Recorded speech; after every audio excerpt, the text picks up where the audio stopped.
with this button will be live on the YouTubes, which I am curious, because this is one of those games that you TIG it, you like toggle it, and it says streamer mode and all that.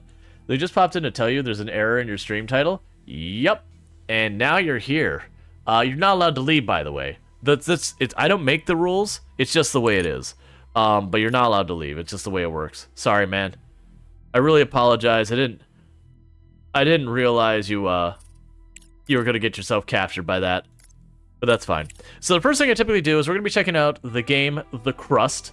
So the gist of this game, from what I understand, is there is a base on the moon. You do stuff to that base to build it and all that.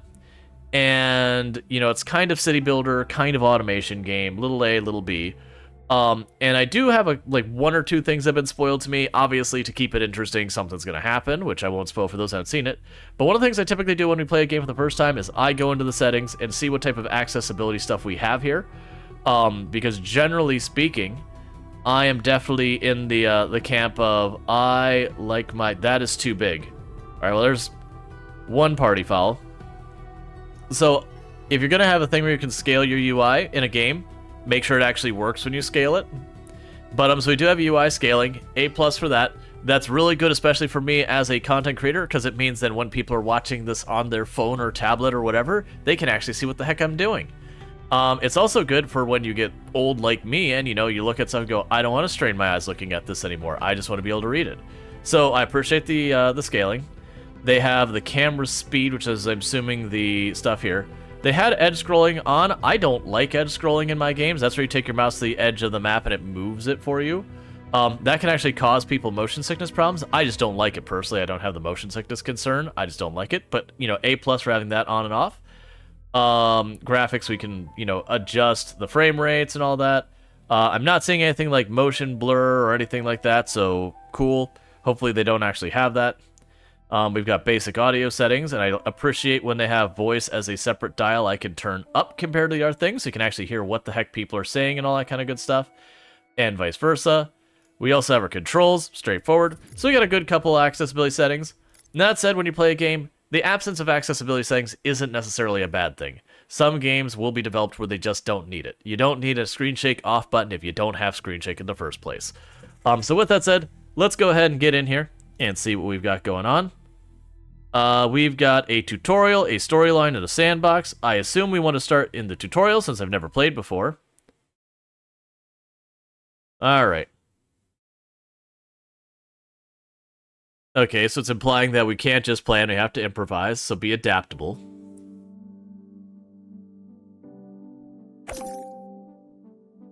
Some of these sounds, like, you keep turning down the volume, and they still seem loud. So be ready to slam down the volume if it ends up being too loud. I do have a limiter on here, so it can only get so loud. It's on the fence of too loud.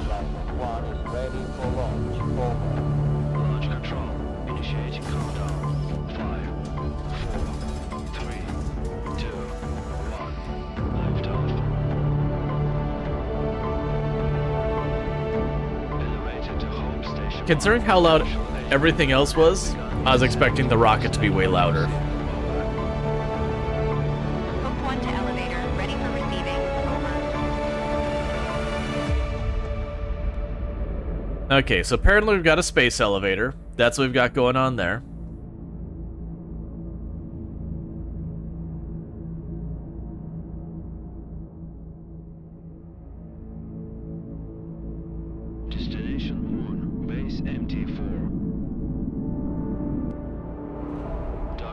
I have never played this before. Highest.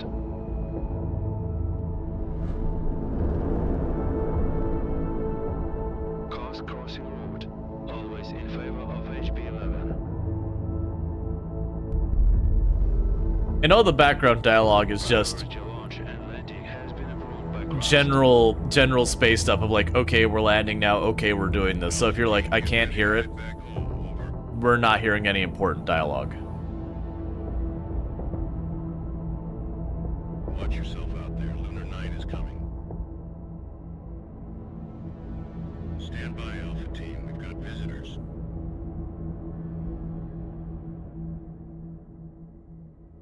Alright, hey, and, JD2V0 and Infinity Simplex, good seeing you. But yeah, no, this is my first time. Tranquilitatis Logistics to incoming transition. Please state your intentions. Over.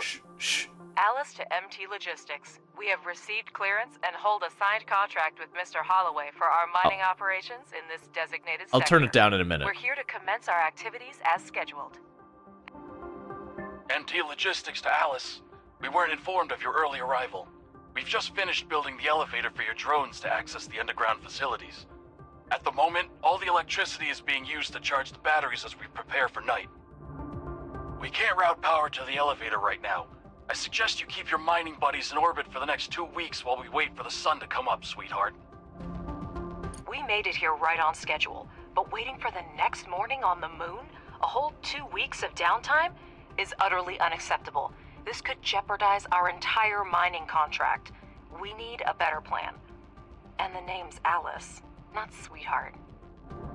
I can't exit to change the vibe. Give me a moment. Okay.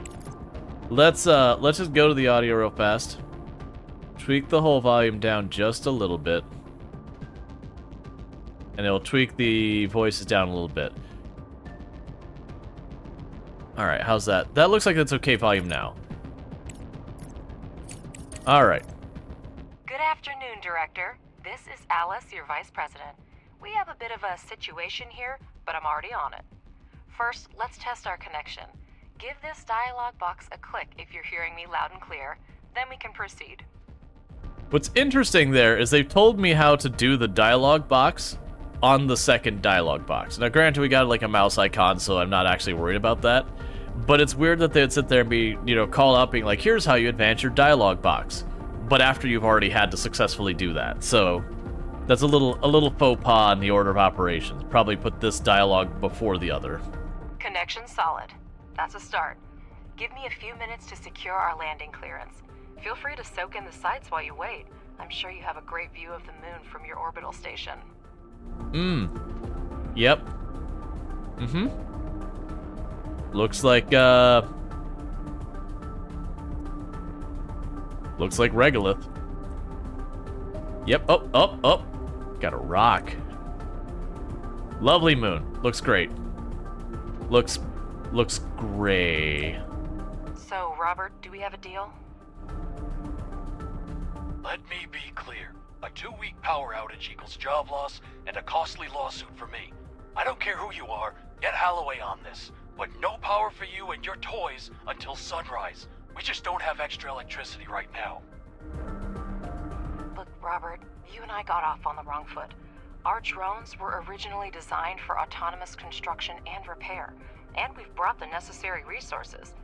Grant us landing permission, and we'll handle the power situation ourselves. This benefits both of us. More solar panels for you, and we could land our toys and get going. They also can handle the repairs. So, should I update Mr. Holloway on our successful collaboration? All right, Alice. You have permission to land. Make sure your fancy drones don't break anything. Over and out. Alright, so lots of dialogue. Director, it's your call. Permission to land has been granted. Show this Bob the Builder that we can fix this.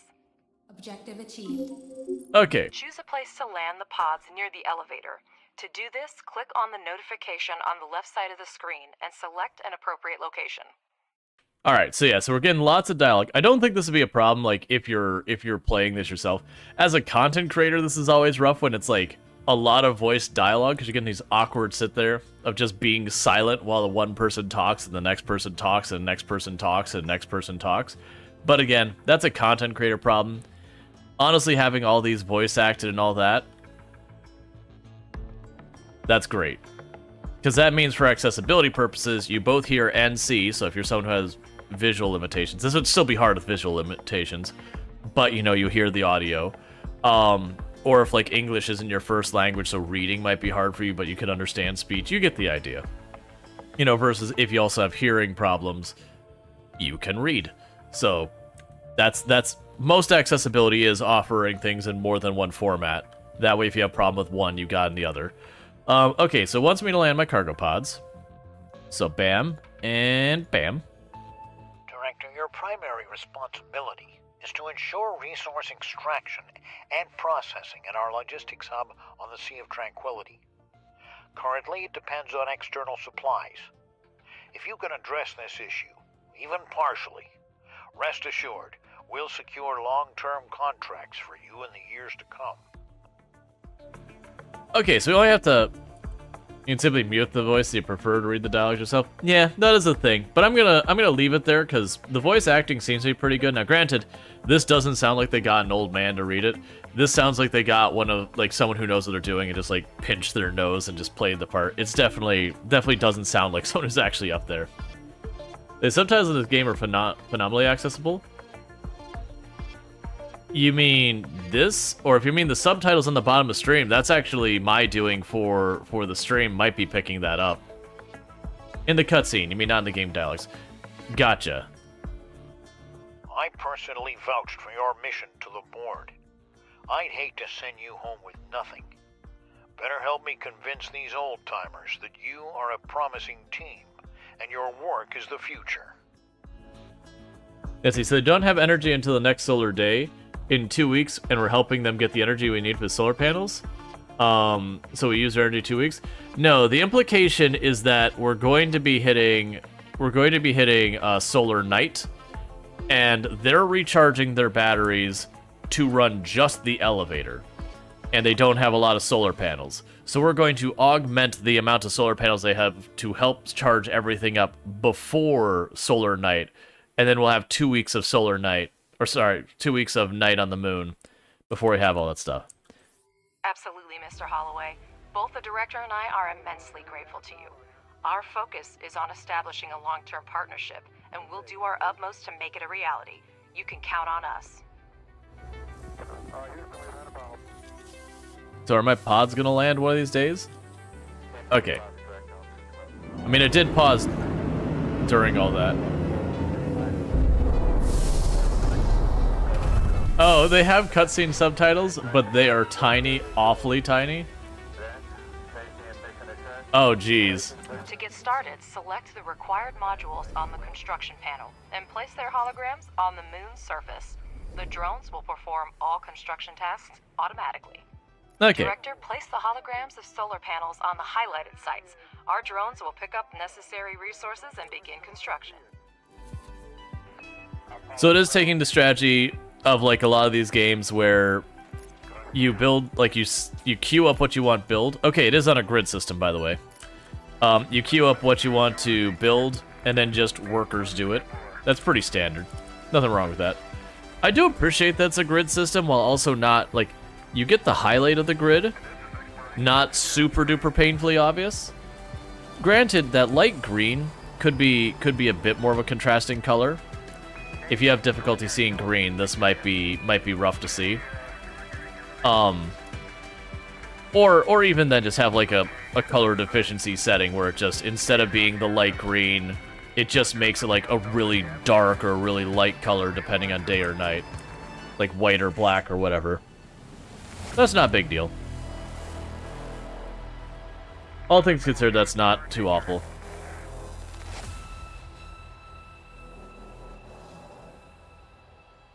I do appreciate the treads.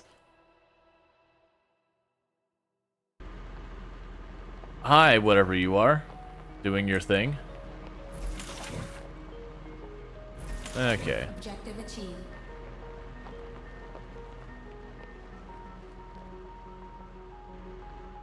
Would you look at that? They've actually built them. Not a bad start at all. Alice, can you hear me?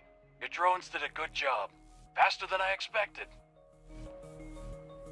All the energy from these panels will go to you, but if you want to work at night, you need to take care of saving it now. For this, you're going to need some batteries. Well, thank you for your unwavering faith in our abilities, Robert. And I hope we've convinced you that we know what we're doing.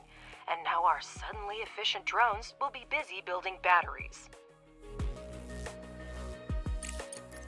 You know, it's somewhat deserved. Alright. So it's basically teaching us that,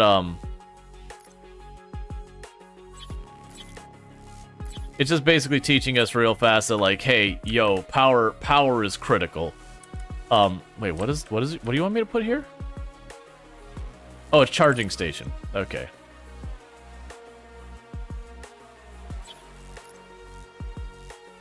Helps if you actually read the prompts. Which is one of those things that ends up being a thing that can get you in trouble when you do have all that stuff that reads it out, is if you don't have all of the information provided in all the different places, you get in the habit of just like listening to the dialogue and going, okay, I've got to make the batteries. Cool, we got arrows. And then you know, even though this is like a big text down here, it's easy to just... There's so much junk they put on the edges of the screens in these games that you can just kind of tone it out. Objective achieved. Hey, Delberto, how's it Well, going? Your drones really know how to build. Now use the wiring tool and connect the solar panels and batteries. Next, you just need to power up the elevator and you'll gain access to the underground level. Switch to the utilities mode and select the wiring tool. You can right-click to quickly access the tool. Shift consecutive wiring. Yeah, I also appreciate this, that we have a visual tutorial, because again, reading, switch to utility mode, select wiring tool, you can right-click to access tool. That's okay. But being able to like literally have it just kind of walk through like, no, seriously, this is how you do it.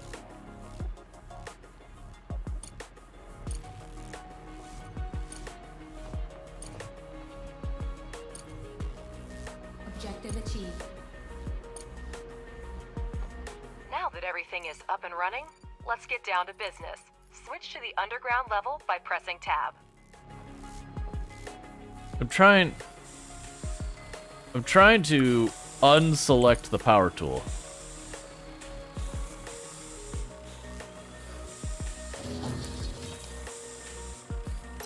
There we go. So tab. Objective achieved. Okay. Great. To start mining, build the drone configuration module.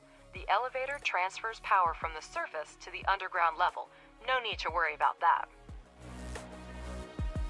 Okay, so I don't know how much space stuff needs, so we're gonna make sure we keep one space clear around all sides of it, because that's bigger than this is. Now the question is, okay, so drones do just go down the elevator on their own, I don't have to worry about it. I'm curious, okay, I was curious if the elevator that each time we use it drains just a smidge of power, because I think that would be potentially an interesting concept where you'd have to go, okay, well what can I do to minimize the amount I pop between the two?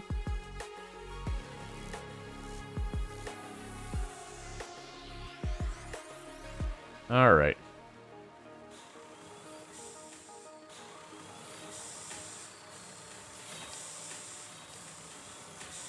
Okay. Now wire it to the elevator to power the module. Pardon my curiosity, but how are you going to extract lunar regolith with cargo robots?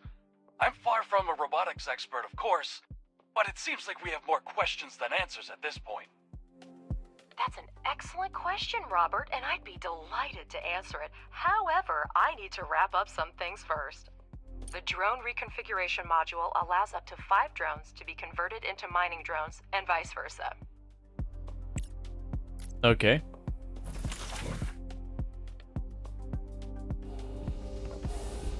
Now let's have the drones excavate an area measuring 50 standard units. In the meantime, I'll have a chat with our curious Bob. To order the drones to start the excavation, you need to use the highlighting tool and mark areas for digging, and the mining drones will do the rest.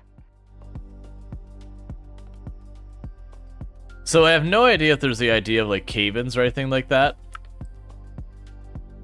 Did that actually... Robert, to answer your question, our company has been providing repair and maintenance services for robotics and mining equipment for over 10 years. But yeah, so it's just one of those things I was curious with that, like... Some of these games, like, what they'll do is if you make too wide of an area with no supports, it can cave in.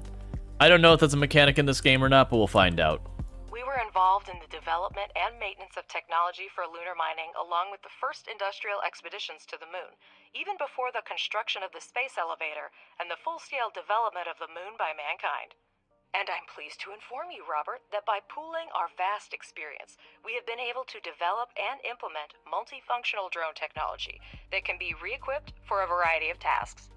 Did I answer your question in enough detail, or should I send you a set of materials for review? I can throw in a set of coloring books especially for you, so you can quietly make your downtime in the workplace more enjoyable.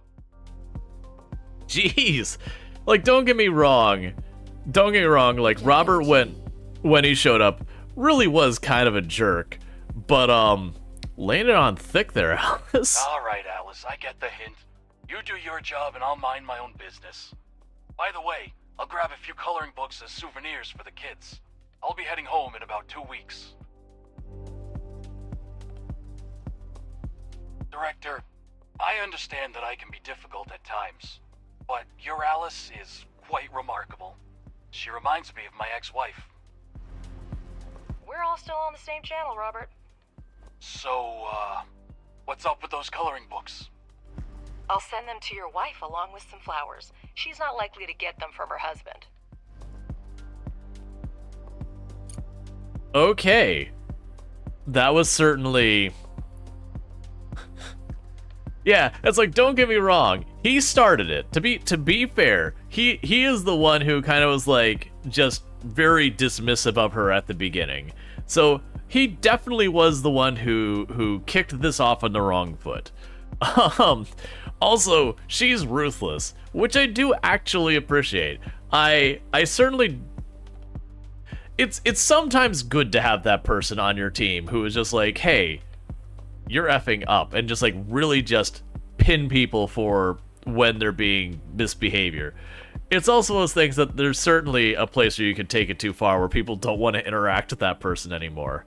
But like even at the end, it's like, dang man, by all means, he messed up, and he's very clearly gone like, all right, just like, hang on, I messed up. Like he even kind of was like, I admitted I messed up. And she's like, no, we're gonna go ahead and just really drill him for it. We'll see her aiming to be someone's exes since she can't let stuff go. Just like Robert's ex. Yeah, it was just kind of those things like, alright, like don't get me wrong, it is kind of deserved, but like when he backs down, it's like, okay, it's probably time to like let him breathe a little. I still like the character, I think, and by all means, at the beginning, she's totally justified. Alright, so continue the campaign, so it looks like we go directly into the story. Wait, we're getting distress signals from everywhere. Director, the alert system isn't malfunctioning. We have to check. Okay.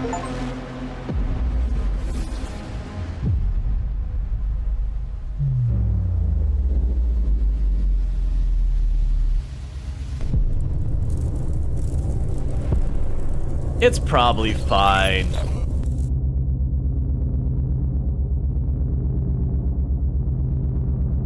And nothing's gonna hit Hope 2?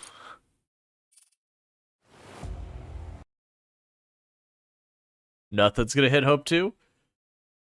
Also, is the game still working? You okay, game? Oh, there we go. It was opening a load screen and just not giving me feedback. So first big party foul. That scream shake was aggressive, and we can't disable it. Collision with the moon's surface. We are currently assessing the extent of the damage and the number of casualties. At this moment, our teams are working tirelessly to restore communication with lunar outposts.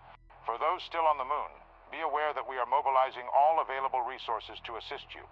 Conserve your energy and ration your supplies until further notice. Additional information will be provided as the situation unfolds. Stay tuned for updates. Over and out. Okay. I repeat, Crust has declared a state of emergency of the first degree. Commercial shipments and cargo landings are prohibited. All complexes, resources, and facilities on the moon are now under Crust control. All remaining facilities should switch to emergency frequency and report their status. Conserve energy and resources, and await further instructions. Okay, so Moon got heckin' whacked by a meteor. There's zero chance Hope 2 didn't get absolutely pelted to death by debris, considering we watched several close hits and there was more dense debris behind it. And all that kind of stuff. And so that's got a lot of interesting implications. But like I was saying, first major accessibility party foul, that cinematic, the screen shake was absurdly aggressive. And again, you cannot turn it off. Now, the good news is at least seems to be just one scene really fast. Okay. Did I just miss where there's a closed caption setting? Did I just overlook that? Because we did have a bunch of dialogue that actually was part of the story there, and I see nothing for closed captioning. Now, I believe people, unless it's just so small you didn't see it, it would be good for them to have closed captioning on that. Wouldn't be the biggest ask, considering there's only going to be a couple sentences, just a couple paragraphs worth of dialogue. Not a big deal. You just put in a timing file or whatever. Like, I don't know what they're using for their tech, but whatever. Yeah, so I don't know if it's the company or the government or like some government body. Like, I don't know where the Crust comes into the equation, but it does appear that the Crust is now currently... Oh, sorry, it's just Crust, not the Crust. Currently, Crust is now in control. We've had a state of emergency, which would make sense. Like, if assuming here that the Crust is, you know, in charge of all lunar, like, oversight or whatever, we've had a catastrophic event. The moon has been struck by a meteor.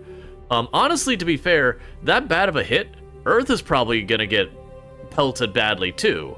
That much regolith of that size coming down on Earth, that's not all gonna burn up in the atmosphere.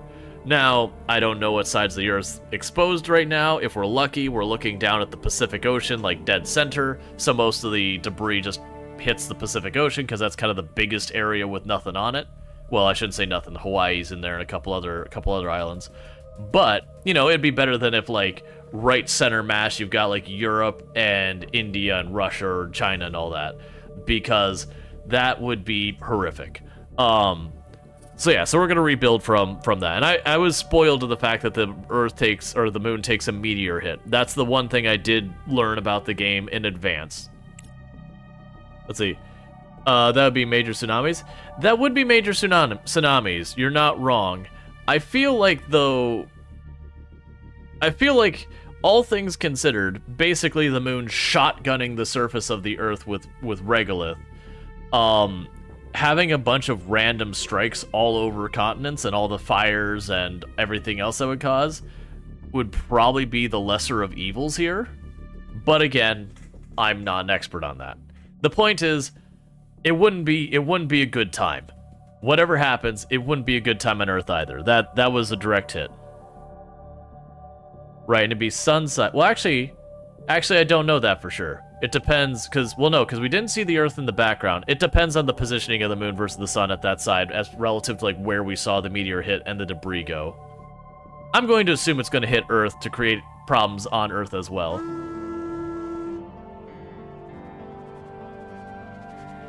Hey, AutoCaz. Thank you so much for the raid. I really do appreciate that. I hope you had yourself a good stream and all that stuff. So thank you so much for the stream. I'm still figuring out those alerts. Like, we just put those in there today. But I do hope you had yourself some good stream. What were you streaming today and all that stuff? Oh, formerly Kazanier? Awesome! Awesome! Yeah. So AutoCaz, cool. Like, I got it. It'll take me a moment to, like, mentally switch those names back and forth. Same game? Gotcha. I hope you had a good time. For those popping in, don't spoil me on it. This is my first time playing. I didn't play the demo or anything before. We were just discussing the implications of meteor go bang into the moon and all that stuff. Interesting thought puzzle for sure. Might all depend on the phase of the moon and which direction the regolith went. Right, yeah, because if it was set up so that the moon was on the sun side, so like where you'd have a lunar eclipse, if it was that situation, then what would end up happening is all that debris would go away towards the sun and you'd be fine. If it was on the other side, then you're in a bad way, because that would imply that the meteor hit and the debris would go straight at the Earth. But we don't know. We'll figure that out there. But welcome in, Raiders. Hi, I'm Rual Storge. I do play a variety of games here on Twitch, including stuff like Farming Simulator and Project Zomboid and RimWorld and a whole bunch of stuff. And all that is just snoozing the ads, so you won't get hit with them. I think regardless of the size, there's going to be a significant amount of debris in the Earth-Moon gravity well. It really depends, because if you have enough force from it that it kicks that debris off really hard, it could go. Oh yeah, Yeah, not that happens. That debris is the least of the Earth's problems. Yeah, hey JD, how's it going? I mean, right. Well, we also don't know the context of what's going on here. Like, we also don't know, like, how much mass got removed from the moon. If there was a significant amount of mass removed from the moon, that's gonna do some serious badness to a lot of things. The moon's suddenly changing orbits because it's, lost 10% mass is going to absolutely wreck our weather patterns and all that. We depend very heavily on the moon for stuff like our tides and our weather patterns and all that. But yeah. And then plus in the game implications, it's very clear they've got major operations going on the moon. They've got the space elevator. They got all of this stuff going on. So we'll see how. So I'm curious about like what actually useful the moon could do beyond giving like regolith and certain mineral wealth. But we'll see. We're new. We're gonna figure it out. So I am seeing a thing that's implying that there was 23,543 homes were destroyed in Vivian. I don't know where that's located. And then there's a protest that we don't know anything about. So that might be a spoiler here that a bunch of houses were destroyed in one city. Hurricane? Moon got banged by meteor and awful. What's happening? Director, can you hear me? We're receiving reports that a meteorite collided with the moon and the state of emergency has been declared. Director, confirm you're on the line right now. No. You could have done it more quickly and spared me the worry. Director, there's still no signal from the personnel of the base. I'll try again, but my hope is dwindling. Oh, the text said any Vivian. Pretty sure it said Hurricane Vivian. Could be. That would also make sense. I have no idea where that location is, personally. Let's see. So she's basically getting upset because she was worried about us and everyone else. Robert, come in. Robert, do you copy? Robert, damn it, come in.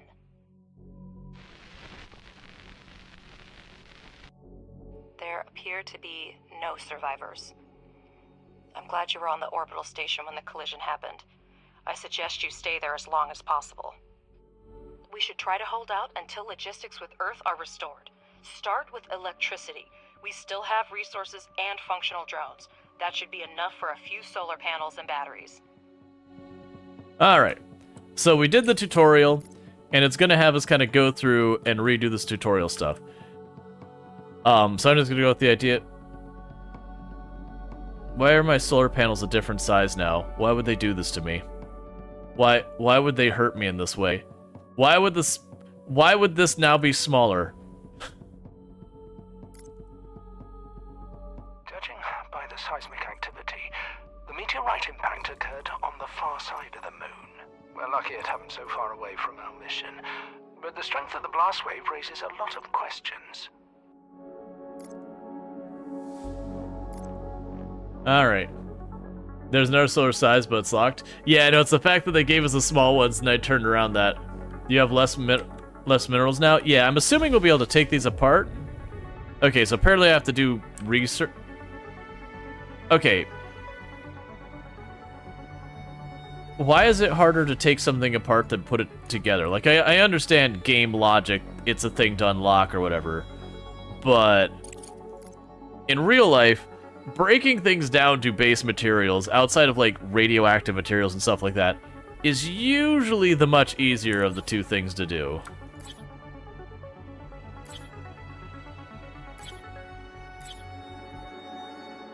Is that all the head of the research department can say? Somewhere far away there was an explosion and we don't know the cause? Because scientists are working with proven facts, not speculating on fragmentary evidence. Much more data would be needed to reach the conclusions. That's patently false. Literally, there's a whole thing about theories and hypothesis. If anything, science never has all the information, all the facts. That's the reason it's so hard, is we learn a little bit, we come up with a hypothesis, we test our hypothesis, we go, okay, that's not quite right, we adjust our hypothesis, we do more tests, repeat the process. It doesn't do the whole thing we were taught in school where it's like, well, a theory becomes a hypothesis, becomes a law, or anything like that. But, you get the idea. You come up with things that, I think this works because this. And then you test that theory. And then you either start supporting that theory or, you know, refuting that thing. You think mining industry is a better game than this? Okay, then go watch someone doing that, I guess. I don't know. I mean, I haven't played enough to have an opinion yet. This isn't a 10 or something there that's broken. Okay, so let's go ahead and unpause the game.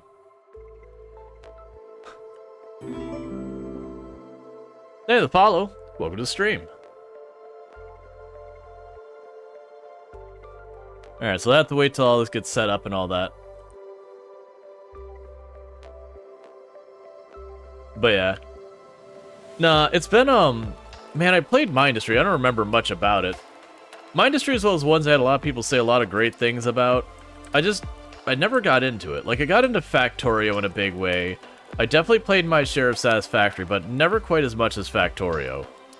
Mindustry was well as ones I played, and, like, maybe I just didn't give enough of a chance, which is fair. But, like, I played it, it was kind of one of those things I'm like, okay, but the games I'm already playing kind of already cover this base, and it didn't feel like, to me, it did something that grabbed my attention. Which is a difficulty. There's a lot of really good games that have that problem, where you start playing it, and it's not until later you start to, like, really see where they shine. Alright, so we're waiting for that to hook up, then we'll wire it all together. I also tend to generally not approach games by saying Game A is just better than Game B kind of stuff. Did you play the V7? I don't know what you mean by V7. Are you saying version 7 of Mindustry? Because I couldn't even tell you what version of Mindustry I played. Why does Escape not let go of this? There we go. Get this tool out of my hand. We have electricity, but our resource reserves are almost depleted. We need to restore production as soon as possible. Let's start with repairing the elevator to gain access to the underground level. Then build a charging station for the drones. Make sure that elevator and charging station are connected to the power network. Alright, well, I'm going to build the charging station first. Just because the drones running out of power sounds like a game over scenario. Get this... Director, we're getting word of supply shortages from almost everywhere on Earth. The explosion cut off most of the supply channels from the moon. Millions of people are in need of resources, and we can satisfy that demand. Supplies used to run through the contract system, but it came to a complete halt after the explosion. We might be able to fix that. Oh, I have no idea, Unit. It's been a long time since I touched Mindustry. That's probably they Leon saying its main strength is the higher combat focus, which is probably why it lost me. I'm willing to bet when I played it, it felt more like an RTS than in the automation. Yeah, no, I remember, because you'd sit there and you'd, like, grid it out, and you like have it go and build your, like, feed your weapons or whatever to defend your base. And for me, that wasn't really the allure for me. It's fine, like, don't get me wrong, I'm not saying it's a bad game or anything like that. It just, for me, it didn't hit what I was looking for. Like, I don't mind, like, I've done Death Worlds and Factorio and all that, but even when you're doing a Death World, it's way more focused around the automation and logistics and all that to then support that, which don't get me wrong, Mindustry would still have. But, I remember playing that for a while and just being like, eh. And like I said, that's not to say it's a bad game or anything like that. It just didn't hook me on, hook me early on. And it's just one of those things that, like, some games they don't get you early, they don't get a chance to hook you at all.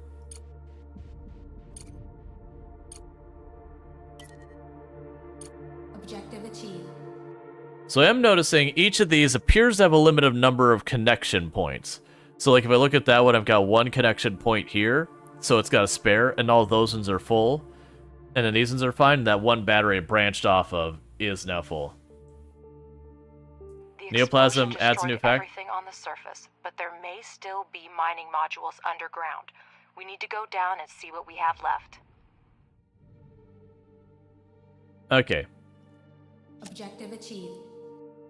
Director, we need to reconnect the power supply to the underground level. Connect the elevator and electrical pole with wires so we can see the scale of the damages. If you watch this, very clearly, they just recorded themselves doing this in the game, doing the story, because we actually still have the story dialogue pop up at the bottom left. That's amusing that they didn't clear it out. I don't care, like, that's totally fine. It's just an amusing thing. The Neoplasm update adds a new faction? Right. But the catch is, the combat didn't interest me in the first place. So them adding more stuff doesn't help me. It might be a game I look back to later, but for me when I play automation logistics game, most of the time I actually see combat as a negative to it. So like, for example, oh, what's the one? No, it's the, Dyson Sphere project. I genuinely found the combat to be like just a thing getting in the way of me that I didn't want to engage with, because the combat felt very unsatisfying, and it was like, I'm enjoying the rest of this, but this combat, like, I just want to get it out of the way so it's done. And I understand it's supposed to get better, but like the early thing, and it was just, it really kind of killed it for me. So, maybe I might check out Mindustry at some point. I probably won't do it on stream, though. Alright, so we need to reconnect the power. Fair enough. Objective achieved. That's better. I see that we have a module to produce smart concrete, but we have an urgent need to resume production of steel and silicone. Director, I have an idea. First, convert 5 drones into miners, and we'll proceed. The drone reconfiguration module allows up to 5 drones to be converted into mining drones and vice versa.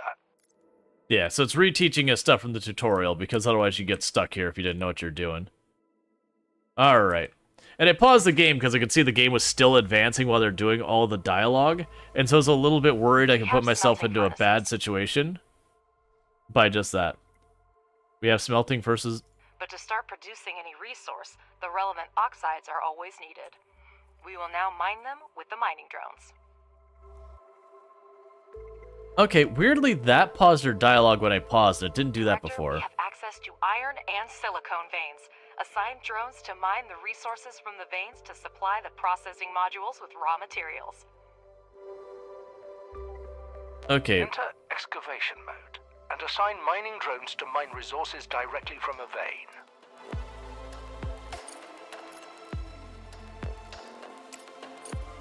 Alright, so we've got a vein over there.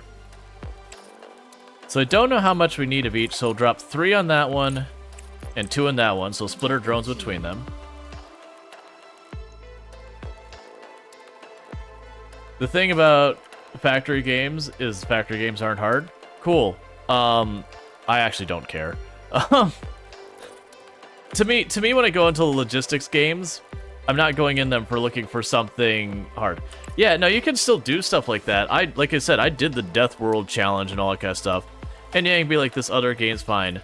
But it sounds to me like you're more interested in an RTS that has factory elements. It's totally fine if you're into that. That's just not my thing. I used to play RTSs big time back in the day, but I don't know, I fell off of RTS some You can things. now watch mining drones extract the oxides, and working drones deliver them to the smelting furnace.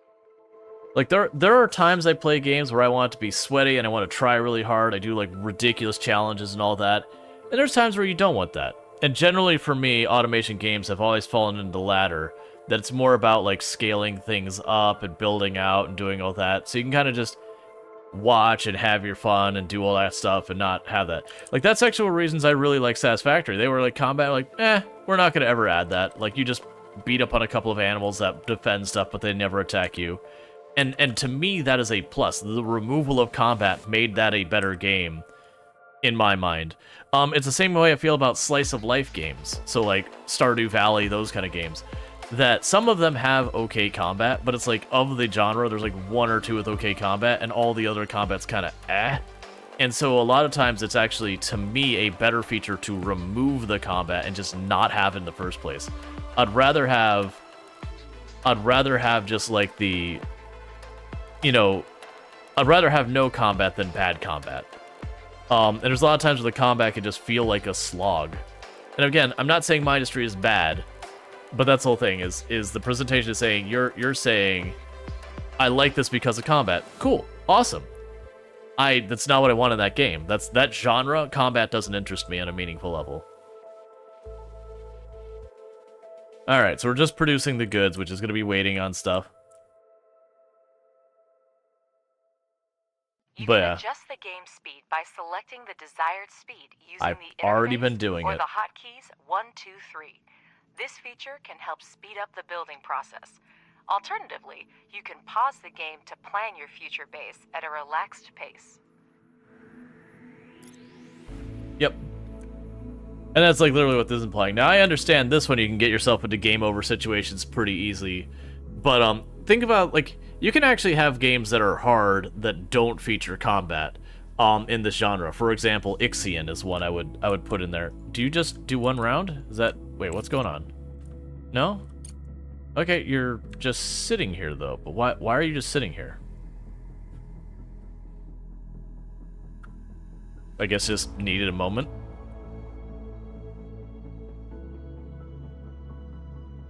The game is fun when you understand it. I'm literally saying games that I have gotten all the achievements in that have combat. Like, the combat doesn't particularly interest me for automation games. So it's not a lack of understanding. It's cool that you like it more. What I'm basically saying is don't yuck others' yum. Like, I get you're saying that you really like it, and that's cool. I'm happy for you. But like, you're trying really hard to convince me to like it, and it's like, I mean, I played it before and it just really didn't do it for me, which is fine. There's no game that's gonna make everyone happy. And it shouldn't even try to. It should try to do what it wants to do well, let the people who enjoy it, and those who don't can move on to that. Like, the thing that kind of set this whole thing off on the wrong foot to begin with was just immediately being like, this game is worse than the other games. Like, I'm sorry. Like, that's fine that you feel that way. But, like, I genuinely am finding something interesting. And I'm too early into this game to, like, really have a strong opinion with it one or the other. But, you know, I can say Mindustry, I played it for a while, and it just, for me, it was just like, it just really didn't do it for me. And that's fine. Like, that's not, I'm not even saying it's a bad game or anything like that, or saying, oh no, you shouldn't play it, or anything like that. Very genuinely, it didn't grab my attention, which is fine. Like, genuinely, there's not a really good chance I'll go back to it. Like, if I have one of the people who know the types of games I like, who play a lot of similar games, and someone like that popped in, or like, no, you really should give it a second chance, that's a different story. But someone popping in randomly and I'm like, hey, I don't like this mechanic. You're like, no, but that's the mechanic that makes it great. It's like, you're not convincing me of anything. That'd be like if someone's like, I don't like inventory management. It's like, oh, no, you don't understand. The inventory management's the best part. I love inventory management. It's like, cool. I just said I don't like it. I'm actually okay with inventory management, personally. But you get the idea. There are functionalities and features some people like and dislike, and that's all fine.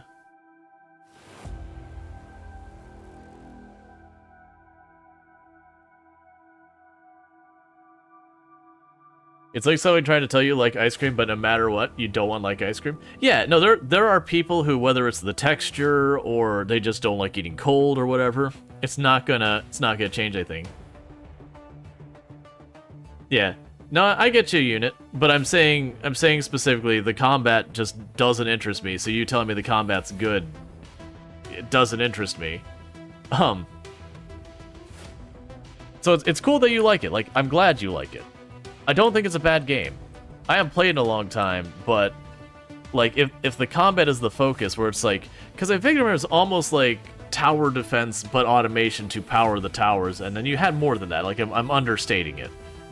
And it just, you know, I've even liked tower defense and all that. You can never have too much smart concrete, so it's worth spending time to produce it. For this purpose, we have a pressing module, which may not be the most efficient way, but it's good enough to start with. The pressing module requires only regolith, which is a type of lunar dirt plentiful here. Assign mining drones to the evacuation so that we have the resources we need. Free drones will deliver the regolith to production themselves. Okay, so let's go to the excavation mode, take one of you off this, and I'm gonna go, rawr. Just give me all the regolith. We're just gonna start just mine all of that out of existence. That's probably a mistake. It's probably gonna be one of those things that either one, it can cave in, or two, it's better worth my time just like carve straight into a wall to look for other goodies. But we don't know the things. We're starting this. Usually you fail your first run in most of these games because you just don't know what you don't know, and until you know it, you're gonna deal with that. Yeah, so I kept two of them producing the iron and the silicon because I implied those are very important materials, and then I switched one of the miners over to getting the regolith, so that we could start making the smart concrete. I have no idea what balance I should be focusing on between stuff. Okay, so I have a CPU capacity limit. That's interesting. That's going to be determining how many drones and maybe other things I can have.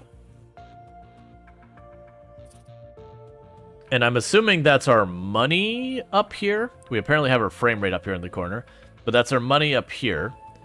So we've got money, the rate we're making power, our current power storage, water, oxygen, which I'm assuming be for people later, what equipment we've got, people, CPU, reputation, I'm assuming we'll deal with like contracts and all that. So right now we're still in the early game.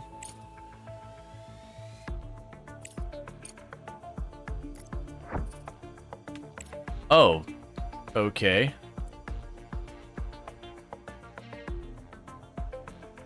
So I wonder just how much we're going to expand our base on the moon.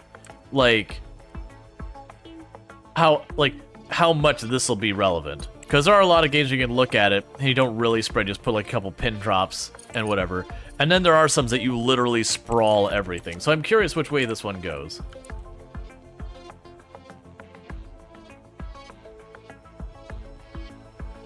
I'm personally not a fan of pineapple on pizza. I like pineapple. I don't like warm pineapple. I like my pineapple solidly in the cold state, or at least the cool. That said, I'm not gonna like complain about people putting pineapple on pizza or whatever. Like, and I can eat if I want, but like, it's not my thing. But it's also those things that the people who are like, oh my god, why would you do that? It's like, nah, that's not right either, man. Like, it's one thing if you go to a party and like everyone's there and you just order the only pizzas to be pineapple pizzas and then you're the only one who likes it, then that's kind of a jerk move. But you know, if you get like 4 or 5 pies and one of them's pineapple pizza, people make a big stink about it. Whatever. Yeah, any pizza's fine, pretty much. Why do you like your pizza wet? There are pizzas that you can put that do stuff like put balsamic vinaigrette and that kind of stuff on it for like an additional sauce. That's fine. Like, there's a difference between having like pineapple on there and having it soggy. And generally, even the times I've had pineapple pizza, I would never say the pizza got to the point of soggy. I feel like I'm just sitting here right now, and I should be doing something extra. What else can we build in the meantime? We've got production. We do have the smelting furnace, which we're already using down there. We can expand our power, which we use bricks and all that. So we want to be careful about that because I don't know what our limits are. We have configuration. We've got storage. I'm assuming it'll teach us all that. We don't have access to logistics or life support and all that. We'll definitely probably get all that later on. Because I think we're in the early game where they're going to like really kind of hold our hand and limit what we can do, which is fine. Because I find games that just cut you loose at the beginning, you almost always inevitably make all sorts of terrible mistakes, and you have your restarts. And most of the time with these games, you will make mistakes that you'll have to restart till you start learning, like, okay, I need, like, iron is something I need a lot of, and concrete is something I don't, and silicon I need a pretty good amount of, and, oh, there's, like, temperature's like a very urgent issue, but like power is maybe less urgent. You get the idea. You don't know where the limits and constraints and all that are. Yeah, so okay, apparently that looks like a brick to me. It's smart concrete. Sure, whatever, that's fine. Yeah.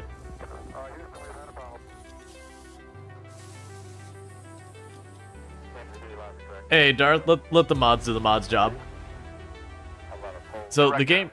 Here's the latest news regarding contracts. To resume shipments to Earth, we'll need to restore communication and significantly expand production.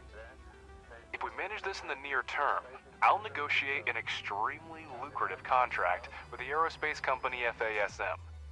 They've lost their supplier and are willing to pay generously for an urgent order. I'm still looking into the matter, but be prepared to devote all resources to this effort if you want to maximize the benefits. I'll return as soon as new information becomes available. Excellent. Let's make money off of tragedy. Well, it is smart as a brick. Concrete. Yep. Yeah, no, the art style for my industry is fine. I have no complaints about that. Okay, so it wants me... So it told me to produce the concrete. Did the... Okay, so it got a lot more resources than I gave credit for. Dang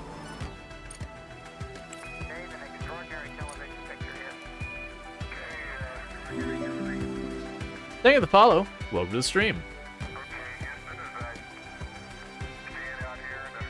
But yeah, no, it's one of those things that let the moderators moderate.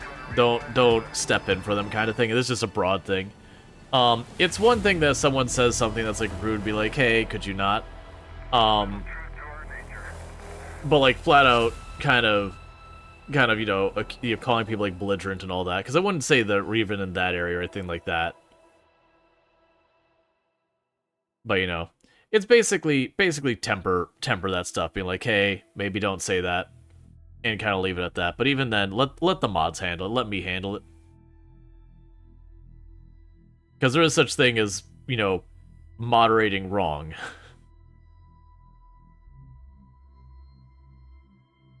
Yes, I probably do need to have another drone on this. I just really kind of worry about it. If you go back to play my industry, play on the Ericer planet, yeah, you know, I'm going to be honest with you, I probably won't go back to it. There's so many games that come out nowadays. A game that doesn't grab my attention, unless I have, like, again, a lot of people I know and trust are like, no, really, you should give this a second chance, which has happened before. Unless they start having a lot of people who I know are in the same types of game be like, no, really, you should go back and give it another go. I will. But most of the times, if I play a game and it just really kind of doesn't sync for me, you know, there's what is it, 379 games releasing a week right now, that this year alone we've already had 17,000 new games added to Steam, and we're not done with the year yet. Like, and don't get me wrong, probably about 12,000 of those are shovelware that no one needs to be looking at. But the point is, even if you remove like 15,000 of it, that's still 2,000 something games. And then, you know, rule out the ones that aren't your genre, you're still sitting on hundreds of games. There just isn't enough time. So a game that I've already given a shot and went, eh. Unless I got a whole bunch of people saying, no, you don't understand, you need to give it a good one. You know, give it one. That's the thing. Like, we were expecting to have a higher year this year, and we were expecting maybe 15,000, and we're just a bit over halfway through the year, and we're at 17,000 and something, and that's just what's on Steam. We are on track to break 30,000 games this year, which I would not want to be a game dev right now. I could not imagine the amount of stress you're under as a game dev. You're releasing a game with that kind of volume and going, how do I get spotted and noticed? How do I, you know, where do I need to be marketing? Who is my competition? Like, what are they doing that I am or am not doing? Okay, we're losing power. Did it hit nighttime? Is that what's going on? Yeah, we're going into nighttime. So it's too late for me to do anything about that. We are burning at a rate of -10 power per whatever period of time that is. Objective No, achieved. we're actually... Well, that's a start. There should be enough smart concrete for the first time. Okay. So our power consumption is going to get really bad. I know it's probably too little too late. I'm going to build more solar. Because the power storage wasn't a problem. We didn't get to power storage. Director, we have a message on the emergency channel. I'll put it on the screen. Attention. This is Arthur Moore, commander of the Hope 2 orbital station. The station has sustained severe damage from multiple collisions. We have lost key control modules. A hard moon landing will occur in the coming weeks. Request assistance from anyone who hears this message. All crew members are ordered to take shelter in Block 4. I repeat. Okay. Debris from the meteorite impact must have gotten Hope 2. I'm already contacting Crust to report it. Director, my name is Clyde Draper, and I lead the Crust search and rescue operation. We are aware of the situation with Hope 2, and are already developing an evacuation plan. There's still a chance to restore resource mining and production at your facility, and it's in our mutual interest for you to assist us. We need a place to accommodate the rescued crew, and your base is the most suitable candidate for this. Crust will provide you with the necessary equipment and scientific resources to carry out the assigned tasks. Yeah, no, it is gonna be a problem that generative AI has been a big thing that's been getting around a whole bunch of games and all that.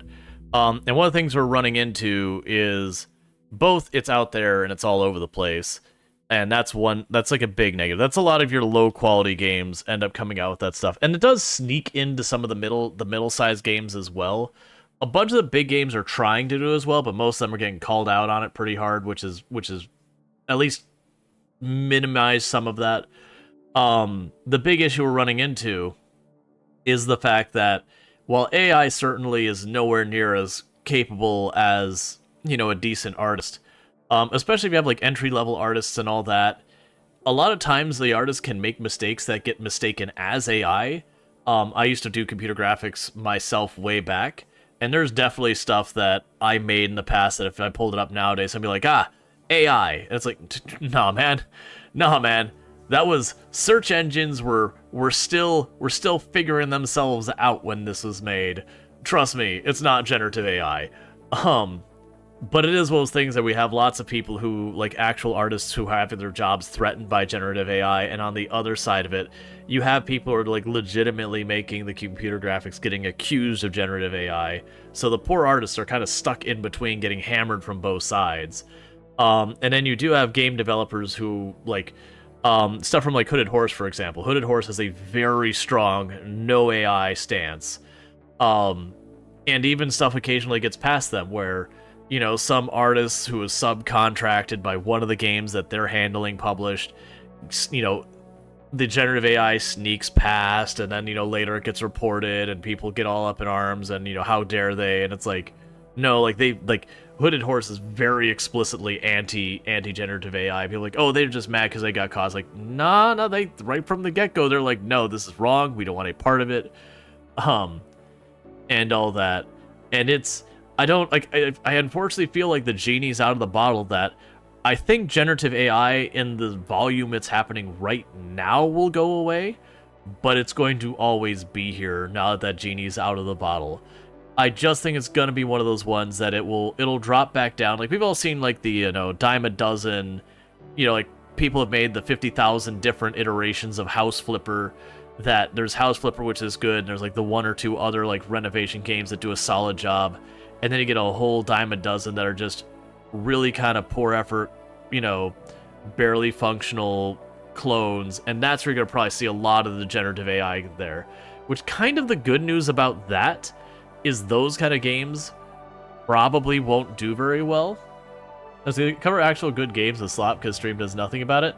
I don't disagree that Steam took the decision a while ago that they were going to be hands-off and let pretty much anything on the platform that wasn't violating laws or to certain extremes. So they decided they're going to take a much less heavy moderated side, which has had a negative in the amount of junk we get on here. But, that is a whole thing. Yeah, but maybe 10 years, we'll be able to play personally unique AAA games we want.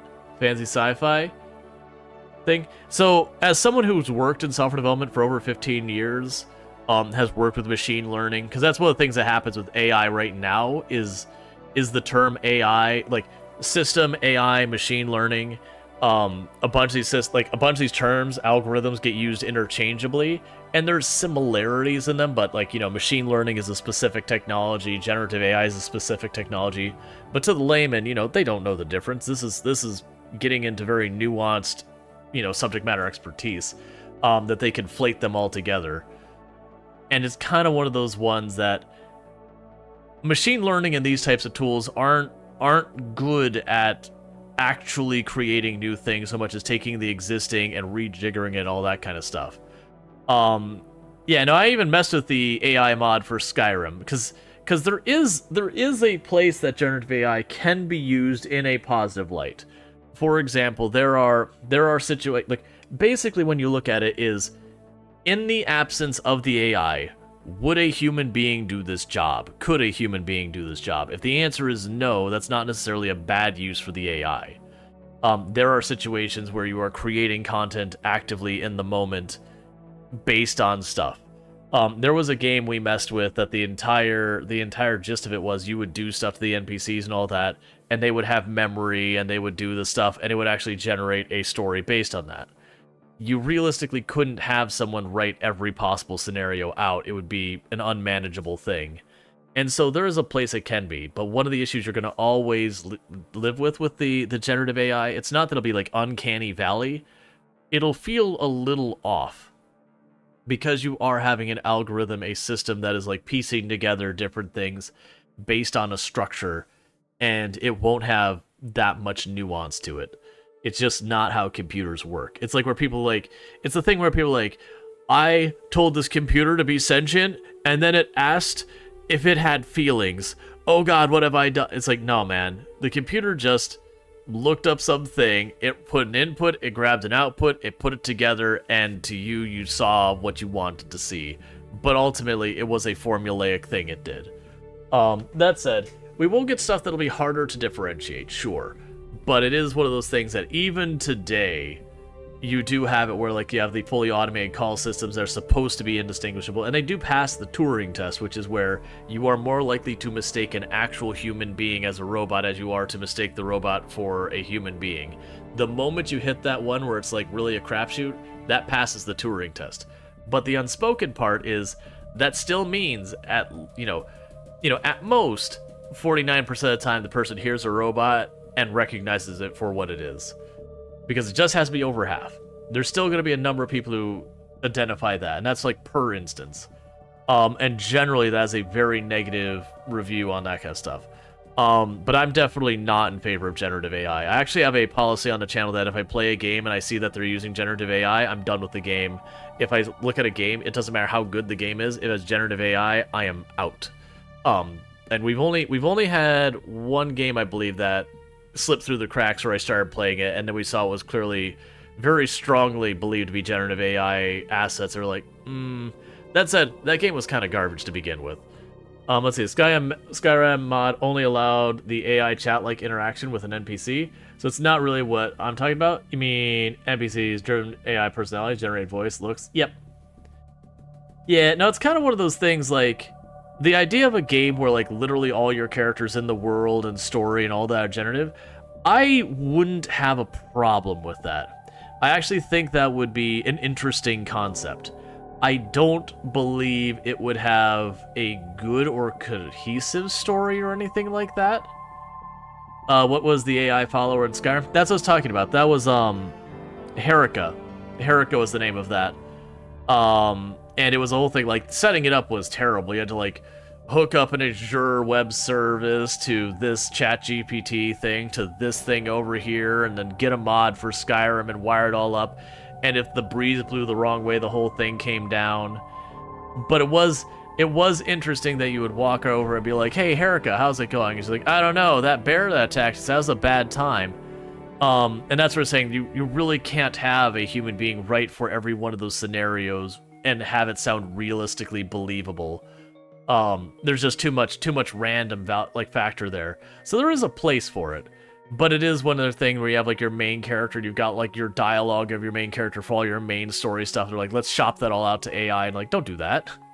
Like, this is the predictable part of your story. Don't do that. Hey, She-Wolf, how's it going? Let's see, I was about to look at the mod, but I know don't want to go through trouble. Oh yeah, no, that mod is a pain to set up, and you will have to get, like, I think you don't have to use Azure. You have a couple choices. You have like Azure, Google, whatever, but it is not an easy setup. It is a very involved thing. It's not just download the mod and it works. It has to like go out to like multiple systems, and it actually costs money to do that. Like, some of the things will give you like a free trial, but after a certain number of messages, you do have to pay for it. So like for me, with what I did on stream, it only cost me a couple of bucks, but all that. See, even though Skyrim and Fallout 4 aren't that big, it's already impossible to create many unique NPCs using developers. Yeah, but for me, I don't need to have like an endless pool of NPCs that are all unique or whatever, because if you have enough NPCs in your thing to begin with, the fact that they're not unique to your game makes no difference. Now, certainly a thing if you're making a game that everything's procedurally generated and you want to go that route. Like I said, I do feel there is a place that it can be used in a good way. But that's not what we're seeing in the market. What we're seeing in the market is people grabbing a bunch of art assets, spitting them out real fast into a thing because they want to pay they don't want to pay an artist their price. And the irony being, a lot of times the generative AI doesn't actually save them much money, versus if they just said, hey, I need like 4 or 5 assets made, I'm willing to pay X amount of dollars per asset or whatever. That a lot of times you actually come out ahead because of generative AI. You got to keep regenerating the stuff again and again, and sure, it's only costing you $1 or $2, but you're like, no, I need it to hold the gun. And then, you know, it's holding a box of the gun. You're like, no, the gun in the hand, and the character's all wrong. No, the character I told you previously with the gun in the hand. And then, you know, for whatever reason, it's in the wrong hand. You're like, oh my god, please, just work with me. And you get like 50 prompts in there, and you might get what you're actually looking for. Finally go, you know what, that's close enough, whatever. Versus an artist, you'd be like, no, I need you to put the gun in the right hand. Oh, okay, and they get it right in the first, you know, they fix it in the first round. So there's a lot of stuff going on. A lot of that, keep in mind, right now, those generative AIs are in the tech startup, grow at all costs phase, where they're doing everything way cheaper than it really costs them. And then down the road, once they're trying, like once they get to that second phase of tech startup where they're no longer at growth at all costs, they're like, no, I gotta make money now, then we're gonna see those prices and all that go up. And then the hope for them would be that we're so used to it by then that we keep doing it, versus, you know, otherwise it's like the rug gets pulled out from underneath you. It doesn't make sense anymore, so you just go back to what you were doing before. Anyways, so Hope 2 got wrecked. With all due respect, Director, I do not share your doubts. People are in danger, and if it's in our power to help them, we must do so. With all due respect, Alice, altruism has clouded your judgment. Crust is clearly asking for grant aid that we cannot afford right now. I suggest we focus on restoring production and resuming shipments to Earth, where resources are urgently needed right now. Okay, so we've been put in a situation where basically we've got like the higher up at Crust is like, yo, money. Get the money. And then the space station, that we have some unknown number of people who are in trouble. And it's one of those things, in reality, because they have mentioned that there's all these shortages of supplies and all that stuff happening on Earth, there is also a danger there. So where it is being presented as a moral choice about, do you help the people or do you go for the cash? If we're being honest about this, there is also cash to be made helping the people here, and there's also people to help in going for the cash. That said, you know, why not both? They're not necessarily mutually exclusive. Also, I've negotiated a prepayment with FASM. We can use their funds if we start reestablishing the contract system now. All you care about is profit. If that's the case, think of the technology Crust will provide. It's worth as much as our base in its current state. Do we pay a fair price for their technology? Don't forget, Director, by accepting Crust's offer, we will allow them to decide how our base is developed. We'll have to focus on the construction of the living quarters and postpone the expansion of high-tech manufacturing and investigation of the meteorite case. Crust is going to accommodate the surviving Hope 2 crew members at your base in exchange for equipment and technologies for us to carry out a rescue mission. If you accept Crust's offer, you will lose access to the FASM contract, for which the corporation is willing to pay upfront. So, like I said, it weirds me out that this is like an either or versus, you know, you couldn't potentially try to just scale up and make it work anyways, even if it's a long shot and unrealistic. But that's just the nature of it. They're trying to do a story.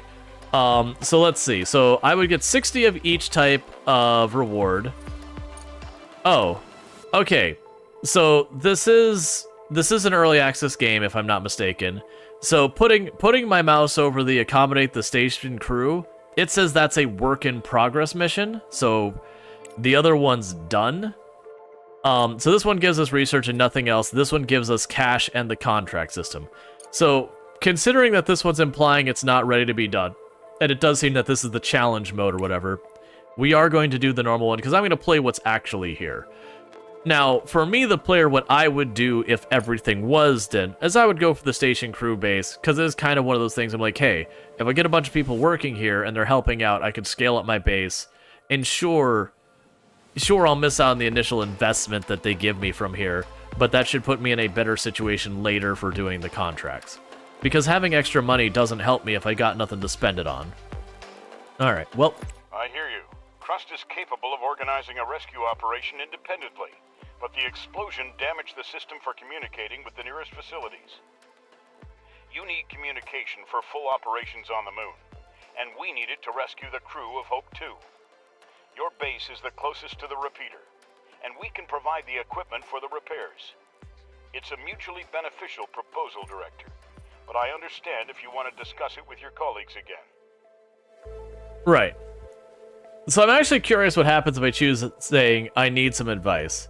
I'm also not sure with this here, this number's ticking up. I'm not sure if time is still passing. I don't think it is, but that red text there makes me feel like it is. I think that's actually how long my playtime is.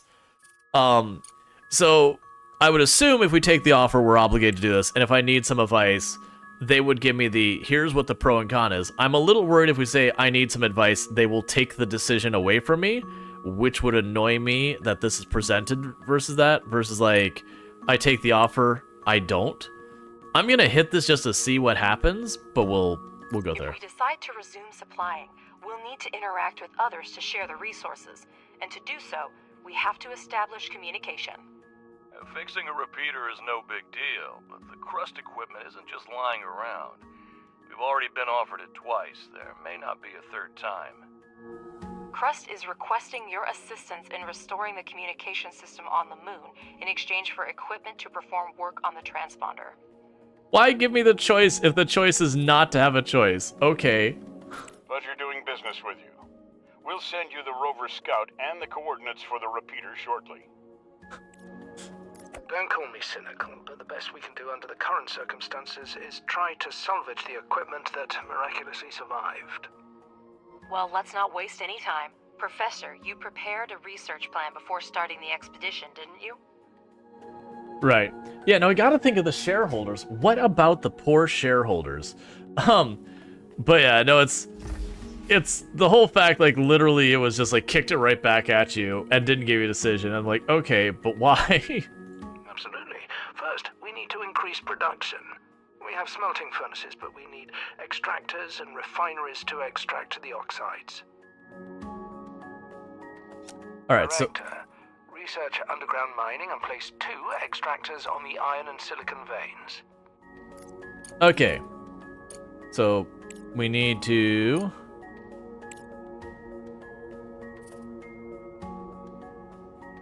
Underground mining. Okay, so it's down there. So we got that selected, so I'm assuming we're researching it.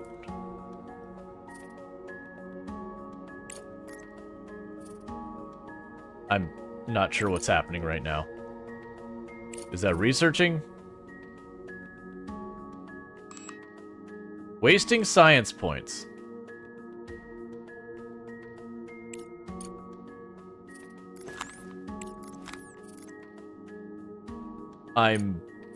Why am I wasting science points? It says I cost 100 and they gave me 100. Alright. So yeah, so it looks like we're going to be connecting extractors onto this And that'll let me just basically automated mine. So what'll happen instead of having these drills zipping around doing their thing, we're just gonna slap down these on top of it. We are burning through power, which, like I said, that was the reason I popped up here and I'm like, we're making more solar panels. Because, I mean, it's gonna be too late for us to do it. We don't need more batteries. We didn't top off the batteries. But my hope is that these will be like a partial charge kind of thing. Now we're already in the dark. It's fine. We just gotta ride out the nighttime and hope we have enough power. So we've got 29 days worth of power storage based on what this is saying. And they did imply that night lasted 14 days. So that is interesting to consider. Now we're almost done with our research. Research complete.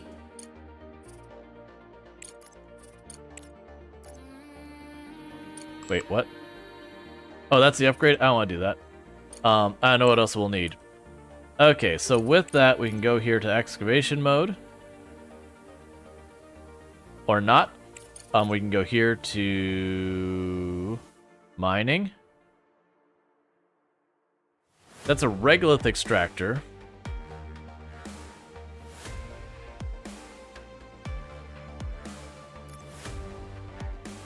Don't forget that extractors need electricity. Hold down shift to build a chain of utility poles. Alright.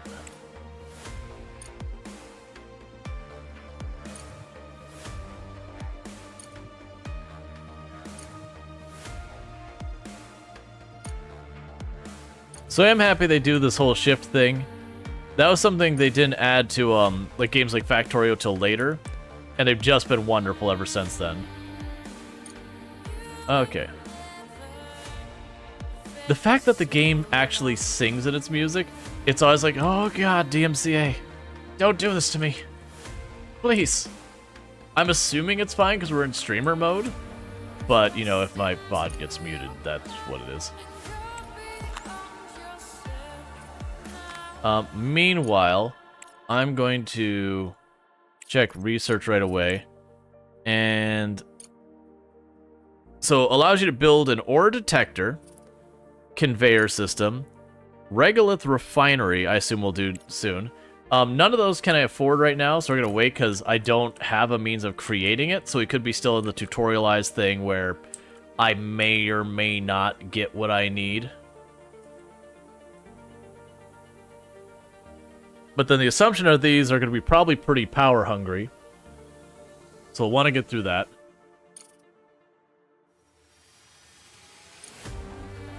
Alright, we got a priority system that they haven't taught me how to use, I think. Yeah, so I could choose to put a priority on that and then build that. That's fine, they're already working on it.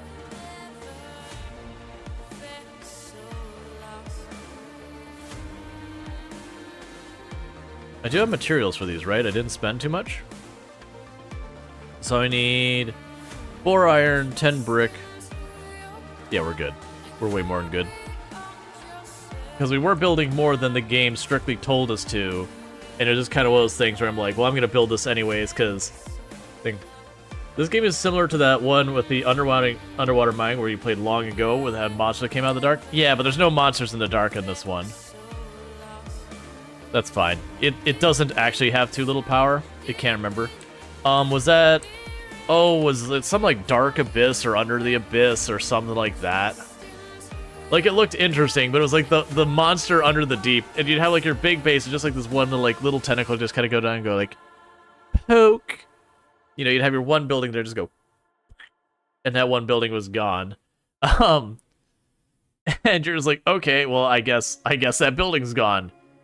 And it's like you had to turn on like UV lights to scare it away or whatever. But you had to do it like preemptively. If you didn't have the lights already on, it would just poke whatever's out there. It was an interesting concept. It definitely felt like the game had pretty big gaps in what it offered. But it was kind of one of those things you're like, okay, well, we got a lot going on here, but also, you know, you wish there was more is where you got left with it. But I mean, that was an early access game as well. That game's been around for over a year. I should probably do a spin back to see what happens with its updates. Because there's a number of those games that we play like the early access version. I see in the data that the extractors have started Yeah. mining. Now, finish the research and build 2 regolith refineries for producing iron and silicon, respectively. Okay.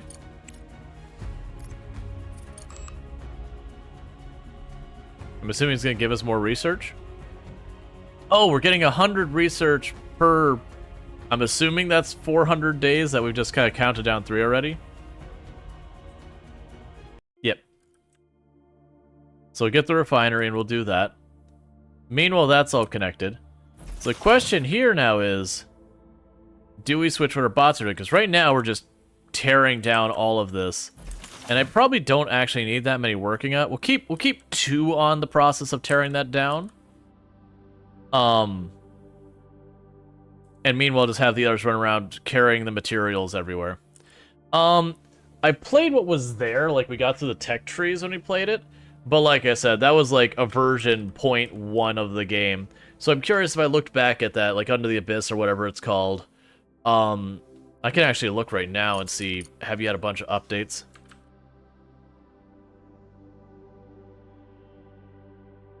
Surviving the Abyss is the name of it. They had their last major update in May, and it looks like they've had an update every month, every other month. So, no idea where it's at, but it looks like they are doing a good job on, like, doing development. So that's always a good sign. Because usually the ones that don't make it, you'll see them have, like, 1 or 2 updates, and then, you know, they'll, like 1 or 2 major updates, and then it'll just kind of flounder if, like, you know, it's the ones that, you know, they were hoping for, like, really big sales, and then it dropped out, and then, you know, got dead air, and a lot of times those will get abandoned. So it looks like they're still working on it. Yeah, so they stayed up with it. I'll have to check it out and see what's changed. Which I would assume what they've done is, like, there was a bunch of, like, rough edges that, you know, it's early access. I would assume a lot of those have been ironed out, and that they've expanded on what was there.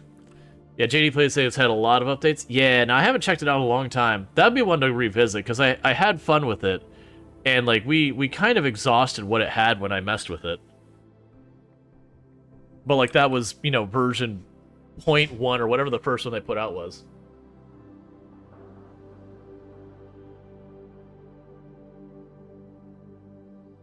Yeah, so I stayed with it. Yeah, that was one of those ones that, like, looking at the styles of games we had... Director, place the regolith refineries similarly to optimize future production. I think the reason it's telling me to do it this way is because they're going to attach conveyor belts later. So, it's trying to help me help myself by not getting myself where I'm going to not be able to do this. So it wants me to plop 1 here. And 1 here. A single regolith refinery extracts the necessary oxides from the regolith by thermal treatment. The process leaves slag that can also be used in production. Okay. I want to just keep grabbing tech, but these are the kind of things in these tutorials where it's really easy to be like, I'm gonna grab the next thing now and get ahead of the game, and then you don't have a means of getting more of it, and then you stare and it's like, oh, you've soft locked your save. So I'm fighting my immediate temptation and desire to just already start researching the next thing. Because the temptation is real, and we are also burning through our power at a faster than I'm comfortable with rate. It does look like our power may go off during the 2-week-long nighttime that we have on the moon.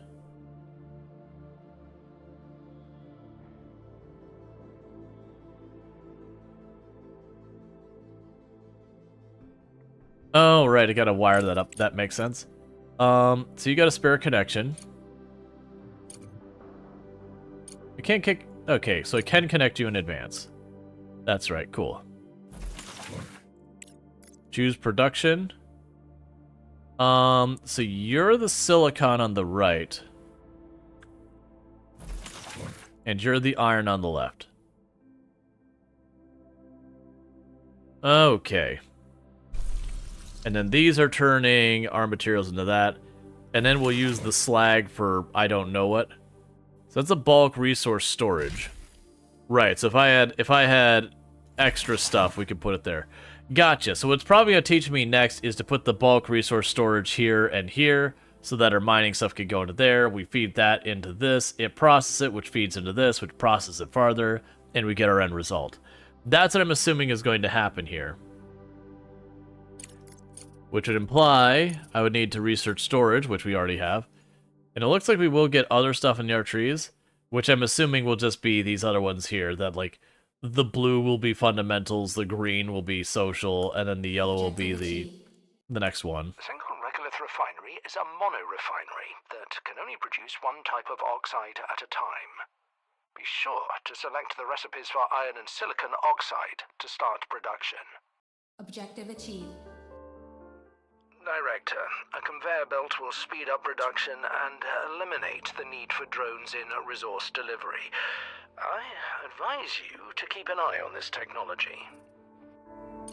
You heard him, Director. Now we have a steel production chain, but we can increase its efficiency by connecting the modules with conveyor belts. It will reduce the load for drones and speed up production. Exactly what we need right now. Thanks for subscribing, Jordan. I really do appreciate that. So conveyor belt, there we go.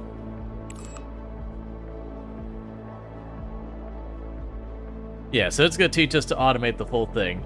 So the curiosity here then would be, I'm assuming I'll need to run a conveyor belt all the way down here to that one, and same with that one. Which, this one isn't bad, it just goes straight over and down. This one I'll have to do like the whole shimmy around here, because we haven't cleared that out, and I'm not going to worry about it. And taking it from that to that should be easy peasy. Except I don't know where like the in and out on this is. I'm assuming that's the in. Yeah, so we had those lined up right. I wasn't sure. Oh, don't look directly at it. This one might be one tile different than that one. So if anyone gets upset, you know, that's for you to deal. Alright, so we're getting warnings about power because our power is getting low. And this keeps popping on and offline, which is curious.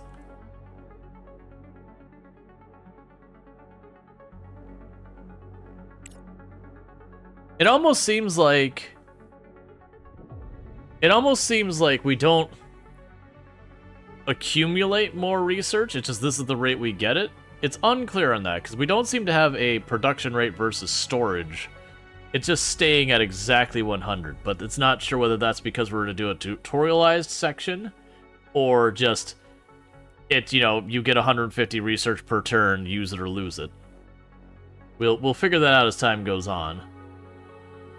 Because we're definitely spending way more research than that, and yet it still never goes away. But like I said, this is probably all tutorialized right now, that we can't lose right now. And then, you know, later once it teaches us the basics, it'll take off the training wheels and be like, go forth and wreck your colony, go forth and wreck your base. Or it could even be a game that you don't lose per se or all that. So it doesn't give you getting more power, maybe solution later. Alright, so use the conveyors to attach things. Yeah, so what's gonna happen is we get through the night.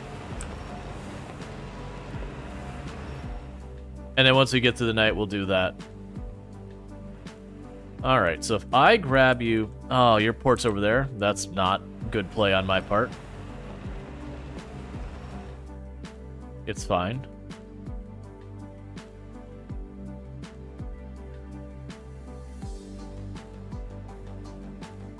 Okay, they are spitting out different things. Build all. Objective achieved. Director, we managed to send the Research Rover Scout. It's essential for your mission. Examine the satellite repeater and activate it by any means possible. Mr. Ratchet will help you sort out the controls. You're free to use data that will help the mission. Some of it will expedite the research. Professor Wilfrey knows what to do with it. However, remember that all ship logs, crew records, and other materials related to the incident are the property of Crust. Your company has no authority to examine this information. Is our boss gonna be like, yo, we really want that? Did you hear? Crust put you in charge of the new toy. Don't mess it up. They won't give us another one. I wouldn't laugh at that if I were you. We're sending an expensive machine off base where the satellite link doesn't work. If we lose it, well... Anyway, Director, let's get back to work. Land the cargo pod with the rover and we'll continue. Okay. So, land the rover, select the landing site with the cargo pod for the rover.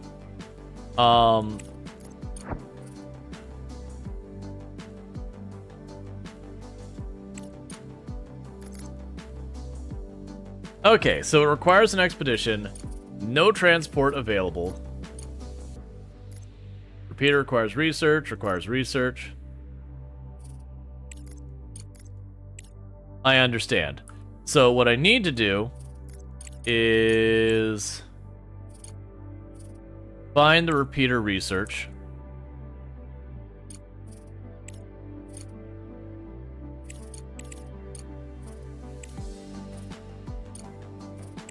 I do not see a repeater research. Set expedition. Rover selected. I don't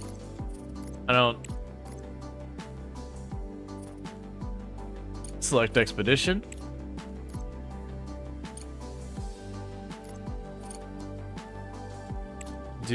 I'm so confused. So I select the expedition. It says it requires research repeater. Requires research repeater, but we don't have a research repeater. Let's just back out real fast, go back here. And so it's at where okay. Where it says select landing site for rover. Where do we do that? Am I missing something here? Hey, listen NZ. Getting your 40 stream streak. Catch the last 40 streams without missing any. Really do appreciate that. Do hope you have been enjoying your advertisement free viewing as well as access to the emotes. So I'm not seeing a repeater to research. At least not in the early stuff. And we don't have these other technologies. This is the only area we got to research. Hey, Donkey Duck, getting your 180 stream streak, so I really do appreciate that as well. So I do hope, you know, you've been enjoying your advertising. Sorry, that's not what I'm looking for. Your 180 stream streak, thank you for catching the last 180 streams without missing a single one, and I really hope you have been enjoying it. So I am confused right now because it's implying, oh, cargo pod ready. All right, so I don't think I can set the cargo pod here because I don't get the choice there. So I think we actually have to have the cargo pod leave from home base. We can pop back into our base. We're gonna drop it here, and then it's gonna immediately go, "Oh God, what have you done? You've doomed us all." And we'll, you know, we'll just live with regret. That's all.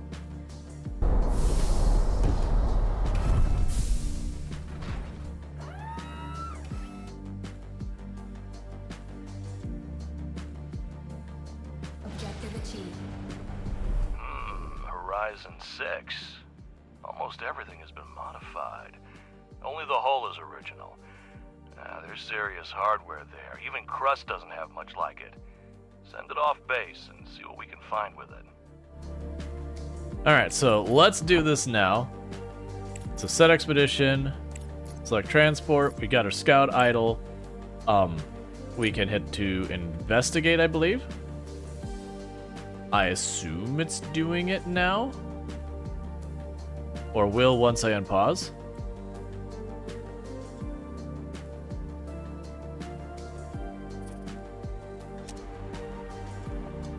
Okay, it's on its way.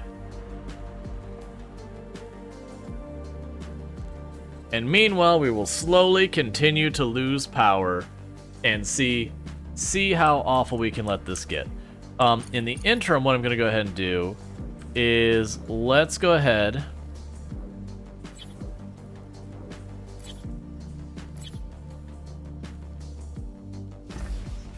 We get a couple more of those built. We can wire those in.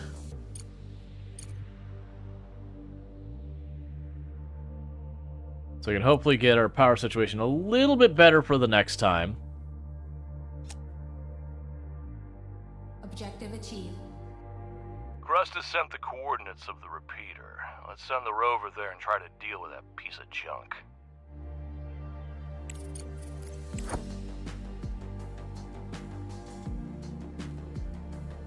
Okay, it's already on it. Colleagues, I'll remind you that we already received payment for the FASM contract, but haven't started fulfilling it yet. We need to hurry up to avoid damaging our reputation as a reliable supplier. Director, it will be extremely difficult to fully reactivate the repeater under the current circumstances. It will still serve our mission, but it is no longer connected to Earth. We extracted the necessary data, but I'd suggest holding off on reporting it to Crust. It's full of valuable resources that would come in handy at our base. Mr. Ratchet, are you out of your mind? You're going to go behind Crust's back, and this rover isn't even capable of carrying cargo. In this case, we need to research and build a landing platform.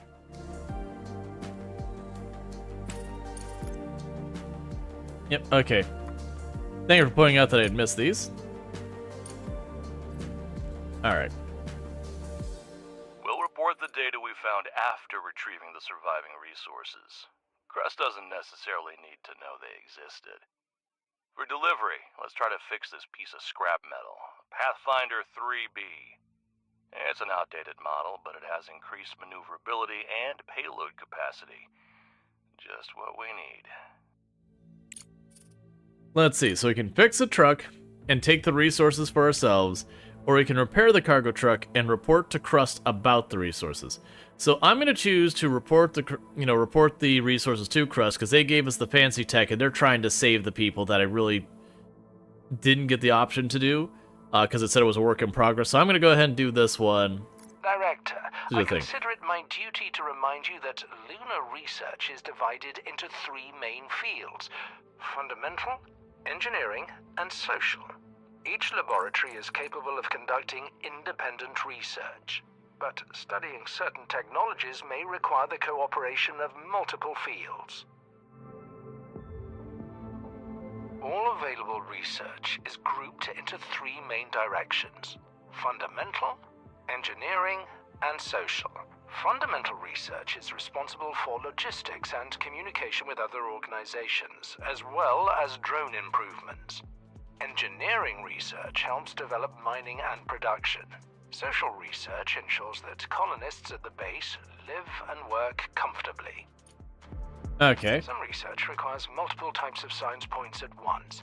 You can assign tasks in different sections, and then the research plan will be conducted in parallel. The speed of research depends on your science points income. You can always rearrange your research to actualize the priorities for your current goals. Crust may seem friendly, but don't forget they control all the ins and outs of the moon. We don't need to make enemies among the creators of the space elevator. Transmitting message to Crust. Objective achieved. Alright. Thank you for forwarding that data. We anticipated that restoring communication might not be easy, but the situation is even worse than expected. The entire lunar navigation system is down. Listen to me carefully, Director. From now on, any information you receive from Crust must be classified as confidential. You are tasked with organizing and providing an expedition to the far side of the moon, to the meteorite impact site. To accomplish this, you will need to obtain navigation data for the transport, deploy a life support system for the operators, await further instructions. Okay. So, Crust signed us up for a top-secret operation without even asking the director. It surprises me that they ask for his opinion about accommodating Hope 2. Usually, if Crust wants something, they don't ask permission. Given the current situation, this is even to our advantage. Their capabilities on the moon now depend on us. This means we can get everything we need from them in exchange for cooperation. Crust's tasks require significant resource investment, which means we need to seriously expand our manufacturing capabilities. Let's start producing components. Alright, so it's going to teach us automation now farther. Manufacture parts. Find titanium deposits among the regolith using an ore detector to seriously expand our manufacturing capabilities. Okay, so we got a couple things to do. They gave us the ability to do different research, and I'm going to start queuing up a bunch of that because we got a little bit in all camps. So, ice processing technology will let us make water. License to tender system unlocks the ability to sign resource and research contracts to different organizations. So of these, I think that's going to give us the most. And we'll go the fundamentals over here. And oh my god, that landing pad. Oh, all of these are horrifically expensive. I understand. Fundamental, big money. Big research money. Alright. So the landing platform they told us to do as well. And for right now, we'll leave it at that with those. Okay, so you want me to research the landing pad and build the landing pad? No problem. Repair the cargo truck. I have no idea where the cargo truck is. And build the ore detector. Okay. Is the cargo truck over here by that? That's control tower, unknown outpost, private lab, demolished structure.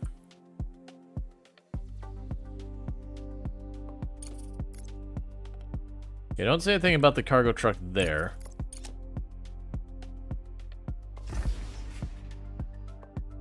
Huge meteorite, salvageable, broken cargo truck.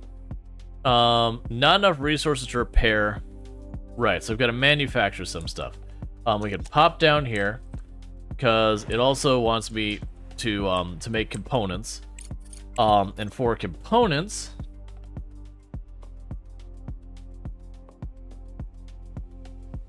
we don't have what we need to make the components yet. Okay. Did I miss the things I need to be working on for that? Alright, so let's go to engineering. So you're making that, and you want me to make the components thing. Alright. You get the idea what's happening here now. Aw, man. Okay. The component well...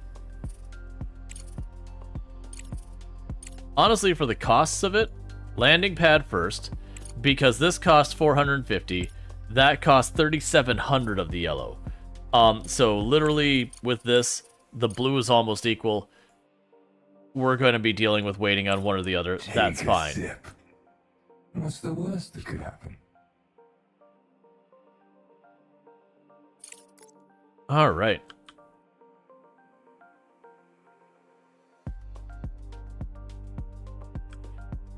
So interestingly enough, that's changing colors. It was more of a deep orange when we first started. It slowly changed to like a green. I don't know why, but it is.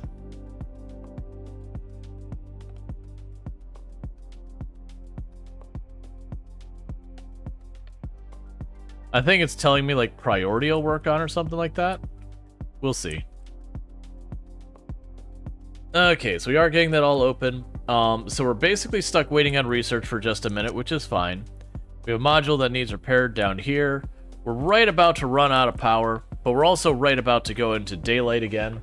So I don't know if we'll run out of power before we get there or not, but we'll figure it out. I suspect the other thing that's probably going to happen is as we take the rover and we drive it around, Director, our energy reserves are almost at zero. The moon has a long day-night cycle. Make sure we have enough solar panels to charge the batteries during the solar phase. In the event of an urgent power shortage, modules with low priority are the first to be disconnected from the network.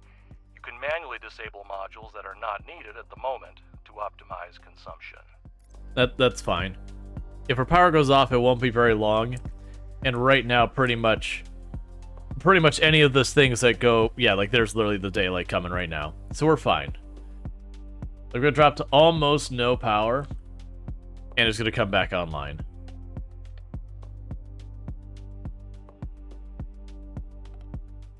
Well, thank you. I appreciate that. We'll probably end up needing even more solar panels. You produce how much power per turn? 4 kilowatt hours. Let's see. Farhead Control Tower. Amidst the desolate landscape, a solitary control tower stands tall. There is no evident signs of damage, yet the structure appears abandoned for quite some time. However, no souls are in sight, nor is the staff rover. The emergency boxes are empty, leaving only the control computer data of significance. According to the records, a supply convoy was supposed to pass nearby, but it failed to reach its destination. So we got a bunch of instant research, so that's good news. So it definitely feels like this is one of those games that... So we have a problem. And that problem is... that's going to run out of power relatively fast.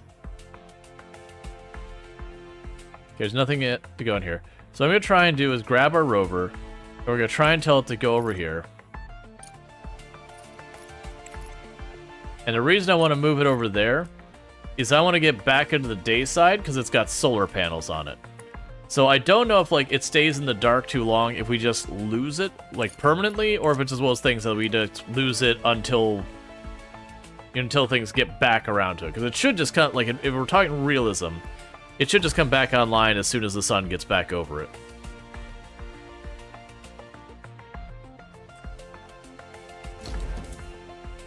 Okay, so it is starting to slowly ramp up our power. Research complete.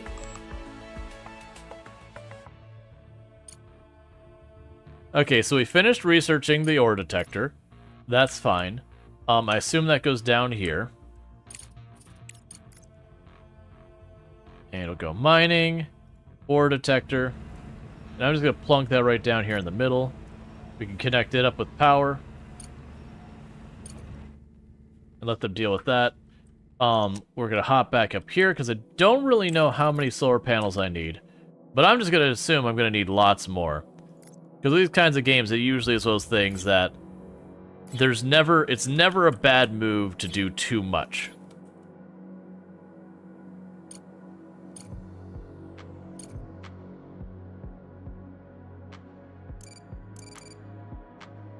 Alright. So scale that up more.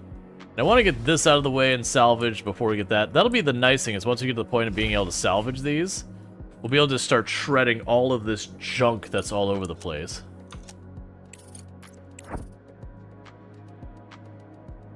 Yeah, so I'm gonna try to have the rover basically chase the sunlight around.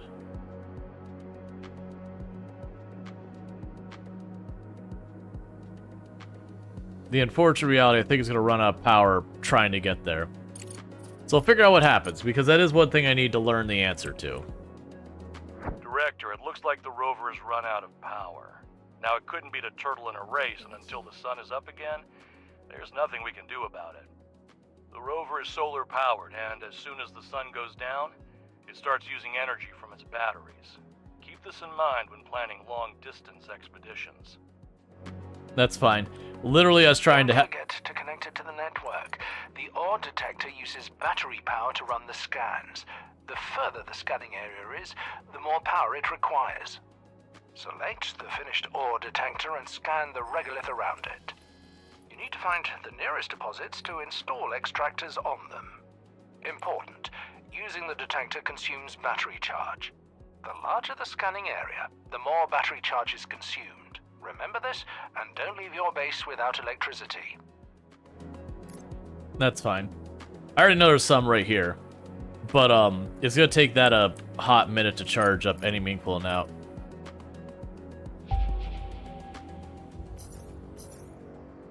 So we got water and iron. Cool. So, get this out here. Alright. Oh, and it disappears afterwards? Ooh, I mean, it makes a certain amount of sense to the game logic, but okay. So we've got that.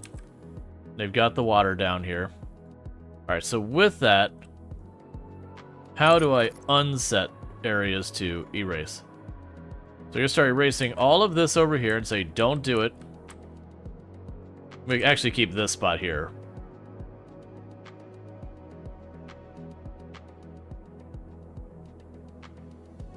Just because I don't want to have, like, weird punky shapes and all that where I have to like try and worm the kid bears around. So get all that cleaned up, get all this cleaned up. Leave that little dip in down there for right now. I want to keep that up there, but we'll clean all this off.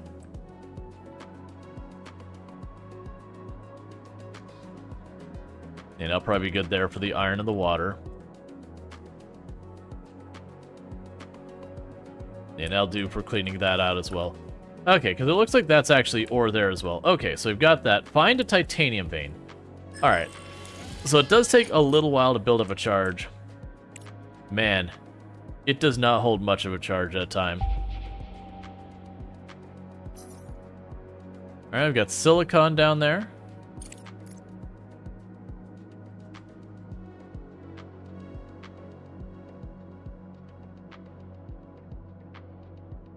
Make a narrow passage down there real fast. I want to make that a little... Okay. Alright. So it's going to take us a while to find the titanium. We're grabbing what we can. Hi. Hello. How's it going? It's good. How's it going with you? It's pretty good. I mean, a meteor struck the moon and it threw debris at Earth and we're stranded and all that, and it's pretty terrible, but, otherwise it's good. That's me. What? Hi, Burning Sun. Hi, Destructor. Why? You attacked it. I wonder, did we... It attacked me. I was curious if we could see the impact site, because it implied it was this absolutely absurdly large thing. But, nah. Doesn't look like it. No, the moon's just like, I'm the moon. But yeah, so we're like reconnecting, like what we can, because we're like in an orbital station and everything, and the base... Research complete. Okay, so we have learned how to do contracts.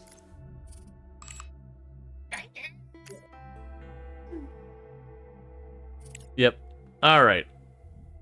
So that's a work in progress when we have an online market which allows me to just buy resources. I assume we're going to need to be dealing with human people living on our planet at some point. So let's start doing that. What's up? I know up close. Are we gonna have dinner? Do you want to? I don't. I mean, it's up to you. It's fine. Well...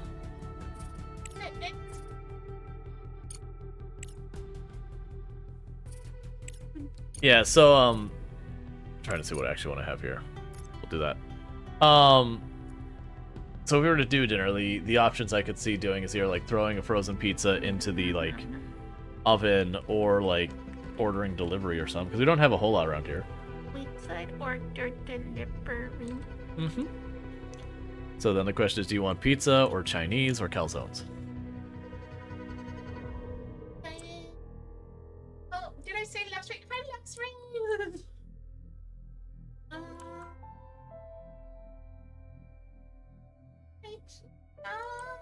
We can do pizza. What kind of pizza would you? Probably sausage. I love you. I love you.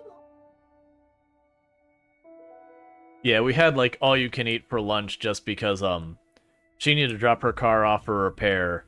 And then I had, blood work I was supposed to get last week, but the people didn't give me my paperwork, so I showed up to do it, and they're like, we don't know what test you need. And it's like, oh, well... And so, like, literally I had to go and honestly, I'm usually not someone who gets, like, snippy or whatever, but, like, I had been on, like, no sleep and everything. And when I say, like, I was a little snippy, I don't mean, like, I, like, cuss someone else. I was like, look, man, I work the equivalent of third shift, and waking up at, like, the butt crack of dawn just to do this and not even be able to do it is, like, really not easy for me. Like, constantly bouncing my schedule around. So, like, could you, like, please... get this sorted. And I shouldn't have done that, but, like, I was already very frustrated. Well, you highlighted this, but you didn't tell me what it was.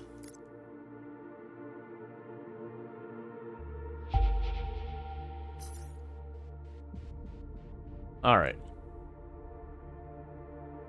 So it's one of those things that, like, I was frustrated, I was tired, and, you know, that's, like, I'm not even, like, downplaying. It's like, that's basically what I said, is like, you know, this isn't easy. Like, I understand you all have your own schedule and whatnot, but, like, I scheduled this whole day out, and you didn't give me what I need to do what you asked me to do, so... like, please get this sorted. But regardless, I got that information the day before yesterday that was, you know, scheduled appointment. I had to do that. But because we were down there, and, like, I was actually surprised. So we went to an all-you-can-eat place, and it was only, like, I think it was, like, for each of us, it's only, like, 11, 12 bucks, which, all things considered, was not at all bad. That's way more than I usually pay for a lot of other stuff that's nowhere near that kind of thing. So I'm definitely not unhappy about that. Because normally when you do all you can eat, you expect to be like 18, 20 bucks down per person. Alright, so we got our landing pad, which is under logistics. I have no idea where I should put this, so I'm going to plunk this down. Let's put it by this building. And watch, that'd be like the one wrong place to do it. It's like, well, actually, you need to take like 3 separate conveyor belts out here and try to fit them somewhere.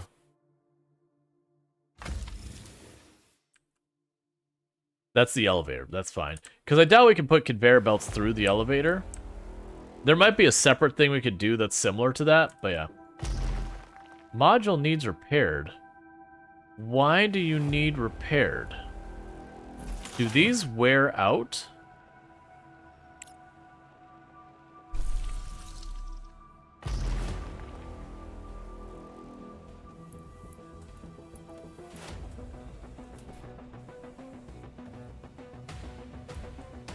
Because that's the thing that makes concrete.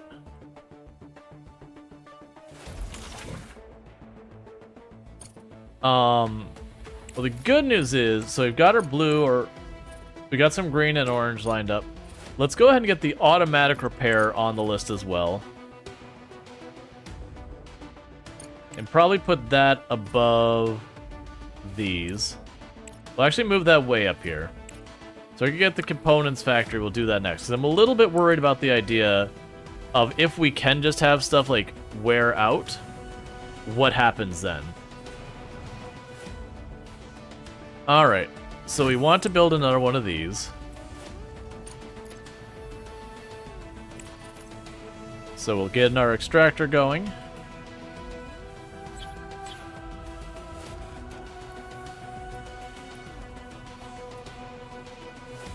Ah, okay, that's something you need to watch. I may not have positioned those ones properly. Like, that one's definitely not right. You can like, not put in the right spot. I understand. In the meantime, we can go ahead and hook you up to power.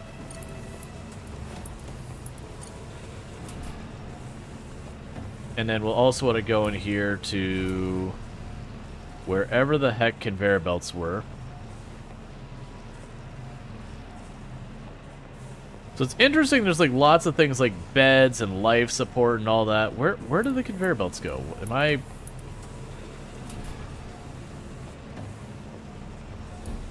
I assumed it would be under logistics, because that's usually what I think of. Was it just not under this anywhere? Oh, it's its own category, okay.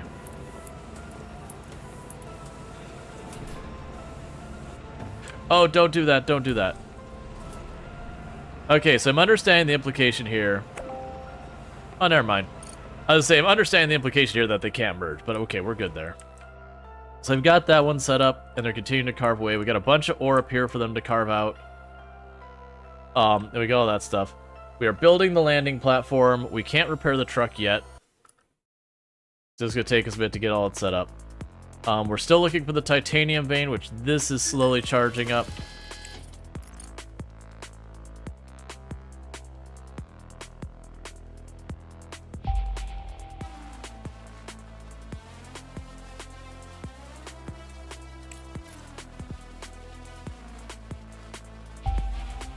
Okay.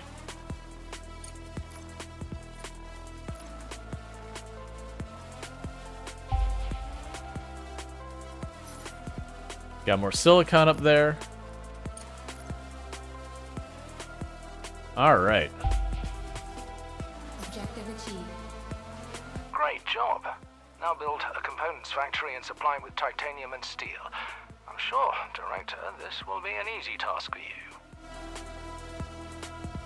Don't judge me. I might struggle a little on this. Okay. So the interesting thing is, I don't know if there's the idea of a priority system in this game when it comes to the mining. Because they certainly want to make the objective the priority, and the things for just scaling stuff up to be a lower consideration. Let's go ahead and clear all this out, because we want that. We want you. And go ahead and mine all that out.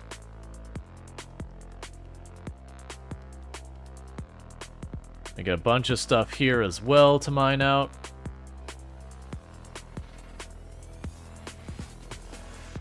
That one way out there, I'm gonna leave those two alone for right now.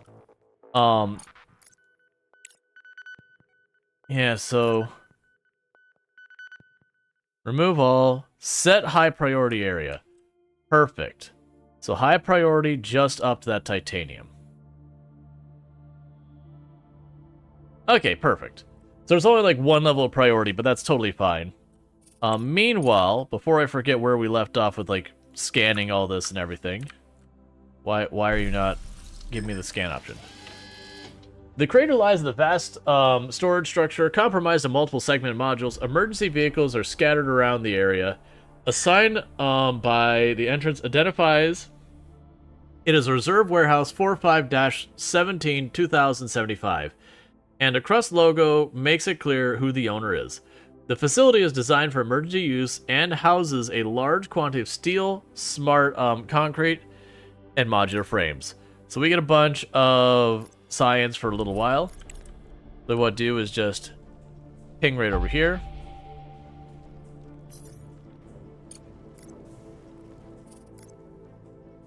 Ping over here.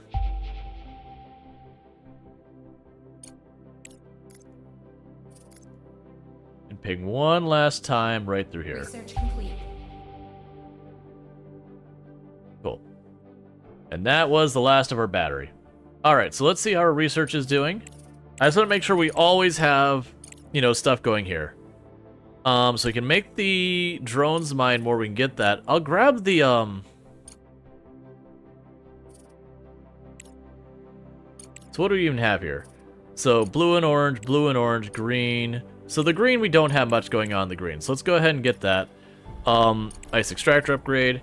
Let's get the online market going as well. I'm not sure when we'll need that. The other thing I need to figure out is where the heck the contracts were. Was that in the global thing? Okay, so you're here. You're gonna get caught by night soon. So let's try and have you run over to this investigation lab before night catches up to you. Because you can't get ahead of the night. But we can have that grab here, research that, and we might be able to make it over there before the battery drops. We'll see. I really just don't know how fast it goes. So the question here is, we had... That's the map. We have our expeditions.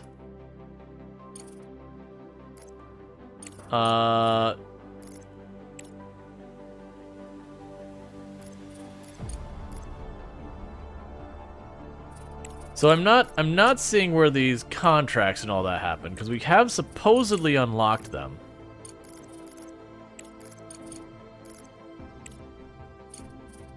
Alright, well that's fine.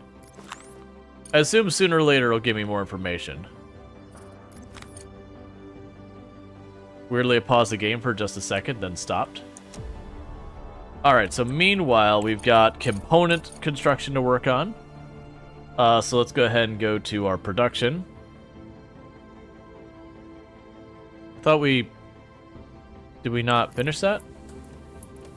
Oh no, we're working out right now. They were just discussing component stuff. That's fine. This game takes so much power each time. Right, but it's the power stored... Oh! No, it is not the power stored in there. Oh, goodness. We done goofed. Alright, well, we're going to have a very electricity-free night. So our entire production line is going to basically shut off for the night.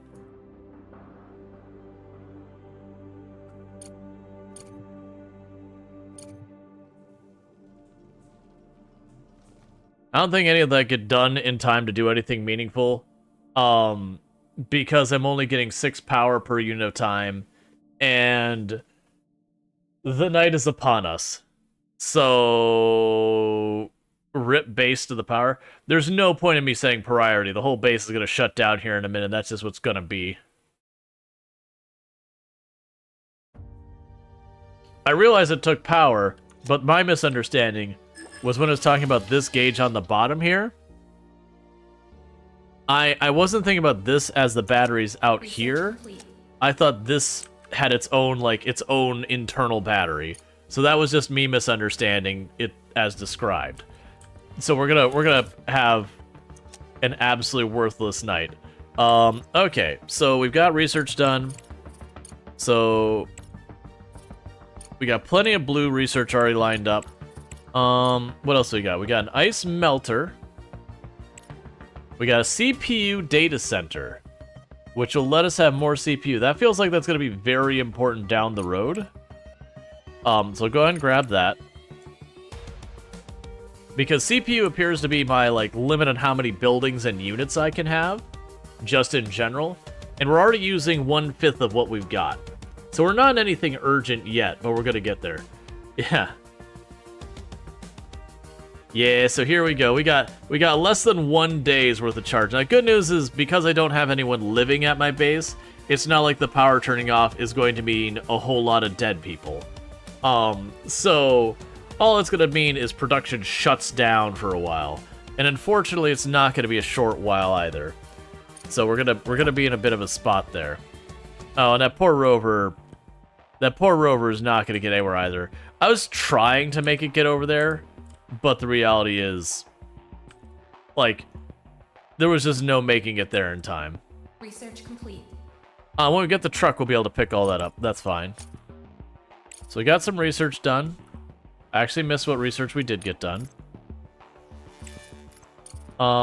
We were working on the components thing. So we've got the mining set up there. Process titanium by rolling mill.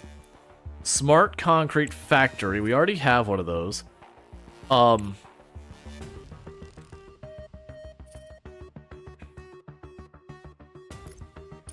am going to grab an upgrade of one of these. So with that, let's go ahead and pop down here in the interim. Everything's shut down, so it's not like it matters. So production, components factory. Why are you so big? I'm not prepared for you to be that big.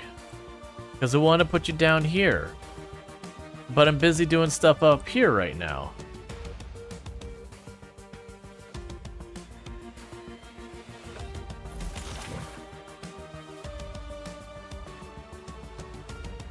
That's fine. We can't really do anything right now anyways. They're all just feeding the regolith into storage here, and then they're probably going to run out of batteries in the meantime, and then we'll just have to wait out the night. It's okay. We'll just treat it like when you're playing Timberborn, and then, you know, you run a situation where your water goes dry, but you've got, like, enough storage going on, and you can just sit there and wait. Like, you're just in a situation where, like, you got no more trees to grab, there's nothing to do, your beavers just get to sit around, all your industry is shut down because there's no water flow. So we're going to go ahead and double check our stuff here. So we got our green thing lined up. All right.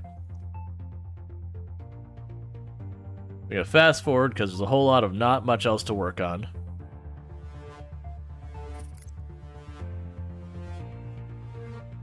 We just gotta wait for the sun. So note to self, the ore scanner. Do not use that judiciously. Be very, very, very reserved on its usage. Wait till those batteries are starting to look pretty full, and then be like, okay, well, let's not max it out, because that means I've got power going to waste. But maybe don't be quite as aggressive in the pulsing the scans.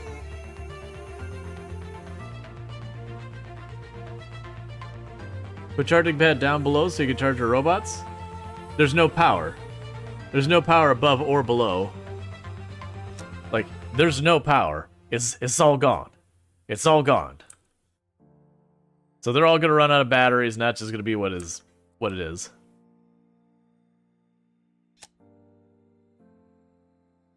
We just gotta wait for the day to come. Because don't get me wrong, they do go up here and they recharge. It doesn't seem like they actually have to recharge very often.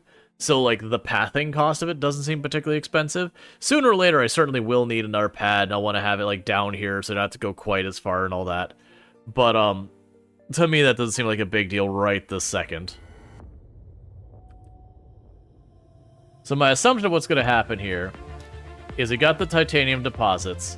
Once we get to the titanium deposits, I'll have to figure out what we need. So let's look at our production line and see if we can't figure it out. So, you produce the components at the cost of titanium and iron.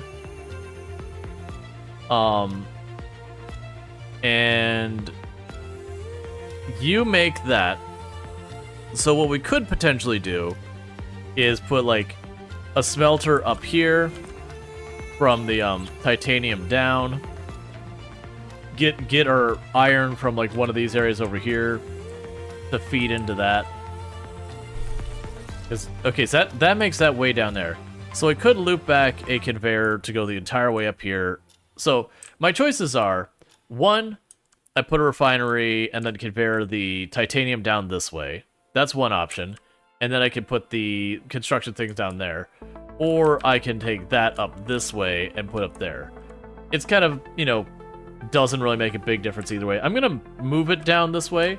That way my construction stuff is mostly in the same area. Just because it'll be likely that I'll have, like, a need for titanium and silicon together later and stuff like that. Alright, so we finished our research. So we've got some more blue and orange. It looks like I'll probably need more blue. Just something that's primarily blue. So we could drone upgrade our oxide mining, our excavation speed. Elevator for a conveyor belt, so that's good to know. The surface repeater provides detailed mapping composition data. Expedition control center, fuel generator. Let's queue up the better solar panels. And something literally just finished. So let's see here. You've got the hard rock mining, you've got the CPU. So it looks like the next thing I need is something for the green. That we don't have something that's costly there. Let's see. That's a work in progress one, so I won't worry about that. That's work in progress as well. We'll grab the ice melter, because that's an improvement to the ice extractor.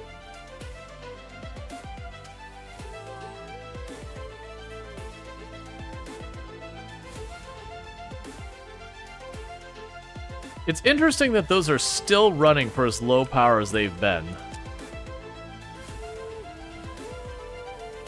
And they actually are repairing my stuff now.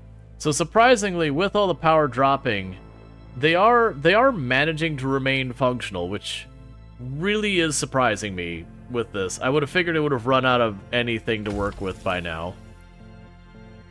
Repair the cargo truck. We're about to do that soon. Okay, and our power should start coming back online soon. And it's going to come back in like little fits because the solar panels will take a little while to build up a charge. They'll start only giving me a little bit of what I've got and then more and more. So they first come back online, they're not going to have enough to run everything, but a couple buildings will come online. And then when they come fully online, we should have more enough power to power everything. And the good news is we've already scanned like a 360 area that's going to make it so we can dig for a while before we need to worry about. Oh, thank goodness the sun is here. It was a repair bay? Yeah, so we got that all stuff. You're working on that. They're all gonna start recharging and all that good stuff. Okay, and we've got the titanium set up there, so let's get the next thing on the list. We're gonna grab the regolith extractor.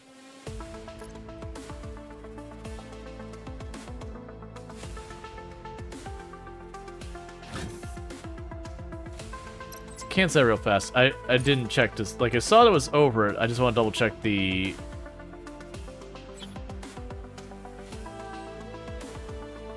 Gotcha. So I understand. It always has the same symbol for the output. The difference is... Interesting.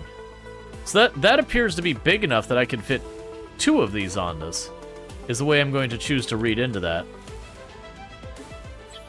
So in theory, I can do this. You can't build here.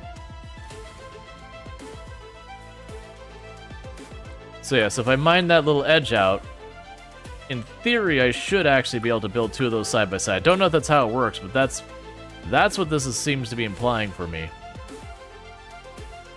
Let's pop over there, say that's high priority for right now. And then with that high priority, we can just let the others just do their thing.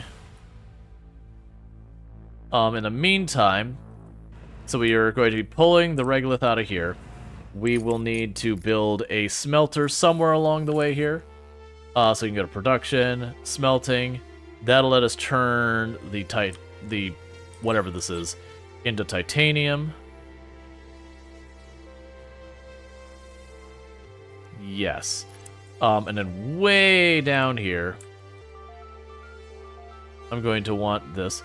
Interestingly, it looks like there is a specific input-output of this. So I'm going to probably need to turn this way. No? So the issue is, it looks like the titanium wants to be on one side versus the other. I'll have to see what we can do about that. I don't know what our limitations are, like can I make belts go over top of other belts or anything like that. But it does seem to imply I'm going to have a limitation there. And our drones are slowly charging again. It also seems like when they run out of power, they don't stop working, they just work really inefficiently.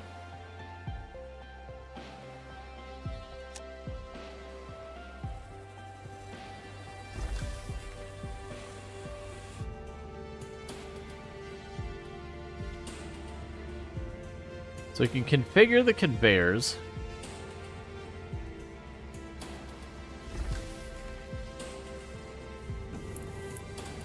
Well, it might need to be constructed before we can mess with that. All right, so we got a little bit of construction to do over here.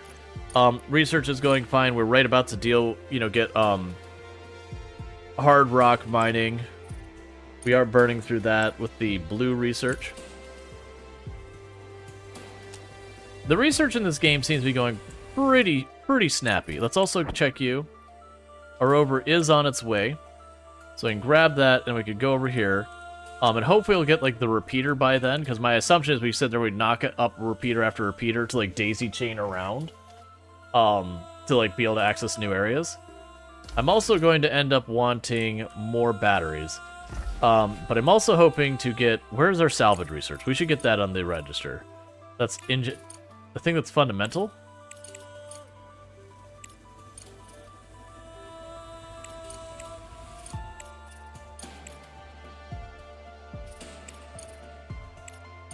Where are you? Because it feels like, to me, getting the salvaging research is well worthwhile. That might be salvaging down there.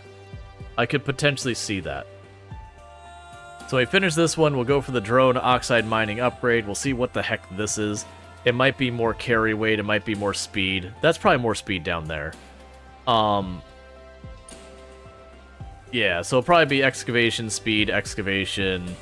whatever the heck that is. That might be a cargo ship or something. I'm feeling like that's probably extractor, because it looks like, it's some type of blowtorch or whatever. We'll see. I don't see anything else that feels more obvious to be that one.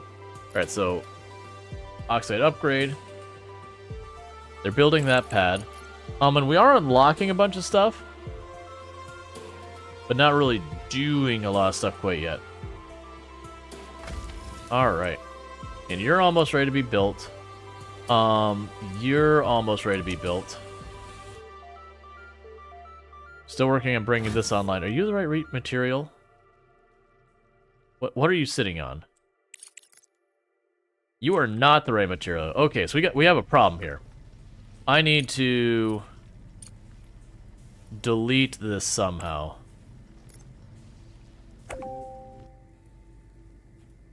Private lab. Select the type of science points. Fundamental.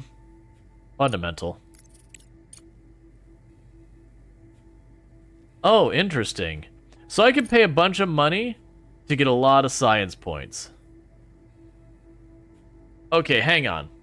So this is kind of a trick. I can spend 100,000 to get 90 days of an extra 200, or I could spend 50,000 for the others. I'm gonna go big. Confirm. Give me all of that science. All right, so we're gonna get rid of that, and we're gonna grab the conveyor. We're gonna build that. Okay. So, this is iron. This might actually work out for us okay. Yeah, I think this will work out for us okay. Because what I'm going to end up doing here then is going to get off the conveyor systems. We're going to go down here. I will get the regolith refinery. Don't build that. Alright, so we need to get the regolith refinery. They put you here, and then I'll put another one down over here.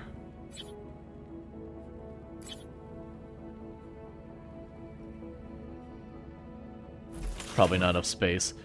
Cancel that. We'll put it over here. Objective achieved. We're ready to get started.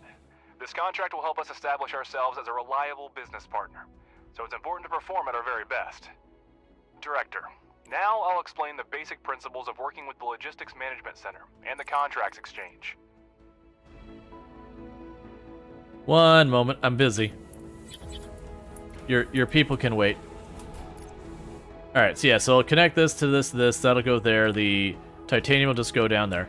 Okay, so you wanted me to do something? At the top of the screen are the main categories of the Control Center. We're looking for the Contracts category. You're now in the Contracts tab, where you can see all available, active, and completed contracts. The left column shows the factions that issue contracts. Click on a faction name in the Active tab. In the center is information about the faction and its contracts. Now select the active contract. Alright, so because we scaled up the thing, it didn't fix the text. So this got scaled up, the window did not. So they've got another UI issue with the UI scaling. Alright, so it is an indefinite contract. We could do it forever. And they want whatever 15 of that is. Can I... This window provides all the information you need about the selected contract. Here you can track its status, accept or cancel contracts, and send resources. Please take a look at it, and click Send Resources when you're ready. You have entered the Logistics interface. On the left side of the screen is a list of required resources, which you fill in from your base's supplies. On the right side of the screen is the shipment configuration. You can modify the contract, capsule type, and landing location. In the lower right corner, next to the Send button, you will see a list of actions required to successfully complete the contract. This is how you will know if something in the configuration needs to be changed. Fill the capsule with the required resources, click Send, and wait for the contract to be completed. Okay, well, we don't have those things, so... you know... Like, I'm still trying to produce titanium. Alright, so we got the idea of the contracts. We're not ready to actually do said contracts, but we'll get there. In the meantime, let's grab a regular old conveyor belt and plug that there. Now grabbing our conveyor belt. And...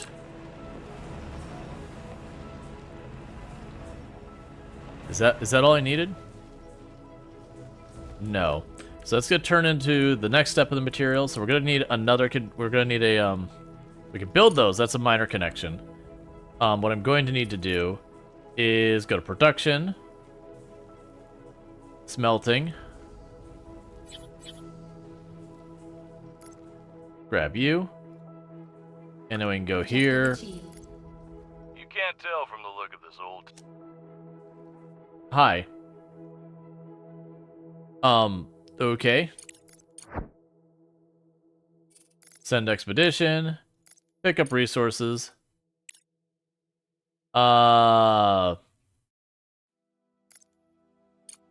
Select transport. Okay, cargo truck. Pick up resources.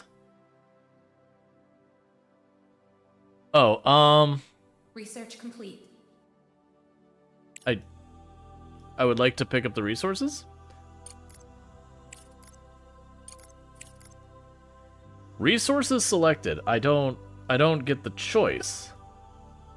I don't see a way to choose the resource. I see that there's these resources here. Ah, I understand now.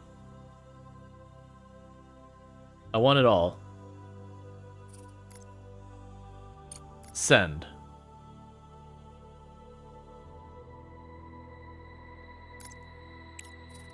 Okay, we'll grab the idle thing, go to the base there.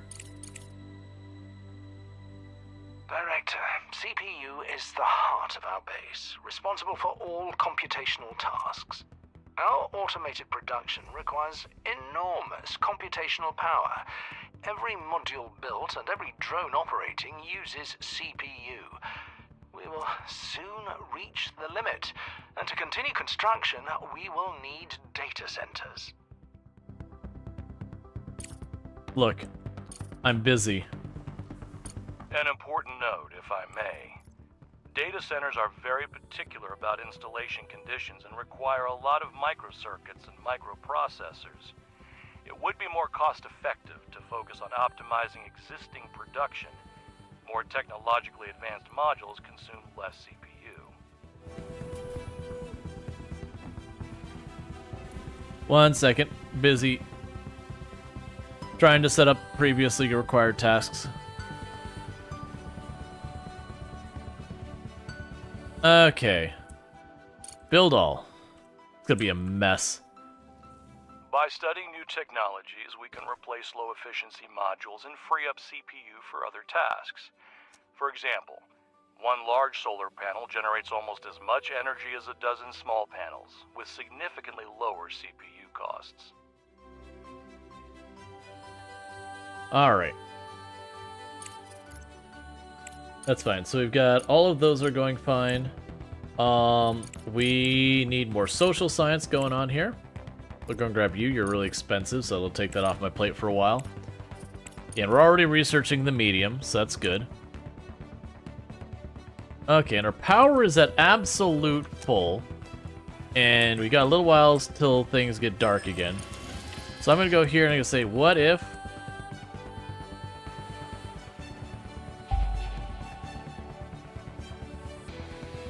Okay. And this time, I'm not going to be tempted to do more of it.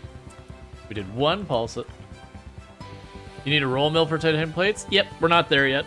I'm still actively getting titanium at all. Well, I'm getting the components. I'll need to do titanium plates next. So we're just not there yet. Yeah, I've got all that already queued up. You're fine over here. Let's tell him to go ahead and do that.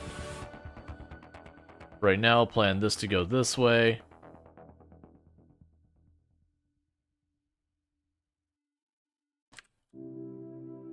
I am glad that as far as it appears, there is no like cave-in mechanic where you dig up too much and then suddenly the whole network drops down. Because it's really waiting for that. I'm going to clear that up because why not? It's not that many more tiles. And we're all good down there. We're all good down here. We didn't scan as deep on that end. Like realistically, let's just bridge that since a tiny little gap more. Realistically, I want to clear that out over time, but we'll see. The point here is we got a lot to build that we're waiting on.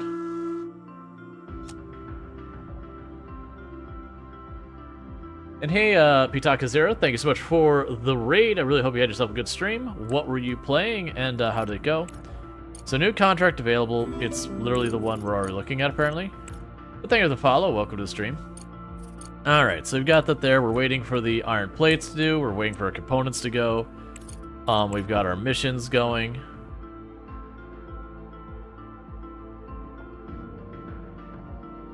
And I'm assuming we'll have to put, like, a repeater out here somewhere, or upgrade a repeater or whatever. I imagine once we get salvage, there's going to be so much... Okay, so that's implying that that is the salvager, which is what we guessed that was going to be. And I am actively working on trying to unlock that. If we go to fundamental, yeah, I've got that on our list. Let's bump that up. What are you why are you researching all the way down there? Oh, because you finished the green on that one. Okay, so we're getting to the point where the green science is so far ahead of the other stuff, we're just getting stuff backlogged on it. Alright, you have a great stream as well. Oh, and you played the Crust as well? Excellent. So if you're enjoying this, you can find that over there as well. Okay, so we're getting our materials from over there. I expect that to take a little while. We're going to check out the unknown outpost, and then we don't have anything else to grab right now. But I'm hoping to get the salvage here, mostly just because I don't want this crap all laying all over the place. We've got our land pad. Right, so that's what gave us the availability of contracts. The landing pad will be low priority for us. We got tons of material laying everywhere, so that's fine. They did fix that, so we're getting more of our bricks made. Yeah, so we got all our advanced components, our base components, and then our raw materials. Yeah, so downside is, I don't know if our robots can go over or under the conveyor belts. I'm really hoping they can go underneath them. Because if not now, they'll have to go all the way out and around here, and, you know, vice versa. Which, you know, fine, whatever. Just take the edges off of these areas that they might get stuck on.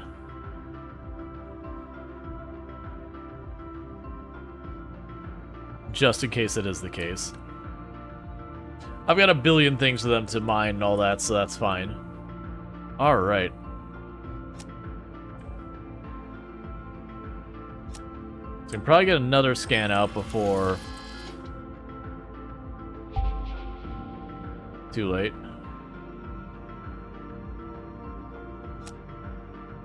Alright. Because it very much feels like anytime I'm like full power, I might as well pop a scan. You saw one go under, so you should be good. That's what I'm hoping for. Yeah, they can go. I'm really happy about that. Because it is one of those things that, like, yes, it makes sense in certain games that the conveyor belts act as a border, but with, like, kind of the nature of the way these are positioned, it can be a really frustrating thing to deal with otherwise. Oh, I need to connect the power. Let's not forget that.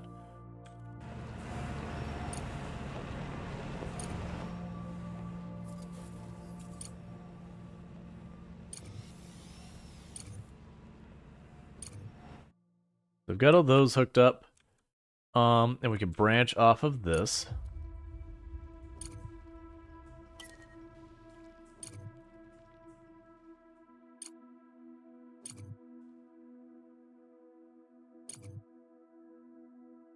We can branch off that. Okay, so look at all the power turned on. Not enough powers for the modules. Oh, that's just because it's not physically plugged in yet. That's fine, we'll get there. So power is off.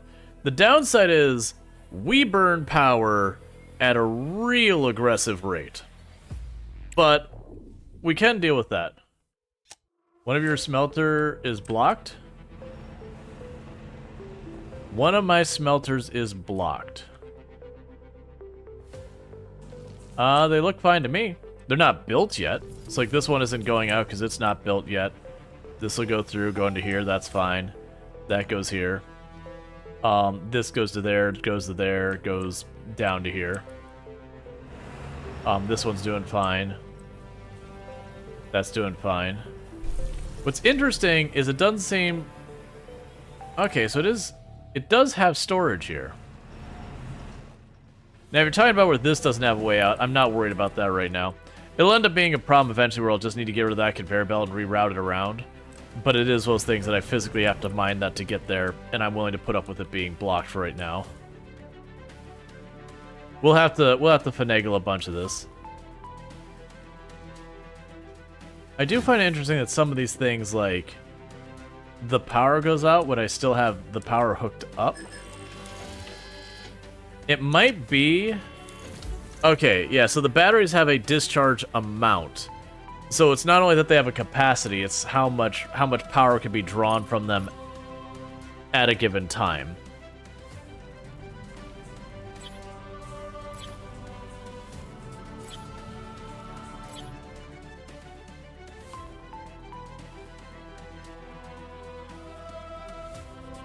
Don't worry about more later. Around the research post, there is a leveled platform and several small buildings. Yay. Wheel tracks are leading away from it in different directions. Inside the structure is disarray. Items are scattered, lockers are open and emptied, emergency crates are opened and emptied. In some rooms, there is a large amount of research equipment and materials. There are no people to be seen. They clearly left the outpost in a hurry. Alright. So interestingly enough, it presents as an either-or, which I find fascinating, because... Based on what I saw, the outpost was engaged in studying photosynthetic microorganisms capable of living in a vacuum and zero gravity. Director, send drones to study the materials. This will aid in further research. Yeah, it's an either-or that, like, in reality it'd be like, well, no, but you could do both. Yeah, so you'll need prerequisites robots, which is fine.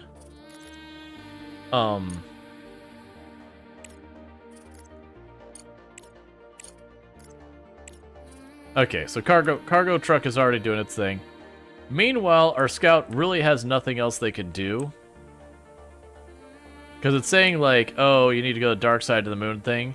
But we have to be able to do the repeater first. We're on a, quest where it's like, produce this thing, produce this thing, produce this thing, so you can repeater. So we're stuck just waiting for it. Oh, if you're all gonna be inactive, you're all mining now. It's fine.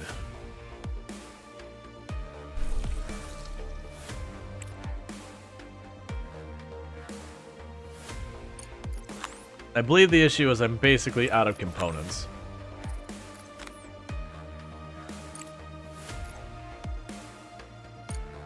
But if I manage to research the salvage real quick, then that'll solve that problem. Which we are getting a ridiculous amount of the blue research, which is the bottleneck for getting down there. We'll get whatever this is, and then we'll be able to get salvage, and I can start shredding everything for quick supplies. So it seems like the orange is my big bottleneck right now.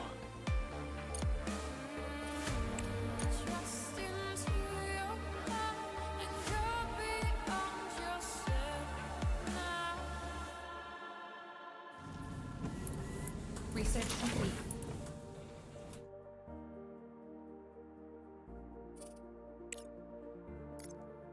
Alright, so we go here. We've already got the next thing going.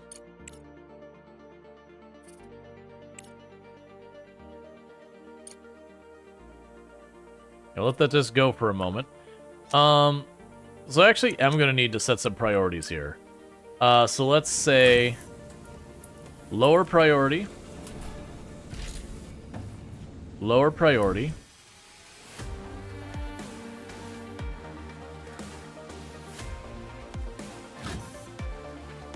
Lower priority. Yeah, so we can get all our production lines back online.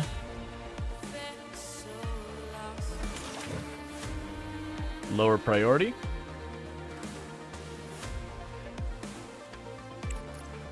Alright. Yeah, so that should research really fast. Then we'll get this thing, and then we'll get that thing. I'm worried about how much that's going to cost. But like I said, this is just parts galore laying everywhere. Like I got parts for days. And then when we clean all that up, I'll have more space and not have to like work around it and all that. In the meantime, because we got everything set up to mine as well, they are just chewing through mining everything.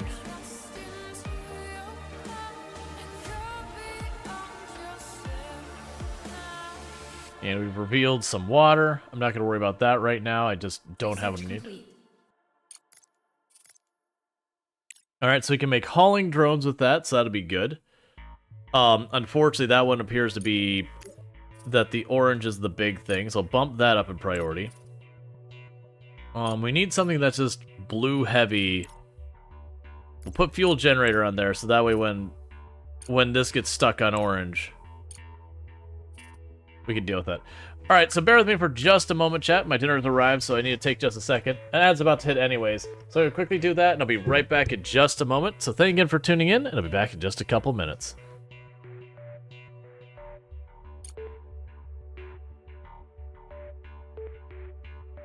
5:10 p.m. And it's around 7 that does start to get dark, so we got plenty of time. The good news is there's not many zombies to the south left to be pulled.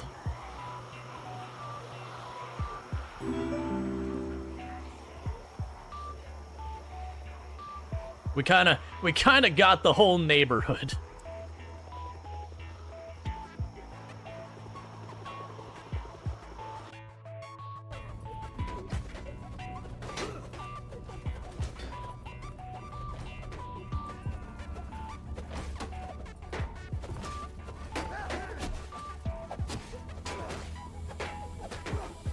I need you to move.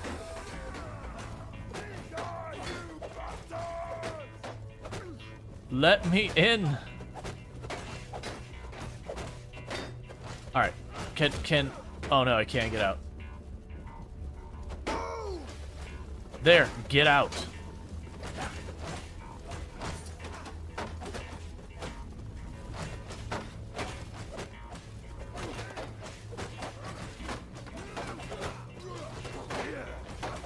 Yeah, that's what I've done, is I've told them to get out of the way, and they're just all... Yay! Just want to go on the record, I'm not cool with what you're trying to make me make. He should make his own decisions about who he likes, and like if you want to win him over, you gotta do it the old-fashioned way. You know, find common interests, talk about it, get to know one another, make him see that you're actually a person that, you know, maybe he'd be into. Not drug him with stuff that are made by questionable mushrooms from some dude in the woods. So we got 33,000 users on our malware. You heard me.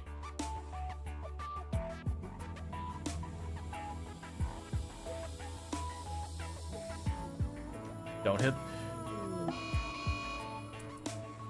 That's not good.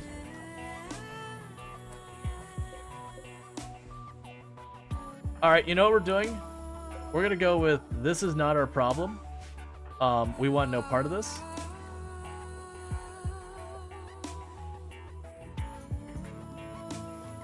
Breaking news, Rual single-handedly cuts down the Amazon.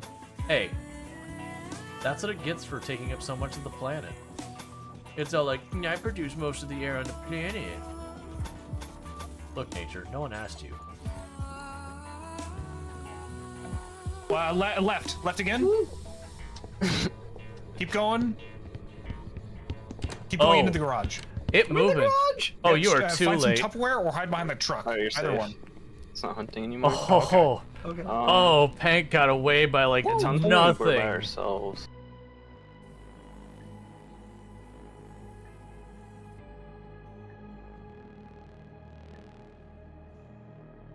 You're showing me that this is perfect. Ah, don't worry, chat. My paint job is perfect. Right, so we should be good. The game's still open. It's just being weird. There we go. But yeah, so I do appreciate everyone hanging out and all that and whatnot. And we'll get back to the game. We're basically waiting for the sun to come back up to be able to power everything. In the meantime, we got all that stuff going on. We got our research going. Hey, Luxray. Take a sip. What's the worst that could happen? Give me a moment. I just finished my drink, like right as I came back from the break. So I literally just did a pretty generous sip. And I'll get another one. I gotta go open another drink. Yeah, no, you're all good. That's like literally just saying it's like I see you. I just hydrated. So just give me a minute. I'll honor it in a minute. So we're just kind of waiting for the sun to get up. And then we got our rovers and all just sitting around waiting their turn.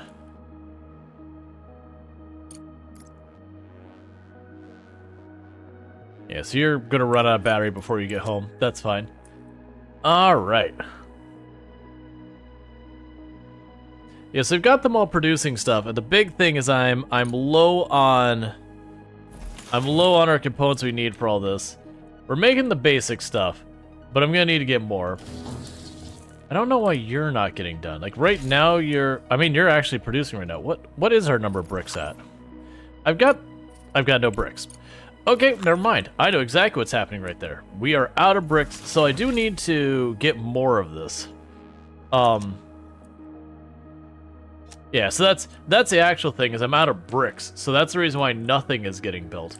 Because I was going to say, usually in a lot of these games, they'll make it so your production lines are set up such that you can start from, you know, basically nothing. That you don't have to worry about accidentally soft-locking yourself because suddenly, you know, you can't get the material or whatever. They're usually pretty good about that kind of thing.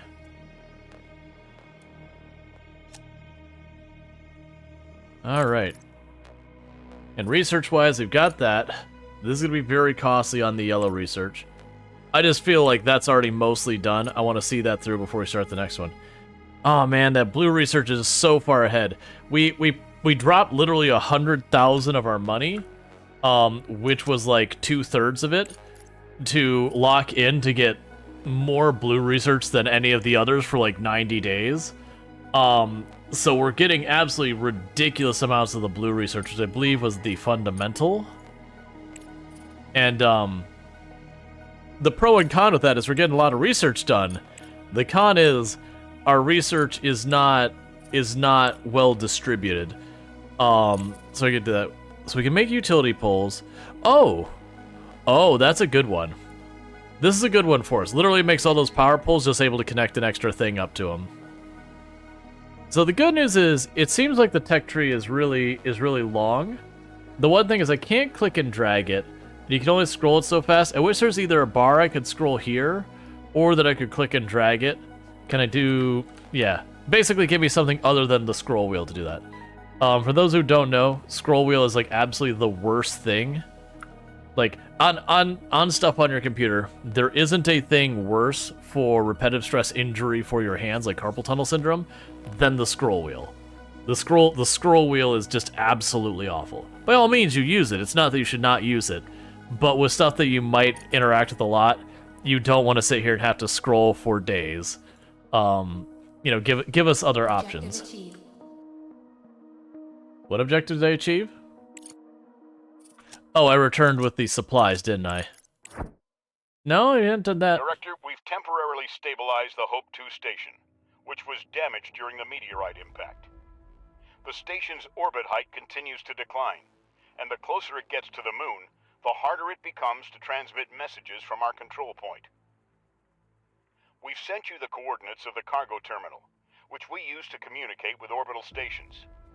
You'll need to see what condition the terminal is in. Contact Hope 2 and get navigation data for the expedition to the site of the meteorite impact. Send the rover and continue preparing for the expedition. Expect technology for building life support systems soon. Cool. Alright, we need to get in touch with Hope 2 and prepare to receive the expedition operators. Well, Crust never gives us a simple task. So, the other thing that's interesting here is when we started, they presented us with a choice. Do you prioritize saving the people, or do you go for the heckin' money? And the prompt basically said that the going for the people was a work in progress. It wasn't ready yet. So we chose to do the one that was fully done, which is to get the money. But it ultimately feels like I'm still doing it. That the decisions there were non-choices. Now, it could be that what actually happens is I got one reward versus the other reward, but the story goes on, which is still meaningful. But at the moment, it makes that decision feel a little empty that you kind of just do it still anyways. Versus, you know, like, you make that decision, you have to live with the consequences of it. Because there was a game, Ixion, which is a city builder that the gist of it is you are in a space station, well, spaceship, I guess it is. It's a space station ship that is like you live in it kind of thing. But what ends up happening is, like all these games, something goes wrong and the ship gets horribly trashed. But it's interesting in the concept that you live in the ship, your city you build in the ship, and you like slowly unlock more parts of the ship to build out more and all that. But they do present you with decisions saying, hey, you could do this or that, and you do it, and that's just the way it is. Or Frostpunk 2 does Frostpunk 2, that's not out yet. Frostpunk does that really well as well. We're like, hey, you know, you've got this person, they've got frostbite, they don't want you to amputate their limb. What do? Do you honor that fact, knowing that it is 100% going to kill them, or do you say, hey, you're gonna die if we don't do this, so we're doing it anyway? And there are ramifications for both of those decisions. And, you know, you have to there.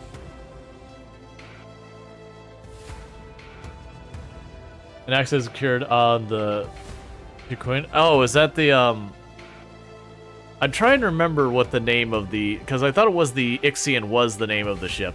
But yeah, no, it's there was all sorts of stuff. The only downside with Ixion is I really like Ixion. The story is extremely scripted, so it is kind of one of those things that once you've done the story, you've done the story.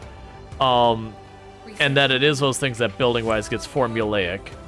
That you kind of build your base in a way and then you've done it. You don't have a reason to build it a different way. Okay. So I've got that going, and that's on the orange science. That's got orange science backed up. That's got orange science backed up. You're probably... I don't know which science will run out first. It's kind of a crapshoot if we run out of the blue or the green first. I think it will be the blue.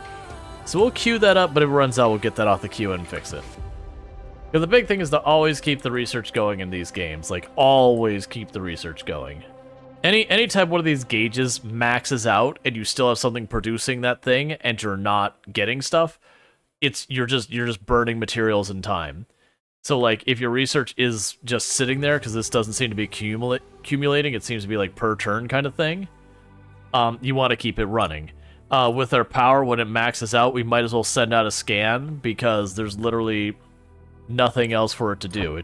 I don't get to keep a large power reserve. You know, it'll be there or not whenever we need it. I'm still paused. Okay. Yeah, because the big thing is once we unlock this, then no, sorry, we'll unlock this, and then we get the salvager, and then we can start tearing everything apart. In the meantime, we got production back online. We're slowly getting stuff built. We're just hurting for the bricks. Genuinely, it might not even be a bad idea to get a second one of these, but that said, even with all these rovers going at this full speed, they're not staying that far ahead of this. I'm also curious, it's saying that we get regolith, we get slag to use for stuff, and that is a useful production material, but we haven't seen what we do with the slag yet.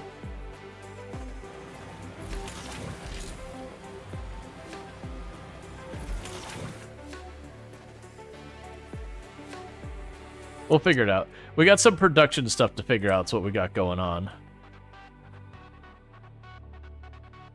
Yeah, and so you can see we definitely have hard boundaries on the map here. Okay, so we've delivered that cargo. So let's go back out here. We got cargo over here to send. So select transport, the cargo, pick up resources. This UI here needs some love. So pick it all up and bring it back home.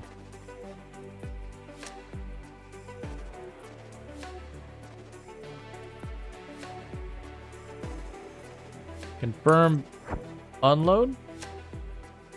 You're telling me to confirm unload, and I don't see how. Like, is my rover sitting here somewhere? Because clicking on that... Oh, land pod? I understand. Yeah, so the UI is not bad. It's got a couple things that's easy to get confused on. So you're gonna drop a bunch of this stuff, which will give us a bunch of parts and all that. Some titanium plates, not enough. We need 25 for our contract. But that's some titanium plates. We'll get to titanium plates here in a minute.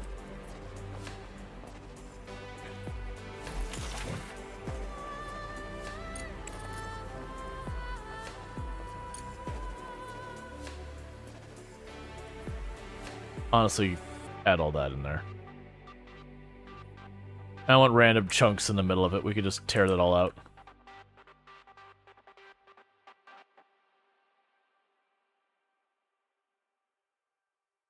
Research complete. Alright, so what finished now? I'm not sure. So you're still working on green, you're still working on orange, you've got orange left as well. Yeah, so we finished a blue task. We got a fuel factory. We got an elevator conveyor belts. We've got the repeater. I suspect the repeater is going to be becoming important. That what we'll end up doing with the repeater is, my guess of the repeater is either one, we'll go out here and be like, I want a repeater here, and then I could go to areas in that radius. That's one possibility. The other possibility is I will build repeaters here, and each repeater I build will expand my range.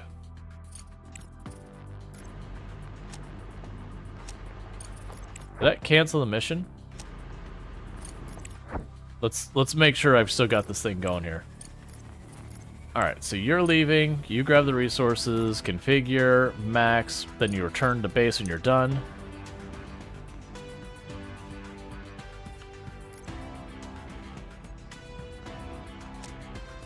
It's also implying that I'm going to need an expedition base and all that, so we'll have to worry about that.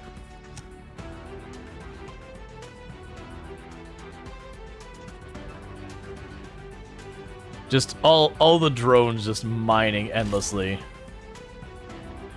Like, they grab the one brick when they can to build the one thing.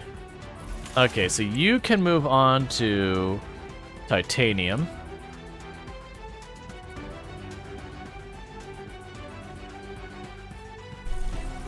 And once we get that, that'll bring the titanium.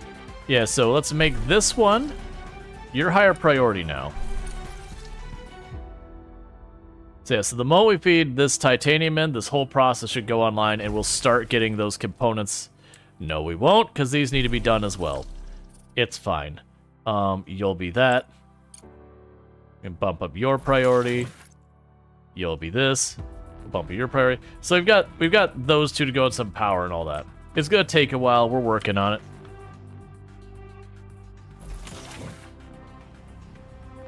It might be worth making a second pressing module. That might actually be worth my time, because then I could double the speed we're making these bricks. Because we are getting ahead on the storage, but it is those things that I wonder, once I got other stuff my drones need to be doing, what'll happen. So what do we have here? Yeah, production storage is full. So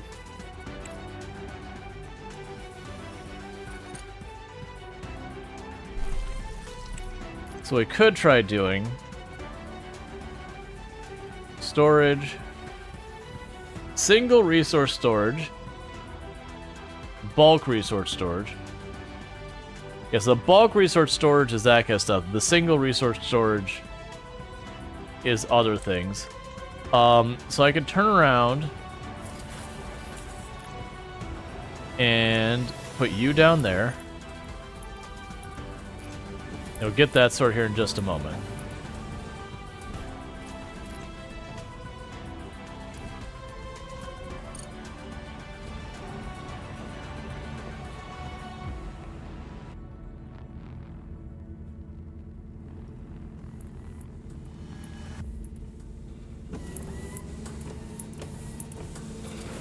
Okay, so it won't let me go around.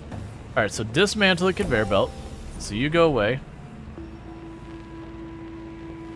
You get built there.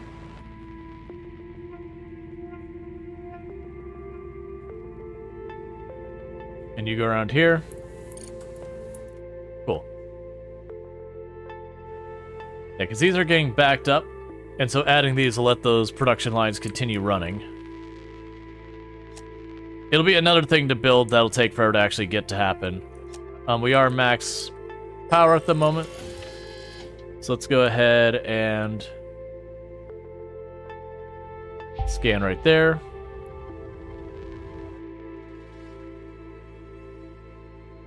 We got play time till night, so we'll do one more pulse real fast.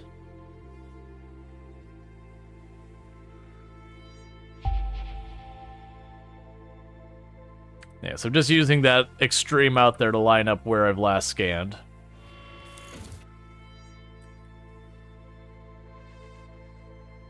Alright.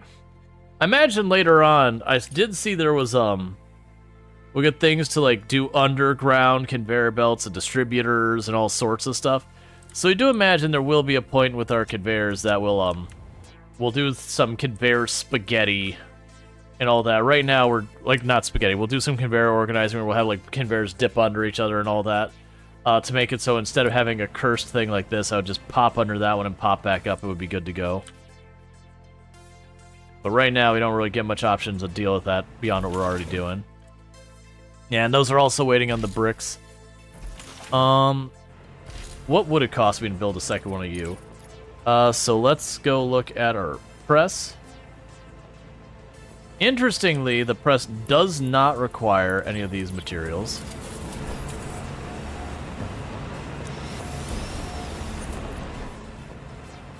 So we can go here and say, hey, give me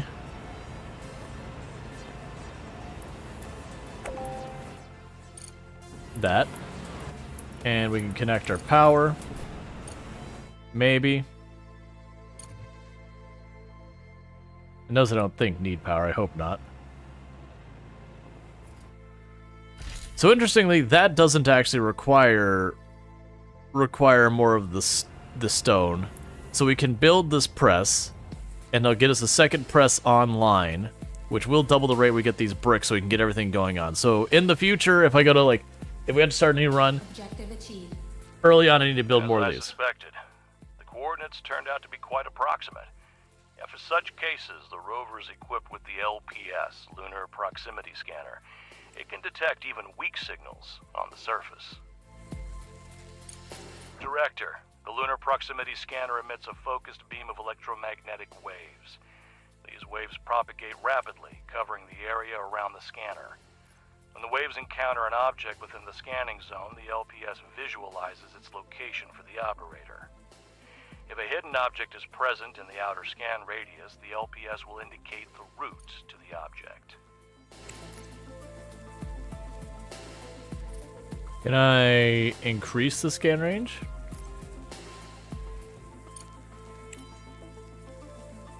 Like, it shows a tiny little bit. Oh, it's doing... Yeah, so it's like Elite Dangerous. So if we look at this, it saw stuff over this way. So what ends up happening is on that circle, you'll see like these little bars and all that. The more bars, the more like you're getting signal bounced back from it. When a hidden object is within the radius of the rover's inner circle, activating the LPS will... That's fine. Yeah, so the point is, we saw stuff pick up in the scan here. We're going to go over here. We're going to pulse it again. Why did you not...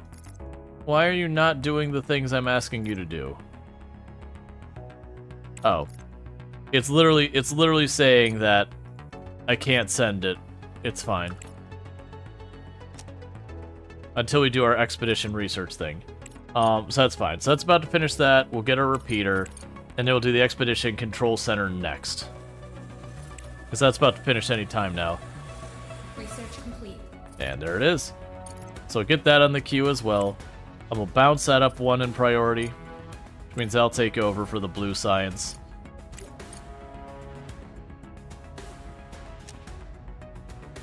Not enough power for the modules. It's still just waiting for those to be built. Yeah, so now I suspect we're going to start having this regolith will start falling behind.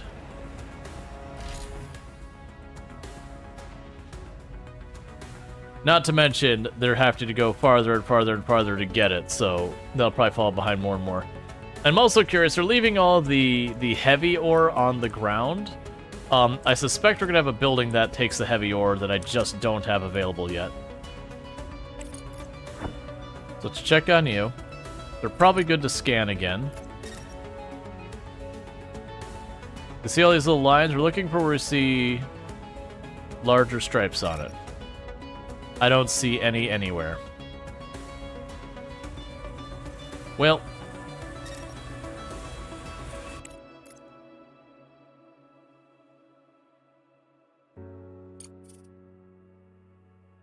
We gotta start scanning for whatever.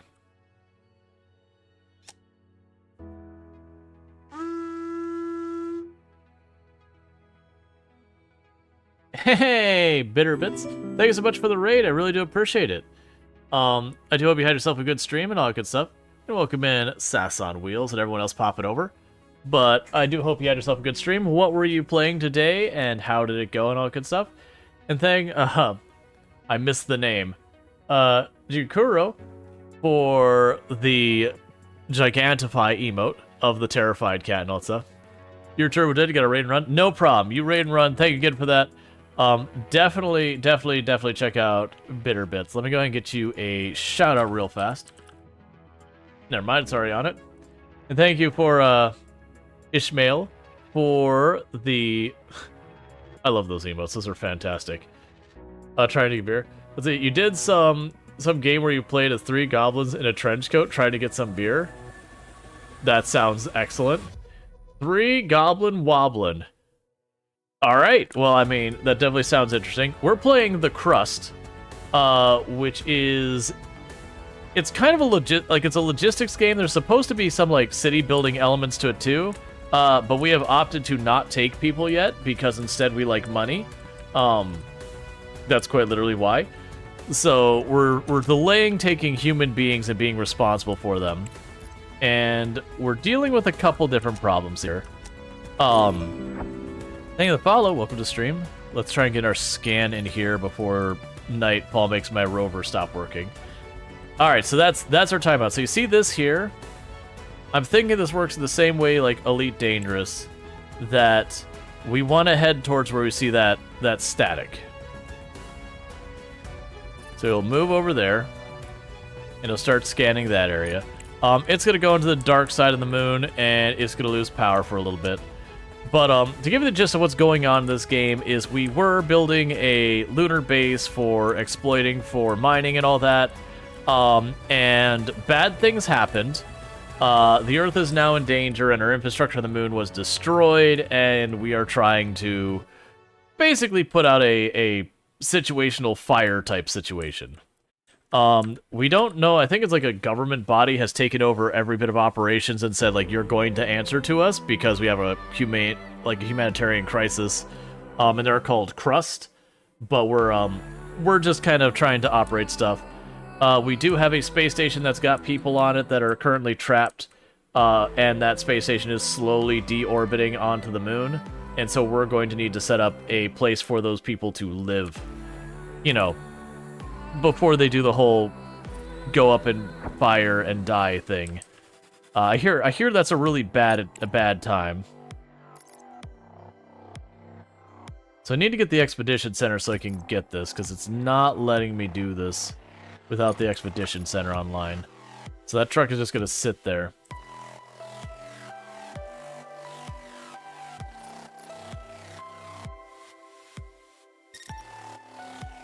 Alright, we got a ping. We found it.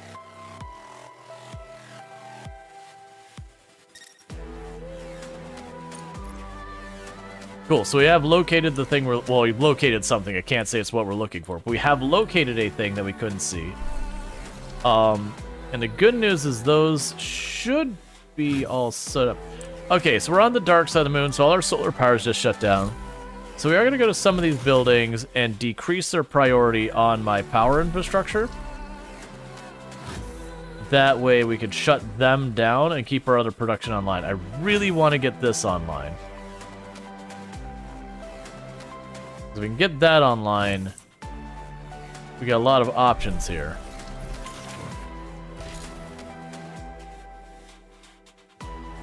Cool, it's online. So with that, we should start getting titanium made, which will let us get our components that we've been being held up by. So that's been a long time coming.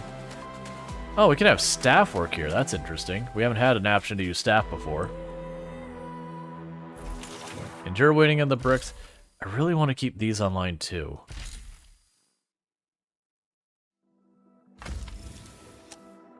There's stuff on the surface I could shut off. Oh, I never wired you up. That's on me. No, you're wired up. They must have just finished those. Alright, what else can we kill power-wise? We can let that backlog. And that's on... You still don't have power.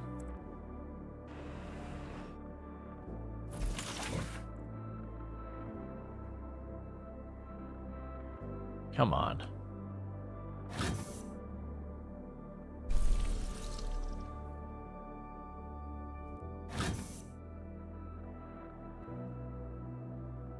Okay, that's fine. Because I want to get this online because we're going to be absolutely direly needing that titanium to get to happen. So get that forward. We need to expand our power grid up top. Our CPU is still doing fine, but we can start moving over to larger solar panels now we've unlocked those. What do those take for me to build, by the way? The same things we've been building everything out of. Nope, that's not true. We need the titanium plates, which I don't have yet. But we will hopefully have soon now that I've got titanium being produced at least at all. Okay, so you're making titanium there. You're making the components. I will need a separate thing to make titanium plates. So you only produce components. We need the rolling mill, that's right. So we can get the rolling mill on production. Well, we're gonna leave that going because this is about to finish the hauling drone, and then we want the salvage thing, which I'll bump all the way up to the top immediately. And then, you know, we'll get the rolling plate next. Alright. Pretty soon our research bonus that we got for our blue side, yeah, our blue research bonus did finally drop off. So that's a bummer. But that's not surprising. That's been overdue. So yeah, so we are stuck just trying to keep everything running while the sun's down. Research complete. Alright, so we finished that. So the next most important thing is getting our salvage online, which is actually not that expensive from the looks of it. So that just became priority 1. Because once I do that, I've got a bunch of junk that got destroyed on our base just laying around from the meteorite crash that we pop up here. Like, all of this is the original base from the tutorial, and so, like, it's all wrecked. And just looking at just mountains of really delicious and wonderful supplies everywhere. And I want it all. I want it all, chat. Give. Why can't I click on that one?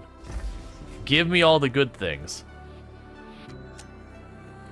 So we're trying to beeline to that. The moment the next research gets done, we will we'll switch back over here real fast to getting our rolling mill done and getting that stuff going on. We've got the basics we probably need to keep people alive on the planet researched. I haven't built any of them because we're just starving for the smart concrete, which we're making here, and I actually have tons of it now from the looks of it. Which is probably why all of a sudden all this construction is actually getting done. Okay, so I have to select the resources. So you spit out the iron ingots. So there we go with that. And you're spitting out the purple bar things, the silicon. So I've got that set up. In the meantime, we can go ahead and choose storage. Hey, Bentley, how's it going? We can grab the storage here. And we can go out here. Conveyor belt. Get that hooked up, select resource. You will be the components. So that's good news. I'm doing good. So one of the interesting implications with that is I was like, oh man, I'm going to need to go and make another location for this stuff. That implies I don't need to. I can dismantle that chunk of conveyor belt. We can go to our storage here. Just plunk that down right in the middle. Then we can reattach these, because I'm going to need that to make my components.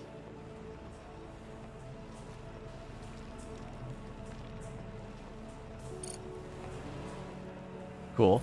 And so that gets built. We can put that in the regular titanium. And then once we get the roller, I can just branch that out, and we can make rollers in this big open spot here. Alright. Did our rover make it there? Or did it run out of batteries before it got there? It is here.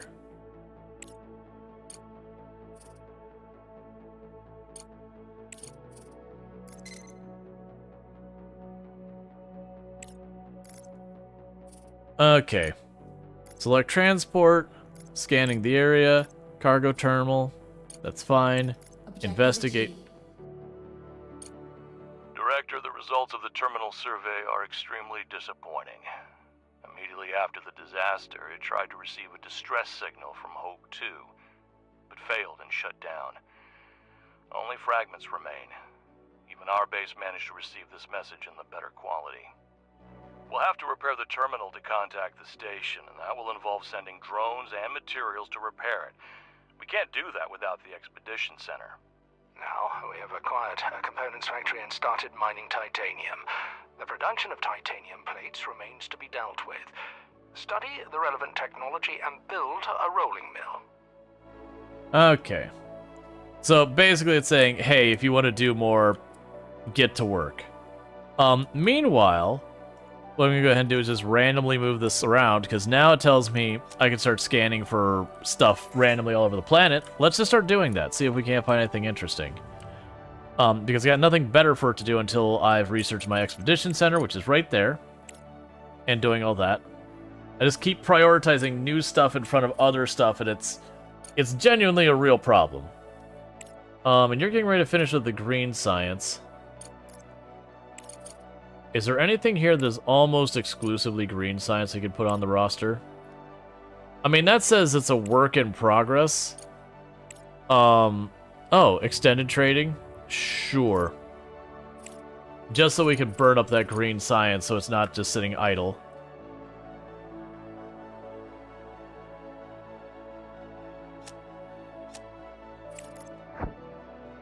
Alright. So you're gonna run out of batteries anytime now. That's just wait on you.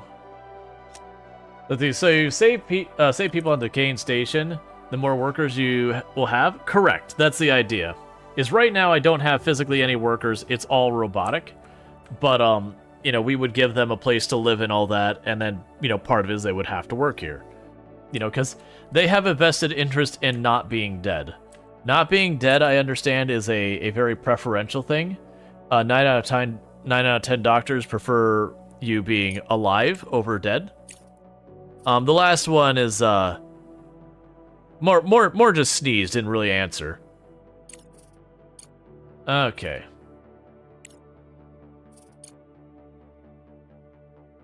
Some already get knocked off here that I overlooked. So we've got this one that's gonna burn up a ton of green science.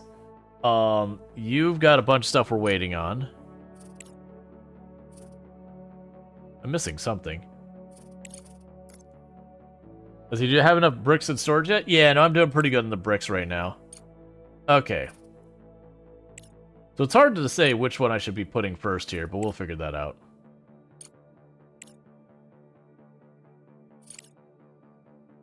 That's fine. We'll leave it the way it is. So that's got 8 days till that's done. Hopefully that gets done soon, though.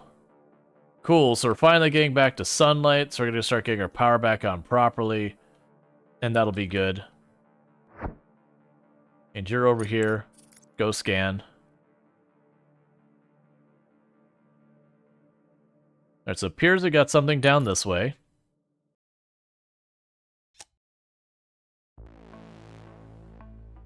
Weird, everything alive has a 100% chance to die. What do they want to die? Hear me out, when someone else tells you how you have to live your life, even if it is to your benefit, you quite often will resist it. You quite often be like, no, you're not the boss of me. So I am going to have to make more just regular solar panels for right now.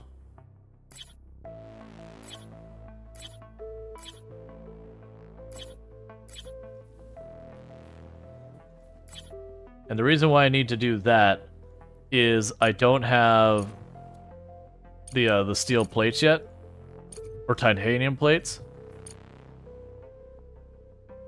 and I need more power now. So got more batteries happening.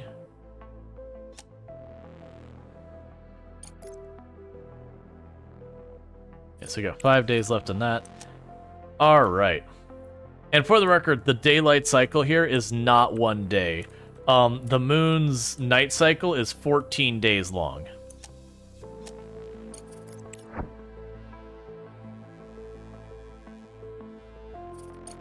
All right.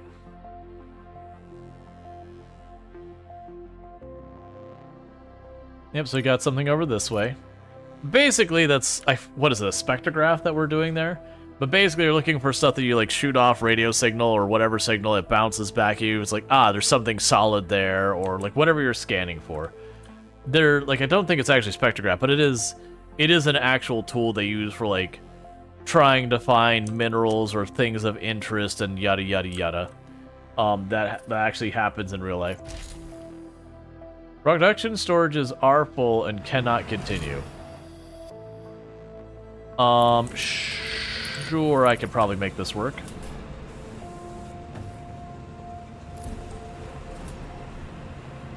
So let's grab you.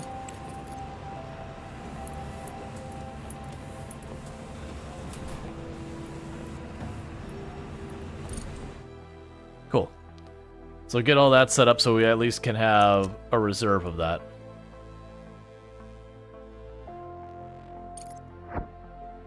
I'm trying to keep an eye on the rover here.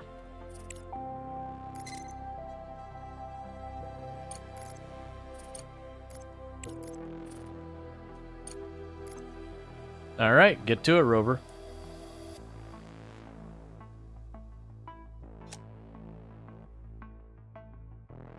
Alright, so our battery's looking pretty good here. Or sorry, our solar panel's looking pretty good there. We'll definitely want to get more batteries as well. I'd like to get this out of the way so my stuff stays organized. So I don't have, like, just random batteries all over the place.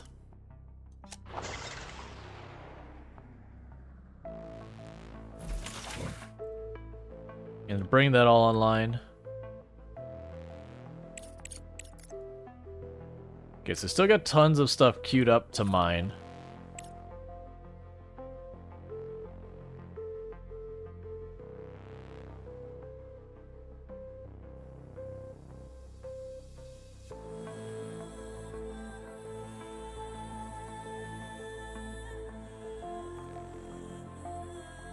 Because for me, I'm just like, just keep mining. As long as there's more to be found, just keep on mining. Oh, right, that was right. We held off mining back here because, like, oh, that's way out there. That's fine. We can go ahead and get that over here. So right now, we'll just make a path like that. I'm sure we'll find more stuff here and there to go for. Lunar Harvest. There is a research facility at a crater. At the main entrance are numerous cargo containers marked the logos GRAQ and ASIL corporations. Drones are buzzing around their active conversations on the radio. Upon learning about the approaching rodeo, the radio call comes in. Take the call. Hola, Director. I represent GRAQ, a company specializing in advanced agriculture. Don't be surprised by the activity on the airwaves. We and our partners are engaged in an active dispute over the rights to this facility. This research center was our joint project for the development of new types of extraterrestrial crops. After the disaster, some of the staff were evacuated, and our esteemed partners decided to take advantage of the situation and appropriate the facilities for themselves. Is that so? Greetings, Director. I represent the interests of the ACIL enterprise. Do not listen to the accusations from our former partners. They were engaged in the development of a new type of plants, but we provided all the infrastructure and equipment. According to the contract, in case of an emergency, the rights to the facility and all developments should pass to us. But these farmers do not want to fulfill their obligations. On the contrary, they demand demand we transfer the facility and all developments to them. This is simply outrageous. Okay, so I have a contractual dispute where you've got a group who has funded an operation and those who worked the operation. Now, the reality is what you do is you'd look at the contract and actually see what it says. Because at the same time, whether you're the one putting up all the resources, you're the one working it. Because the implication is both of these people are effectively on, like here present. If one of them's like on another location dealing with that, I'm gonna tell him to go fly a kite. The person actively trying to survive in the environment is gonna get my preference. Director, in this situation, we can use the emergency powers Crust gave us to put pressure on the corporations. We can give the samples and with the equipment to one side of the conflict or the other, take it all back, or send a botanical specialist to reopen the facility to benefit our mission. Okay, so now we've got ourselves an actually interesting decision. So we can hand over the materials to the farmers. So whatever is on location, the farmers get priority of it. We can give the materials to the construction concern, which would be the people who funded it. We can basically steal from it to get our own research materials because we are in a state of emergency, which does give us a very strong justification saying, hey, look, we're dealing with a humanitarian crisis here. There's a freaking space station with people on it about to come down. If this research helps us, save those lives, tough cookies. You're on our frickin' moon. Or we can reactivate the facility, which requires a botanist. Considering we have a 0 population, we can't choose that one because we don't have a botanist.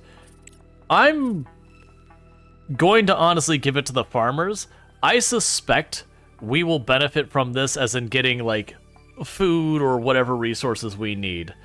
Because research right now, I would assume this research is going to be the green research, and we are actually way ahead on the green research, to a point it's actually causing us some headaches. Now, me not approaching this from game logic, in this particular situation, the farmers are on site, the construction concern is on another, is back on Earth, and the research stuff. I would rule out the construction concern here. That's someone who's just, yes, they did pony up the money to start the operation, but they are invested financially. They are not invested in in a current emergency situation. Whereas you can argue the farmers are, and plus we are as the people trying to, save the station and everything. So 1 or 3, you have a moral and ethical justification to do. 2 would be the more profit-driven one. But again, I'm gonna always rule in favor of if you have hey, I threw a bunch of money to build a town on this island. The island is threatened, and now there's this argument between the people living there and the people who invested money. I'm gonna side with the people living there. They have a lot more to lose than the ones who just threw money at it. So we're gonna hand it over to the farmers. Giving the samples to the farmers makes the most sense. They know best how to handle this moon celery. Director, if things continue like this, we'll become close allies. We've invested a lot of effort in this research and are immensely grateful for your support. As a token of our gratitude, we'll give you a license for producing these crops. Over and out. These farmers are good guys. Now there'll be apple trees on the moon. Okay, so we got a license for their food, I guess. Which my assumption would be that we get some type of food benefit somehow or whatever. I don't know how any of that's going to work. Or it could also have been just flavor text. So we're going to scan again and see if anything shows up on the spectrometer. Nope. Nope. So we will just go here and move over to there. Because we're just going to move around, because we have, if you didn't see when I choose this, there's a really big radius here. Basically, I don't need to scan in that big radius again. Because, something will show up on the spectrograph if it's there. Alright, so we're almost able to salvage. So that's good news. We are obliterating everything anywhere.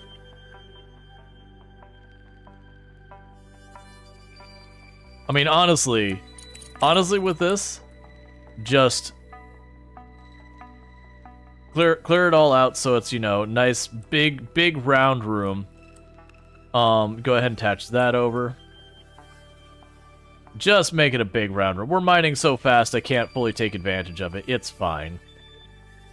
Because who knows if I miss something scanning. We use the regolith to make our bricks, so it is in its own right a material we use.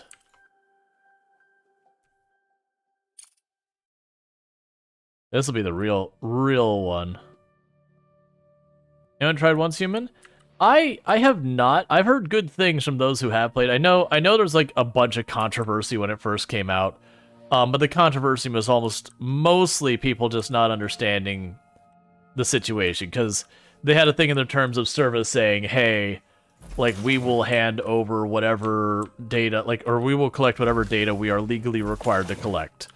And people are like, oh my god, they're spying on you. It's like, no, they literally are legally required to collect certain data in certain places. And people's like, oh no, they're going to collect all our information for people in the US and give it to China. It's like, no, that's still not right either. Like, we have protections on our data here. People in the EU have their protections on data.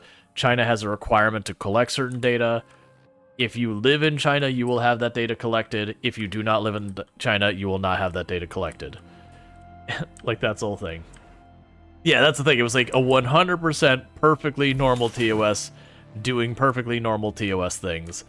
But, you know, a bunch of people got a huge uproar because a whole bunch of people were like, they were being inaccurate in how they're presenting what was going on there. And a lot of them is probably under not understanding what they were reading.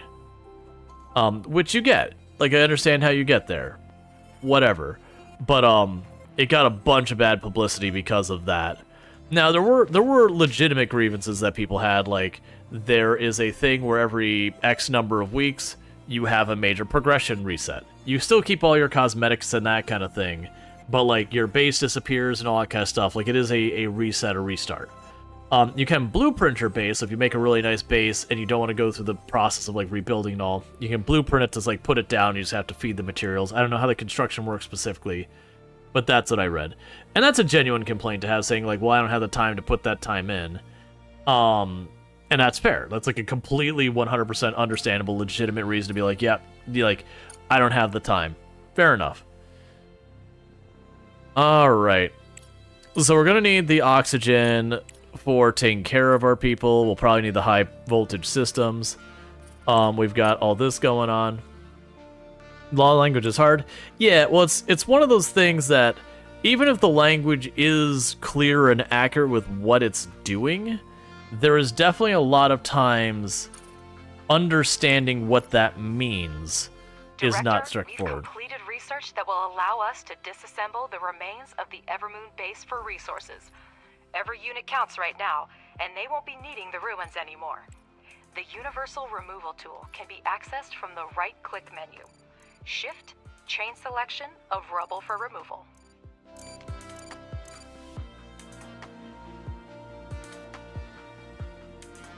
Yes. Yes. Salvage it all. Salvage it all.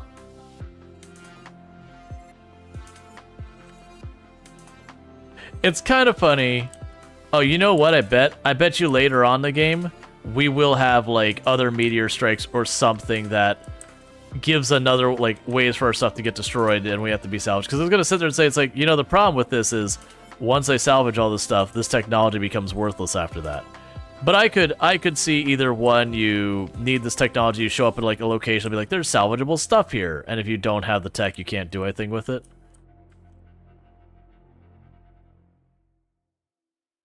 So I can see a lot of things. But the point is, right now, all of this is free materials. Which is the reason why I was like, I want this. There's so many good things caught up in these buildings.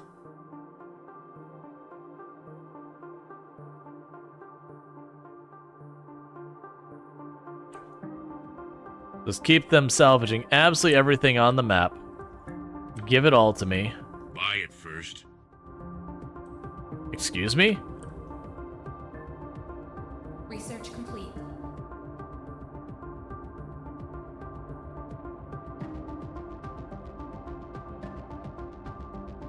Okay, everything that can be salvaged has been queued to be salvaged.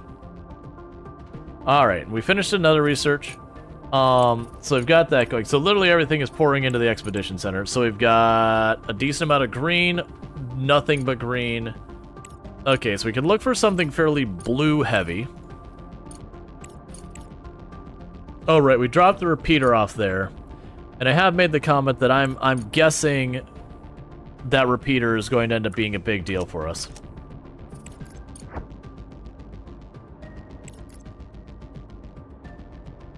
So we can scan around here.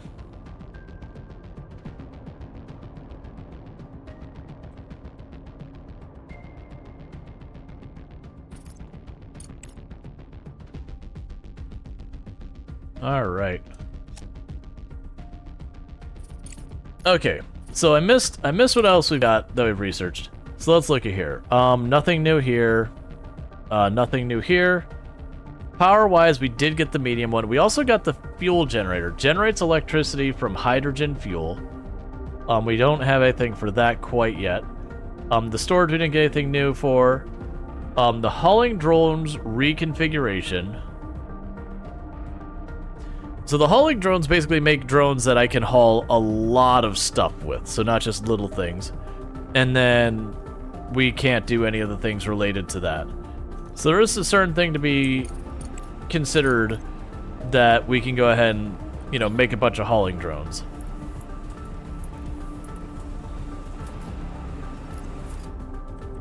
Which I suspect will be necessary with, like, all this stuff out here.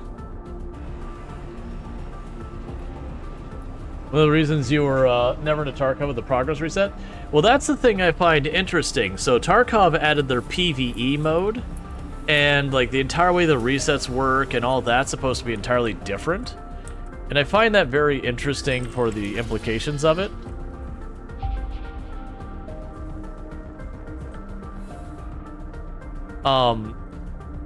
Because that was the same thing that happened to me, is I just got tired of doing the same quests over and over and over again. And there was also things as I enjoyed early reset when everyone was dealing with kind of scuffed gear, versus when you get to like the mid to late reset, where people are just super duper juiced. I got tired of running into everyone running meta strategies. I liked running into people where you have like the one person, they've got all the armor, but their gun's kind of crap, and the next person, you know, their gun's extremely good, but they're running around basically with no armor and all that kind of stuff. And to me, that was always a really good time to play the game. We got our production for, where is it? No, we don't have the rolling mill going. Where's the rolling mill in our queue? Is that next up on the list? No, it's the next one after that, because we're doing the expedition center. That's the problem, is we're just dealing with more and more and more stuff needing researched. It doesn't look like there's many opportunities for me to speed up the research either. Yeah, you're still working on your way.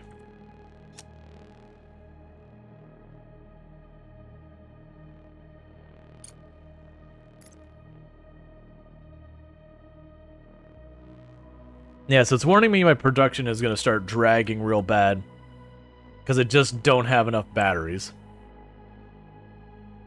Which I'll fix once we get some of the salvage out of the way. Now the question is, did I have to do anything with my drones? No. I was going to see if there was like salvage drones or whatever. Can I see? So I have... Alright, so right now I've got 7 generic drones, 5 like the harvesting drones. I'll probably want to make all but like 2 of the drones into my big haulers, because I'm willing to bet the big haulers cannot construct stuff. So it'll be beneficial to like keep all that going. You know, we're doing good on all that. And pretty soon what I'm going to also want to do is expand our production line. We've got the ice deposits. I can have that start producing water, even if I don't have a use for the water yet. We've got more iron over here. I don't remember what's even over there. Ready for the Harley days. Hey, Tangerine Blade, it's really good to see you. I really appreciate you popping in, dropping those 400 biddies. So thank you so much for that. It means a whole heck of a lot. So thank you so much for that support. And I hope things are going well on your end. I haven't seen you in a bit. Have you still been streaming all that? And if so, like, how's it been going? What have you been streaming?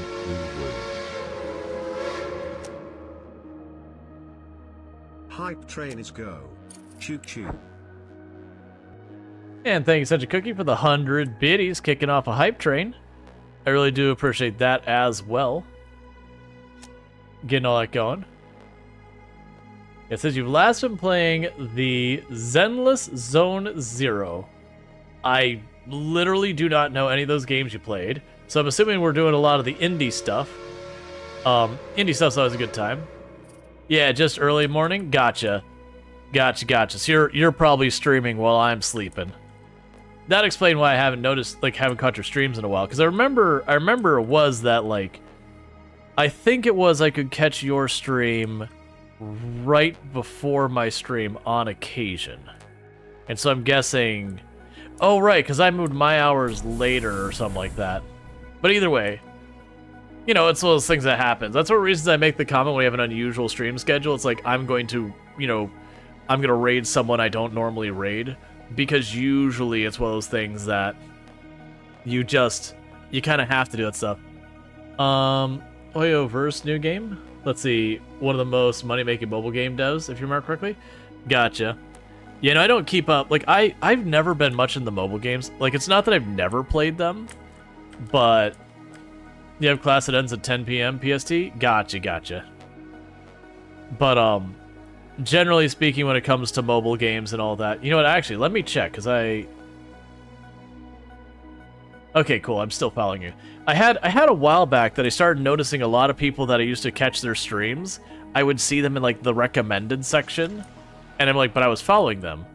What happened? I don't know what's going on with that, but yeah, no, it didn't do that to me. I was just checking to make sure I didn't get, like, you know, unfollowed against my will kind of thing. Because, like I said, I've run into that, and I don't know what's going on with it. But, you know, it's the thing. What is that? Okay. Cool, so the Expedition Center is done, finally. And so we've got a lot of yellow that needs to happen there. That's mostly green. That's mostly green. That's mostly blue.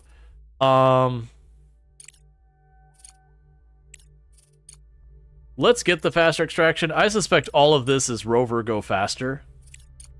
And you're a cargo dock. Interesting. Alright, so with that, though, we could finally, after all this time, make the titanium plates. So that's the ice extractor.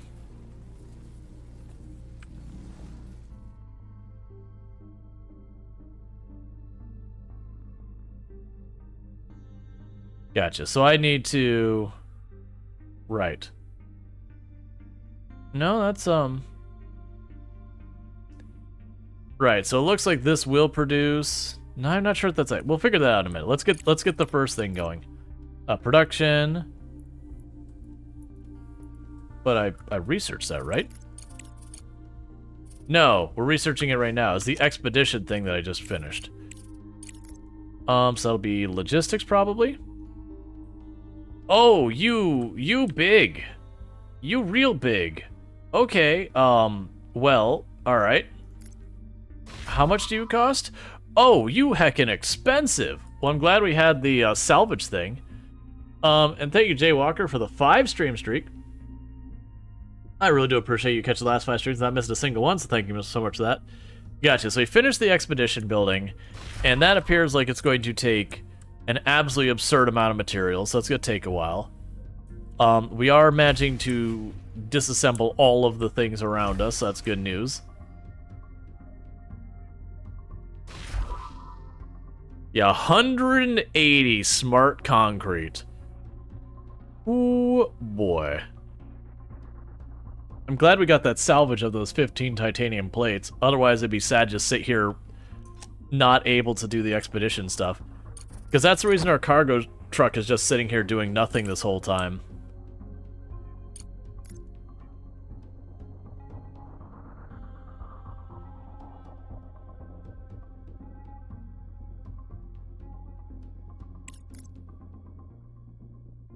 All right. So get all that built. Our power should be coming online very soon.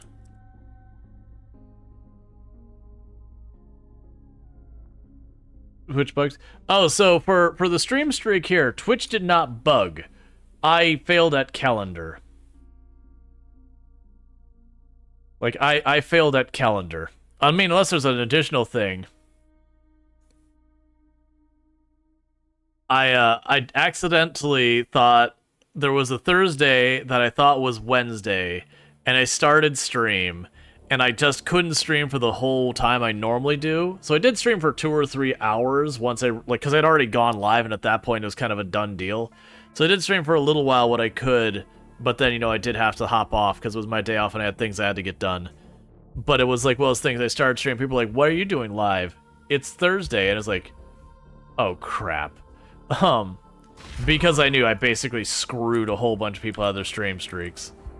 But it was gonna happen sooner or later. If nothing enough, sooner or later I was gonna, like, start stream, and then my ISP would drop, and everyone's stream streaks would get blown out who didn't get caught by it, or the power would go off, or Twitch would have a technical issue. It was destined to happen. It was just one of those things that I felt pretty salty that it was, like, me making a mistake was what kicked off line. Oh, carbon fiber. We can't actually build that yet. I don't have carbon fiber. We're gonna try and expand a bunch of our production stuff. The other thing we can do is right now, so we can go here. I can finally go here and do this.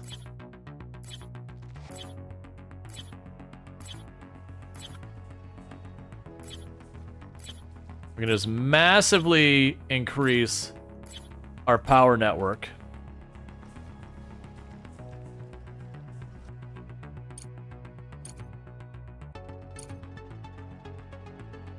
Okay.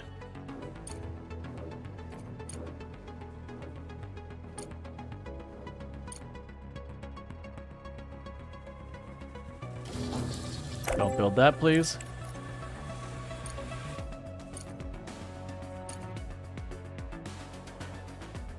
Alright, so I'll get our power online.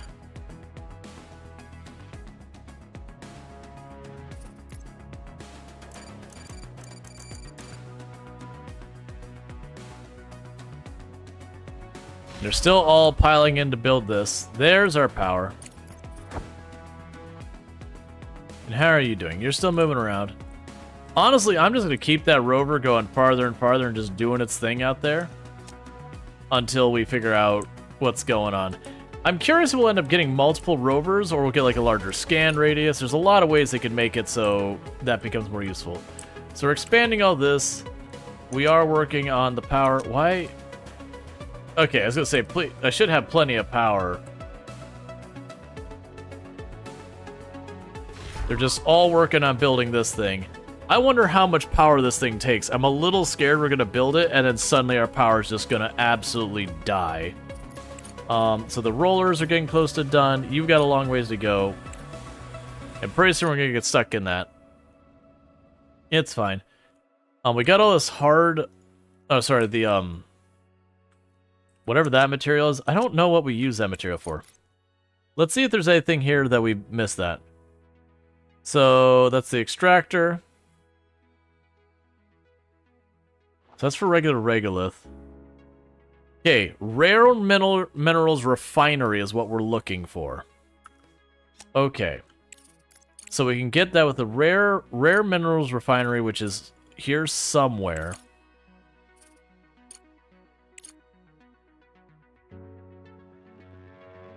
Yeah, so that's the next one we'll grab out of this, is we'll grab that one. It's a very costly one. In fact, take you out, put you in. Because we'll grab that onto the queue. Because then I'll have all this crap that's piled up absolutely everywhere. We'll be able to start hauling into something like that to do cleanup. I could probably start that process now. Because what I can do is go here to storage, bulk resource. Plunk that down there. You carry rare earth minerals, and we can just leave that there for now. So that way they can do cleanup, and we can worry about on the other side. Now the next thing that we have the question of, so that's an ice extractor.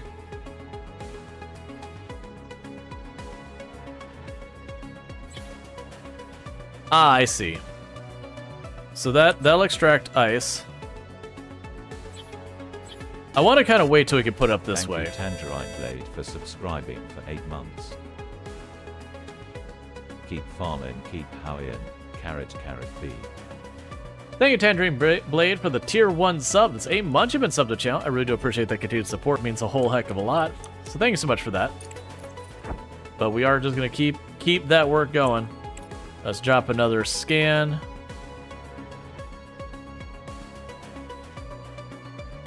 It's really hard to see.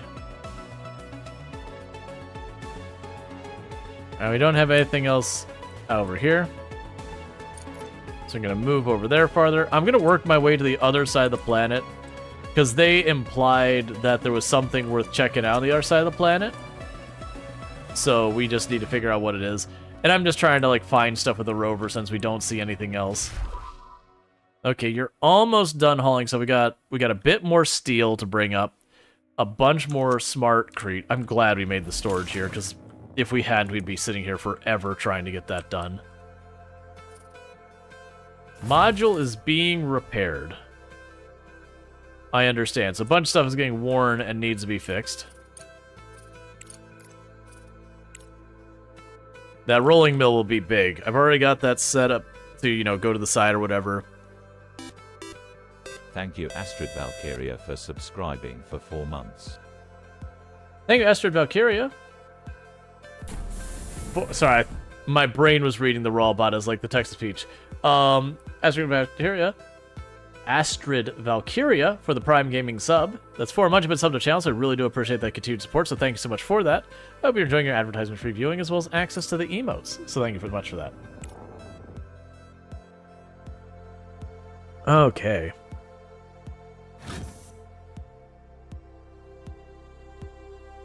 So let's see here. We got just a tiny bit of research left to be there. We got a ton here. We've got a bunch going on there. And eventually I'm going to run out of blue research, and I'll just have to figure out what we're going to do. And all these other ones are just fine. It's literally just the vehicles going back and forth, just trying to handle it all. And you got vehicles that are just mining away as well.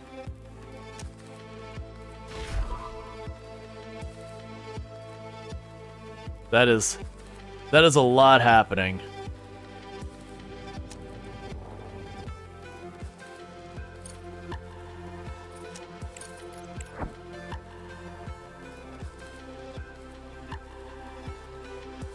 Here, almost in position.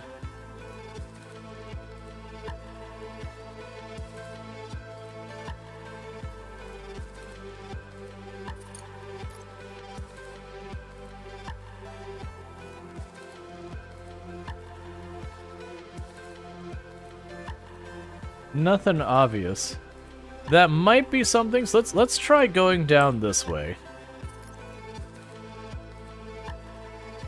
And see what we find. I'm curious if we go down towards the poles. I'm guessing that's where the meteor strike was. So I think if we go over towards the meteor strike, we'll probably find stuff. That said, realistically, I'm going to haul stuff back from the meteor strike. It is going to be painfully slow. Alright. So we're almost done with the smart crete. And we've got the titanium plates and the micro circuits already done. The silicon's about halfway, the steel's about halfway, and the components just aren't being hauled yet. We've got plenty of them. They're just not hauled yet. Not mentioning all of the titanium and other junk laying all over the place.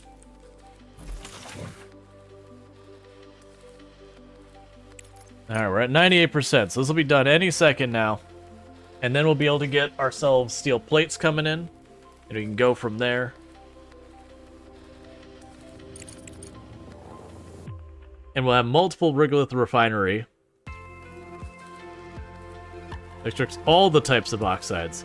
So that one seems like a major win. Instead of having like the one, we just feed regolith into this, and it can give us a little bit of everything. And it looks like all this tech is probably do more faster, which certainly seems like a good win there. And that'll make stuff out of slag, so that's worth considering.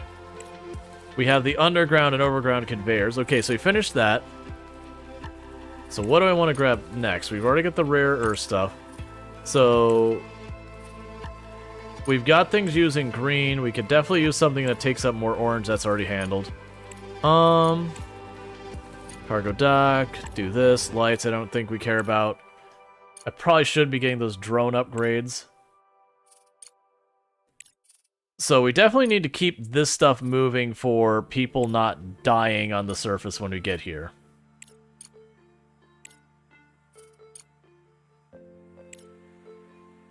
That's an inexpensive research. We'll put it on the key. Well, no, let's not do it that way, because you're going to be done with the blue very quickly. Alright, let's make the extractors work faster. Because that's one that, like, there's no real consideration about it. It's just, things going faster is always good.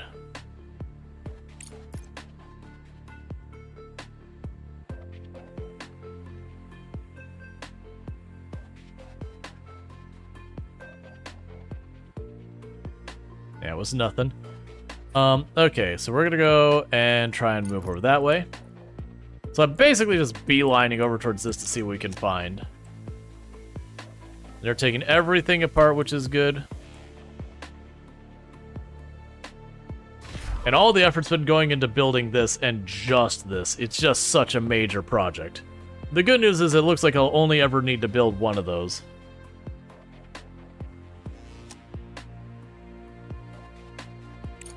I just forgot the thing we researched was the rolling thing. Another thing that'd be kind of nice if they could add to the game is I would appreciate it in the game if when we research something new, that it would highlight. Like anything I've unlocked but I've yet to build one. Why are you fighting me on this?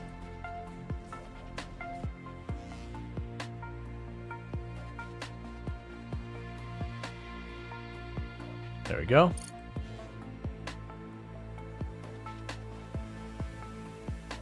Okay, we can go from here.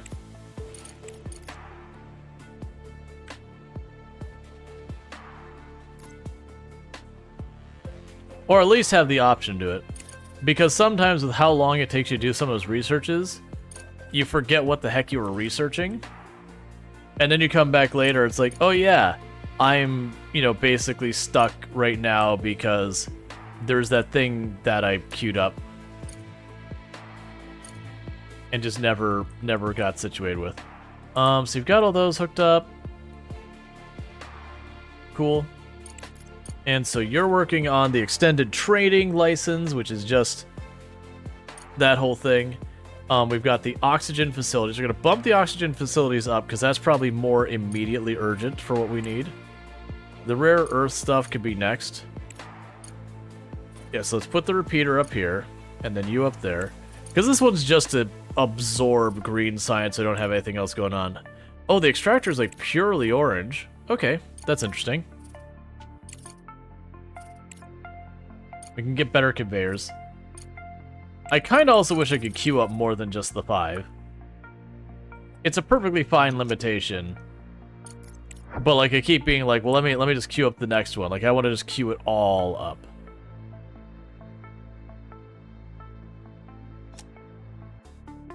All right.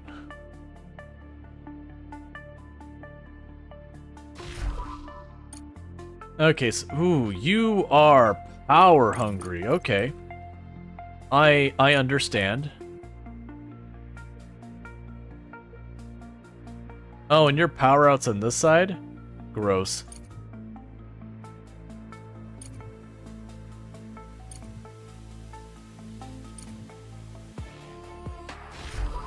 Okay, so we've got the building, but it needs to hook up.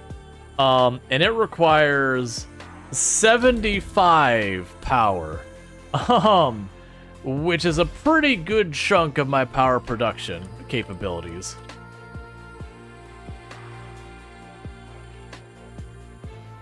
So I think we're going to choose to not scan again right now. One, because honestly this ore scanner isn't going to do me any good right now. It's just not needed.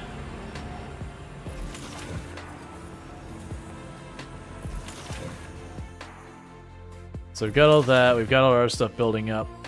They should get those all constructed soon. That's fine. We're fast approaching half of our CPU compatibility, like capabilities. Let's get all of these towers as high priority. The moment I get the expedition thing on, I can start getting my cargo vehicle done, and I'll probably have opening options for other tasks. How's my rover doing? You still got power way out there?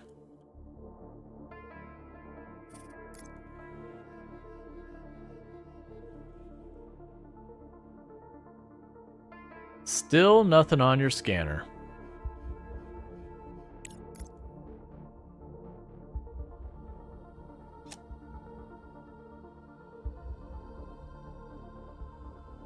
Okay, so pretty soon what's going to end up happening is we're going to get this online for one. I suspect we're going to run into where we're going to have to start getting ready for people. That's the reason I kind of like, oh yeah, I want to start getting the ice together and all of that. Just so when they go and they're like, hey, people are coming, it's like, cool, I've already got a bunch of water in reserve.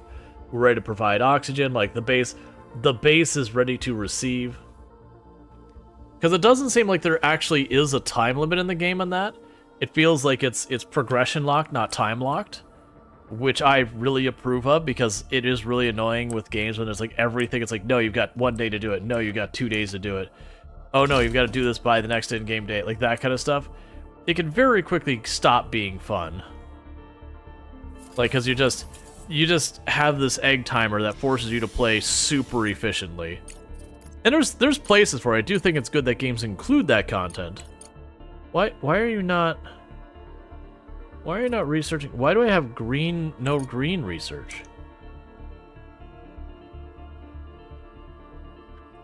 Okay. So you'll get that done. But the Expedition Center is now built. So with this, I can now go down here and say start an expedition. Select transport, cargo, start this, grab all that. When you are done, come back to base.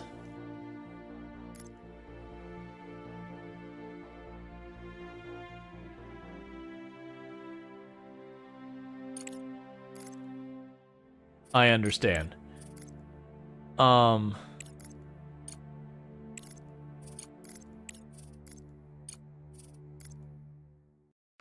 Select expedition, pick up resources, cargo, do this. Oh, I think by choosing it that way, it's said to go back to base first. Okay, so it looks like it's going to my expedition building, and then it will be returning. Make sure that stays online, please. I know that is obliterating my power grid right now, but at the moment, I want this to go out there and get stuff. So just deal. Our production will grind to a halt. That's fine. Just deal. Get this thing out here. Get that quest done, so it's not just sitting on my map.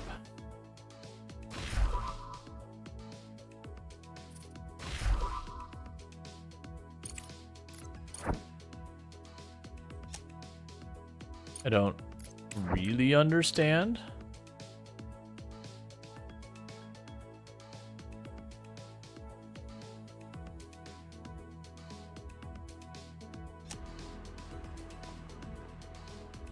Waiting for transport. I don't understand. Can I, like, reset you?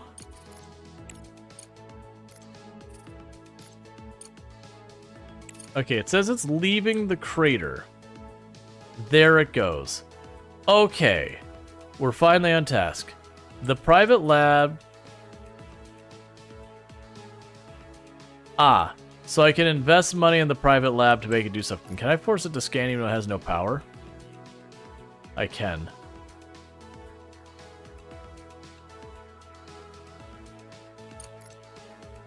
Just in case I forget about it. Okay.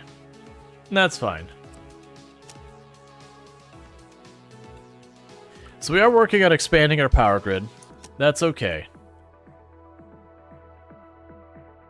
Just need to get through the night. We already have queued up to build more batteries, and when we build more batteries, that should solve this problem, because we actually produce enough power during the day, and we have enough power stored. The issue I run into is each battery can only put out so much power so fast, and I'm hitting that bottleneck. Alright, Luxray, you sleep well. Thank you again for tuning in. And they're all disassembling stuff, which is fine by me. That's just a bunch of materials.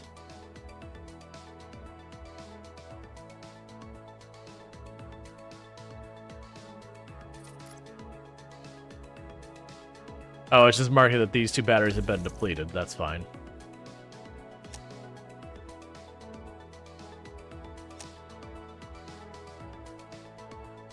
I wonder if there's a thing at the beginning of the game that you could deliberately drag out the game so you go past the night cycle. You probably can't. They probably pause time on you and everything.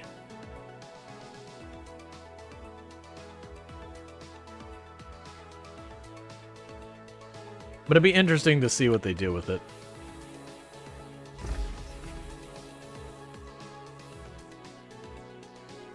Alright.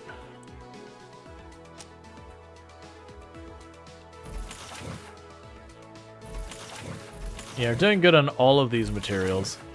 We're trying to get the titanium plates out here, which that I think is literally just waiting on construction stuff.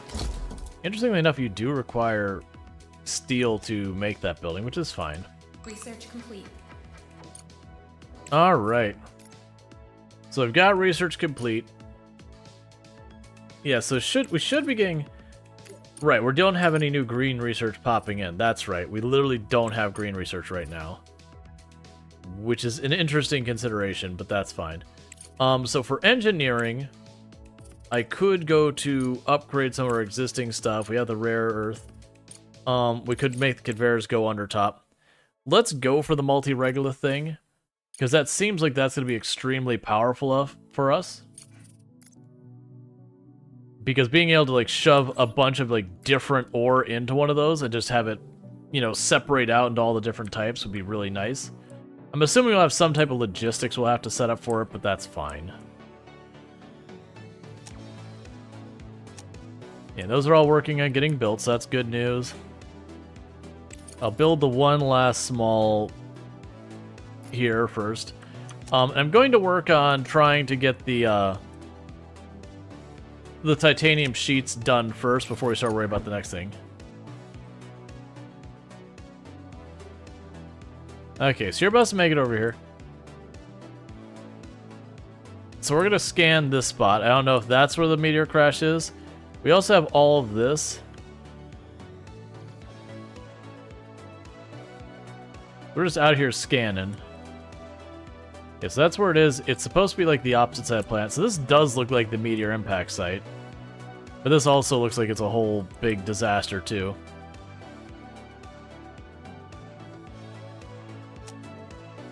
Alright. How are we doing on time, by the way? Okay. What we will probably do in here just a little bit, we'll put up a poll to see if people want to see me continue playing this game or do our Switch. And as well as things on the channel that normally I do stream for about 9 hours a night. So it is those things that usually halfway through stream-ish, I will put up a vote and basically say, hey, do you want to see more of what we're playing? Do you want to see a different game? If, what other game, what game do you want to see?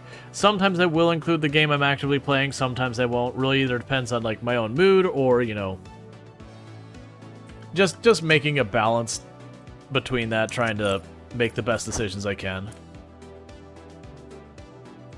Alright. Research Outpost.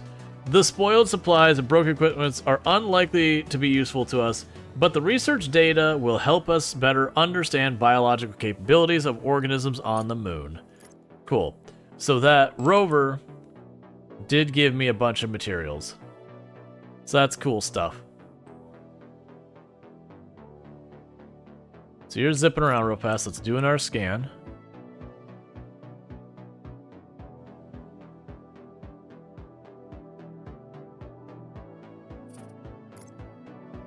And get that going again.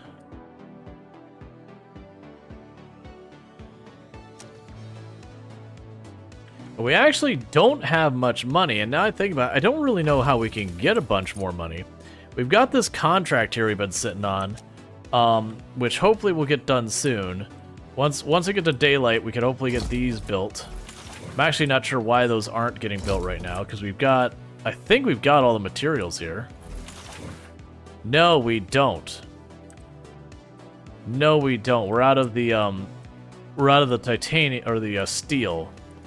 I understand.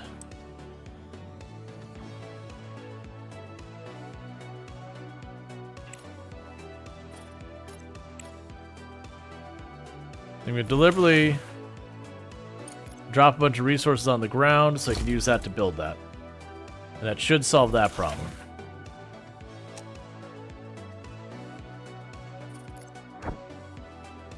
So you're on this side.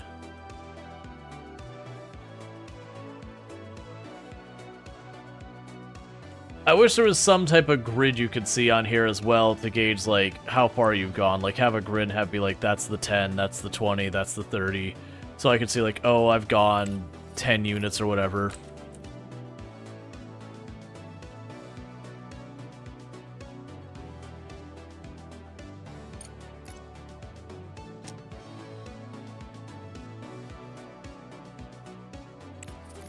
Alright.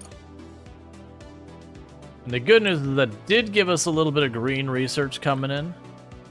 So that helps.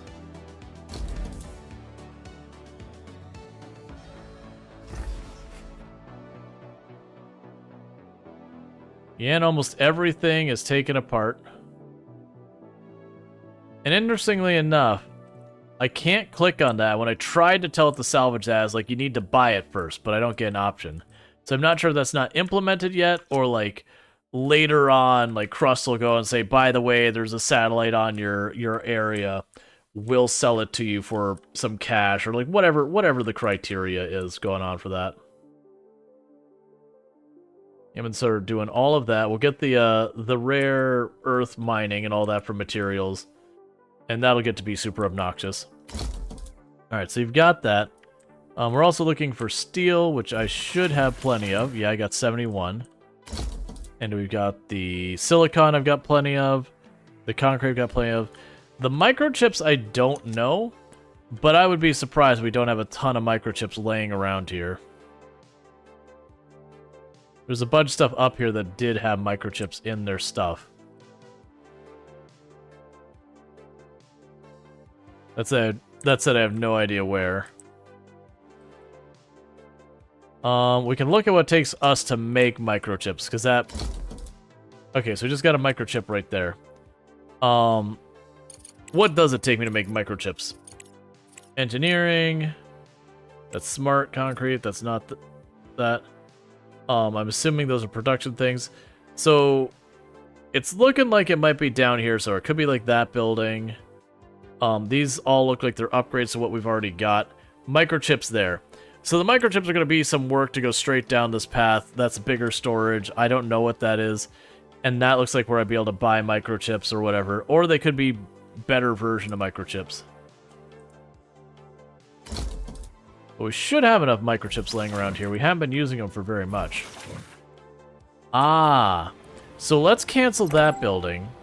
Because as much as I'd like to build it, right now, I don't have the materials I need for it yet. I need to be able to make carbon fiber. So you're on your way back. That's fine. You've been going for a little while, so let's have you scan. It's so hard to see this from here.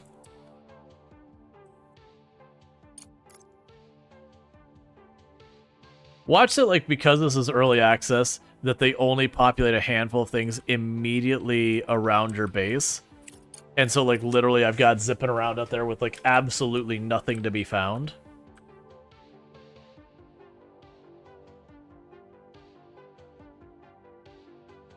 I'm also curious what else we're supposed to build on the surface, because right now we haven't had too much. Do you take microchips? No, you don't.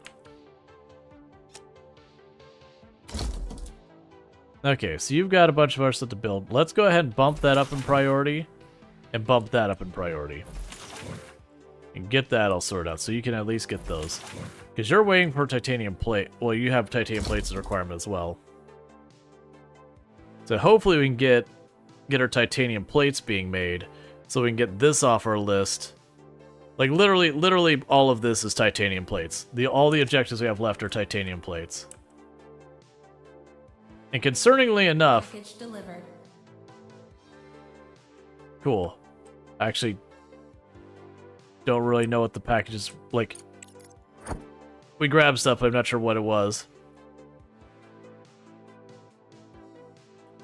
Alright.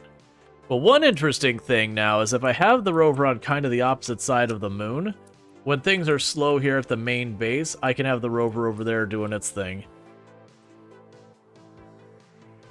Alright.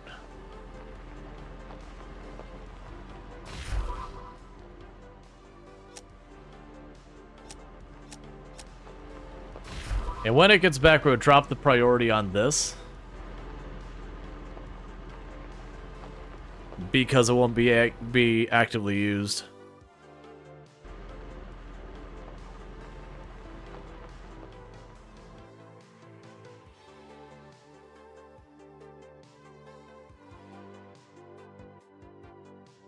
Where are you going? Oh, you're just exiting the crater again? That's fine. Cool. Director, we still need to carry out repair work outside the base and organize an expedition. Build an expedition center so we can send drones and materials over long distances. Now my drones will deal with this piece of scrap metal. Load them into the cargo truck with parts and send them to the terminal. Okay. Send expedition. Cargo. Do this. Fill all. Cool.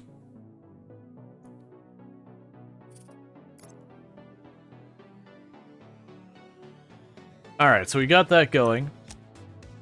In the meantime, we are getting our plates produced now, finally. You need to be configured to accept them.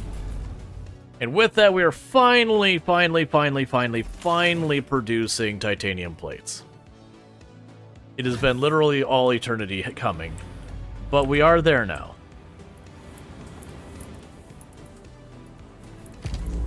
You're getting repaired. You got plenty of materials here. Alright. So the next things to consider is doing stuff to increase our yield. In order to recruit staff to the base, we'll need living quarters. Professor, have you got the technology needed? You can't build here. Crust has handed over the research plan. They agreed to help, but the main burden will fall on our shoulders. Living quarters will require a lot of space. Director, make sure the drones mine enough area for construction. Objective achieved. Alright. Life support. Ice melter. Okay, we're ready. Director, use the room planner tool and lay down a room of the required size. You can't build here. Why can't I build here?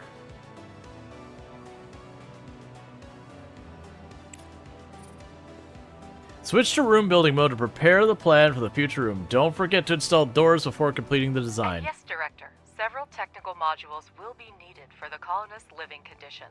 Try to separate the sleeping quarters and production areas in advance. After all, we want the staff to come to work well rested, right? Director, our operation requires a colossal amount of funds. The budget is stretched to its limits, and there are no new investments in sight. We need to come up with something urgently. What I need to figure out, Ice Maker, recycles I have our... a solution to our problems, Director. We can establish trade with other organizations on the moon. This way, surplus resources are converted into money, which we currently lack. To send resources, we need a landing platform. And to access the market, we need to research the online market. This is why you get paid the big bucks, Ledger. Great idea. Director, let's get started immediately. Research and construction will take some time. Everything is ready for trading. To sell your surplus resources, go to the online market section of the control center. Okay. Now select Market at the top of the screen. If you select an available resource on the left side of the screen, you'll see the fluctuations and its cost on the right side.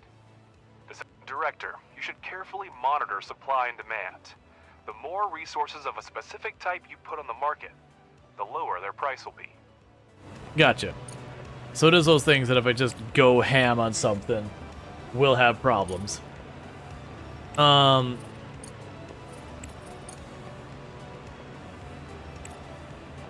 So we want to sell. And I assume this is telling me how much I have in stock of these things. I'm guessing. So for the moment, we don't have any of the more advanced stuff. But I do have a lot of steel.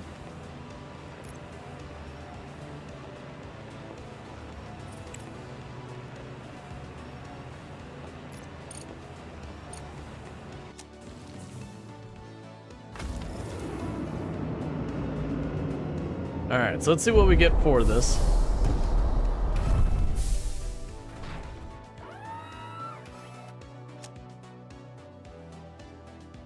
Basically, I deplete our entire steel supply. Because we're producing it plenty fast, it's fine. I figure it's one of those ones we can just get rid of for now. And what I was seeing there is that it looks like for all this, let's make sure there's no... Okay.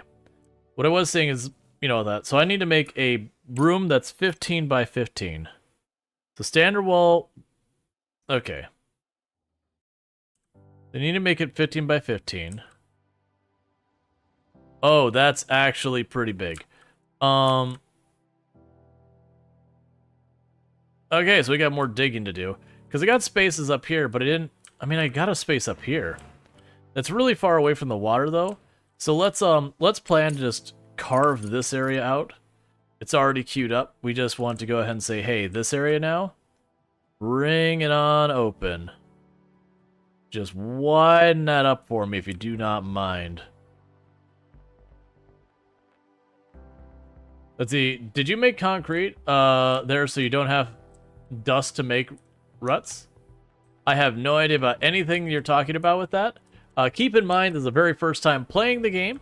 So if I have used up a resource, or have used a bunch of resources that I shouldn't have, that's a mistake I'm going to make. And that's okay. Because if the game didn't tell me otherwise, that is a reasonable thing for a person to do.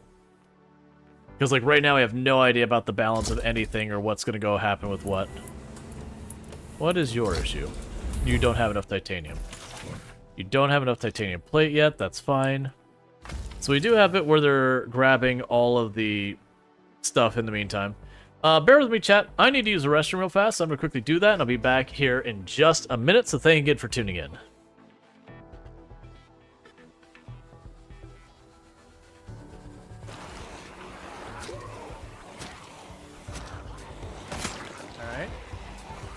Come by for another pass. Plus, with their performance getting a little pokey, this is probably helping us keep the performance from getting too terrible.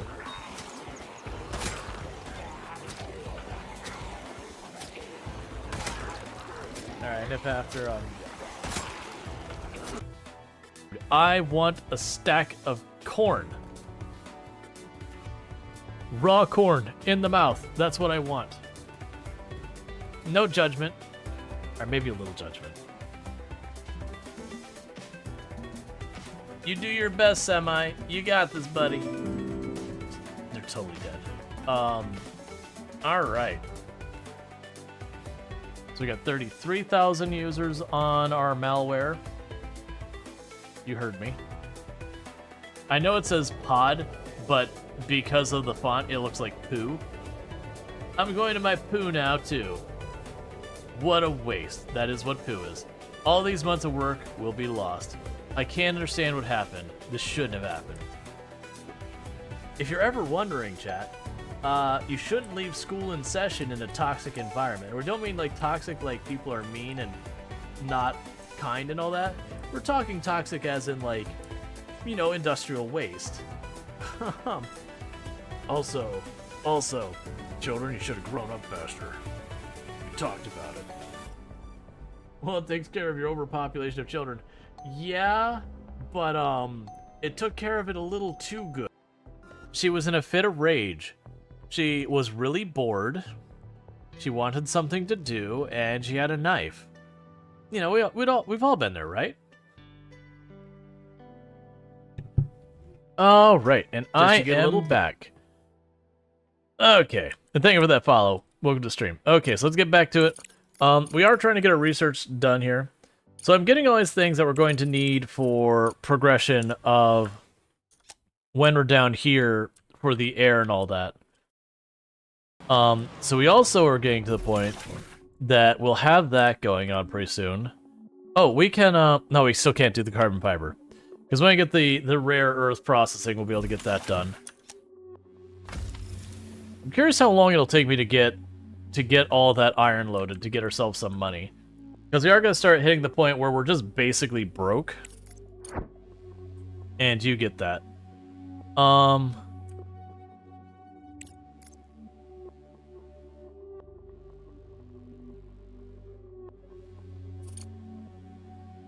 It's fine.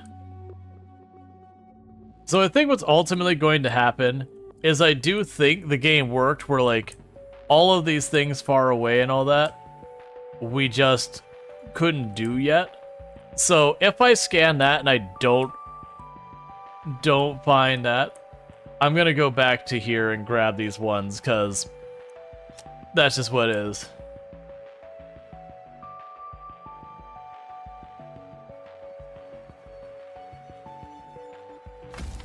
The good news, they are bringing that iron in little by little. We do want to get those heavier hauler ones all set up as well.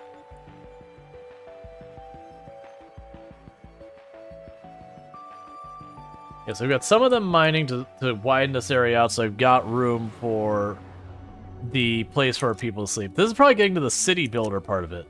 So you have, like, all this automation going on all over the place, and that you then start building, like, what's effectively a city underground. It's basically the Fallout universe at this phase. So I'll move right to the middle of the crater.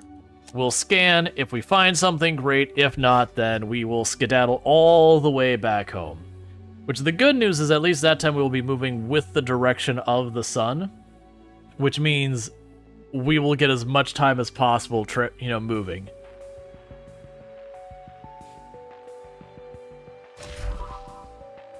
That's fine, honestly.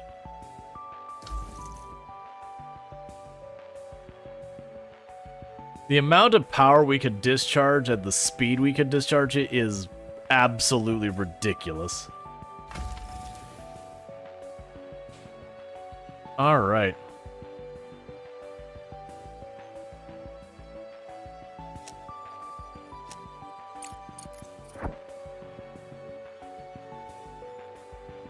I'm assuming the tiny little orange mark means it's in progress.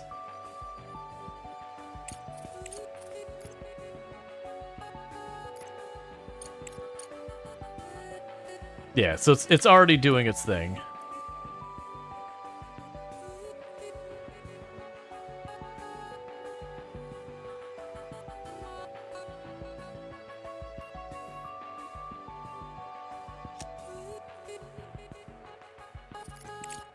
Alright, so we'll fast forward.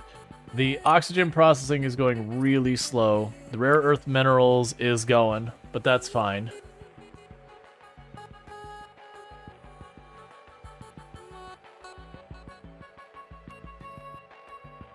We are slowly picking up all the junk we got spread out all over the ground.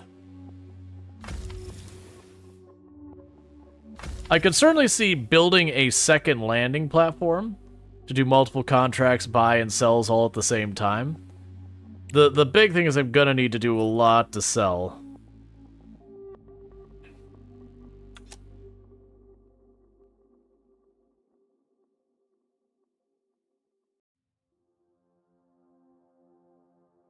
Alright, how are we doing so far as making space in this room?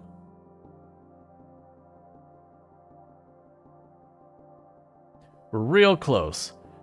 Once we That's how big the room needs to be, so we only got about 6 or 7 more tiles to knock out.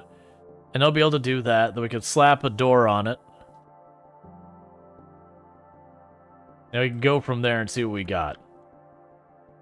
And that'll be a matter of like continuing to expand here. I mean, I could probably fit it here, but I want to make sure there's enough room from this machine so I can actually pump air into the room, get water in there, get living quarters and whatever else. I don't know what we do for food yet, but we'll figure that out when we get there, I guess.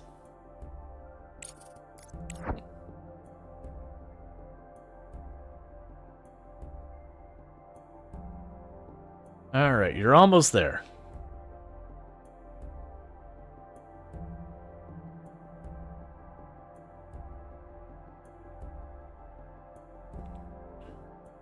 So we get more research based on where the rover goes. But if I stay in one place for too long, the research gradually goes down.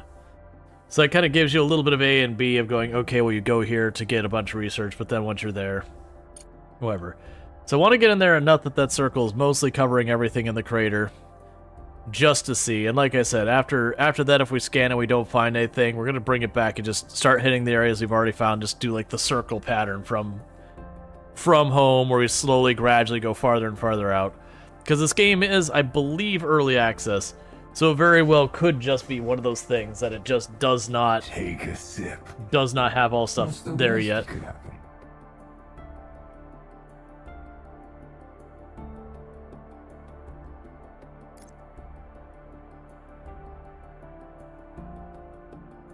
And we are not seeing anything on the spectrograph.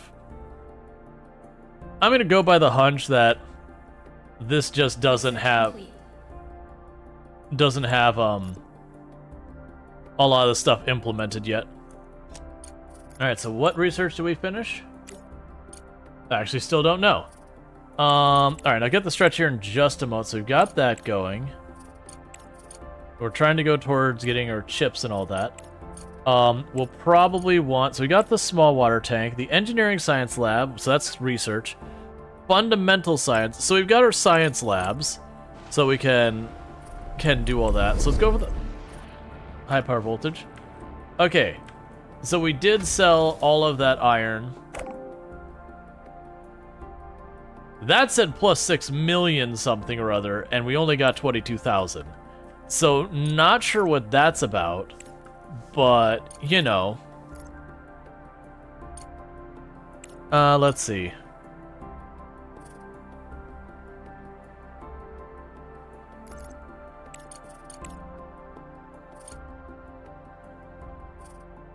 So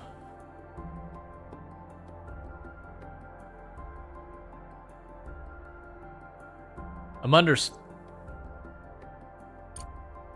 Okay, so we have our cargo pod selected. We have our landing site. It says order complete. Load cargo pod to capacity with order. I'm trying to figure out how I make said cargo pod show up. Because I can't hit send. We've got only the one pad. And I don't, like, there's not a button here where I can be like, yo, bring me the thing. And I have just about enough of those just sitting in storage as well. No connection? That's fine, we'll deal with that in a minute. So I'm not sure what to do with that situation.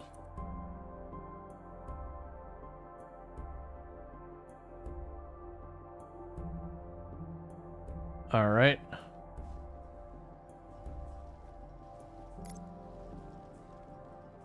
Objective achieved. Provide the drones with materials and complete the construction. Keep a close eye on the supply of steel and concrete, and repair modules of the product chains in a timely manner. Also, you can convert drones back from miners to speed up the building process. Okay, meanwhile, what we could do with that is we have for life support.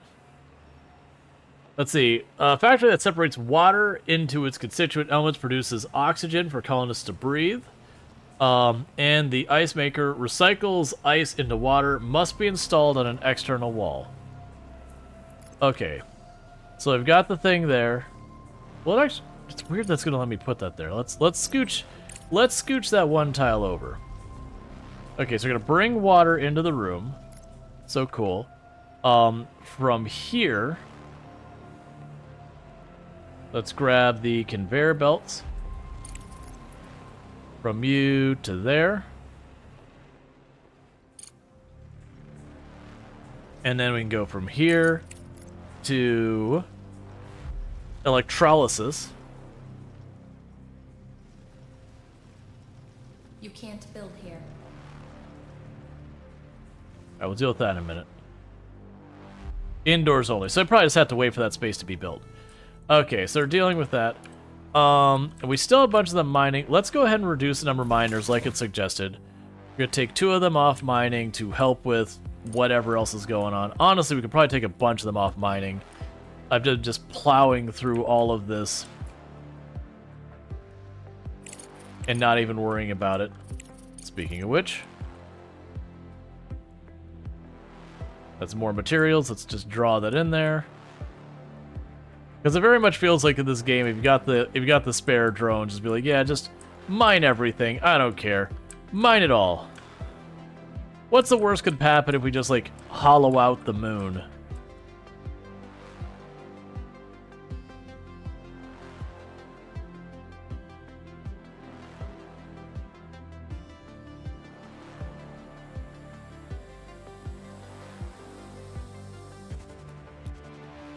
And so let's actually go here.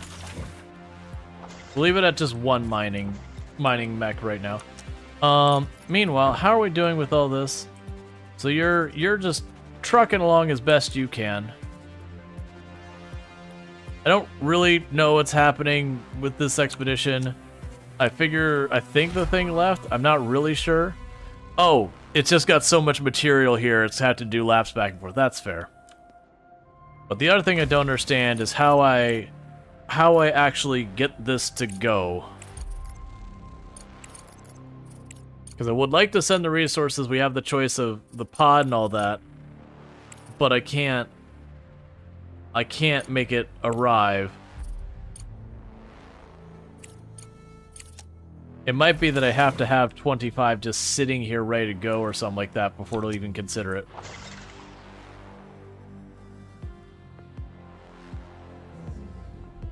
It'd be funny if you can unmoon a Balrog. Oh, you just like dig it up and some like ancient creature pops out from underneath. You're like, well, may have made a mistake. All right, so we're gonna start slowly converting some of our power over. We'll do just the one for now because I want to make sure we're still getting enough of the titanium in here.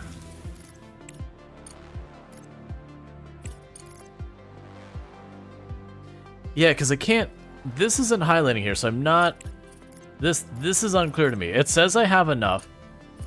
It doesn't seem to matter if I choose different cargo pods or anything. It doesn't do anything.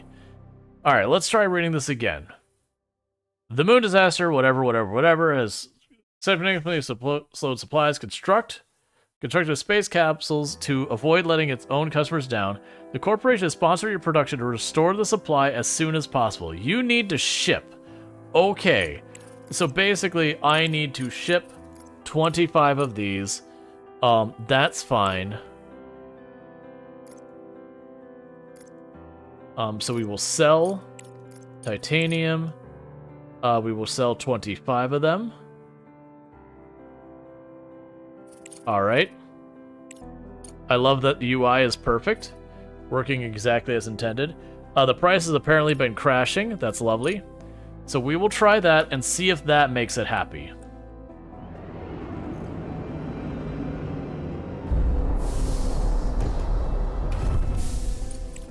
Let's also see if while it's sitting there...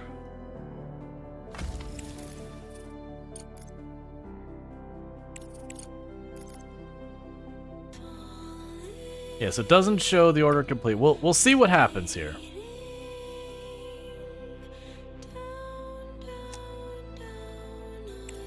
Alright. And we are researching stuff. So we definitely want to get our people doing the social lab when we get someone showing up. Because we get the social lab, we can at least keep the things that keep people alive researching, because we're struggling to keep those online.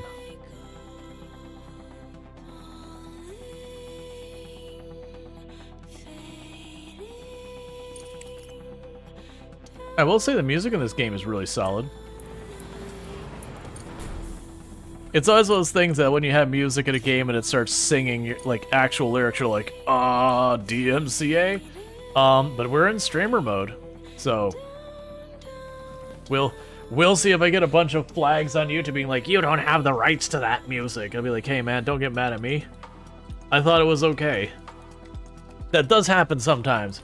Sometimes you'll play games and you'll think everything's on the up and up, and it'll be like, you'll just get that warning that's like, hey, you know, you're not allowed to monetize this. You're trying your best, little rover.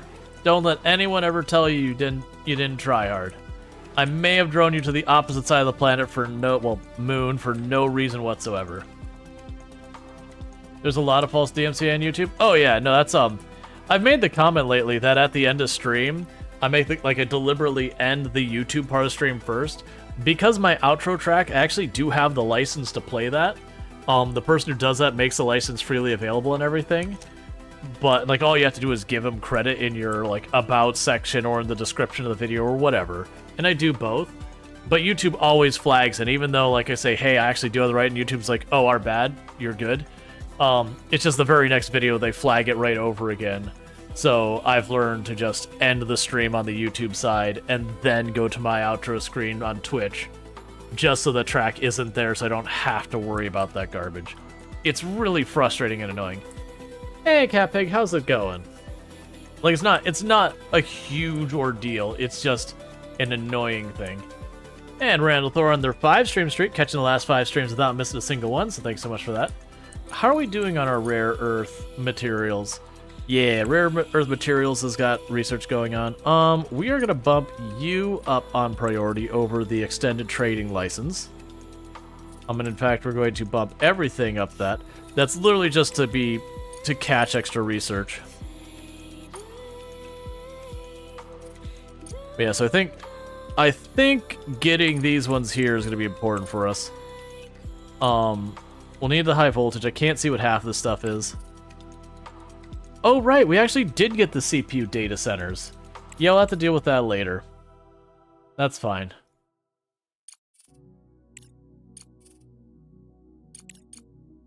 Yeah, we have elevator conveyor belts to move stuff down below. Oh, you know, I bet you the big thing for this is? That's probably so I could do stuff like hook up the landing pad to a conveyor belt and just not have to worry about a bunch of other side effects of that kind of thing. Oh, we also need to connect you.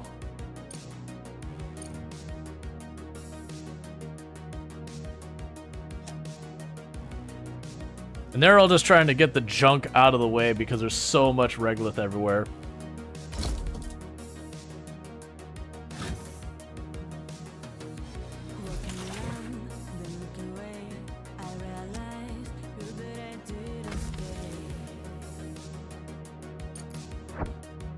And how is our rover doing? Uh-oh. The night is coming for you, rover. Let's see, even if YouTube corrects their mistakes, they don't reimburse you for the lost revenue that would have made during the illegal restriction. I mean, that's not exactly true. They will... So there is a frame that will reimburse you if the revenue thing. For me, it's not the revenue thing. I don't get any revenue worth mentioning on YouTube. It just kind of sucks that, you know, you get that whole thing and you got to deal with what's going on with all that. So it's like on the principle of it as much as anything, and then plus you can be in like bad standings where it won't put the video up farther, like it'll algorithmically suppress it. But no, it's not true that you do not get, like if someone goes and puts a claim against you and you are still able to monetize where it's supposedly split, and you then demonstrate that you actually do have the license, you will get that back. Now, if they do the thing where they disable monetization on a video, that means you don't, because there is no monetization happening on the video. The ads aren't making money for anyone kind of thing. And I believe that's the case there. Which still sucks. It still sucks all around. Like, to be clear, it does still just suck. But it's not that terrible. It's more the hassle of like every single video to be like, no, I am allowed to use this. I really am. And they're like, oh yeah. And I like, it's totally fine that they get it wrong the first time. It's like, you know what? I get it. This is a licensed song. You don't know that I got the rights for it. It's fine. I don't really have a mechanism I can go to you and be like, here preemptively is my license. I get it. The very first time you see it, you're gonna be like, oh yeah, you're breaking the license. But once you go, you'd think it almost flag your account and be like, hey, this song, this account, don't flag it again. It's just not how it works though. But it's just annoying to deal with. It's a reason why I actually don't add a bunch of like the audio, like YouTube doesn't get all the audio that everyone else does.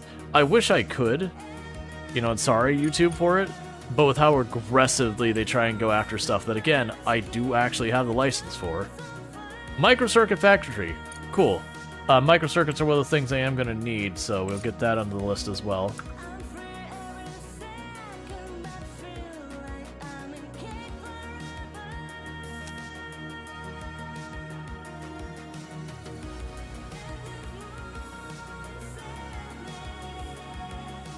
Yeah, music industry approach to copyright is very creative.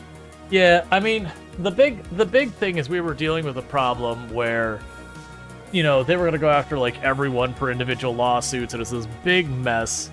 And so laws got passed, and there's certainly, like, deeply flawed laws. But laws got passed to get ahead of that, which is where DMCA came from, was there was a legitimate problem that we can argue whether the problem was as big as they claim and that kind of thing. There's certainly a lot of discussion to be had there. But it was just one of those things that DMCA was the stopgap. That pretty much DMCA's, at its core, is, as a platform that might be providing that content, you have to demonstrate that you're at least trying to enforce copyright. And they've got a whole bunch of procedure and yada yada yada that goes into that. And again, I'm not trying to defend the way it works or anything like that. But that was the stopgap solution.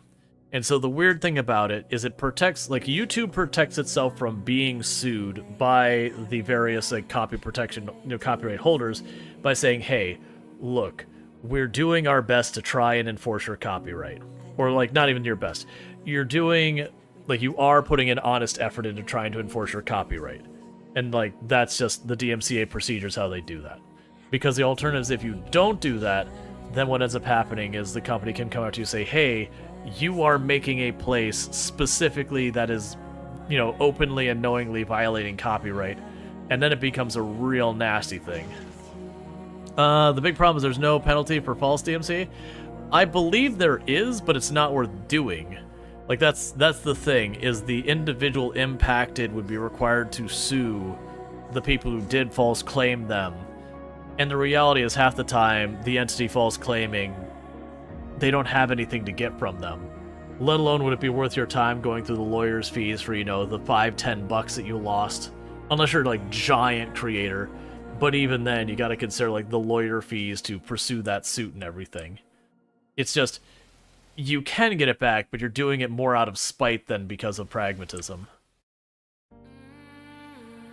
Which, there's a certain amount of respect for going after somebody like, no, you wronged me. It doesn't matter that I still lose. You wronged me, and I'm gonna get my thing.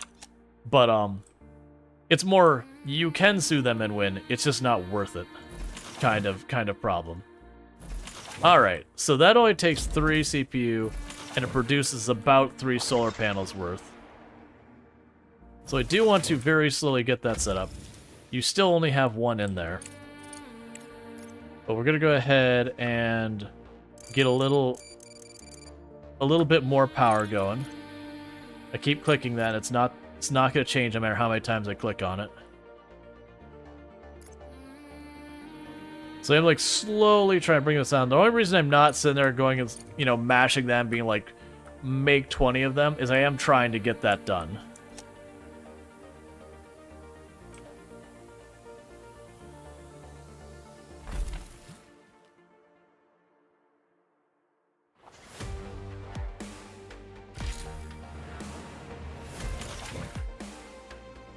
Why are you not... Why are you not picking up any regolith? There is regolith everywhere. Maybe only the mining ones pick up regolith?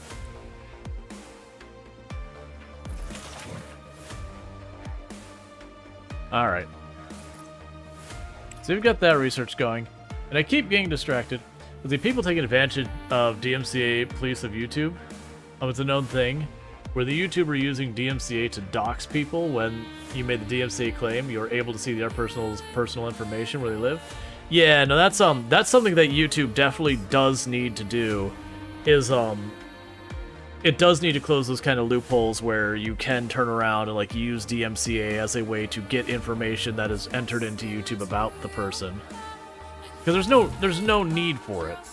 Like, unless you're actually going and saying, hey, I am pursuing legal action against this other person on, you know, on YouTube. YouTube, you are legally required to give me that information. That's different.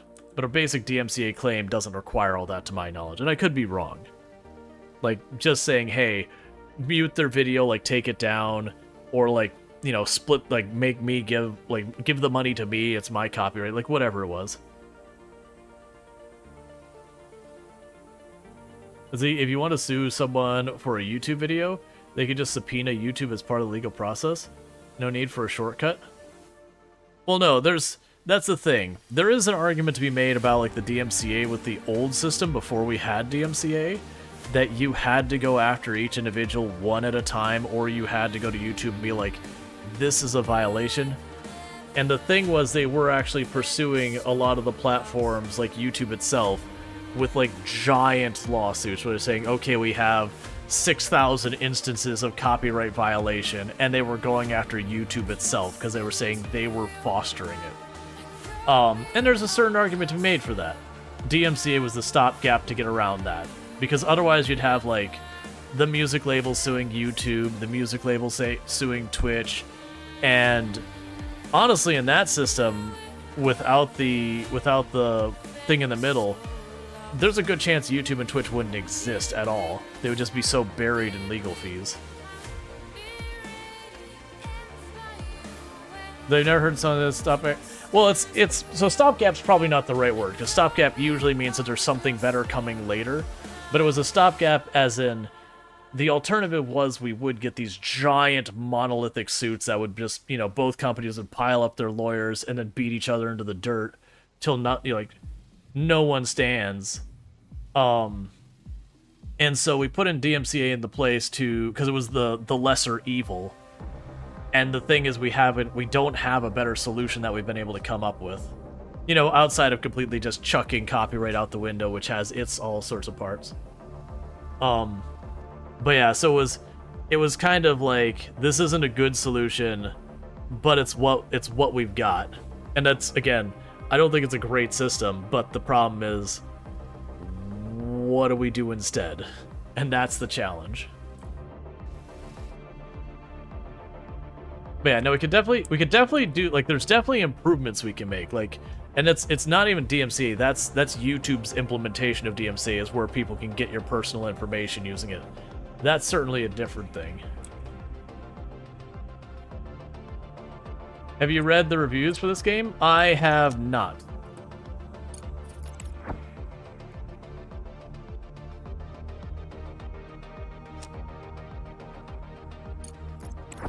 But I'm enjoying the game so far. My luck is it's got a bunch of generative AI and I haven't noticed it. If they do, it hasn't stood out well, like a thing. But with like portraits and all that, it's so easy for people to generative AI and that go fly under the radar. Because, like, I haven't stopped there, like, when we have a picture of someone come up and, like, really stare at it and be like, look at the hands, look at the clothes, does the texture line up in a way that makes sense? I just been kind of in it. The thing I was doing, I keep getting distracted. Let's go ahead and put up that poll to see if we're switching, because if I don't do it now, we're not going to do it at all. Just because there won't be enough time to make it worthwhile to switch. So what are we doing now? And we'll say, we'll just put the Crust for if people want to keep seeing that. So keep the Crust on the list. What else do we want to put on here? We can put Project Zomboid for that run we were messing with the other day on stream. That wouldn't be a bad one. Gonna skip on Farming Simulator. We're at the point in Farming Simulator. I think I'm just gonna achievement grind off stream because it is gonna be just me harvesting the same thing, 3 things again and again and again until I get the achievements, which won't make for particularly good content in my book. And let's see that.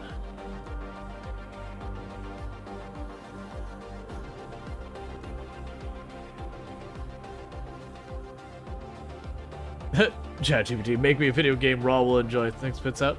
Timberborn? So I do want to do Timberborn. The only reason I'm not doing it right now is we are looking at, we've got, what, like 3.5 hours left to stream? Timberborn is a game that takes time. I am down to do that. Like, I could even see doing that this week specifically. Because I do want to do the new update. It's just kind of one of those things that we don't have, like, a lot of time left on stream. So it's thing. Let's see, the biggest one is they set you up to fail an important quest, and the tech tree order doesn't help. Yeah, I can see that. No, I heard kind of the same from FG and all that kind of stuff, was that, like, when FG was talking about that she had been playing, and it definitely felt like one of the quests she had said kind of put you in a position where, well, there's motion blur on that. It's kind of one of the quests set you up to just, you know, get screwed by it. So let's see, I've got 2 on here. It sucks that it's really hard to see chat in a meaningful way when I'm doing a poll, because the prompt covers up chat. So people are like, you should try this. I have to, like, move my windows, like, look underneath what's there. I don't want to deal with Ship Graveyard. It doesn't have maximized windowed for full screen. We can put Planet Coaster on there, because Planet Coaster 2 is coming out. I do think it'd be worth putting Timberborn on soon. And we have Oxygen Not Included would be a good one to put on, you know, when I get back, because I'll have the DLC by then. I'm hoping I'm going to try to get a hold of a key for that one versus having to buy it. I'm not against buying that one, because I've gotten plenty of time out of Oxygen Not Included for myself. And it's done at least decently on the channel in the past, though it's been a long time. I don't really... Like, I enjoyed doing Power Wash Simulator, but it was definitely one of those games that people's interest in watching it kind of fell off, because it is just a chill game of whatever. We can put some American Truck Simulator in there. I haven't done that in a while. That's just chill trucking. What else do I want to put on there? One more. Because the big thing is I don't want to try and start a... Hey, you finished. Let's see if that actually continues the quest.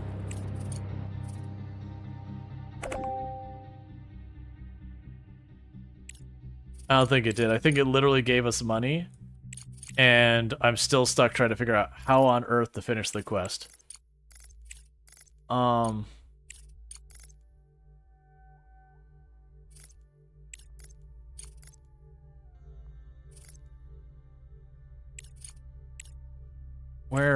forgetting where that even was. Yeah, I just don't see how to do this. Hey, devs, whatever your UI here is, I have no idea how to actually do this quest. Like, I could choose the pod and all that. I don't get a send option. It doesn't show up here. And I just don't know what to do. Don't tell me it's just that. Are you kidding me? It's fine. Well, I know how to do it now.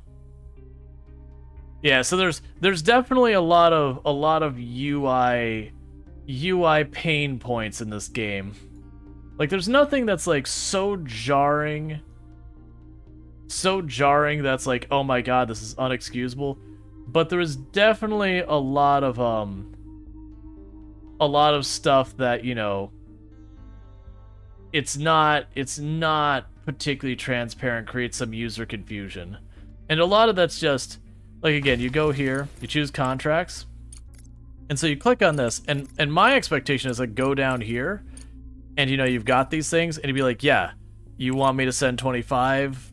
Like, if they're gonna have this bar here, I'd want it down here, honestly, because to me this is just saying what are my contracts over here, and then you click on that, you take it to my contract over here on the right, and then you choose your stuff and choose send.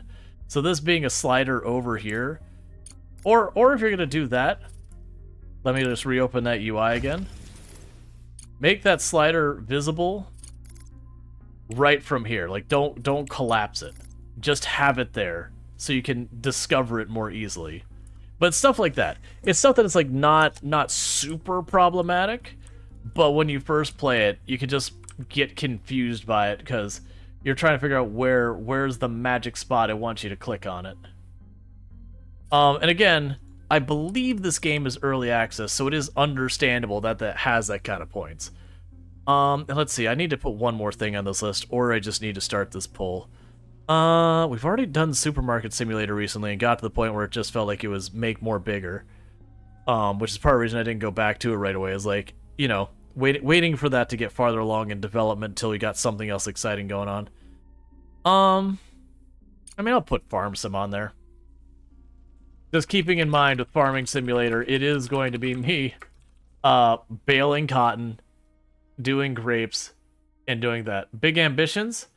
Nah, as long as it's been to start a new run, and there hasn't been a major update in Big Ambitions in a long time. Like, they're still working on it, but we haven't had the major update since the Rivals release. Alright, so what we got on there, if you do not see the poll, refresh your browser. The options we have on the list there is the Crust. If you vote for the Crust, we'll just keep doing exactly what we're doing right now. We've got Project Zomboid. If you vote for that, we did start a run in Project Zomboid, what, 2 days ago?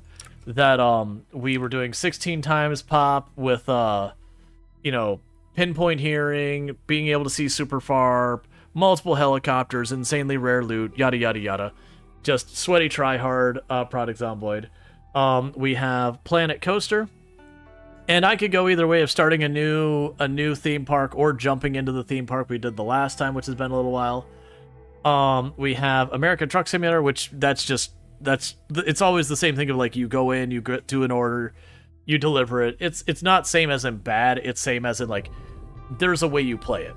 And we got Farming Simulator 22, where what I would most likely do is we would jump into what was our Survivor Man challenge and we continue grinding on the achievements. With the list of achievements we've got left on Farming Simulator 22 is I have the get $10 million in the bank, finish 50 contracts. Both of those are ones I plan to do on my own time because they're just grindy. Sell 40 bales of cotton, 60,000 liters of olives, 80,000 liters of grapes, and ride a horse for 90 minutes, at which point I probably put in... I literally expect to hop on the horse at just any moment, just hear the ulung, and have that done. So that's what your choices are. So you're going to want to vote and weigh in on those. Let's see. YouTube should be able to act as a proxy of both sides and deal with that without allowing each side to find out in real life. There's ways they can handle the revealing personal information better. I agree. YouTube being immediately in court can be impossible. Like millions of DMCA claims happen on YouTube. There's way too much for employee law department. Oh yeah, no, there's no way.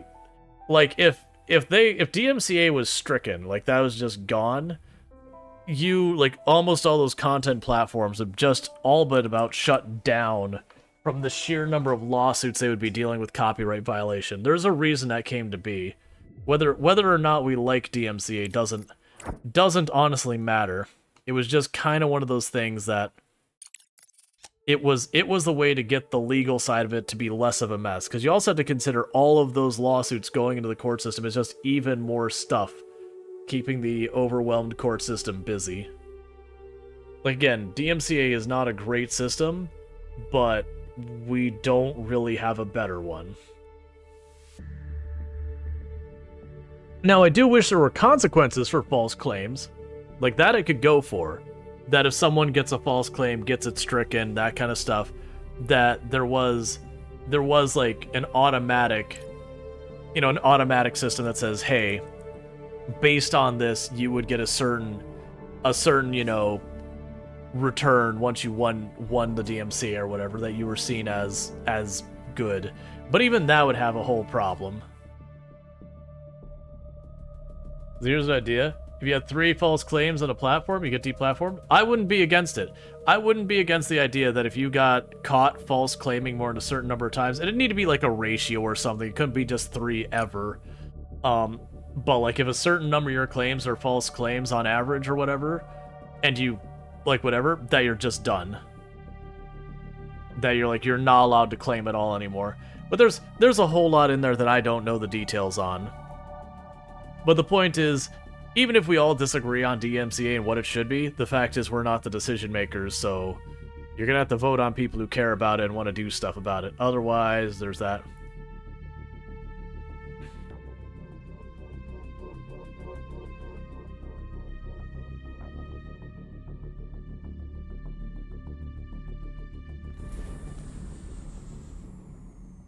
But yeah, we don't, like, I don't know all the details of the legal side of it.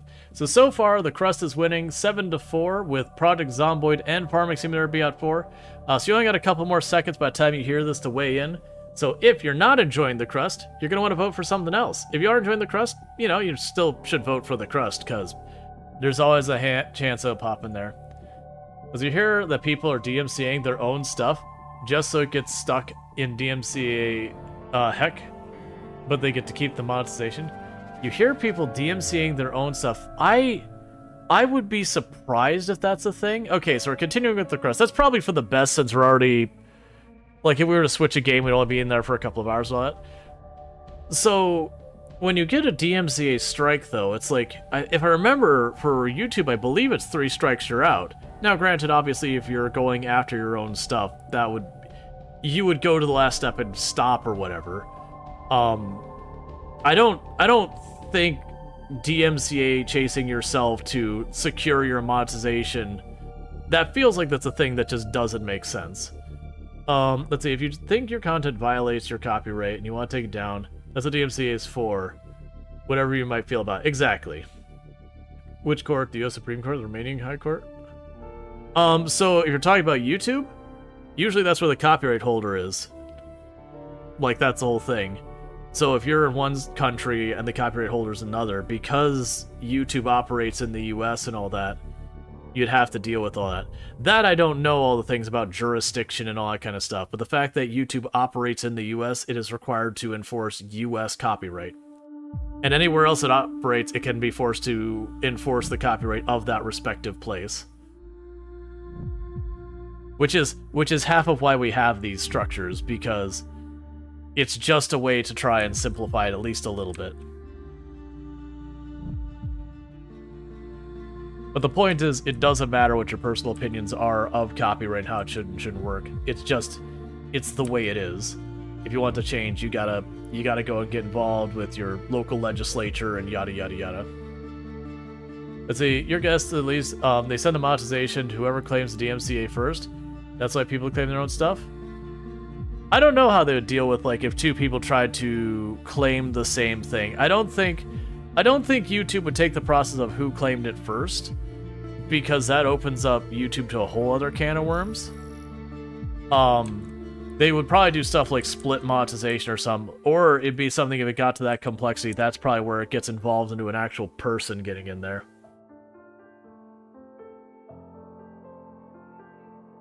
Yeah, also, as Bentley's pointing out, if you don't take down the content, you just take the monetization, it's not DMCA strike.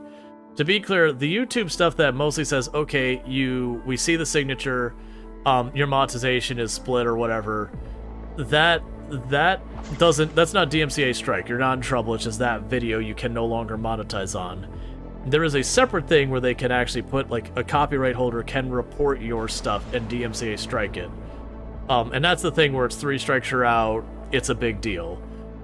Getting a DMC strike is a really bad thing for a creator.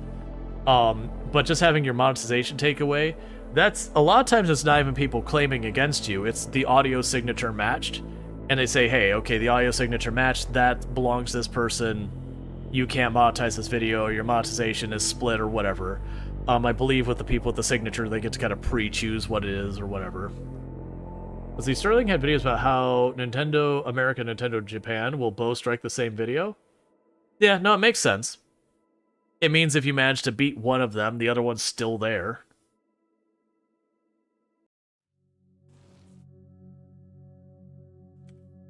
Let's see, for example, if me and Rual have a problem, do you go to the Romanian court system or you go to the US court system as a non-citizen and the reverse for all? So that depends on whose copyright laws are being broken. If you are breaking US copyright laws, like say you grab some of my stuff and start using it, so you're in violation of US copyright law, then you would have to come to my jurisdiction because I'm the aggrieved party. I have no idea what Romanian law is. Like, if I broke Romanian copyright law and YouTube operates there, then there'd be that. Now, granted, I don't know how that works, like, with YouTube in the middle and all that. That's the part I don't know. Like, I don't know if, like, YouTube would be involved, because I'm willing to bet there's some, like, arbitration clause or something in YouTube or whatever. You know, something to, like, make it not this big debacle, but I have no idea. Because my answer is, don't break DMCA. That's the easy part. Just don't break DMCA. And don't get me wrong, you get false positives and yada yada, but that's usually not DMCA itself. That's usually the auto like sound signature garbage or whatever. Which again is just how we do it because of all that. It's a whole big mess. But generally speaking, when you do have people in different countries that one has violated the law in the other person's country, you have stuff like extradition and all that, which is usually more criminal than civil.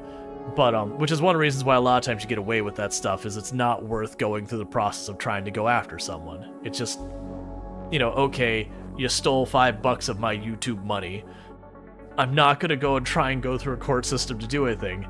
It's gonna cost me way more than $5, and I probably won't even get that $5 back. But the point is, because YouTube is a US operated platform, it'll be in the YouTube terms of service about how all sorts of stuff is supposed to happen and yada yada yada. That goes beyond my knowledge though, of like, if me and you get a squabble and there's copyright on my side and you're in a different country, what happens?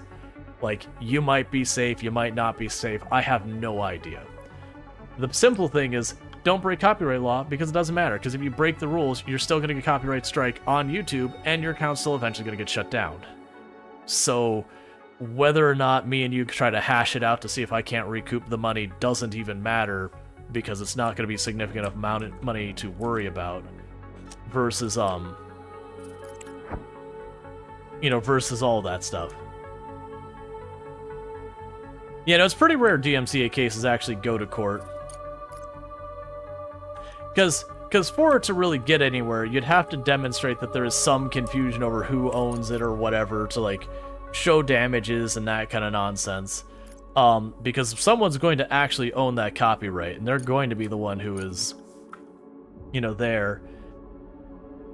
And, like, I know there are false DMCA claims and all that, but I think one of the things that happens that gets conflated with it is, again, stuff like YouTube's feature where, you know, it has, like, its audio signatures that it auto-detects, and it detects the signature and says, okay, that monetization goes to this person now. It's not DMCA. That's its own system built in there, because the alternative to that system is that the copyright holder would DMCA strike you. And people do DMCA strike.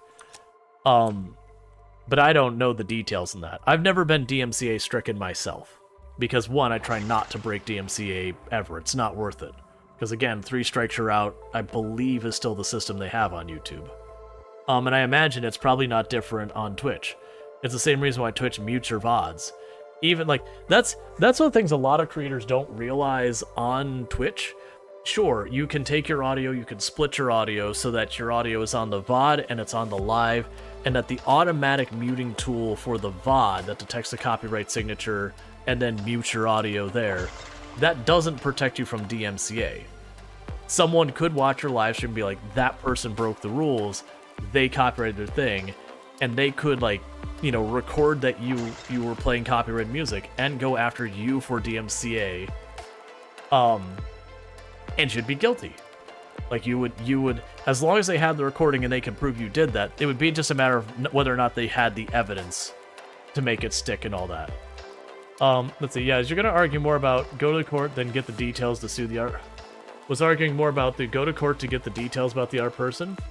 You to be able to should act on your behalf of one person to do that without telling each party who the real life person is behind the account.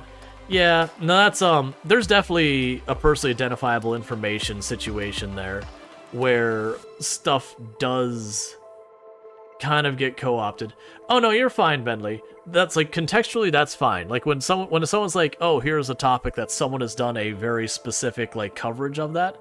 That's not bad. Like I don't have a problem with that. Like, you know, people saying that, hey, you know, Pirate Software has a thing about DMCA. Because it is a thing, I have a passing understanding of it. But in the nitty-gritty about like jurisdictions and all that kind of stuff, I don't know. My answer is I don't knowingly break DMCA, and even when I'm staying within the guide rails where I should be safe, but it still sometimes misflags into like other stuff, I still try and avoid that. Because I have everything to lose and almost nothing to gain with it. But yeah, it's not often it's happened. You do hear about like the very rare case where someone is streaming copywritten music and gets a DMCA strike on Twitch. But I mean, it's something you hear about like once a year, if that. And it's usually someone who's got like 5, 6, 7,000 viewers, and they're fairly egregiously breaking copyright. Like there was a time for a little while that like every other major streamer started, because they were trying to find out like where the line in the sand was with copyright, that they started just straight up playing entire Marvel movies. And there was Twitch put its foot down as like kind of, all right, you know, we hit a bunch of you with like temporary bans, like don't, like the next time it'll be permanent, cut the crap. Because they were basically forcing Twitch's hand that some major label was gonna pop in and be like, hey, we can plainly see you're not doing your part to try and combat copyright as per the terms of this thing, you know, so let's get our lawyers all together and start hashing this out and having a bad day, as you know, Twitch gets hit with some nasty lawsuit.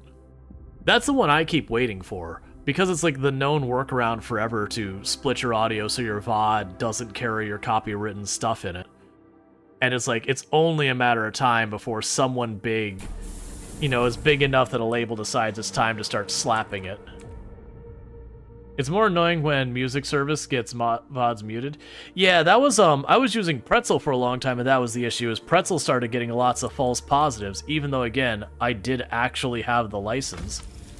Doesn't do me any good if I'm still getting flagged anyways. Alright, so we just need one more titanium plate, which is what we're waiting on right now. And when we get that one more titanium plate, we should be good to go for completing this mission finally.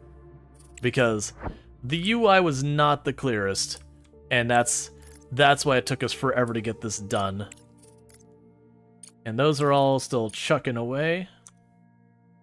Churning away, whatever. You really don't think it's especially useful to get the info. You'd usually go against YouTube in your local jurisdiction. With that in hand, you could discuss with your lawyer whether or how to proceed in your case. Civil law matters, criminal law. You report it to the cops. Hopefully they bothered investigating. I'm missing details there.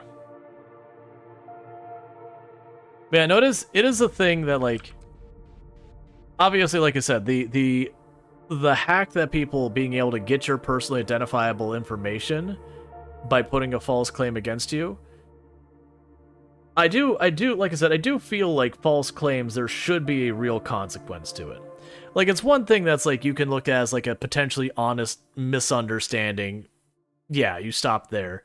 Like, there's no major consequence. It's just like, hey, don't do that. But if someone's a repeat offender, that's a different situation. But when it's very clearly someone is like literally just trolling with it or whatever, you know, that is damaging to people. And, you know, yes, it would go to a civil suit and all that, but it would be nice for there to be a mechanism that says we recognize this as an existing thing, and, you know, we would address it. Most of the time it is extortion. Right. The question is, like, being able to take that to court and get it over with. I don't know. The hope would be that law enforcement would get involved and be like, hey, this is very clearly extortion, and, you know, move it from being a civil case to a criminal case and all that stuff. The intentional false claims should be treated very seriously, possibly criminally, against negligence. Best solution is probably the ratio method you proposed earlier. Yeah, no, because that'd be the thing. Because you'd have times where labels would try and be doing on the up and up, and they would realize that someone they didn't think someone had a license, but they actually did, and so you'd have those mistakes that are honest mistakes happen. So you do want to make sure there is room for it, but at the same time, it was a whole thing. Let's see, or you hope it's just paranoia, using that to get details to create or stock them. I don't think you run into, I don't think you're running into that many people who are trying to make false DMCA claims to get personal identifiable information to stock creators.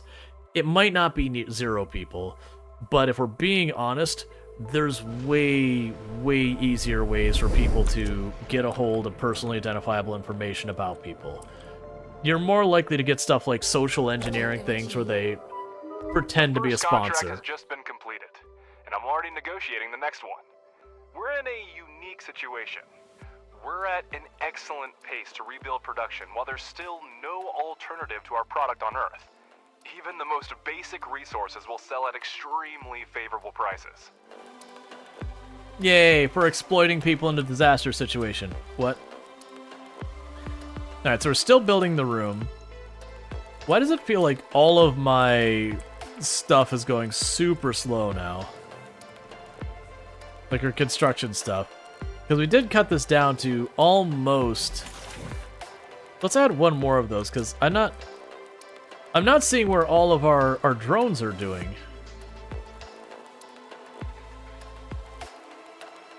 But yeah, no, there's definitely a real problem with people that get all creeper and stalkerish and all that stuff. That is legitimate. I don't think the avenue of attack is DMCA. Dismantle, but it's all dismantled. It's all dismantled. That's what I don't get. There's boxes here, but it's already all taken apart. There's nothing left. We took it all apart. But it's not hauled? Yeah, but counter, I don't actually have storage for 90% of it. So they're not storing it anywhere. So it's like they built that, and then they kind of stopped doing construction. We'll figure it out. But they're working on building that room. We should be... Yeah, so you're researching that right now. What is going on with you, by the way? Because, we've already got that expedition going. And I haven't seen anything happen for it in a while. I don't know if it's still going or what's happening right now. Which is a place you... Okay, Fraction of Hope. The unidentified object that turned out to be a module from an orbital station. The area around it is littered with thousands of small fragments. The module itself is bent and twisted. Approaching closer inspection, the debris is the cargo truck's cameras. You notice a partially faded inscription, Hope to RM-5. Before the collapse, this is a research module on the Hope 2 station. Apparently, the station sustained some serious damage that the external module detached from the main structure. It is possible to send a cargo truck with a drone for detailed examination. Cool.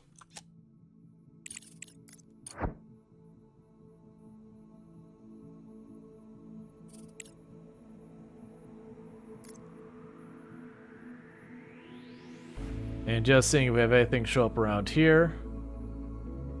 Nope. Alright, so that's just more stuff for our cargo ship to pull up. Let's not go to the private lab.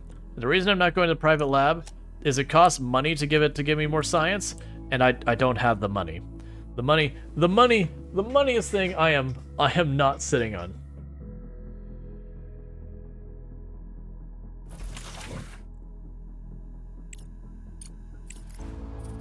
Okay, so we're almost done with the multi... Oh, do you know what that means?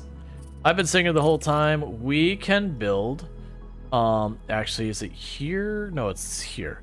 Where's the rare materials minery? We can build that. And then this.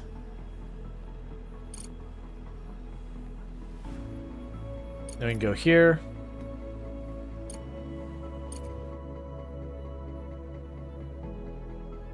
And then we'll go here and make storage.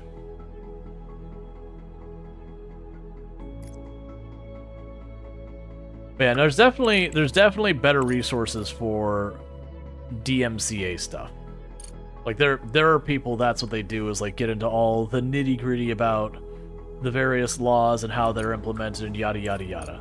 Like I said, I only have kind of a passing understanding. So more you get into like jurisdictions, the ins and outs of how the specific things, like what type of court style it goes into and yada yada.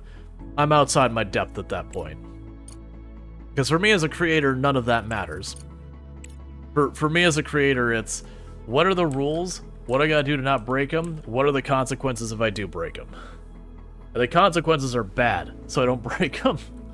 There doesn't need to be more to that equation. The consequences are bad, so it's enough to keep me honest. Research complete. All right, so we have the multi-regolith refinery. So my assumption from the multi-regolith refinery is that I can feed that in and get a bunch of different materials out. So one of the things I'm gonna want to do is to get the research buildings made. We have large storage, that'd be nice to have as well. Okay, we got fuel storage, we got that. We got the machinery. Small vehicle assembly. Okay, that seems very promising. My god, that thing's expensive. Let's start filling in some of these smaller researches that I've neglected this whole time. There's a lot of things that have that. In German, it's a saying that if you ask 2 lawyers, you get 3 opinions. Yeah. Once you get into a specific question, the lawyer's answer is usually, it depends. Exactly. Like, it's one of those things, like, anything I say here, I'm not an accountant, I'm not a lawyer. I'm a software developer and an educator by trade. Is multi-refinery multiple outputs? That's what I suspect. My suspicion is with the multi... Yeah, there we go. That is exactly what I wanted to see. So we put regolith in, and we get basically everything out. So then it becomes an idea of setting these off to, like, one area, and just feeding everything into them. Which I do have an area perfectly right over here for that. So what I'm going to do is I'm going to turn it this way.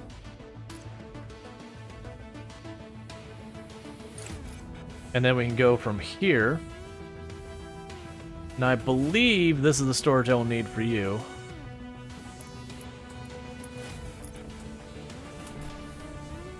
The ASIL Corporation is requesting a shipment of silicon for the continued production of construction materials. You can find out more at the control center.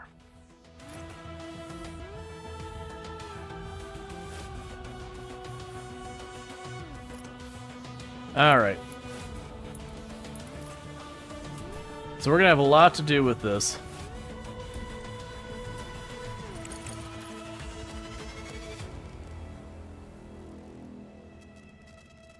Because the idea is straightforward. I want to feed in as much regolith from I don't care where as possible into the system. We're going to end up needing to upgrade all those conveyor belts and all that. But with this, junk goes in, goes to all the things. And then I can, take those wherever they're needed. So that the idea is like this one up here, reroute it, feed it in there. The one over there, feed it there, until this hits a bandwidth limit that it cannot handle it. And then we build a second one. And a third one. And you get the idea of where that's all going. Meanwhile, we got a new contract. Which I've immediately forgot where on earth you deal with those. It's not there, it's this one.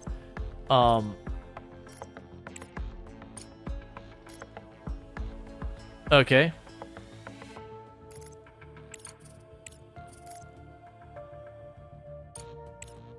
So yep, so that'll work. So we can go ahead and say do it.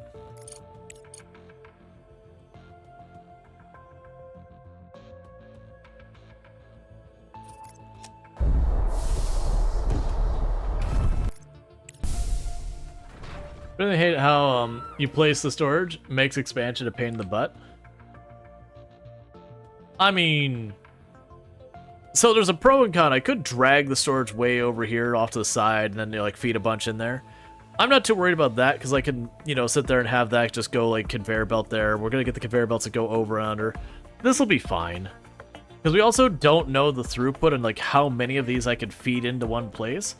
It could be that this Joker here can handle like 3 or 4 refineries, which would make it nice and easy. I could put one here and then another one way over here, and it wouldn't matter. If it can only handle one, that would suck and make it pretty worthless, to be entirely honest. But you get the idea.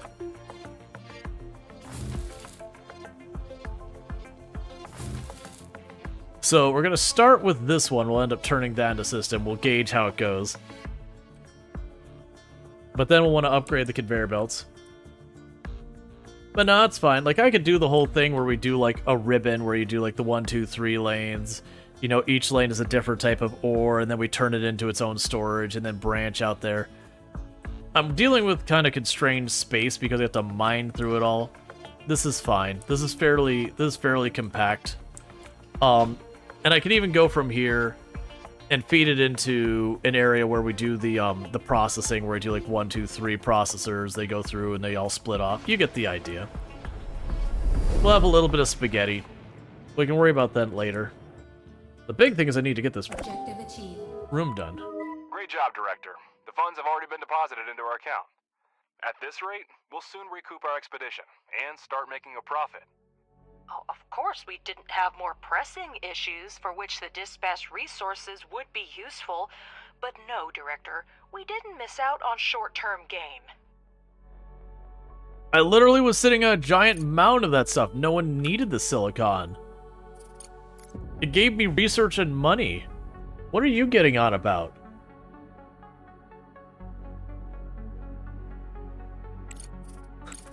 She's blowing a gasket being like, how could you? It's like, I'm not even using that material. It's literally just sitting in the corner. And I'm gonna do it again. You want to get mad at me for this one too? Because I'm sitting on a whole mound of that. It's gonna make me money. I'm literally waiting on this to go there. That's one of my missions. We're waiting for the room to be built. That's another mission. You get the idea. She's getting all mouthy with me. I'm like, I can't do anything else. I'm working as hard as I can. Alright, so we're upgrading the extractor. We have the high voltage system. Let's get the high voltage system off here, because that'll finish really fast. We can get all this stuff going. Like, we're basically stuck behind a bunch of stuff here. Multi-regolith upgrade, so it increases the reprocessing speed. That's tempting to just go hard on that.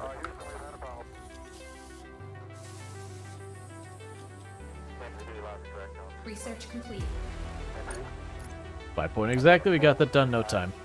Alright, so for this, so we have farming and cooking techniques, ventilation, medical block. We're gonna go for the food, that's gonna be necessary.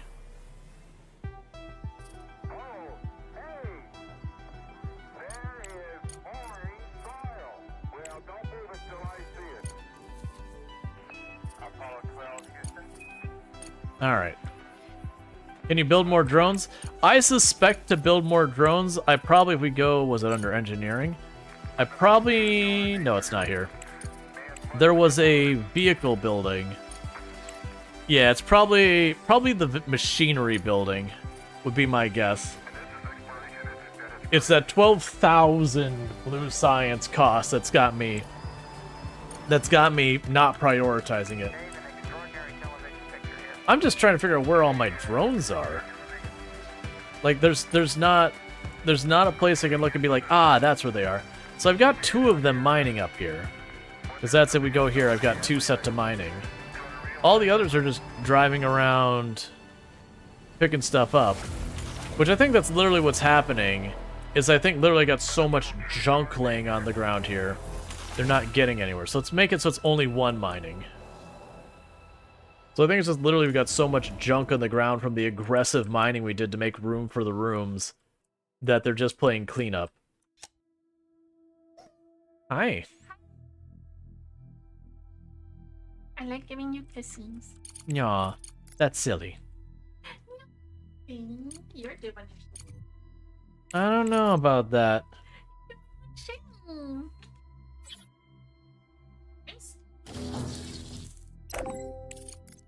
A serious person who does serious things.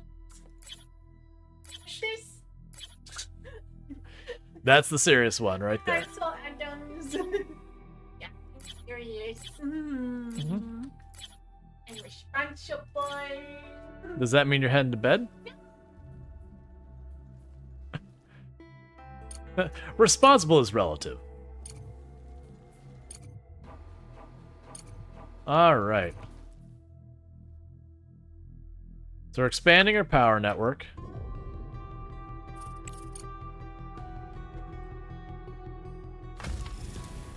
And you're bringing the iron up here, so that's fine. Yeah, the big one I'm confused with what's happening up here. It doesn't seem like this is making progress. I have no idea where my cargo vehicle is, because I can't send the expedition with it here.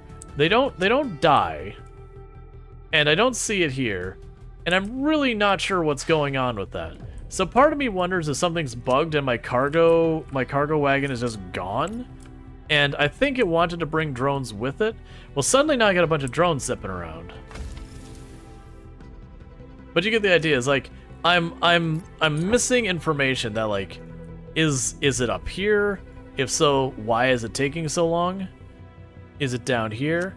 Oh, you know what's going on? I bet you I know what's going on. If we click on this, I'm bringing stuff to this. So I'm bringing 20 aluminum and all that. Do I even have aluminum? I have 6 aluminum. Okay, I understand what's happening here. Middle battery, first row is not hooked up. Did I miss one? Yep, there we go. Thank you.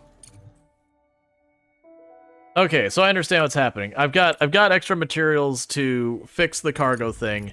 That's fine. I now understand what's happening as I don't have the materials here. I kind of wish there was more optics to some of these things, which I know I've said a bunch of times, but that definitely feels like the biggest pain point I've been running into the game with that is just it's not really clear at any given point, like, what the holdup is in a lot of stuff. Like, stuff like this is fine, where it's like, hey, this needs to be repaired, that needs to be repaired, that, you know, that's out of resources. That's all fine. This stuff is fine. But it's like, anything with this UI, like, okay, do I not have this? What's going on here? It could be saying, like, you could have a waiting for materials here, and you go, okay, you're waiting for materials, and that would prompt me to go here. I would see I don't have it. And then if I just do not have a material at all on the map, it could be like red there, where it's just like, hey, you don't have this material on the map. Like, there's a lot of stuff that could make it easier for you to discover information. Because that seems to be my big problem I'm running into. Is I'll have something that's gets stuck, and I don't have a good way to get that. The new battery didn't light up? No, because we're in nighttime, so we're draining our batteries right now, not powering them. So all of these batteries, if nighttime lasted forever, would eventually go dark. But once the daytime happens, we'll get all that.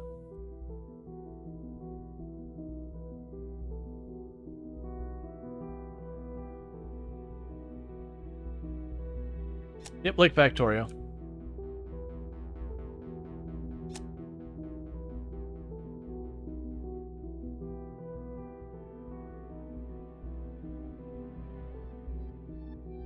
Oh, it's literally just picking up. There's a bunch of ore left out there, so they're grabbing the ore.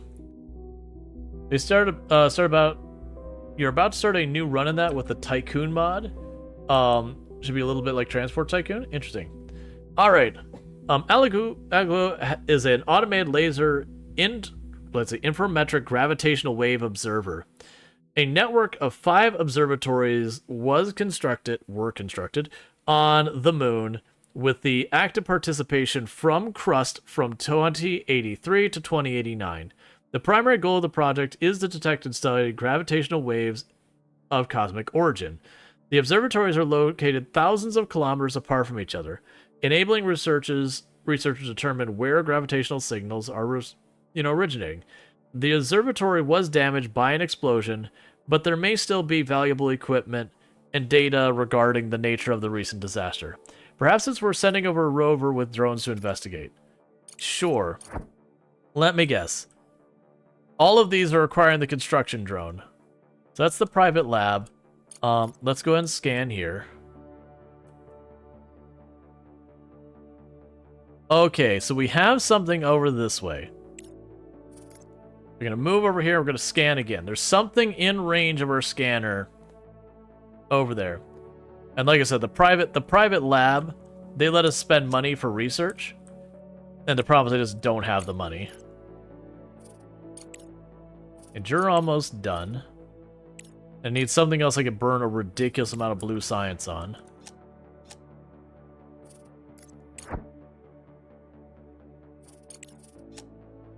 And we need to look up... Complete. Cool. I also wish it told me what research I had just completed, because I forget it like 30 seconds after I get it. Okay. Let's get the machinery thing going on here. That's going to be an absolute sink for blue science. So that'll be good. What did I just get? So we got the rare thing. We already got the multi. We got the increased stuff there. Social-wise, I didn't get any of the air stuff going on there. We have the high voltage panel. Ah, the repeater. Let's see what the repeater even does, because I don't remember. So repeater provides communication with lunar orbit satellites necessary to communicate with other facilities and transport navigation. I believe I can produce everything there. So sure. We can plunk you down right here.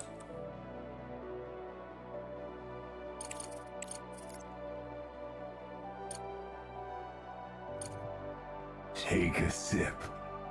What's the worst that could happen? Oh, come on, give me this window. Alright.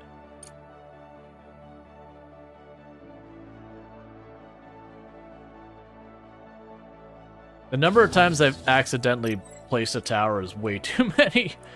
Alright, so bear with me, because I really need to use the restroom. So I'm going to go ahead and do that real fast. So I'm going to go ahead and do like stretching my legs, use the restroom, hydrate, all that stuff here in just a moment. But thank you again for tuning in. I'll be back here in a minute. I know it says pod, but because of the font, it looks like poo. I'm going to my poo now, too. What a waste. That is what poo is. All these months of work will be lost.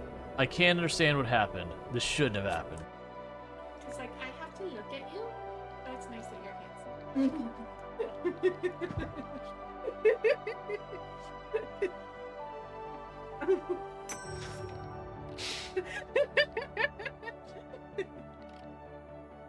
Love. Love. I wanted to inform you that I've subscribed to your vlog. In the recent post consisted of you in minimal apparel diving into a newly constructed natatorium. Afterwards, I took note the beads of water shimmering off your epidermal layer, and as such, I felt content to report my observations to you. However, my observations were inconclusive, so I have no choice but to closely monitor the future video logs for possible reoccurring instances of dermal hydrosis. Henceforth, the aforementioned subscription, all in the name of science, of course. Regards, Victoria. Oh, this is my coworker. Not the... Hang on. I thought this was just some, like, inappropriate, you know, like, just inappropriate, unsolicited thing that she is trying to, like, talk up the science because she knows, like, we're some breaking engineer and everything. Nope, this is my coworker. Keep the threat on one side of me.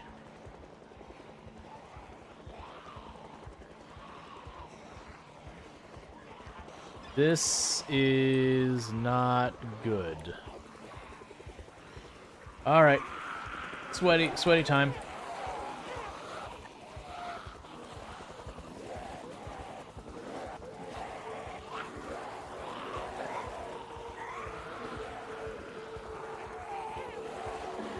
This is really bad.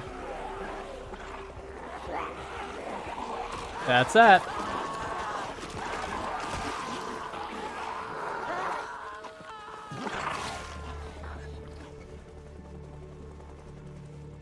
Yeah, no, that was definitely when they're all like, that's the whole scary thing. Like, a whole bunch of people, when I first did the rally point like that, they're like, but wouldn't rallying make it, like, when having no rally, wouldn't that make it way easier?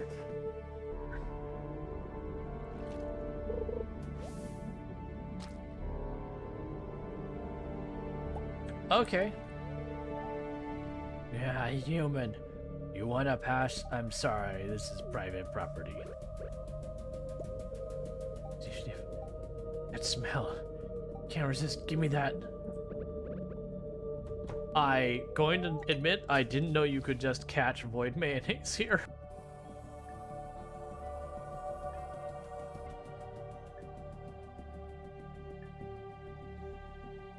You're showing me that this is perfect. Ah, don't worry, chat. My paint job is perfect. My paint job is definitely not missing anything. The game says we're done here. I especially like, it'd be one thing if it was literally like, that was painted, this is nice and uniform, except I got a bunch of like splash over here. Hey, I'm not gonna argue with the game logic. It's perfect.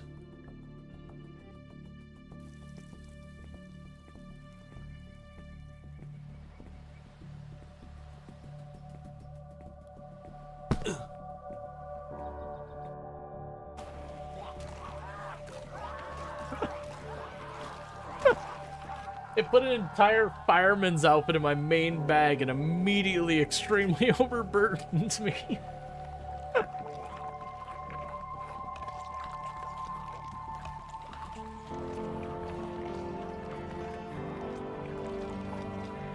I was just like instantly drugged to a halt and like, oh no. What was that time span? But what would end up happening is, you know, you'd be a person who didn't really have a lot of prospects or opportunity where you were, and you could go someplace where there were prospects and opportunity. But what would happen is, for transportation and housing and lodging and everything else, you'd have to go to the company town, because the town, like the entire town. Oh, right. Perfect. That is perfect. Just, I was trying to beat the loud bang noise where I get killed in that clip, but there's a minor delay when I switch scenes before it kills the browser source. Yeah, and that was Hard Space Shipbreaker. It's a really, really, really good game. Like, very, very genuinely, Hard Space Shipbreaker has a decent amount of challenge, but it is one of those games you can be slow and methodical most of the time. And what you saw in that one scene was one of the few places you can't be really slow about. Because you cut the power lines and then they start burning and it's a race to like shut off the fuel valve before it hits the main system where it explodes. But generally speaking, Hard Space Shipbreaker is a really good game. It's got a really fun story. It's a very pro-union story. Because they basically, if you're familiar with the concept of a company town, which is what I was explaining in that clip, company towns primarily, came out of the West in the U.S. There's a couple other places they happened. It wasn't exclusively there, but the idea is you'd sit there and you'd have they'd have a silver mine, and they go, okay, you can sign on with the company, and we'll get you out to the silver mine. You'll get your own digs. You'll get your own place to live. We'll take care of you. And considering this time frame, where people are really, really struggling and like that, because this is going back to like the 30s and whatever, you would go out there, you go to the company town, and you'd be left there, and you've got this incredible debt you signed on for. So you go to the town there, and what would end up happening is you'd be like, okay, well you're $10,000 in debt, or whatever the amount was.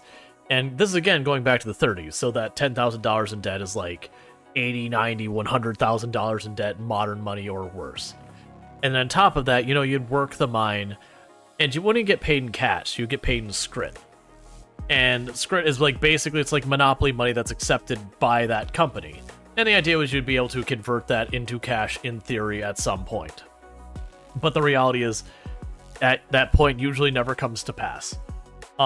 Because the only place to do business with, because you're in the middle of absolutely nowhere, is the company store.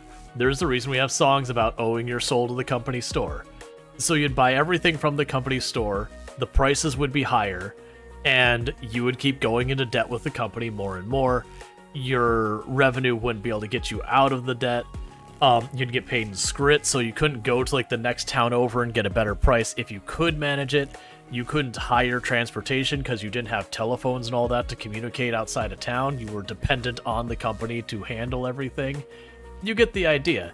You basically, got yourself into debt with the company, and it's not that it was impossible to escape, but they did put like every imaginable hurdle they could kind of get away with to make sure it was very unlikely. There were times if you were going in the mine and you went down, you're using your pickaxe and your pickaxe broke, you were responsible for your own tools. You had to buy yourself a new pickaxe from the company store.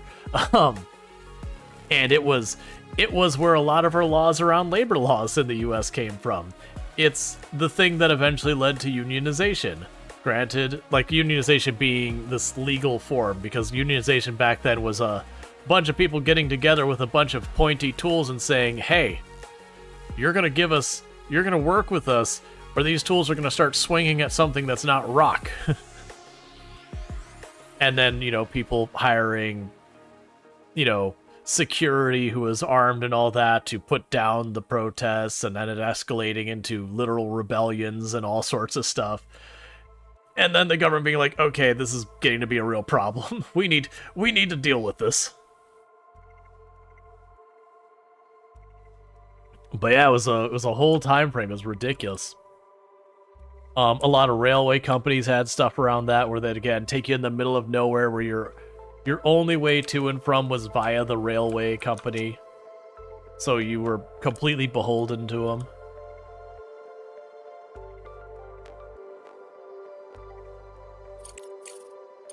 Do we still have a lot? Yeah, we still have a lot marked to mine. But yeah, so to a certain degree, Hardspace Shipbreaker is telling that story. It's just a little bit different in that you're put in the space station, you're put in this horrific amounts of debt. Like in that game, it's something like $1 trillion something or whatever. You're put in this horrific debt. You pay rental on all of your equipment. And you have to pay to repair your equipment. You have to pay for your air. You have to pay for your fuel you use to use your little jetpack to move around. The tethers you use to drag stuff around, you gotta pay for those too. But then, there's a whole story that you go through. It's a good story. But it's one of those games you play, and the moment you play it, you are 100% going to end up talking about that. Because it does a really good job of explaining through demonstration with that. Yeah, when you die, you pay a lot of money for your replacement clone. By the way, your clone belongs to your clone's DNA and all that belongs to the company. I won't spoil some of the other things that happen later. But there's a lot of stuff in that game that you're like, oh man.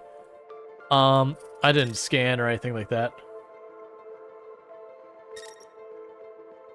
Okay, so it's right here.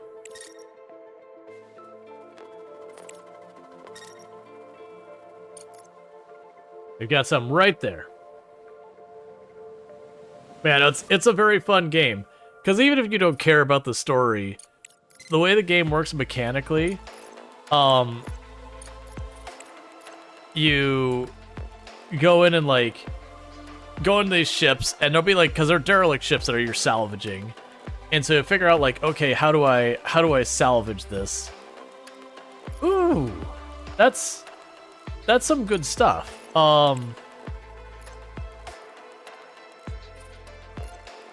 That's what the things we needed. So yeah, go get that.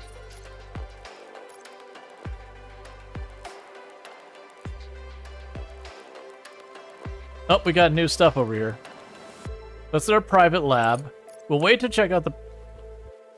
Why would you... Game. Let me explain how circle or spheres work. This straight route here is way, way faster than going the entire latitude there, buddy. You go right over the top there, and it'll be about a fourth of the distance shorter. You don't have to go around the planet. You can go over the top of it. It's okay. In that case, we will go to the private lab because it's literally going to take me less time. Because we're awkwardly going around the planet in a weird way.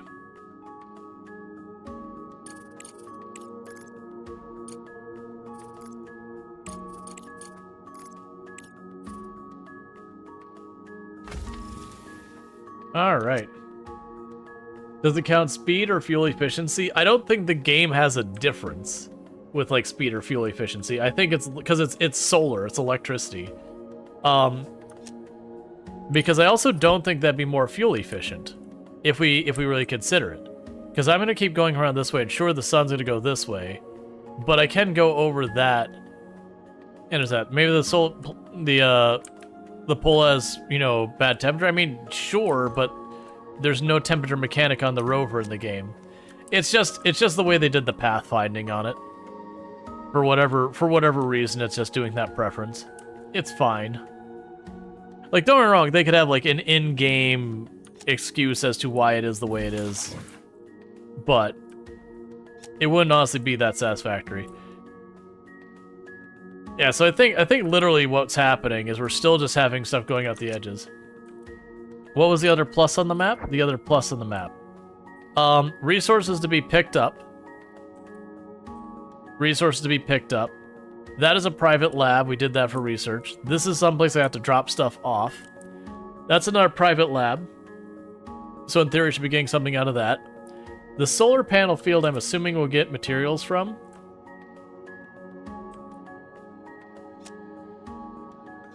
What I'm not sure is what's happening is, like, we're stuck with this cargo vehicle is stuck doing this mission right now, and I don't see a way to unstick it. Because this says it's loading cargo, but then it's not actually getting done with it. Versus we got lots of options to pick up resources, and I can't seem to interrupt its loading cargo objective. Which is the reason I'm trying to get the vehicle, or the machinery to make vehicles on the agenda. I'm gonna need the microcircuitry factory. That's just green science right now, so I'm not super worried about that. We'll just get that off the queue. But I'm trying to get that sorted out. It does feel like a lot of these ones. Let's see, dock managed cargo by heavy vehicles. It's equipped with outlets to... Okay, so this is basically can use, like, the big things there.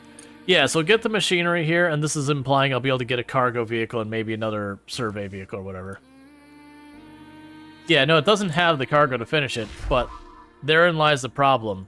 I can't make it not do. Like, it's stuck on the quest. That's the problem. And, like, don't get me wrong, I'm not soft-locked. We can literally just keep going until we finish that. But it is one of those things that's like, okay, this kind of sucks. That I'm just kind of stuck here waiting.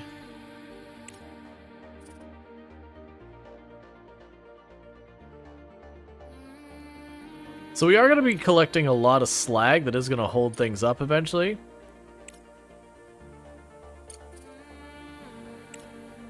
Large bulk storage, we'll definitely want to consider all that.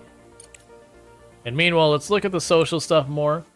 So you're already making that. We'll go ahead and add the medical tank in there. Because I need to start making a bunch of these things for whenever we get our people out of here. And then this needs to get done. Because, like, it's already got all the materials in place. They're just literally waiting for stuff to happen. What is laying on the ground here? I can't see it. It won't let me click on it. Like, that's the whole thing here. And interestingly, they're still loading that up.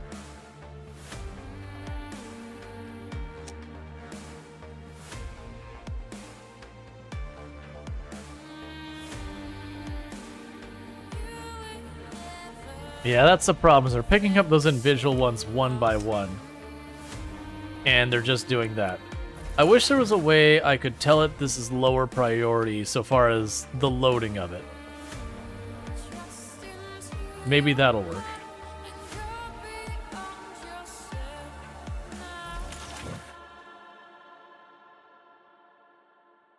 Okay, I think that actually did work.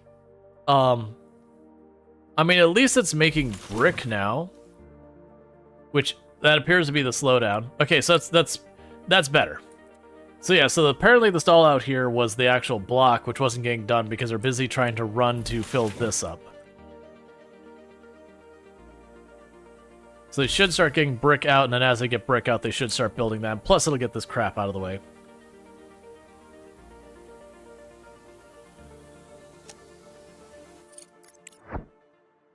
Okay, so you're about to be in the sun. We have a distress call that showed up.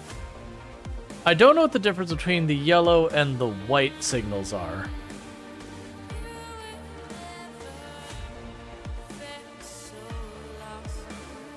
Yeah, so probably go around this way, grab these two, then drop back and grab those two. Because I'm suspecting that'll be material to ship. That'll probably be a thing where we pay money for research. No idea what the distress call is going to be about. Wreckage will probably be research and all that stuff.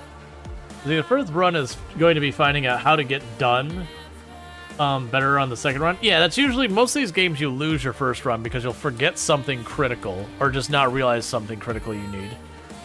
And all that. We are getting ourselves more reputation as well.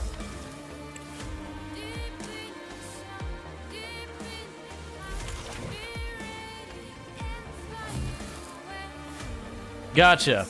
And so the rest of my production lines went down because of these as well. I understand what's going on here. That's the reason why everything seemed to just hang. Everything was shutting down because we weren't getting the blocks out. Research is complete. I lost track of what research that was. That's fine. Okay, so we've got something we're burning a lot of blue science on. That's good.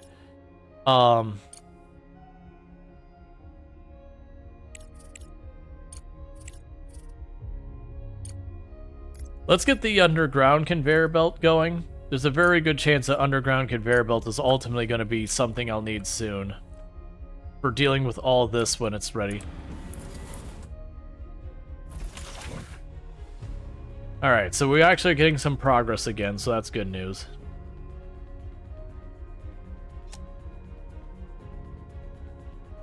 The good news is these were always running in the meantime. It's just they were doing things that I didn't really see as important. There'll be more solar. We'll eventually want to tear down these.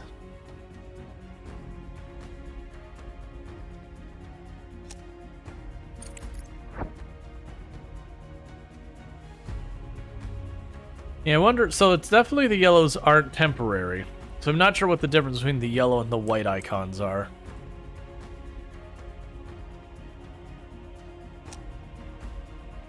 Alright.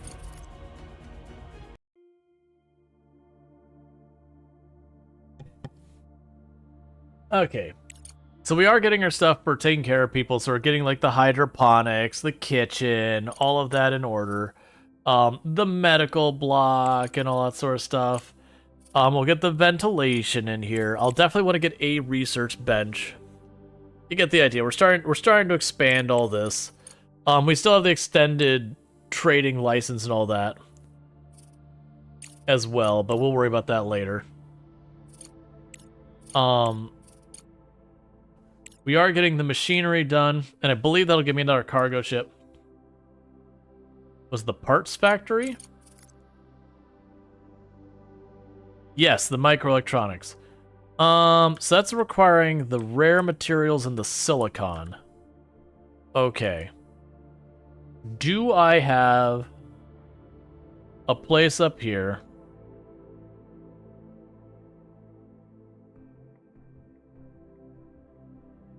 Why would you not show me? Why would you not show me where the materials are?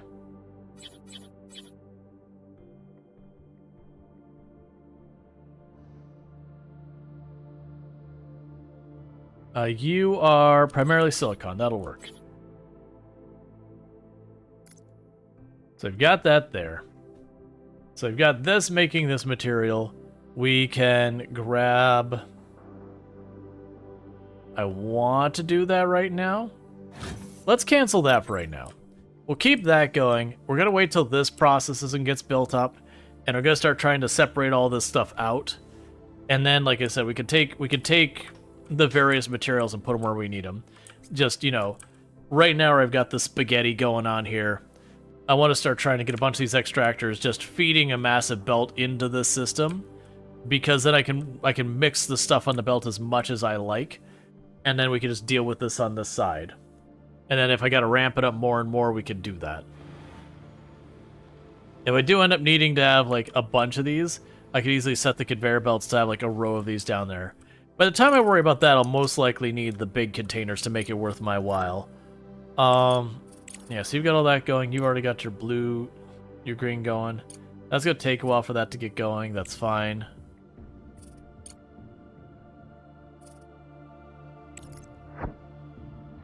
Just waiting on you. It was already getting to be back into nighttime very soon.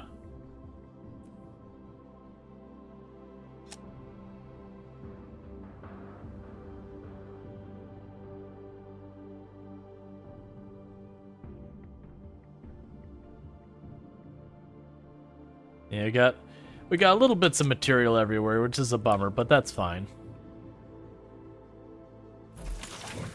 Okay, and you are going to be rare earth elements. So we're at least making those now. That's good news.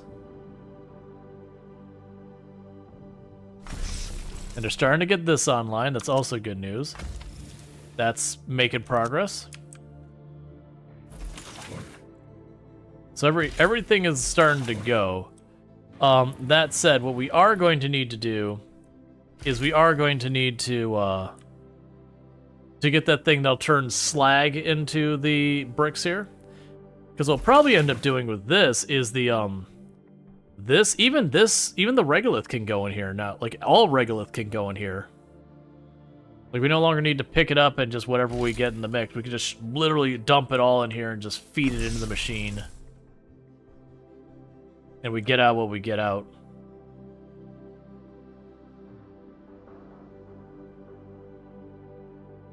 Do I have carbon fiber? What would it take me to get carbon fiber?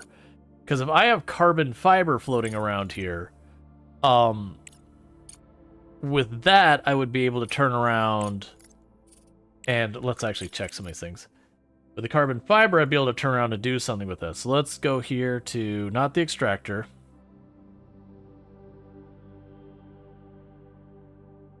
Yeah, so that's slag. So we've got aluminum, iron, silicon, titanium, and slag as the outputs there. So we're not going to get carbon fiber out of that, I don't think. Unless you can use slag to produce other things.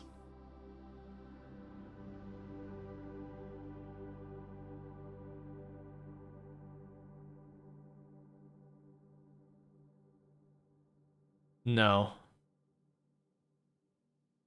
Yeah, so that's smart concrete that we can use, we could use a bunch of our slag, and I think that's silicon to make that. Yeah, so carbon fiber requires a whole new tech. So where is carbon fiber on our tech tree? Probably under engineering.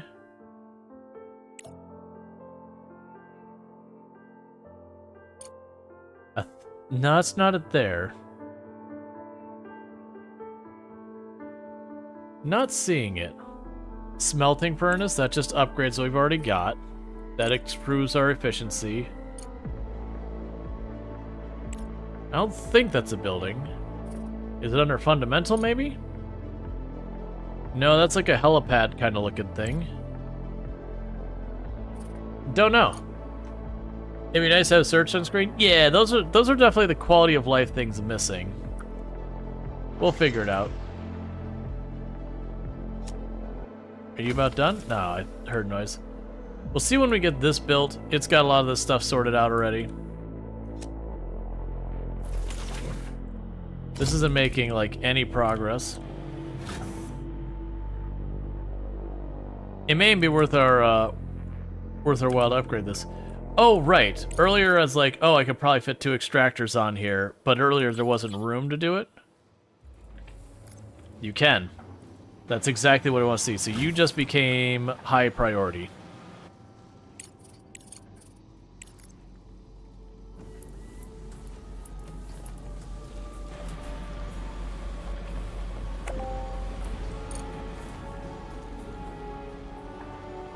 Yeah, so I'm going to have to go through and clean up a lot of these where I put connection points and all that.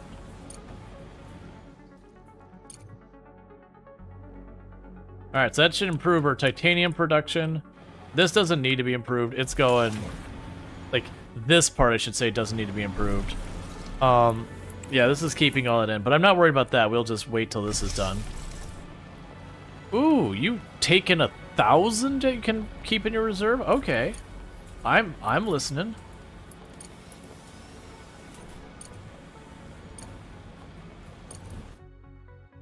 Yeah, so that thing can take 1,000 into its pool. Yeah, so what we're going to start doing with that is we're just going to grab any of these nodes we see out here, just funnel it all into this thing and see what we can make happen. So you're literally not processing right now, so put that up there so it doesn't look nearly as awful. And the reason it's not processing is we're not getting green material in there.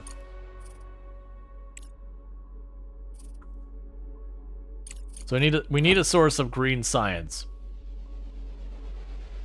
Okay, so you're waiting for your turn again.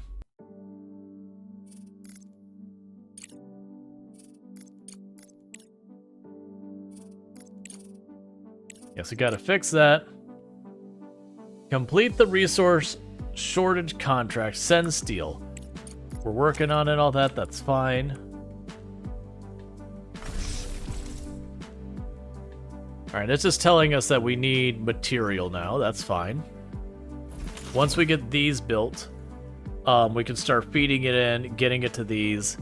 And then what we'll probably do is down here somewhere we'll carve this out to get more stuff going on there. We've got an iron deposit over here. We got that already online, so those two are going really well. Good chance that'll overwhelm this machine, and this machine is absolutely being overwhelmed. So I'm gonna need to double those up. I'm not gonna do that right now, because like I said, my intention is to get this thing online and start feeding stuff into it, and then branching these off to like get rid of like all of this over time. Get like one area where I process all the iron, one area that I process all the aluminum, yada yada yada.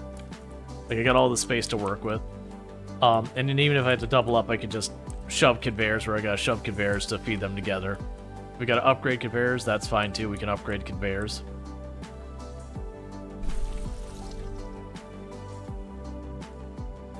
Let's go to our drills.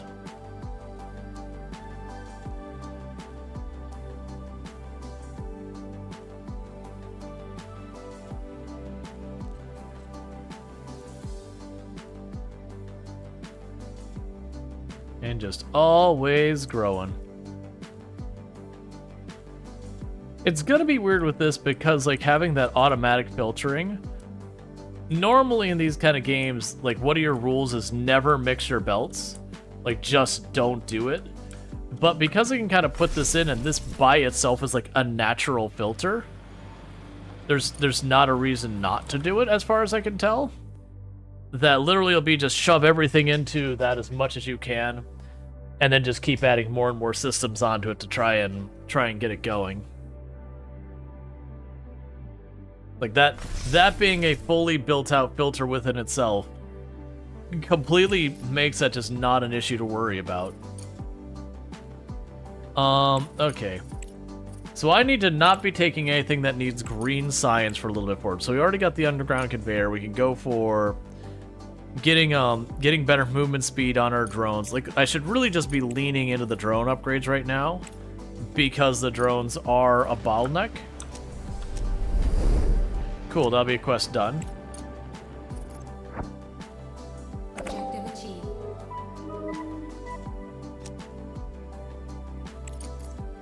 Thank you for the research. And the research gave me everything but, like, the green stuff. Is that just it? There's not another segment? Okay. I was expecting to be like, oh no, we need more. Okay, so you're almost to the private lab, then you can go to the solar panel thing, then you can cut back to the distress call. Hey Mark, how's it going? On your 3-stream streak, catch the last 3 streams without missing a single one, so thank you so much for that. I do appreciate it.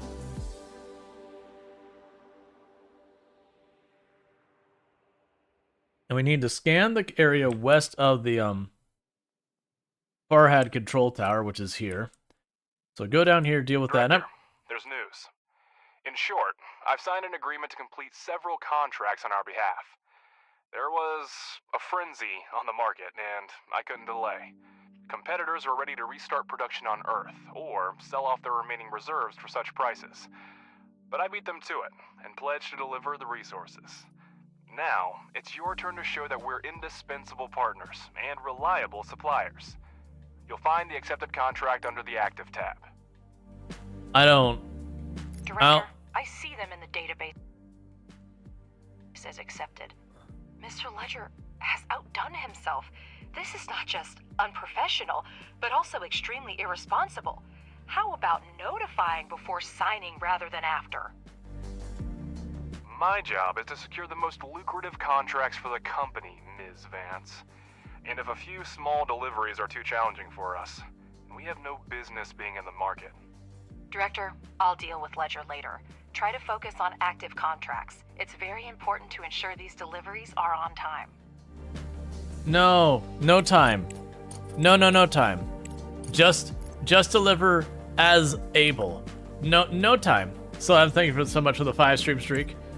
Boo. Alright. So you want me to deliver all of this.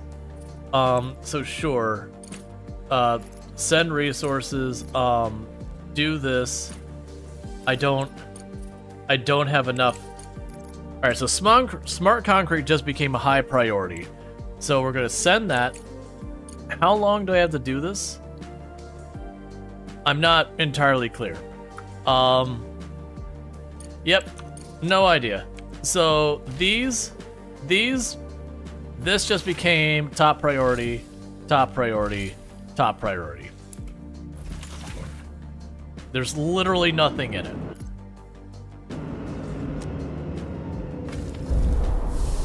Top priority.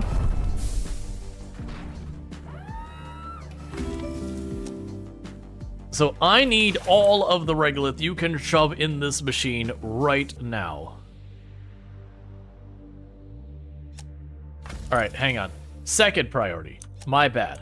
I understand. If I make that top priority as well, they're going to prioritize that. I mean, either way, it'll be fine. They'll shove the stuff in there real fast and get sorted.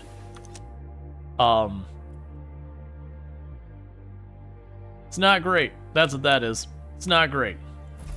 So I need that to be producing stuff as fast as we can to get these bricks out, to get them put in the system. Meanwhile, while that cursed stuff is going on, you're back running. So get you here, get you to check that out, and go from there. How long do I have on that? 99 days. I think we can make that happen. The crab is so cute, you can die.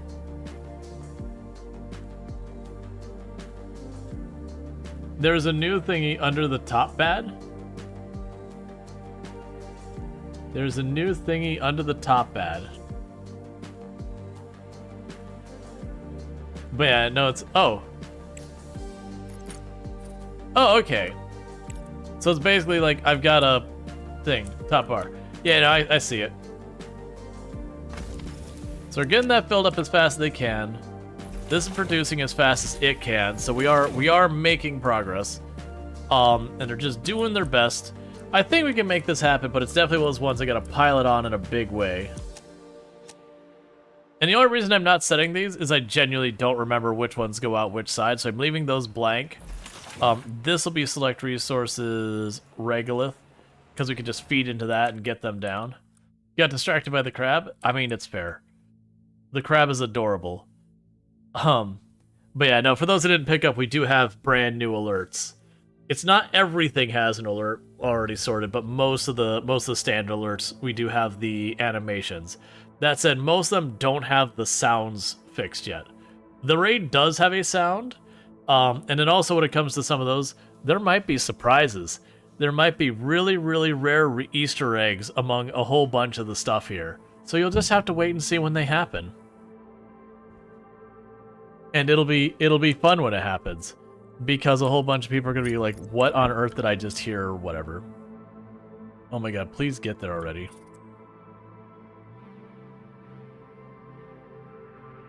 Yeah, this complete lack of any green science we've got going on now is really a bad time.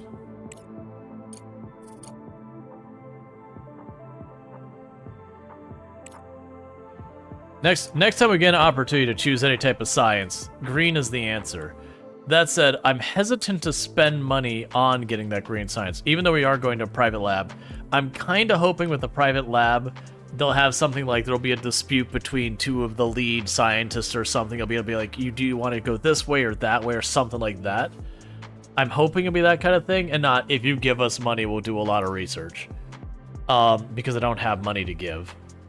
We're going to go here, cut across to those, do these two, and then somewhere west of that, we should be able to have some. I'm also going to scan when we get here, just in case there's a hidden thing right next to it.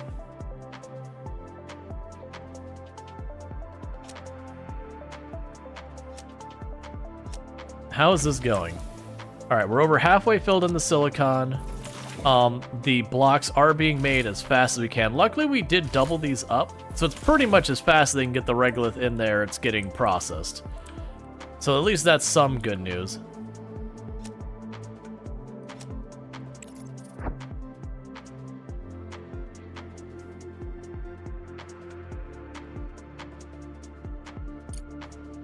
Oh, you just... It's interesting that thing.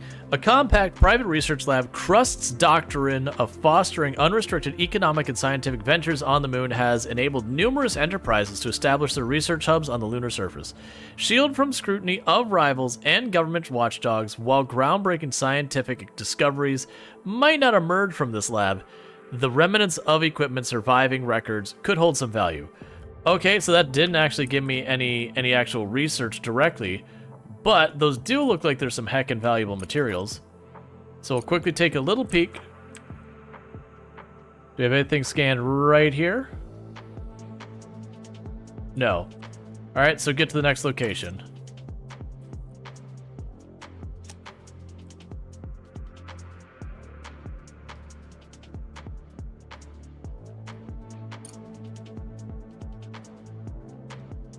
Alright, and our power grid is struggling. We'll probably also need to go where... Do we have the better batteries available to us? Better conveyors, all this. Not seeing better batteries here anywhere. Better batteries are over there, so I'm gonna have to get the fuel factory for that. So that's fine. Once I finish the underground conveyor, we'll grab the fuel factory for the batteries. Just because those things don't require green science.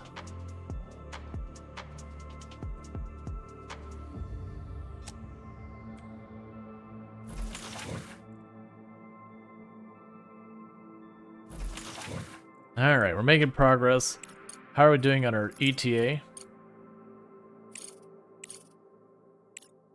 The good news is, apparently if I deliver in a timely manner, I get a lot of money, a lot of reputation, a lot of research.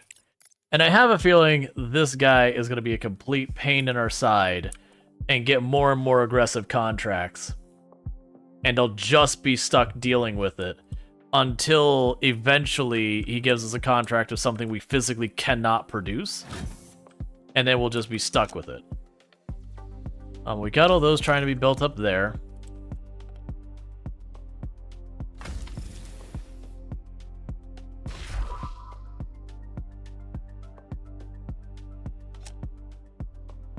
Okay.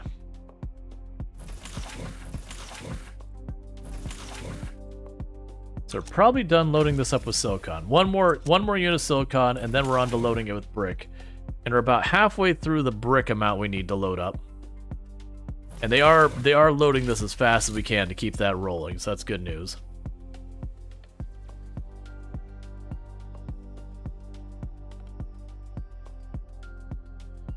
Alright. Yeah, so this has hit a bottleneck where it physically cannot go faster. I have to get a separate line on here where I split this off, put another one of these, merge it back in. You get the idea. Actually, this machine's the one that's a bottleneck. But I'm not going to worry about that right now. Right now, we're busy on just all the other processes. The worst thing is eventually I'm going to have to tell them to get back to mining. I do have one still mining, but only one.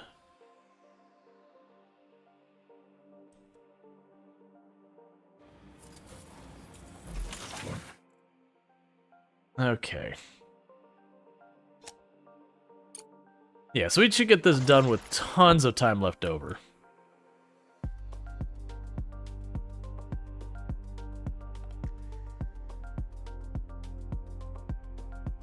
Alright, so you should make good time. Geological exploration displays the regolith richness for future mining. Interesting. Because it's clearly where the limitations of this base are. They've got very defined crater ridges. So, very clearly I don't have a lot of area can expand in here, which is fine. Alright, so the big thing we have to do is just keep upscaling this as fast as we can. So this needs to get done. So we get our contract done, we get this upscaled very quickly to try and get the next thing in order. That's already got some rare earth stuff, so that's good news. That's going full speed. Alright.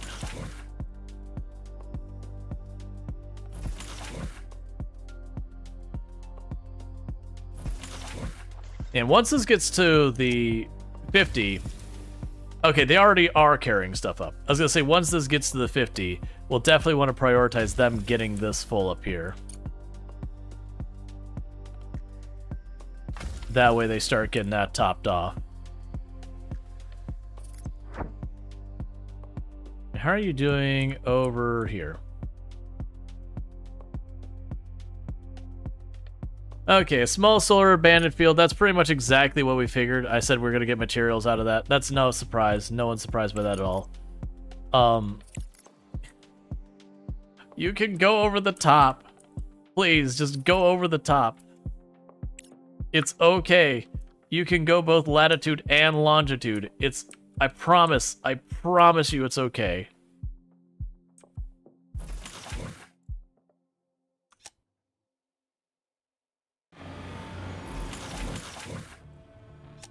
How close are you to full?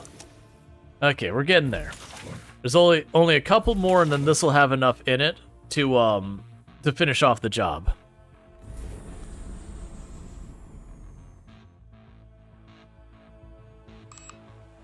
Wasting science points. What science is being wasted right now? Yellow.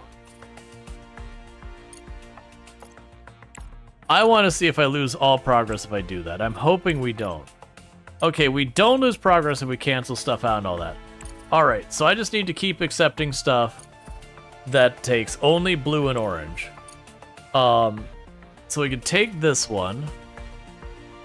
Right, so that one's mostly blue and the orange is the one that's already caught up. It would be good to find something that's mostly orange that doesn't require any green. And I am not finding that at all.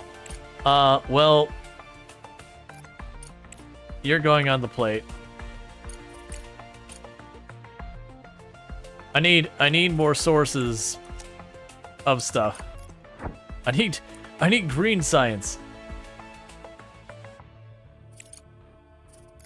Man, if I didn't accept the other one there, but the curvature is the shortest way, but it's not in this case. So if we look at this, what we're looking at right now, I can't turn the angle. So you can go around this way, or you can go over this way. Both of them will curve, but if we turn the angle here, the curvature here is a less curvature. Now that one actually is close. When we were doing this one earlier, the private lab where we're going around like this, It was going the whole way around here, and it's just over was the shorter path. It does seems to prefer the horizontal at any and all chances, and only switches the other going down. It's fine. It might be the concern that if you're like right here on the middle, maybe you could just get stuck forever or something. The good news on this one, there is an argument to be made for this one though, that we'll get to sunlight faster.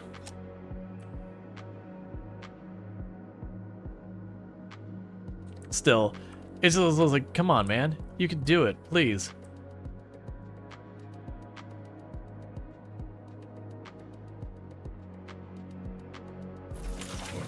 $27.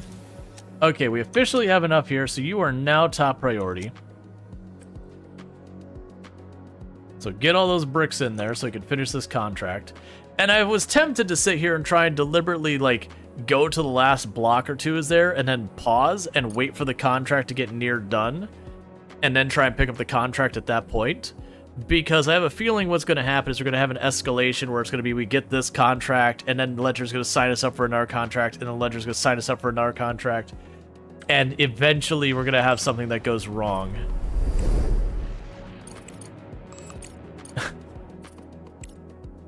Alright, hear me out. New priority. Get up here.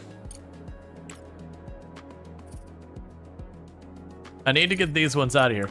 Oh, they just gave me green stuff. Okay. You're doing a great job, Director. Execute the next contract on time, and I will personally pay for Ms. Vance's therapist.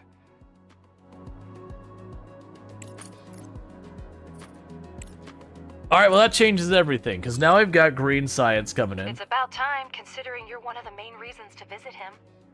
Director, Crust has sent us an additional set of drones, which will allow us to expand production even further. Okay. Treat them with caution. They are an extremely rare and valuable resource. Okay, more drones. Alright. All of these things I want. So we did get more tech. The problem I need to do is I need to get you out of here. I need something that uses a lot of orange. Like, I want something that is straight up inefficient, like, unreasonably high amounts of orange. Just pure unadulterated orange. And it's looking like, I mean, I wish it was without green. It's looking like what I'm gonna want to do. Let's go, wait, actually, what about you? So concrete factory is the best ratio. We're just gonna do that. It just needs something to absorb orange science for a little bit.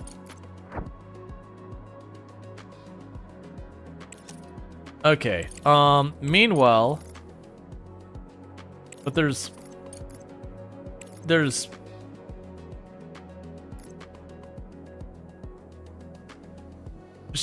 were just implying, oh, cargo pod? They were implying it's gonna get another contract with a bunch of materials. Oh, this is the drones they gave us. Yeah, come on, give me like 6 of them. Do it. That's 2. I mean, I'm still not upset about it. I was hoping for a little bit more than 2. I was hoping for a major upgrade. I'll still take them, I'm still not unhappy about it.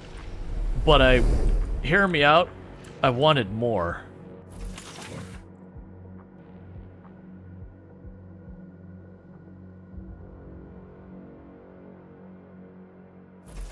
Okay, drop that to normal priority. And just let them split their attention. We still didn't get a new contract, which I'm okay with for right now. I was really expecting to turn around and be like, by the way, I need you to give me the rare earth materials or whatever, or like microchips, which we're not actually producing, or one of these other things, and just be like, okay, what the heck am I supposed to do about this?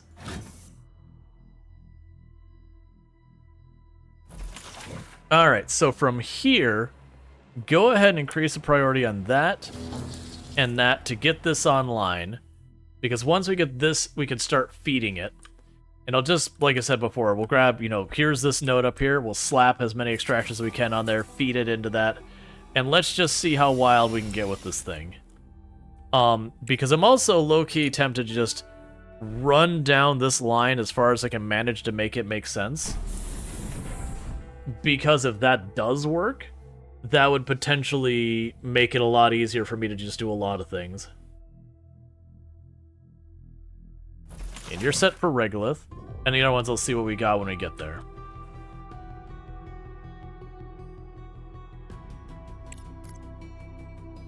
Yeah, so we've got water over there. That's actually the only one I don't have a reason to use. We do have iron down here, which is actually the one inconvenient one because I gotta kind of bring it past this and up. But that's okay. I'll just go wide around this way just to make sure. Or hear me out. Do I have splitters? If I have a splitter, we don't even have to think about this. I can go... Oh. I don't have this thing. It's fine. Alright, so. With that said, let's go ahead and go down here. To...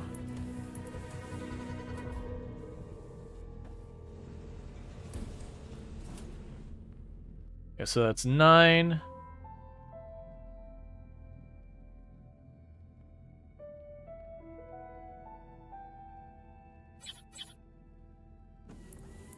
You can't build here. It's fine. So we got 9 there. You can't build here. What is blocking you? You can't build here. We'll figure it out later.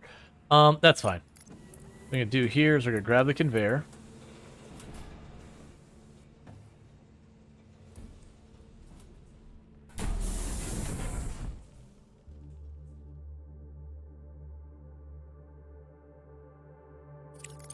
And we can grab you.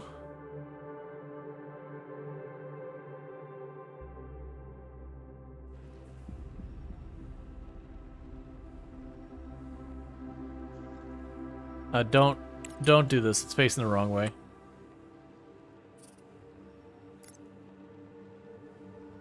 Okay. It was trying to do it the wrong way around.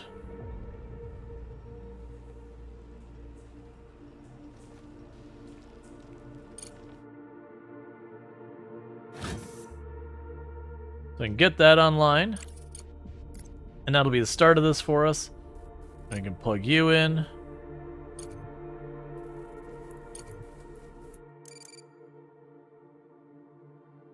Get that turned up in priority. Okay, so with this, we'll be feeding iron into this. And if we look at the iron here, we can't actually look at this, but if we look at this, it does actually give us a little bit of everything. It gives us a teeniest, tiniest little bit of water, a little bit of aluminum, a little bit of silicon, a little bit of titanium, and a heck of a lot of iron. So it is one of those things that by plugging that in, I am going to gradually get everything. So that's kind of the idea, is that I want to feed all of the things in here, and even if I don't get stuff efficiently, it's at least always producing. And like with that, I'm going to take a lot of these buildings, and they're going to get repurposed. Which, like, for that matter, right now we've got that going on. I should be able to go in here and say, hey, instead put this material in here. We'll worry about that when we get there. First, let's get this thing online and working. And then we can worry about making it work well. Yeah, and this is backed up. So honestly with this, let's have a minor change. Because you're just backed up right now.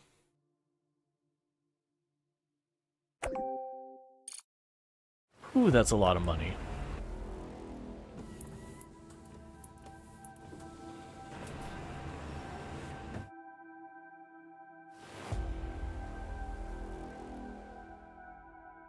Yep, and then we'll be able to turn this one around. You get where we're going with this. Realistically, what I'll probably do is I'll probably end up having a splitter go out here, make multiple of these. More than likely, we'll get rid of these reservoirs and get like the really big ones down here when we have them. You know, spaghetti all the conveyor belts down to drop them into the line. And it'll be a matter of like taking each of the things and taking them to where they need to be. You get the idea. But right now, I'm in a bit of a cramped space, so we'll deal with that when we get there. Urgent contract, reorganization, components. The resource crisis following the lunar disaster has compelled numerous companies to explore new mineral deposits on Earth, environmental pollutant-intensive plants on our planet.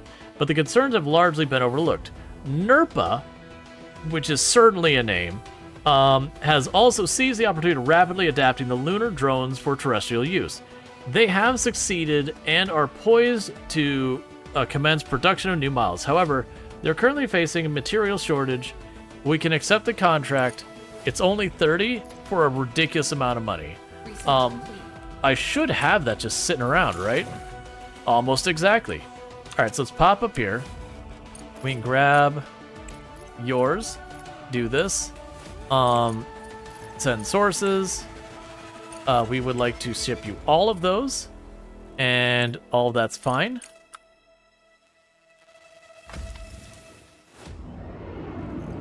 So the point is now, very genuinely, I need to be very focused on as much production as possible. I need to be scaling up all of our operation yesterday.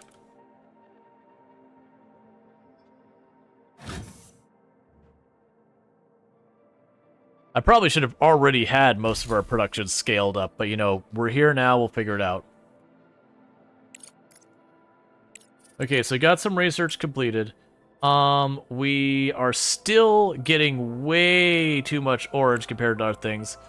Rolling mill upgrade 1 increases the efficiency. That's not really important. We're gonna get the regular thing upgraded.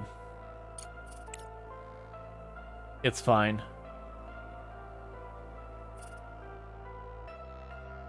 Yeah, we'll just let that... We'll let this roll for now.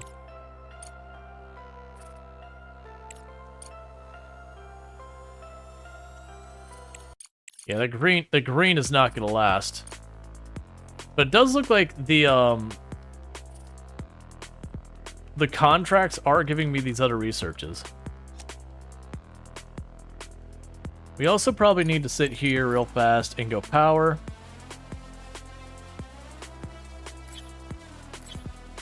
Give me more.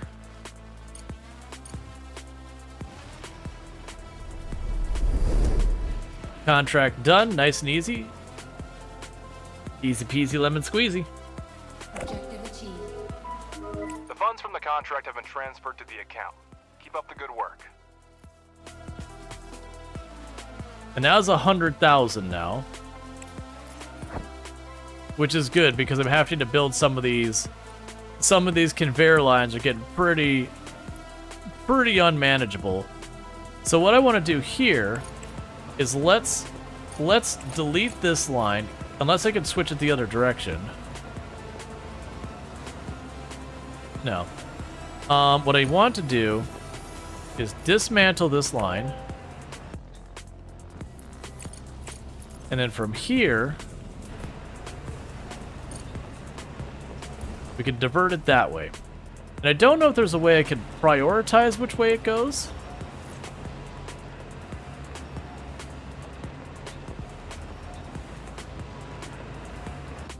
Priority output. Okay. So prioritize this line, but if you've got extra, shove it on the other line. 95 degrees and 75 humidity is too hot for me. Ah, that's almost exactly what the weather is here most of the year.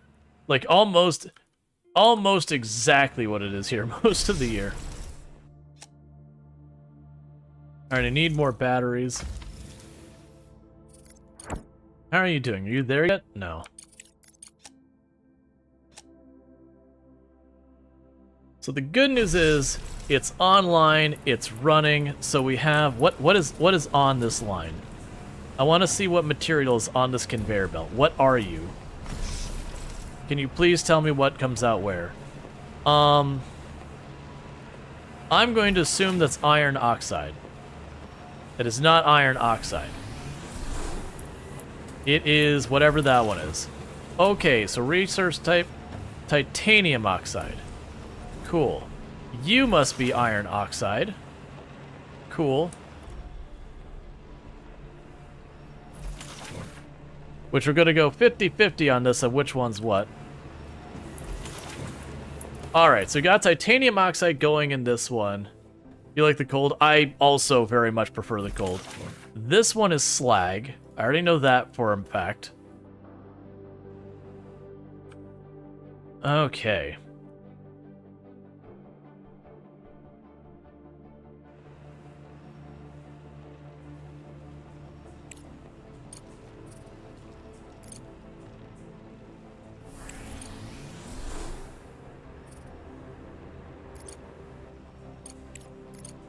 I have no idea if that's working or not. Doesn't look like it.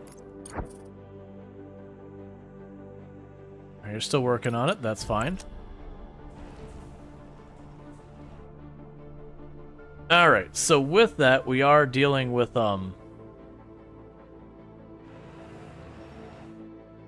where we can afford to put more onto this system.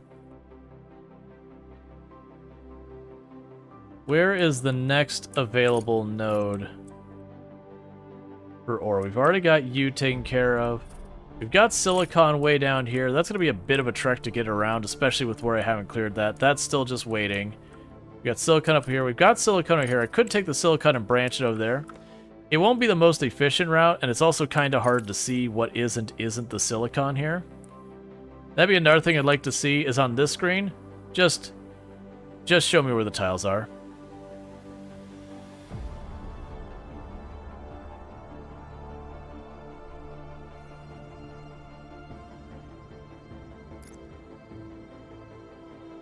I can't tell if I'm positioning these well or not.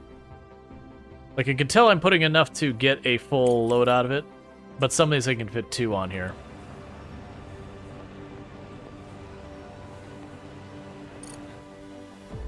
Alright, so we've got that one going. We will need to... Director, the ASIL Corporation needs materials for desalination stations. We can't leave the region without drinking water, can we?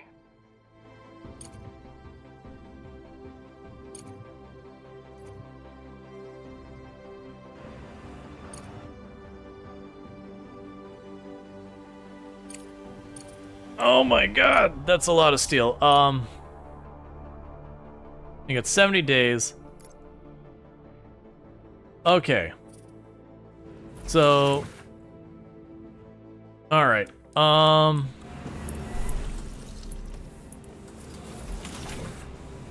keep those machines running at all costs.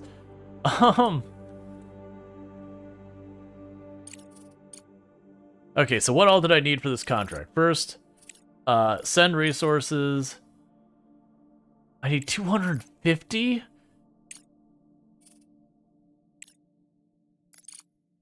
Okay. That needs to ramp up now. And the bottleneck appears to be you.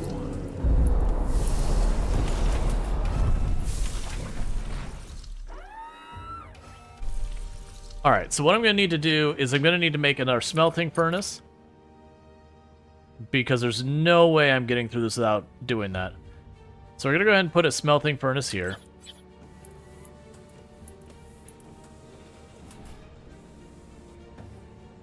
Let's put it down here for now.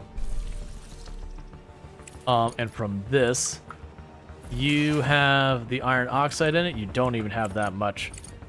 So we could go ahead and take you. And smash that in there.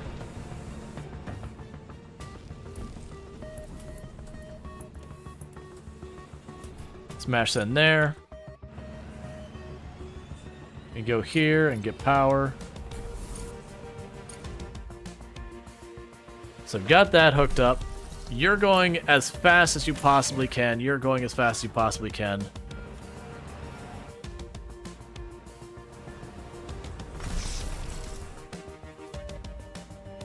This can handle more. How do I actually upgrade that? Do I not have the research? That's probably the answer. Okay, so the conveyor belt research needs to happen. Medical, get out of here. You're in. You just became #1 priority. I need to get the conveyor belts up so I can speed this process up. Because this thing is barely being taxed. Like, it's really struggling to make this thing put any effort out whatsoever. So I gotta get that sorted.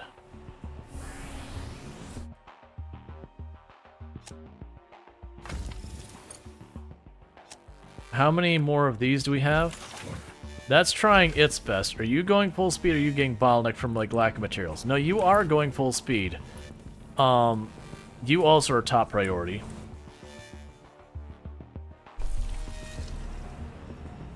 And you're fine for right now. A little worried about those materials, but it is producing. We're just gonna have to hope it produces all we need for this. The good news is I don't really need that many gears. I only need 20, so we're already halfway there. And so we are producing those as fast as we can. I probably have a bunch of, like, random bits of titanium and crap laying around everywhere, too. Okay, you're spitting out the purple stuff. We process elimination.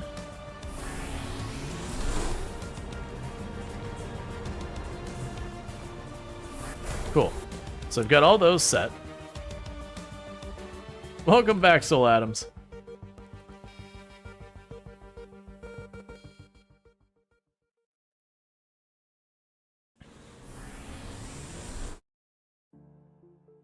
Yeah, definitely gonna need to upgrade these things and get more of them running, because that even this going as hard as it can is like just, it's not even touching the processing speed of that. So we get this conveyor upgrade done real fast. We can go and upgrade those conveyor belts. We'll worry about whatever's next. You almost made it there. Let's go ahead and have you scan while you're sitting here. So there is a hidden thing nearby. So we're going to hit the distress signal, and then we'll go check out the hidden thing.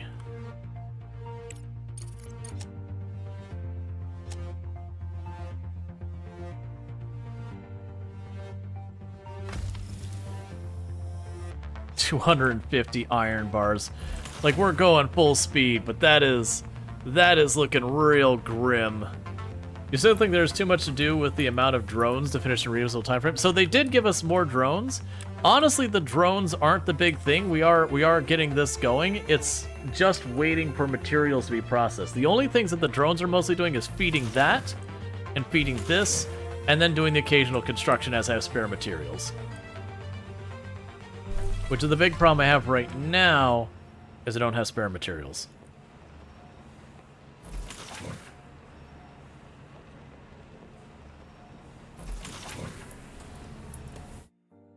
So get that built real fast. Of course you need gears. But if I get that built, we're going to get more of a source for the iron.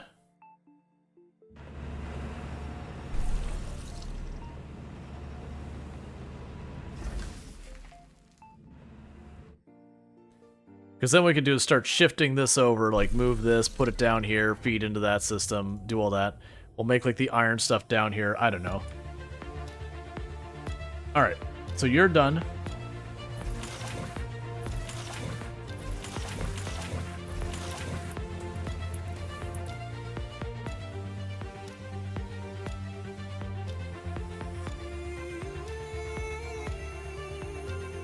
They're just pulling up all the regolith everywhere and just feeding it as fast as they can.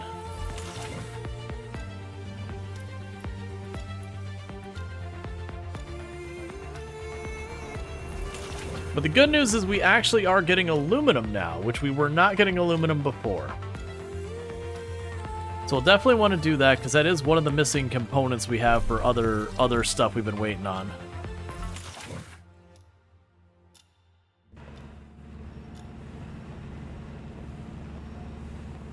I was trying to see if there was a way I could branch this off and shove it in here easy. Not really.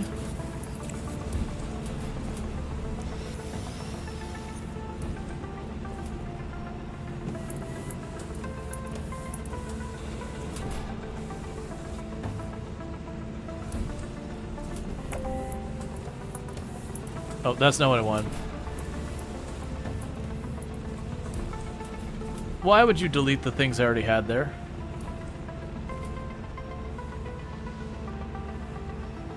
I understand. Okay. Let's get that fixed real fast. Okay.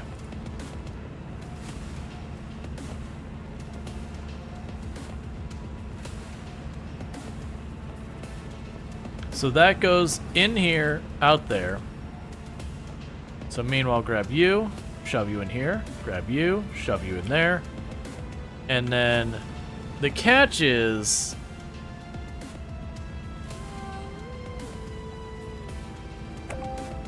Okay. Build all. And then we can play this again. Cancel this. And you now have priority on that side. So that's letting whatever extra bandwidth we have from this feed into this box as well, so we can get more of this going. All right.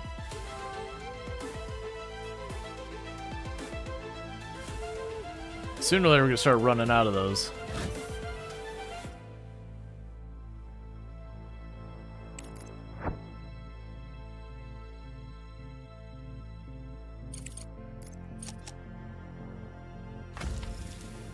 Okay, so we're a little bit over halfway on our gearing, and we're about a little bit over a third of the way on our iron. We did manage to hook up another one of these to feed into the iron crate, so that should help a little bit. Like, you can see that they're trying their best to keep up with demand. We'll see how it goes.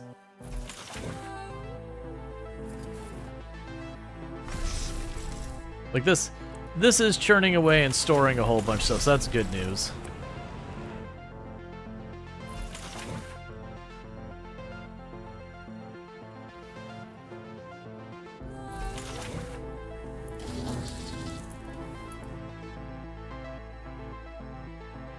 But we are going to start shutting down a bunch of this stuff and shifting it all over here and feeding into what we've got.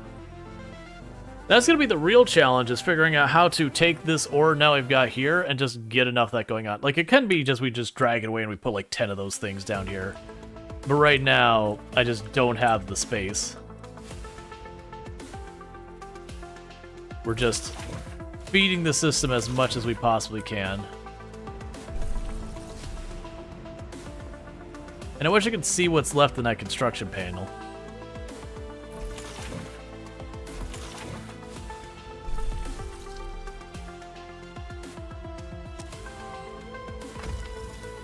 So, I mean, we are actually making good time. We look at this, we're only maybe 10% of the way into this contract. We're over halfway through our components, and we're just coming up on halfway between on our iron. And we are working on expanding the capacity of our iron as we speak. And the components are still going solid, so that's good news.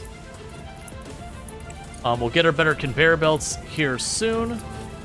Which, once we get those, we should be in good shape, because then I can take these two pieces of conveyor belt and upgrade them, and then we can just keep feeding stuff onto this belt. The next thing to do after this will be to take the titanium over here somewhere to work, take the silicon over here, take the aluminum, probably bring that up here. You get the idea. Basically make it like have a major main belt that just feeds into everything until we start hitting limits. Because as far as I can tell, that's not telling me I have 1, 2, or 3,000. I think it's telling me I have 1, 2, or 3 units out of 1,000 it can handle. And my assumption is it's 1,000 storage. It probably processes like 5, 10 at a time or something like that. But as fast as that thing's going, this thing is not... It's not running at any meaningful efficiency.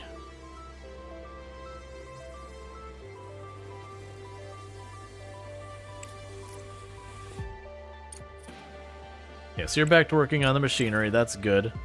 Blue and orange are getting there. Looks like 5 per cycle. Yeah. But the idea is it's kind of waiting for a little bit. So we can definitely pick it up. And if it boils down to that's full, I just, again, could stamp on another one here and then just spaghetti the belts together. It won't be pretty, but it'll work.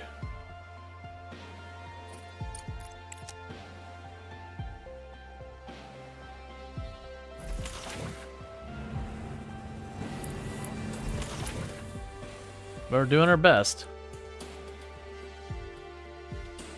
Yeah, all the regolith being picked up.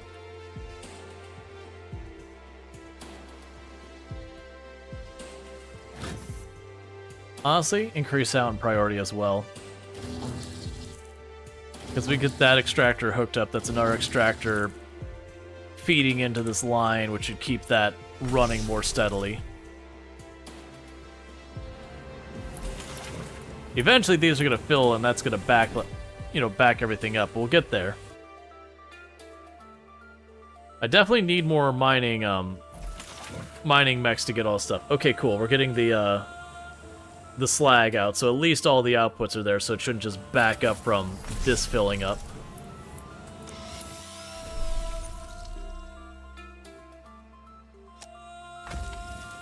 Okay. We're making real good progress on the components, and again, we're only about 15, maybe 10-15% of the way through. So where I'm getting like stressed about is like, wait a second, we're actually making really good time. Like, all things considered.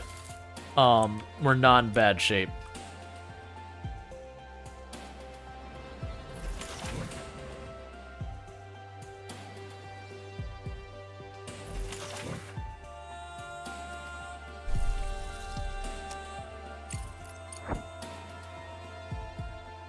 Alright, you're gonna take a little bit to get there. We started getting this built, and it's just been sitting here waiting for its turn. But that's okay. I also wish there was a thing that's like, here's the number of things idle or like backlog. Like some way you could look at this, not like a complete queue, but to get an idea of like what is and isn't getting done. I wonder if these quests are static. Like it goes through a procedure where you always get the same quest in the same order. Or like it's just, this is a reoccurring quest thing that like, oh hey, here's a new contract, and you work on the new contract, and you get a little bit of progress, you get the idea.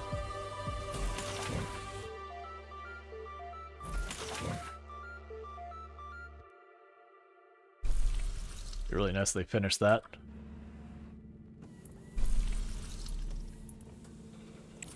One of the other things to consider, smelting furnace, is it the smelting furnace that's holding us up? Yeah. So let's, we should get the smelting furnace on the list as well. So like right after this one does, let's get the smelting furnace and start inching these up and just try and keep stuff moving.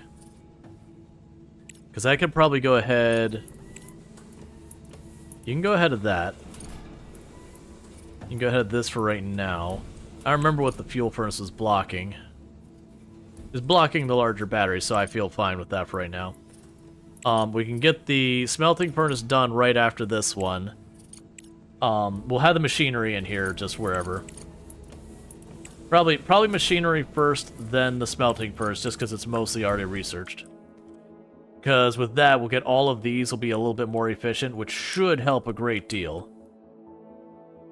The downside is we are also slowly building up our CPU. We're over halfway through our CPU. And this building is completely stalled out as I've reprioritized to keep these contracts going. Come on, give me that last piece of research. Give me the better belts. My luck is I'm going to click on the belts, and it's going to say, okay, go get me, like, 10 units of iron and some gears for, or components or whatever, for every, like, segment or whatever. And then the whole belt just shuts down in the interim. Wait, is that it already done? It can't be done already.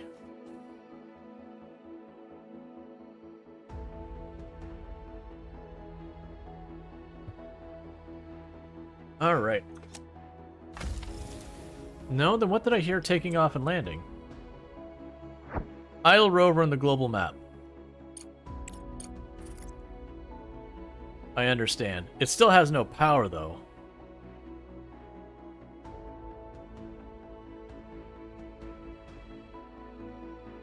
Research complete.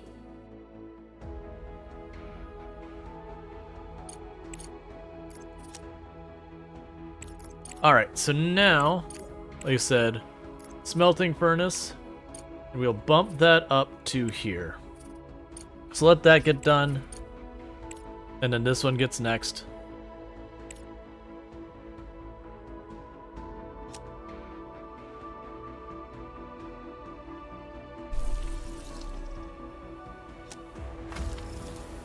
Alright, so we only need 4 more components, and the iron is coming along.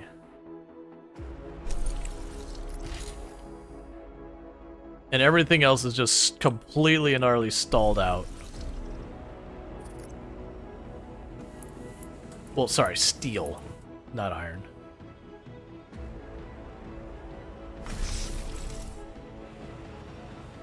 With that, though, we can go here.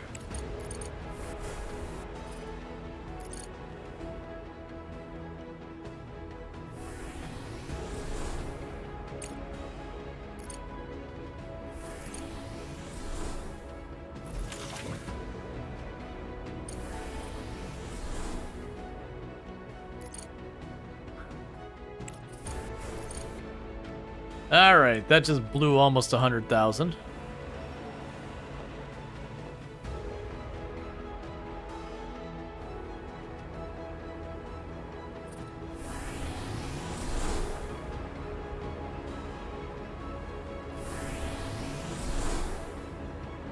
Okay, it seems like this is slowing down going in here. Let's pause and try and fix this. Because I think what's happened is I think these conveyor belts on our side.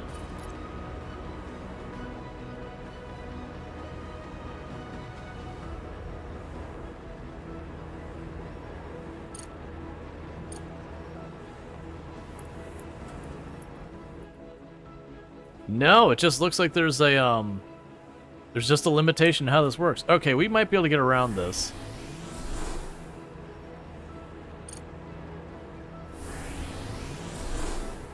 We detected a faint emergency signal coming from a point not far from us. I'm James Sullivan, station employee, 3 of us. Have food and water. Base 4, 5 are depressurized. Need repairs, materials. We need help. I repeat, we need help.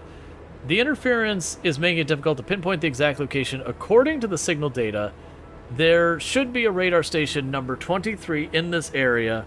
We'll have to dispatch... Yeah. Okay, so we'll deal with that in just a moment. So let's go grab you. Because like I said, when we scanned before, it was up in this direction. We saw something. Oh yeah, like this whole area over here is just screaming for attention. So let's move over this way. It could even be multiple sources with as wide as that was. So I go over there. We're going to scan again. Go see what happens. You're getting there.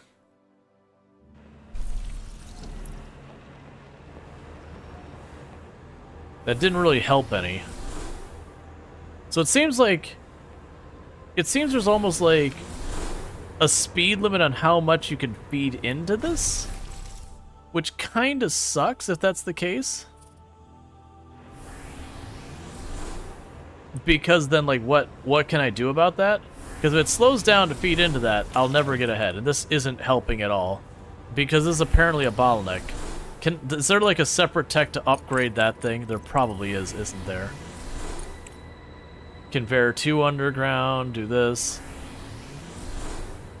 Nuts, underground conveyor upgrades and all that.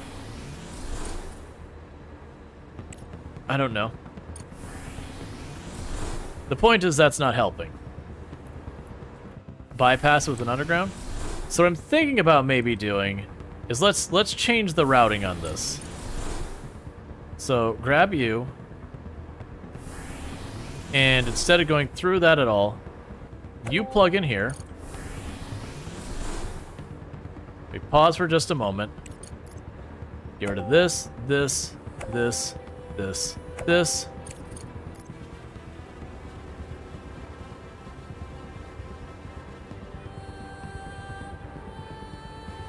So what I'm going to do is I'm just going to mash this in here real fast. So the idea is we got 2 of these feeding in so that this should stay... There we go. That's way better. Okay, that has officially started to outrun this. So that's good news. And then now it's not outrunning it because we're not feeding enough into that machine. That was not unexpected.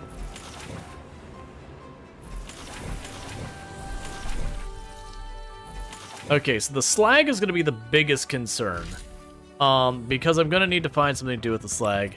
And that'll be another research I need to do, which is the smart concrete factory here. Because of that, I can combine, I don't remember with what it was, but it's mostly slag with a little bit of another material to make concrete. So instead of just straight up regolith going in there to make my bricks, I'll be using mostly my waste product and another product to augment it to deal with that.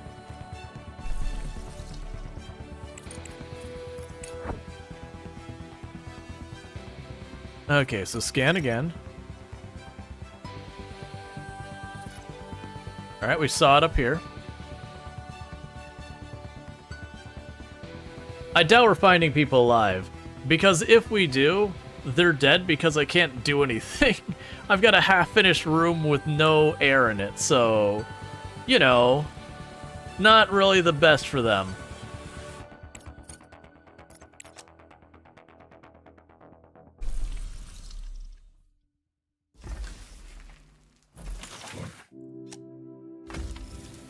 Two more here, and then just more iron. Which is good, because I can build stuff like this without using iron. So that should help quite a bit. And then maybe if we're lucky, we'll get the smelting furnace online next. And then, you know, this. We're basically just trying to fix our throughput right now.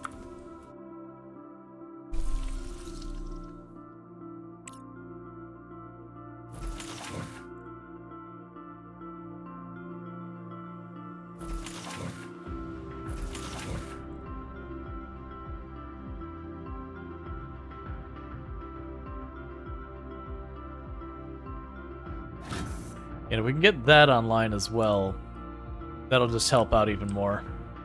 But yeah, it does seem like the answer now is to basically reroute as much of these onto conveyor belts and then start doing stuff like using these to feed like 2 or 3 of those into one machine.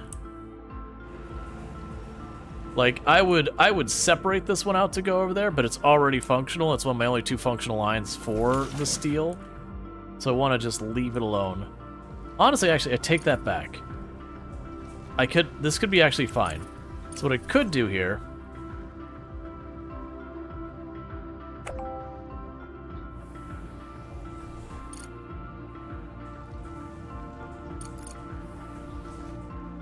So that when we have the surplus, it goes round. This is the priority line, though. We're just putting more on the line. Any chance I get, more goes on the line.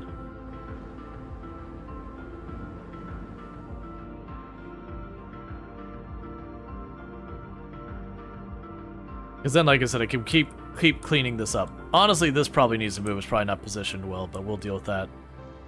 That'll be a separate issue. Gotta wait till that's mined before we do more there. Alright. And we are getting all of that regolith picked up. Got a couple questions about that, so to be interesting to see what happens next.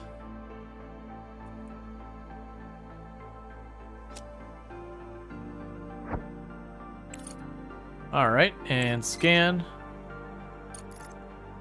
Cool. Find Charlie Base. Okay, we got more resources here. And just the same, it's not queuing up until we get there. I'm James Sullivan, Station Manager Charlie 23. Thank you for finding us. Now we need your assistance in repairing the station, preventing farther destruction. Our urgent requirement is industrial materials, which we used to get from Evergreen, but their facilities are no longer reachable. Though we have ample food supplies, repairing the station must take precedence, as the damage is jeopardizing its integrity. We'll send you a list of the required supplies. Please act swiftly. Cool.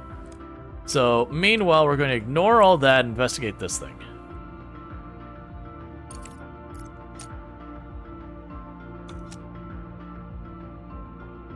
And the good news is we are getting more research faster right now, so that is helping get a lot of this done. Because this is waiting on green, this is waiting on everything, that's waiting on everything. The orange research is what we're way ahead on. That'll probably start dropping off, because we look at all these bonuses we're getting, it is one of those things that they're all a thing. It's an interesting concept, the game where you discover something and then for 60 days you get a bonus to your research and then it falls off and you can literally hit 0 research from that. What are you picking up? So you're the one who's actually mining. That's fine. It's good to have at least one progressing that. And everyone else is picking up stuff and running it around, which is totally fine. Okay, so you're done with components. That's good news. So it's one less thing we're worrying about with all that. What's interesting is I'm seeing them all pick up the regolith. Are they just tossing in here? Is that what's going on right now? Let's grab what he's wants. So you've got the regolith.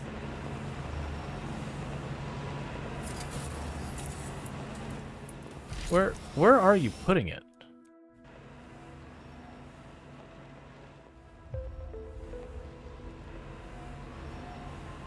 So you're getting in a regolith. So you're putting it directly into the machines to make brick, which we are sitting at 0 brick perpetually. So let's drop that down to a 2 on priority on all of those, so that hopefully you'll spread out what you're working on. Because I don't direly need the regolith as much as a bunch of other stuff. But I don't know what the limit, like what's holding that up. It could be the block again, it could be whatever. Because this one's got block, it's missing components in iron, which is not surprising. Because the iron is our big bottleneck for right now. There's no point in me building another building right here either. They've got these queued up to be built.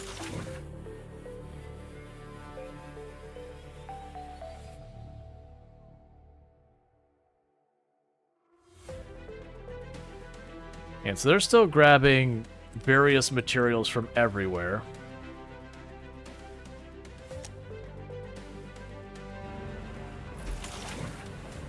So we're going to lower the priority on all these bins, so we don't have anyone running around trying to fill these bins,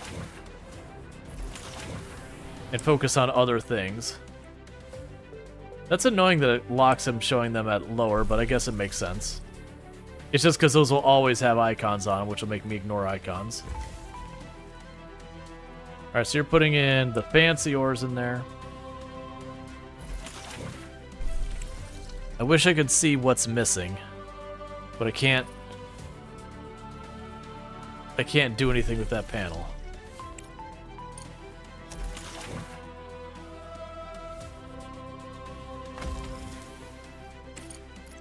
Okay, so we've almost got the machinery building done, which is what makes small vehicles, and my hope with that is that the drones count as a small vehicle, so that we can start upscaling the drones and all that.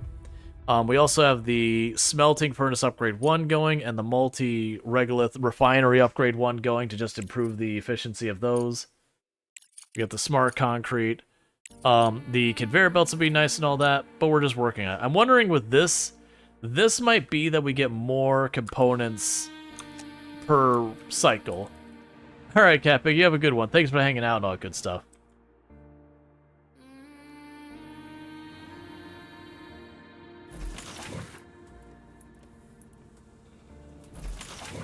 Yeah, we're still no components, so like that's what I think is happening. We've got the components, they're busy making those for all these things. We're still hurting on the steel. So we definitely need to up our steel production in a big way. We need to up our steel or brick production. And a lot of that is just going to keep things running until we can get away with stuff. Crash site. In the desolate lunar valley lies a wreckage of a crashed spacecraft. The cylindrical body and the remnants of the solar panel mount suggest it was a satellite disabled in the explosion that fell from orbit. Scorch marks at the signs of extreme heat are evident, telling of a catastrophic event that caused its downfall. The scene is both awe-inspiring and tragic, a stark reminder of the perils of lunar exploration. So we got a bit of all types of research, so that's a win. Please repair that. Thank you. So that's good news.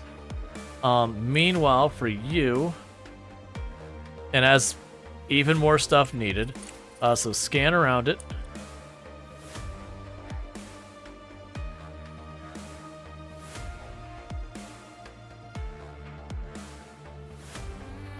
And there's supposed to be something to the west of that, so we can start heading that way as well.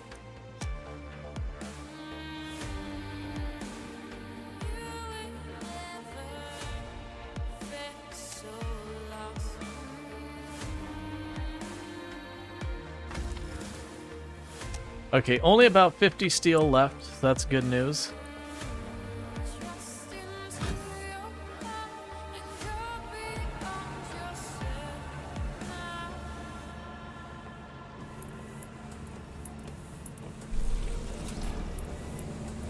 So let's drop these back down to normal priority.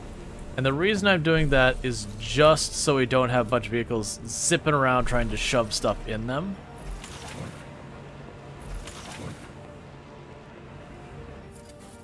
I want the vehicles to focus on things that they can like build or progress and all that.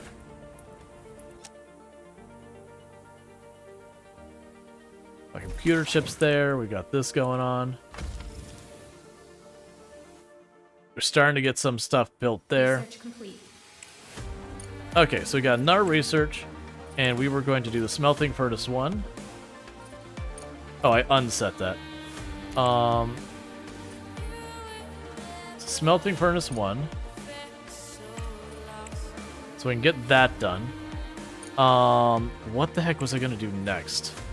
So we've got that. The larger storage would be nice and all, but not really important for our immediate situation. The social's all going to be nice to do at some point.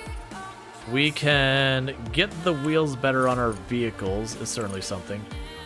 Cargo truck upgrade, rover upgrade, heavy machinery.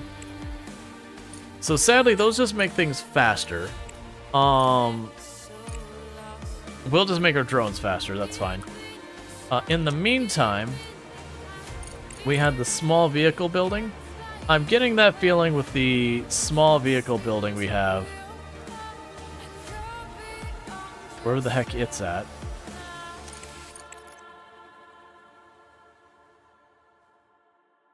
Yeah, so this is for, unfortunately, the science vehicle and the cargo vehicle. So while that's nice to have, right now I need to not spend my resources on it because that won't help our immediate situation too well.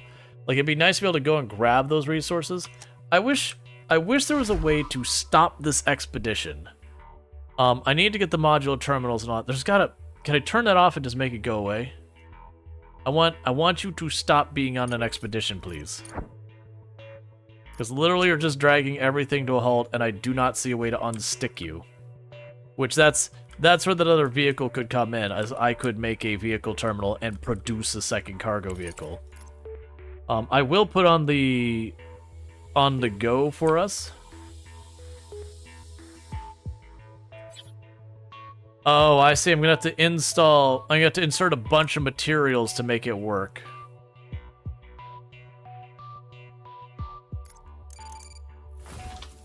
Yeah, and I can't make carbon fiber yet, so there's no point in making that yet. Alright, so I can't build it right now if I want to. I've got to get the carbon fiber figured out.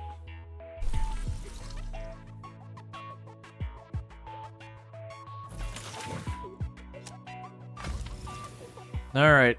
Only 42 more. So we're definitely going to make it in time.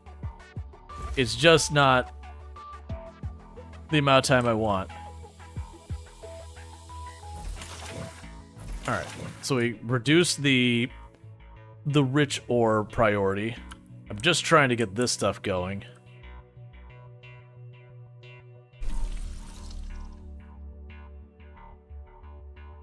So all we can do is just wait.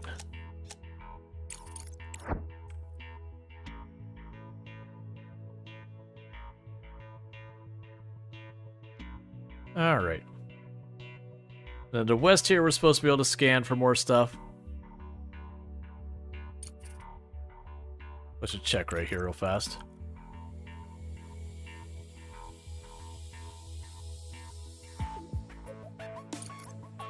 Alright. So suppose there's some over here.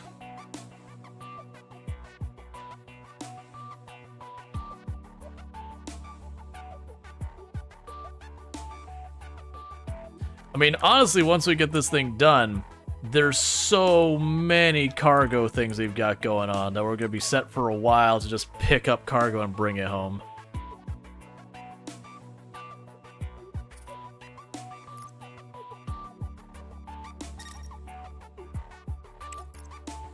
Alright, so you're on target. Okay, 29 more. Sweet, they finished that one. So we've increased the output of our iron yet again. So at least that's some good news. They're getting tons and tons of iron now. Now the next thing to deal with is these are all going to start backing up over time. And I've got to get those sorted. So it's going to be the slag and the titanium oxide that's a big problem. Did I ever get the thing for pressing? No. Okay, so that's silicon and slag is what I can make the bricks out of. That's fine.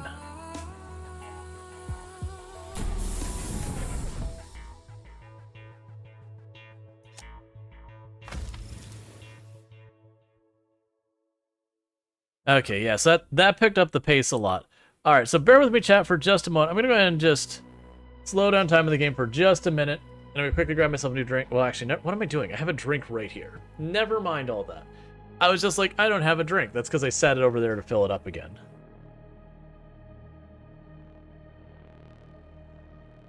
Alright, so we got 15 things. Yeah, so this contract, don't get me wrong, is extremely lucrative. But also kinda sucks.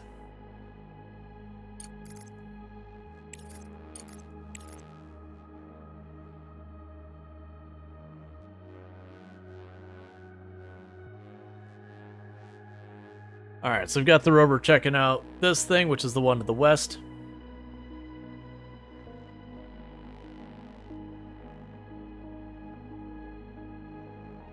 The convoy was transporting several tanks of liquefied fuel and a couple containers with various spare parts and electronic equipment. It seems that the vehicles were seriously damaged and buried under collapsed rock. You can immediately send a cargo truck to collect the easily accessible cargo, or you can try to break up the rubble with a rover. It will be necessary to send drones to excavate most of the cargo, but the operation to retrieve it might be risky. Okay. So we can clear the rubble with a rover.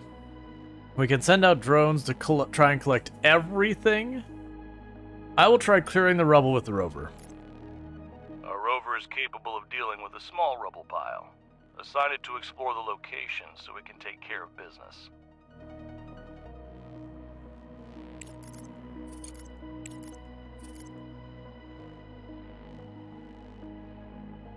Alright. So we're gonna clear that, because I'm willing to bet that's probably the one that you get the most. When they do that whole thing where the game never mentions something being dangerous, they're like, this one might be dangerous. I'm like, alright, so I'm totally losing a drone. And I'm sorry. Those drones are worth their weight in gold, so you know. We're definitely not putting that at risk.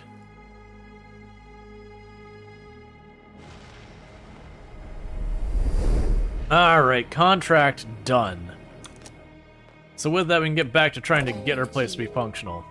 We've made a decent profit and saved an entire region from extinction. I consider this a great bonus for those who were concerned about short-term gains. Right, Alice? Yep, so we made a bunch of money, reputation, science, all that. Oh, and there's like, she's not gonna talk back. She's like, nope, I'm just gonna be salty. That's fair. He is a bit of a jerk, so I mean, very genuinely fair. Okay, and I don't know what this is waiting on. But I can live with that for right now. Because they should be able to start getting a bunch of stuff turned on now that I'm not dealing with everything choking from lack of stuff going on. Alright. So with that, I think the next move is I need aluminum and we're not producing any whatsoever. So I'm going to need to go here and say smelting furnace. Cool. So I'm going to go over here for the smelting furnace and drop you right there. Now the question is, if I use the conveyors, is it smart enough to automatically shove in the over-under? It is not. That's okay. That's not unexpected at all.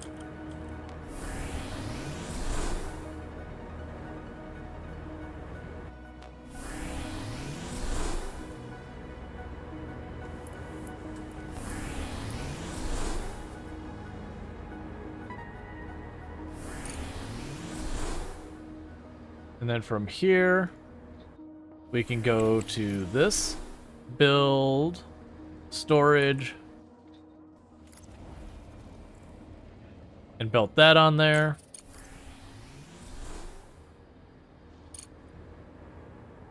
And then finally, get the electricity online.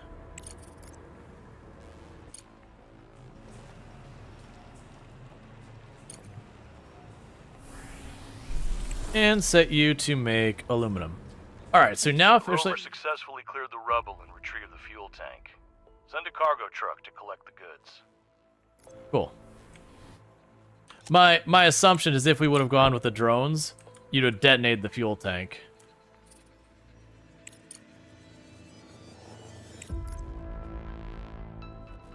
Alright, make sure nothing else is showing up.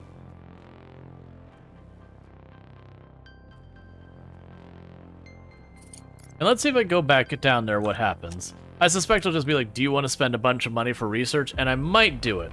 That said, we are getting a lot of research really fast now.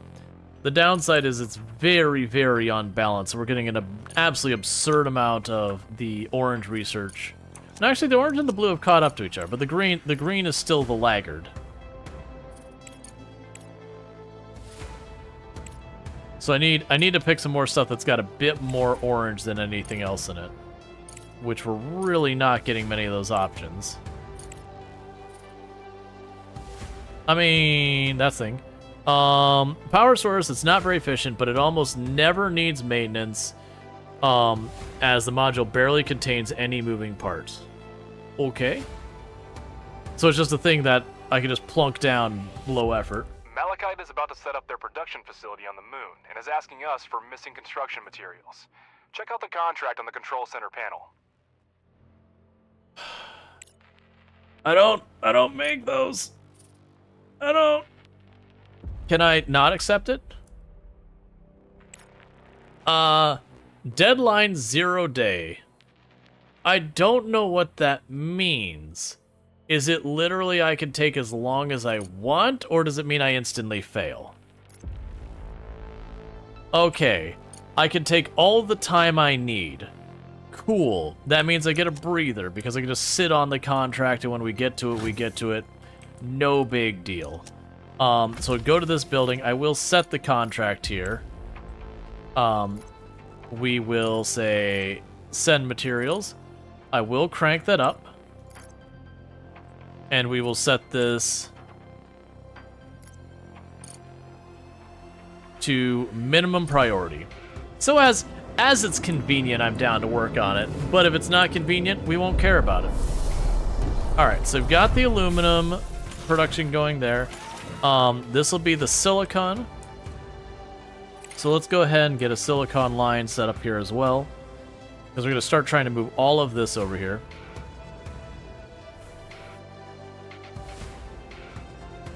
I'm going to slide that right over here.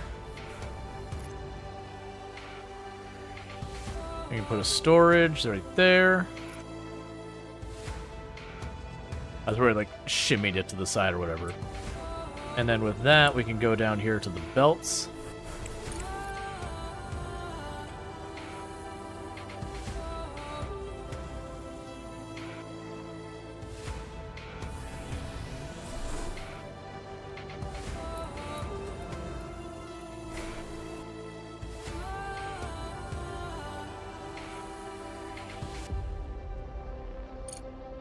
Cool. And set you for silicon. And we can wire up the power here.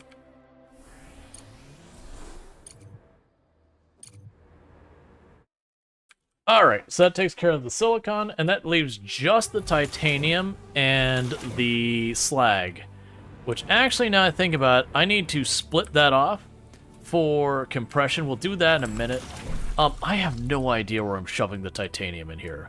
If I'm being honest about this, I've got this here. There's no room down here. Like, honestly, I'd probably want to go and put it down here, but I gotta mine that out. We can actually probably set that to be a priority. Hey, this spot over here, I have a need. I have a need for that to not be there anymore, if you don't mind. Because we do that, then I can wing that down here. This can go over that way. And it'll have spot for all of that. And like I said, I could definitely see setting this up later to do more, but honestly with the conveyor belts and all that, I could put more of these on here and not bat an eye on that. I could definitely route this over and shove all that in there. Oh, it looks like they finally got this one online. So that's good news. But as you can see, I'm just putting more and more and more of these drills on here, and it's fine. We've got an ice deposit, and honestly with that too, because you'll spit out ice deposits too? No. So I put ice on it, I do ultimately lose the water. That's fine. So anything but the ice deposit. So the big question is, if I put another drill over here, can I make this fit in a way that's not terrible? I can get up to 8. 8's nothing to be upset at, I don't think. You can't build here. You can't build here. Wasting science points?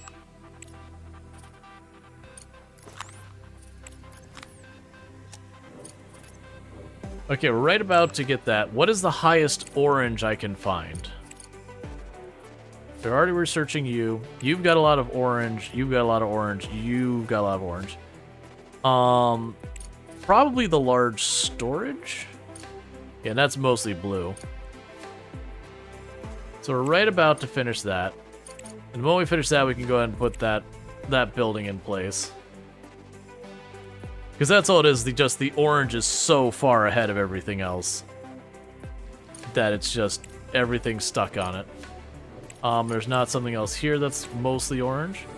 I mean, there's the radioscopic thing, but yeah, no, it's probably our best bet is just to get the bigger storage right now, because that'll tie that up. It's mostly orange with a little bit of blue in that, and that'll unlock getting down here to like the higher stuff down here. Cool. So now we're not wasting research anymore. I totally forgot what we were just researching anyways. It's not anywhere in here. It's not the components. It's not the electricity. We got the fuel generator. I forgot about that. It's nothing in here. Well, I don't remember. Let's try going underground, see if it's something here that we've missed. Yeah, so it's none of those. I did notice we could put all the smelting stuff up top, which is something I hadn't considered. We got the regular batteries and all these. We got a bunch of these other things for helping out with stuff.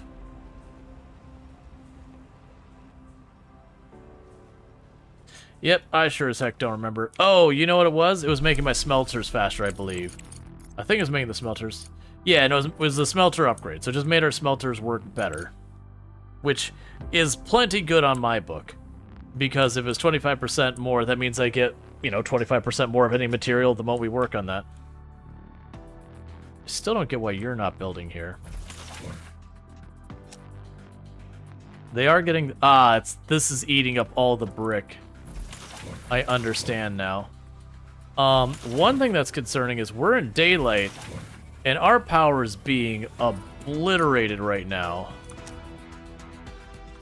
Oh, we're coming... Okay, I'm sorry. We're going into daylight. My bad. I was just like, wait a second.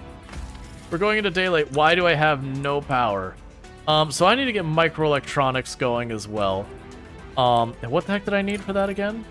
Because that's a production thing we were going to do, and I just haven't had a chance. So the rare metals and the silicon. Okay. So silicon's up here. This is going to be a little bit of a funky thing, but I think we can work with it just fine. So we're going to plunk you down here. I'll put storage right here.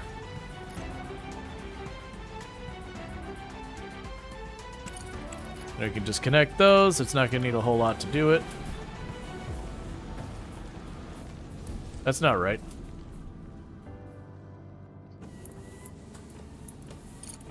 Okay, so we've got that. Meanwhile, I need to take that and route it around. So it needs to go on the top path.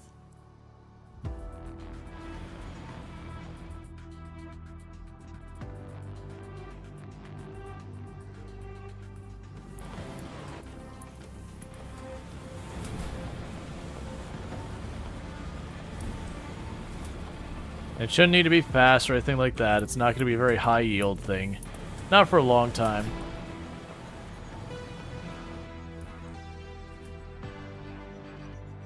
Alright, that's that path done.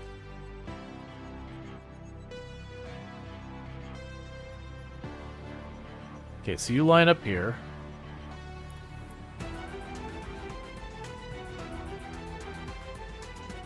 And this should be the silicon one.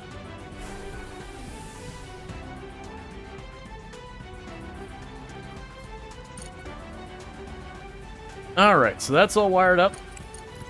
So we're definitely making some absolutely spaghetti style base here. Tried and true tradition for any one of these types of games when you're new to it. But yeah, so that should give me the rare earth minerals, shove it into that thing, which will give me my computer circuits, and then this will give me my silicon, again, shove it into that thing. So this will be a much lower volume silicon route.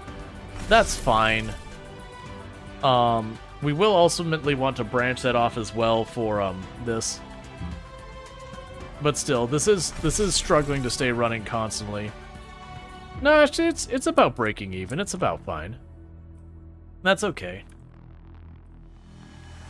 But yeah, we are feeding something like 4 or 5 of the different mining drills or whatever into it. And then if we consider the fact that I can make this work even faster, that's not a big deal. And that's actually what we're literally doing right now, is I'm upgrading it to work even faster. Wasting science. What am I wasting science on? I'm wasting science on green. Let's get the wheel off there. Social. We can plunk you down, and now you're absorbing the green. Cool.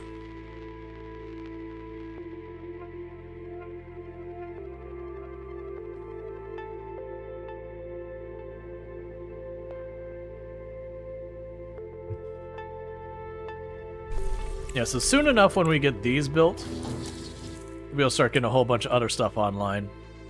Yeah, you're just waiting on a smart concrete. And I have no idea how important this is or not. I do feel like we really need to be expanding our power considerations.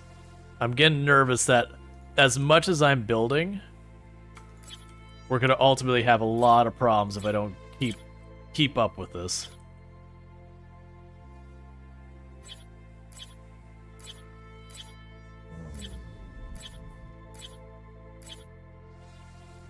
And I definitely am also going to need to upgrade our batteries and all that kind of stuff. Because if it is those things, it's going to be like 3 to 1 is good. That's a very important consideration.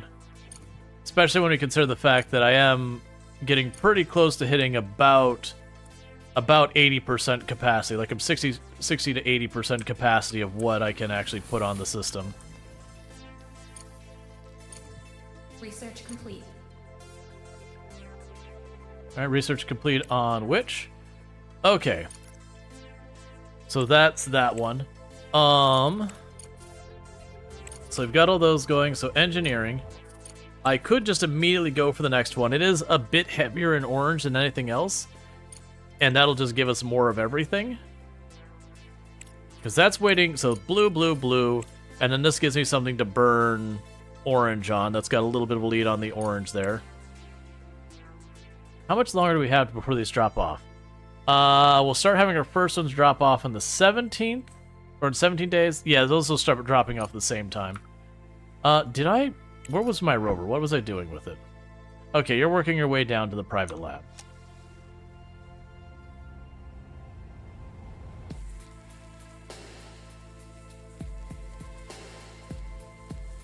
Okay, that's supposed to give me a whole bunch of stuff. We need to send our stuff.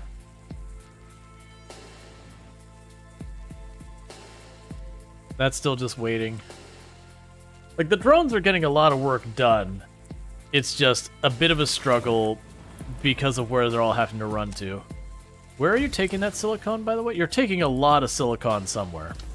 Oh, you're building all the batteries. That's fair. I just, I saw all this silicon moving, like, okay, where's all that silicon going? Because you're getting a lot of it. That's fine.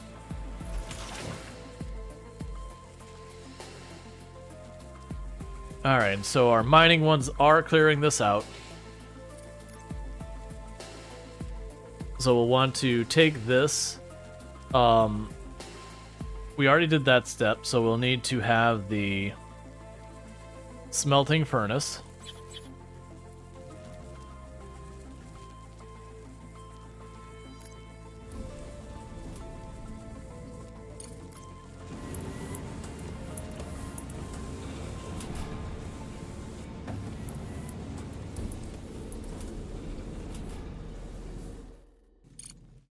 Cool. So I didn't need to do a bunch of fancy stuff. We could just slap a wire right over, or slap a conveyor right over. Okay, so that'll spit out with titanium bars. And I already set you? Yes. And you. Survived the first year on the moon achievement. Heck yeah. I didn't realize we've already been a year. That implies where they said, hey, this station is gonna crash in like the next week or whatever. Or the next couple of weeks. Liars. Okay. Hold, please. We got a new place for you to be. Hey, Rover, I need you to go to the opposite side of the planet now.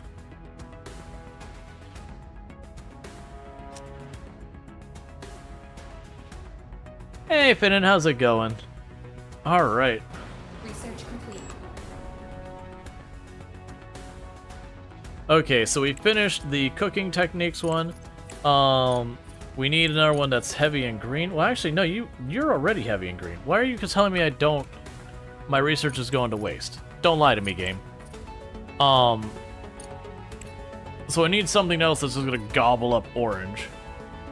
A new game? Yeah, it came out recently. Solid resource storage work in progress. Alright, so I'm not gonna worry about that. It is early access, as you can probably tell from that last comment. But so far it's been good. There's definitely some UI stuff that's not the greatest, but that's been pretty mild. Alright, so that's carbon fiber. And I do need the carbon fiber refactory really badly. But I didn't realize it was gonna be so heavy on the green research. Is there something here that'll eat up a bunch of orange again? You.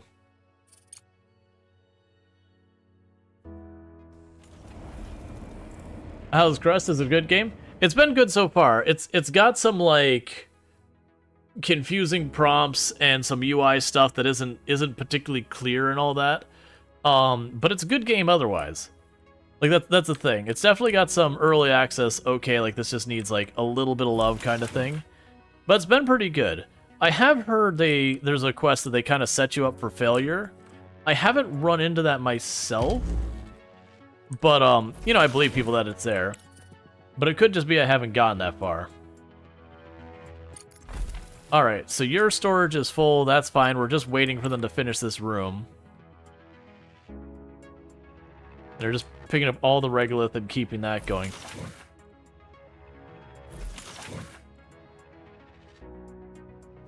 Okay, we've almost got that sorted.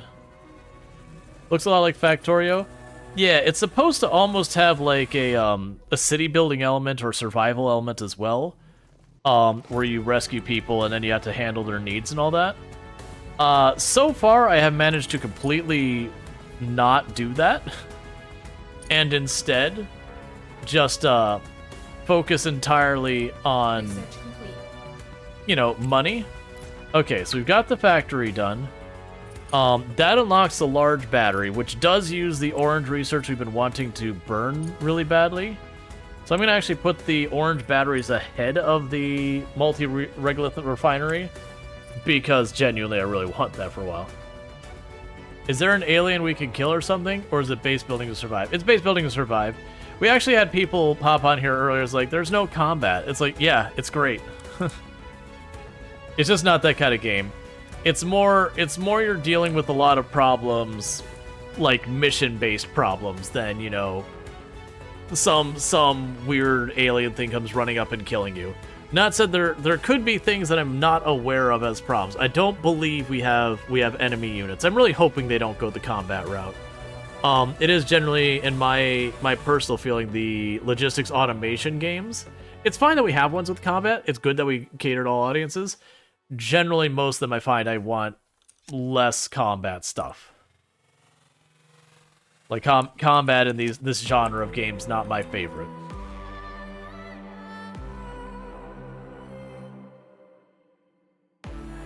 Alright, we're just digging this deeper.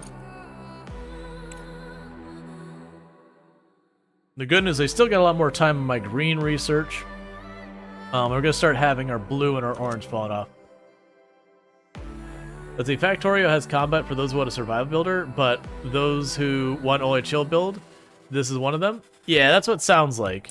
And you can turn off the combat in Factorio. But it is one of those things that, like, there's a lot of different games in this genre that are like, nope, we're going to add enemies. And it's just because, you know, Factorio was the one who kind of really blew up the genre. And when they did, everyone just kind of was like, what does Factorio do? Okay, do that, but, you know, make one change kind of thing. And that's not unusual, but it meant, like, every single one of them was like, nope, gotta add combat.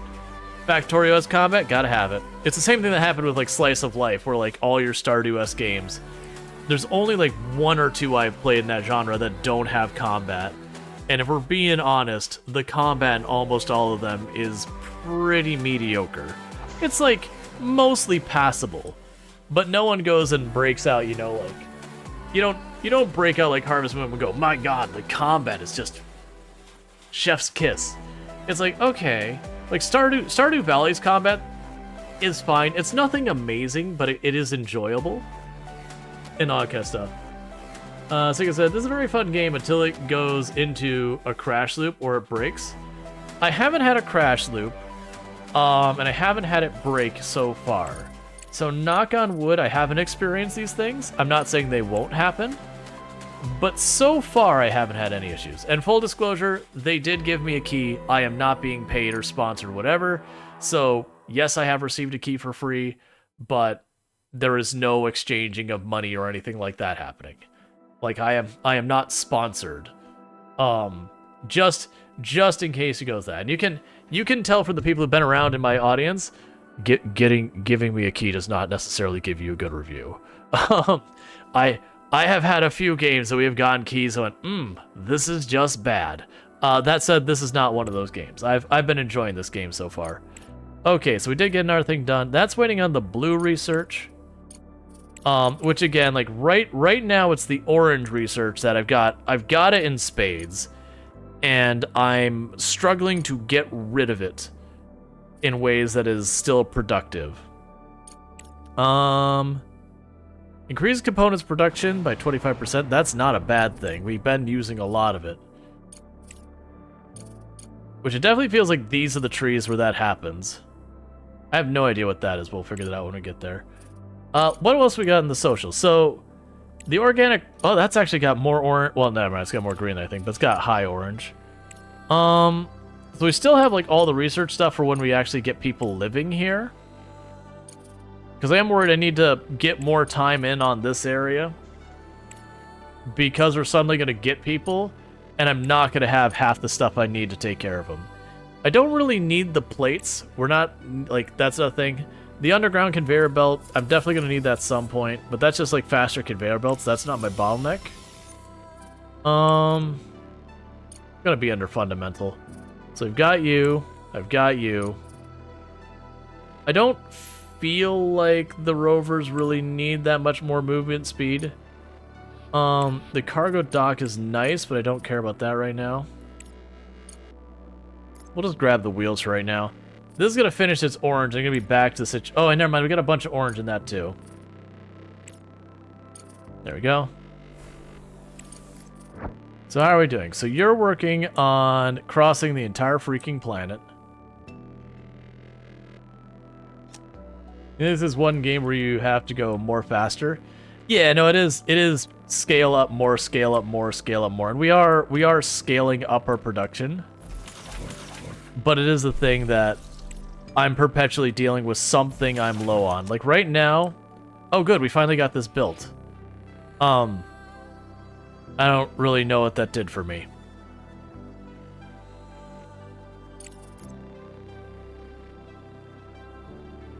Provides communication with lunar orbit satellites necessary to communicate with other facilities and for transport navigation. Okay. Yeah, so we've got that going. No new available stuff. Logistics.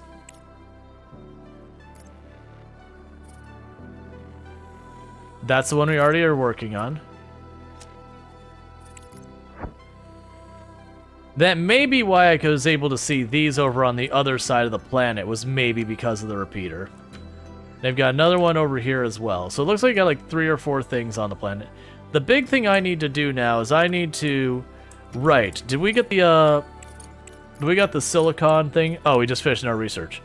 The carbon fiber factory I'm going to need, even though I don't really have the spare material kind of thing, the reason I need that, which we can go ahead and bump that up actually, the reason I need this is just by the fact that it is blocking me from making more vehicles, and we have our cargo situation. Oh well. Sorry if you're not watching on TikTok. It's hit the point where it's like you need to do our little captcha thing to stay streaming. And then the captcha thing says no internet connection. So, you know, I'm going to go on the assumption I probably have an internet connection since I'm streaming on 3 separate platforms successfully. But, you know, maybe I'm wrong. But that means I can't solve the captcha. So in 3 minutes, it's going to end the stream over on TikTok. Yell at TikTok. I actually don't care. Let's see. Yeah, and that's why I figured it revealed more on the map. That's fine. But that does mean we're done with a bunch of this. I wonder if I need to keep that turned on for all this. Because we need to get our power sorted. Because we are burning a completely ridiculous amount of power per second right now. And we're working on getting that fixed. We're researching the better batteries and all that sort of stuff, but I'm doing too many projects at the same time, which is just upping our consumption. Okay, so this is for the aluminum, so finally have the aluminum going in. That's been overdue. This will be for the silicon. And you're going to make the microchips, so we'll go ahead and set you to the microchips. Are there any of these else I need to set? You're going to be set to the titanium rods. And we will need the plates. I'm going to just leave that alone as it is, and we'll move the plate production over there at some point. Alright. So that's all good. Pretty soon I'm going to have to get the slag sorted out, so that's one of the things. Actually, did I get that made yet? I know we were working on it. Smart concrete factory. So we do have this set up. So what I'm going to go ahead and do is I'm going to shove that over here. I probably shouldn't be shoving it all the way over here. It's going to cost me a lot of time to run, like a lot of money to run the belts. But hear me out. I don't care. So we can go ahead and grab you. And take this.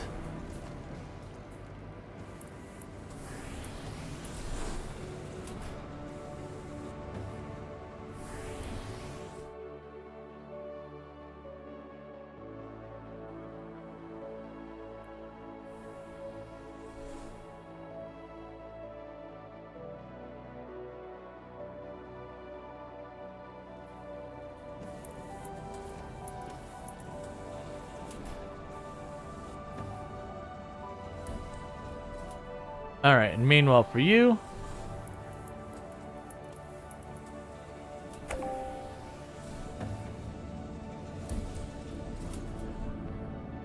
And then we need to go here. Build all that. Is that actually connected or not? We'll look. I can't tell if it's actually connected. If it's not, we can fix it when we get there. In the meantime, we'll go ahead. So honestly, the large storage is... I probably don't need large storage for that. Grab you. Do this. Grab our conveyor belt. Plug that in. Build that. You will be set to brick. I need to grab power.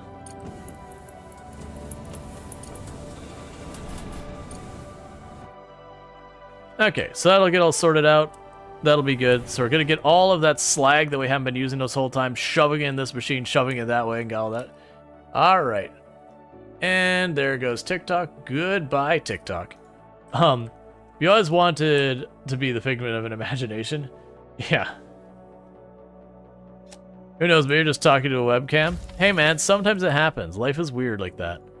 Alright, so we got the battery done. So what next? Fuel factory upgrade. I'm not too worried about that right now. We've got a bunch of other interesting things we can do down there. What else did I need? The cargo dock is something I would want to do later as well. We probably need the medical block for when we get people here. Yeah, so you're setting that up for higher production. Regolith Refinery Upgrade 2, which that's fine. How are we looking on the globe? You are just trucking along to the other side of the map. All right. And I would do all these, but currently we're like stuck in one of these missions. So I need to figure out how to get modular terminals. And the worst thing is I already have a thing we can do that. Let's check real fast. I had a couple of buildings I could not make because of materials. That one also requires the modular terminals. So we've just got to figure that out. So the question is, if we look at our research here, where does modular terminals happen? These are some type of construction here. So that, oh, you're right. I could just import it. I probably should. The problem is right now my pad is busy. And that said, building another pad probably would not be that costly. And that would allow me to import stuff when I need to also export stuff. Modular terminals. That building looks like that. Okay. Let's take a look here. So I think that's the modular terminals building right there. So that means you need to be on here on the list. So honestly, get rid of you, drop you in here. Pop you up there, and then we get the modular terminals. Yeah, so I'd have to build a pad. So I'm just going to keep going with that and let them keep constructing all of these other things for us in the meantime. Because I still need to get this room closed off so I can get people here.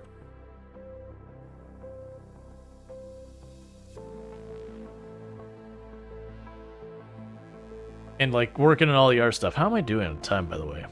Okay, got a bit longer. Yeah, so we're making our circuit boards now. That's fine. We got an ice deposit over there. We got a bunch of stuff over here. Yeah, the fact that these are still zipping around collecting all of that regolith, and that's just what they're doing. Oh, you know what's the other thing I need to do? Where are you? Logistics. Hauling drone. Because we didn't have the materials for this earlier, but I think we do now. Yeah, we'll be able to make the carbon fiber here in not too long. Because we're working on the research for that.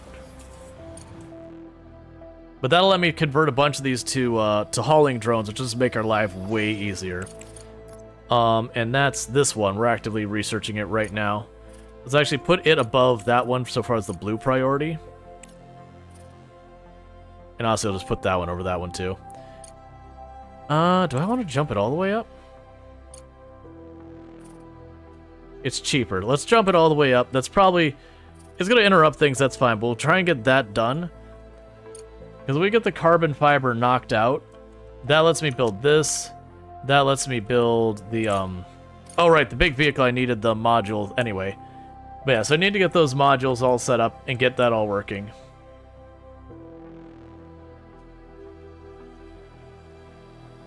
And we still have one mining vehicle racing around here, which is fine. But everyone else is just hauling and constructing. We are running out of that regolith pretty quick. Like, we still got a bunch in the corner, but this whole area used to be stuffed with it. And they're just carrying it back little by little and getting this filled. I have been tempted to get rid of this entirely for this instead. But my worry is if I switch that now, I won't have enough materials to actually see it through.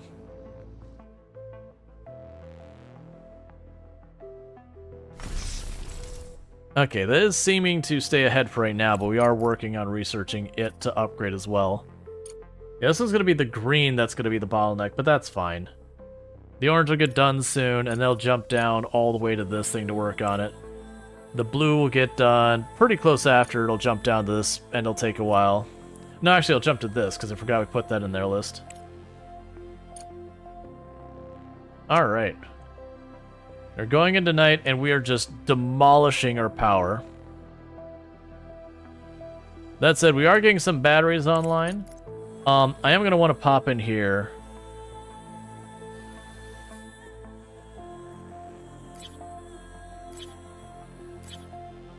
Start switching over from the little batteries to these ones.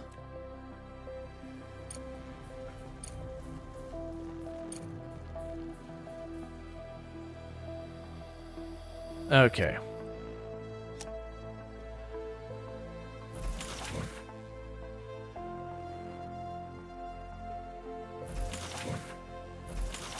So we got plenty of aluminum. What are we still missing for you? It's just the modular terminals, which we are actively trying to pursue right now, which are waiting on the carbon fiber, which is then waiting on the plates. We could bump that up here.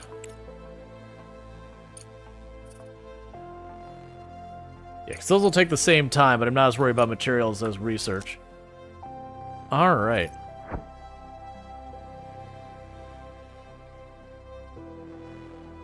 Yeah, you're still going, but your battery's gonna die soon. What's gonna be funny is I'm gonna unstick that that rover or that cargo rover, whatever it is, by getting those modules, and then suddenly we're just gonna get this influx of stuff as it just has to drive around and collect things from all of the other missions we couldn't do anything about.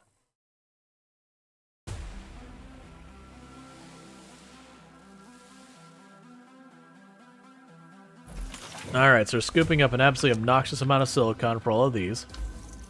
That's fine. These do require aluminum and the plates, so they're a little bit pricier. But I assume the storage on them is going to be like 3 times.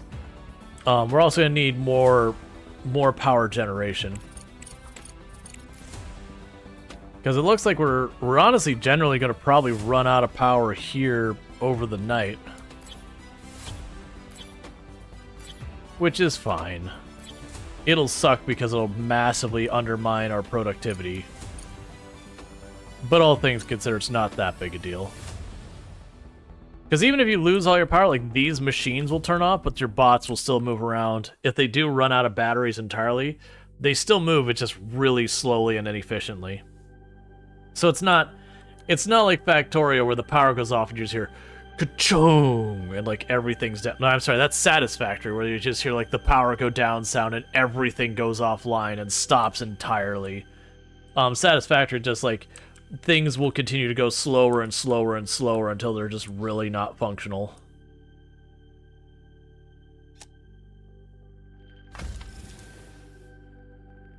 All that said, this is still getting its contracts and all that. But since it's not time sensitive, I've been deliberately just letting it take its sweet time.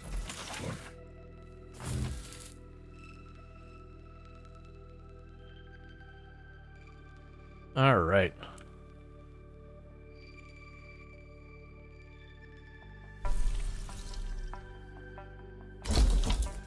Yeah, so you're waiting on chips. That's all you're waiting on. So let's go ahead and prioritize that. And prioritize that. Because just waiting on the chips and the bricks. So this gets a couple of bricks over here. We can get that thing online. And with this thing online, it'll start making more of our blocks. And honestly, with that, we could probably get rid of this. And because this accepts regolith, they'll start putting all the regolith in that. And then we could just genuinely just get rid of this entirely. And they'll clear up some space.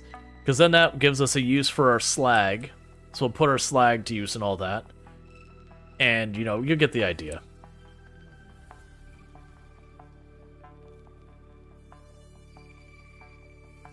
But they'll clear out more space. They'll clear out some stuff that's using power. You get the whole works of it. But the more we can start moving over to having stuff like this, the better. Alright, so downside is pretty soon the whole base is going offline.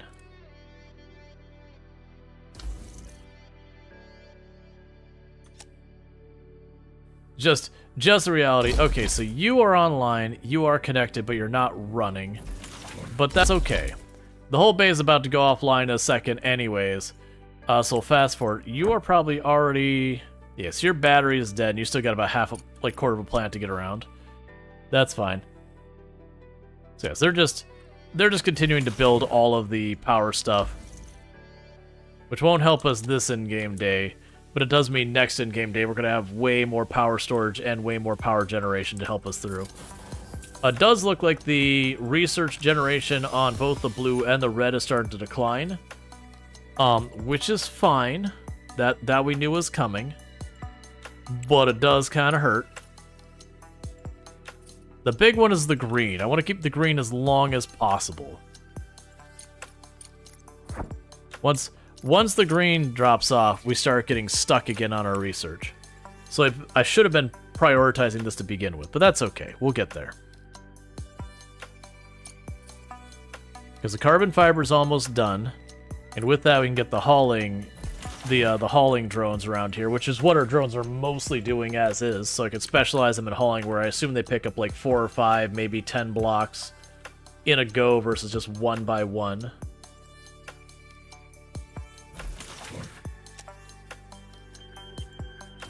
And you're putting the aluminum, so you're just down to bricks. That's all you got to put in here. Everything else is done. And that's going fine for right now.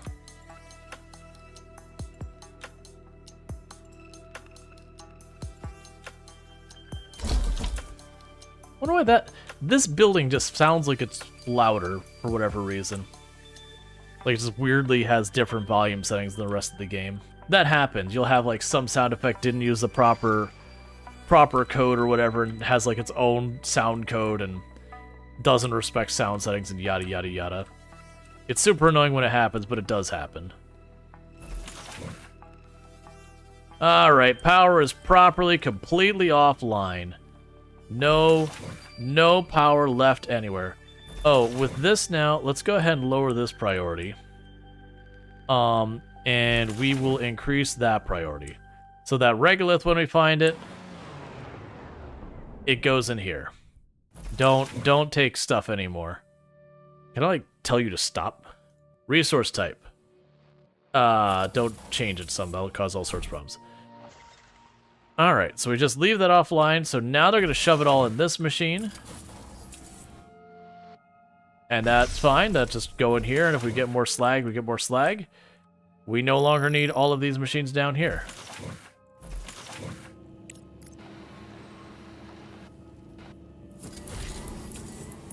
We'll let them finish processing what's in there.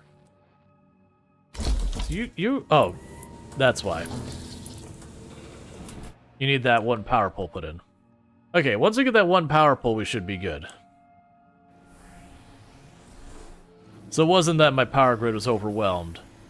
It was just you happen to be disconnected. Research complete. Okay, so research complete. Good news on that one. So we've got that going. So this is the one we need to advance a bunch of the art tech. So for what we've got going on, so it still looks like the oranges are our big throttling point and all that. You don't care about the fuel factory upgrade right now. The social, that's going to be nothing but green. We'll put that on the agenda just for the moment. Even though it also doesn't need orange. Large hydroponic farm. It's fine. We got that going. In 11 days, this should be done. That should drop down to here, and the blue will catch up and bleed over to that. Alright. Okay, so you're waiting for brick. And you are now producing brick, and you should be producing in very large quantities from what that's implying.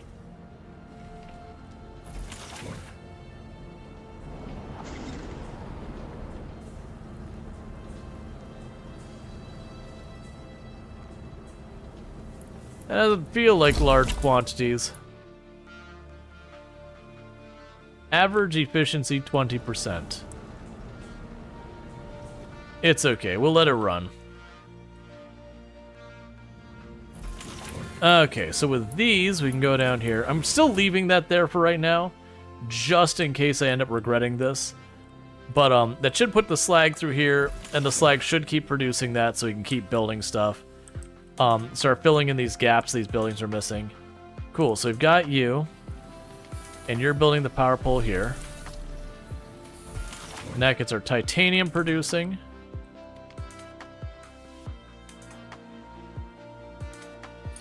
And meanwhile, everything in here is queued up to be mined out, the whole place. Just mine it all. All of it must go. We got silicon back here that we'll want to put into the main network or whatever.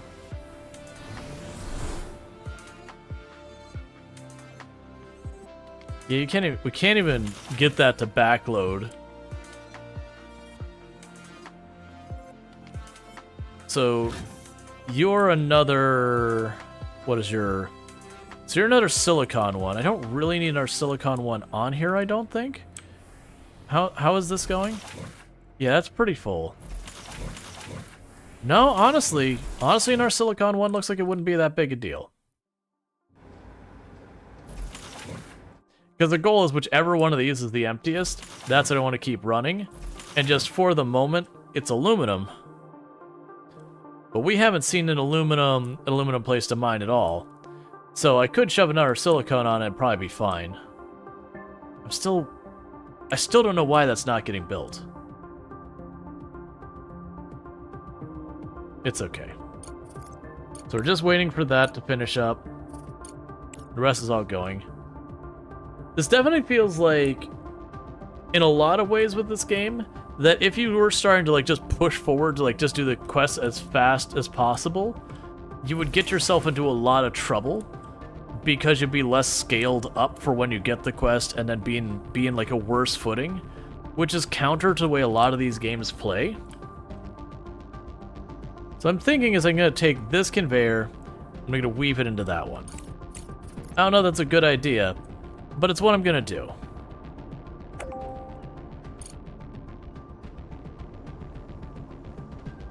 Prioritize this.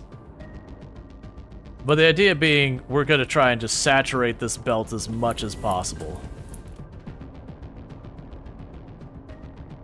Yeah, that's what you think people ran to the unwinnable quest? Yeah, no, it feels like you're tempted to be like, oh, I need to rescue these people from the space station now, and you do that.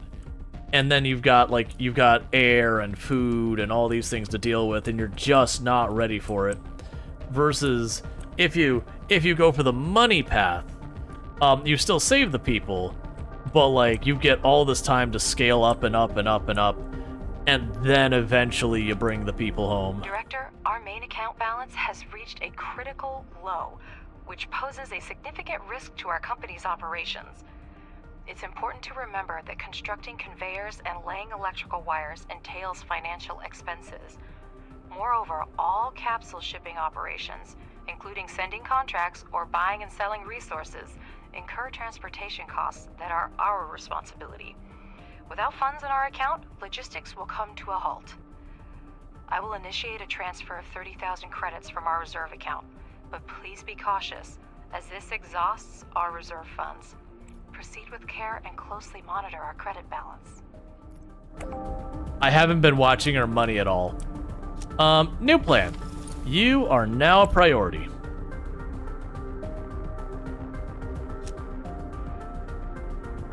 I must have literally spent all our money slapping down these conveyor belts not.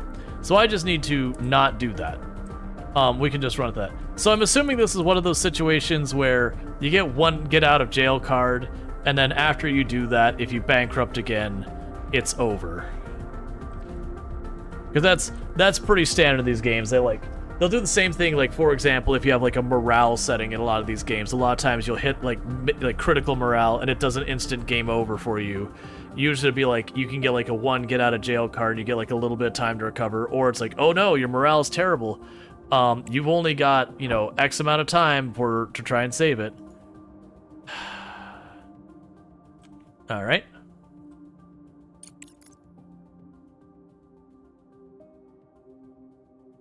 So the issue is all these ones that are giving me the wonderful cargo. It's gonna be great. The moment I can make those modular things and I can get my cargo ship back, we're gonna be great. That's for the devs, if you end up watching this, my one big ask I would say is, like, right now I've got a cargo ship stuck that I don't have these, and I can't. I literally have these bases around me that I can pick up the resource I'm missing. But because I'm stuck that I cannot reassign that cargo ship or that cargo vessel, there's nothing I could do. Because I could choose set an expedition, say I would like an expedition here, and I could choose this and all that, but I cannot do. That's actually not what I want to do. Yeah, so Broken Rover, it has the modular terminals. I can choose that. And all that. Then we can go here, slap that to top, and choose send. And then if we were to exit out of this again. So we chose to send it. If we're going to exit out here again, say, hey, go get that. It still says loading cargo.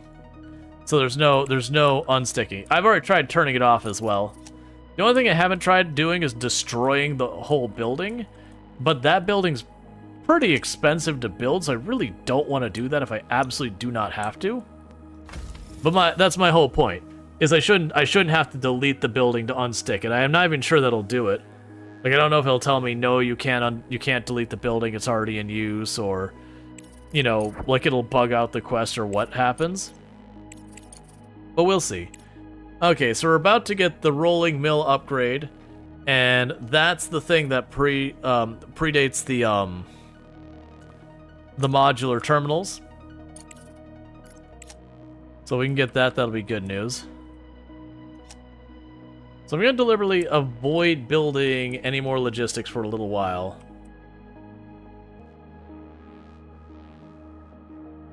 And just let it run. Okay, so they are building this area finally. Maybe when you load the game back up, it'll start working. So the problem is, the reason it's not working, just to clarify, the issue is I don't have this material.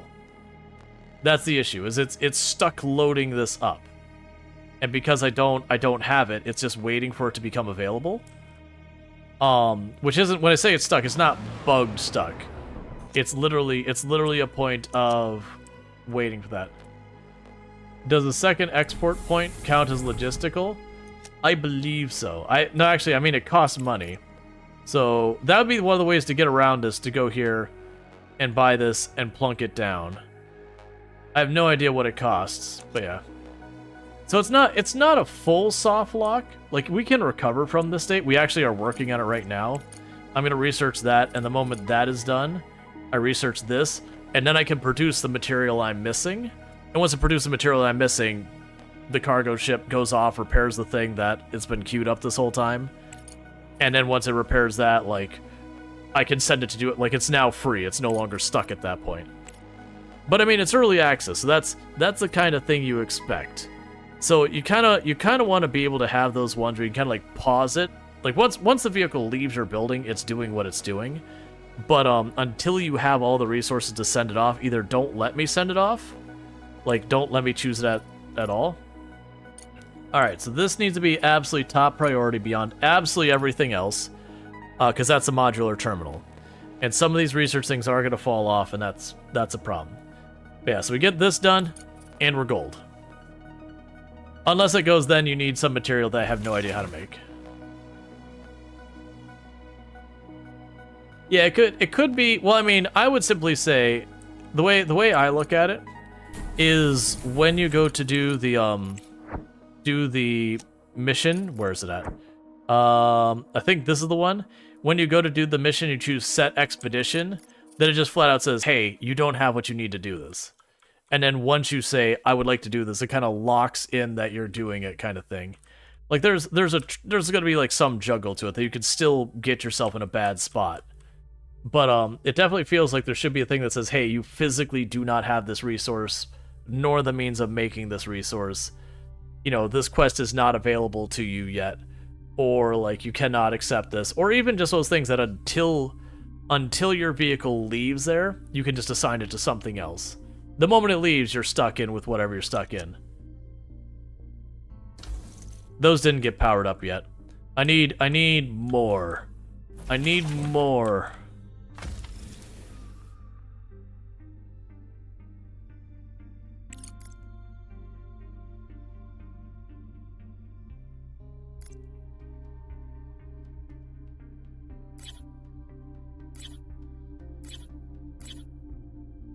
Okay, so power does cost money.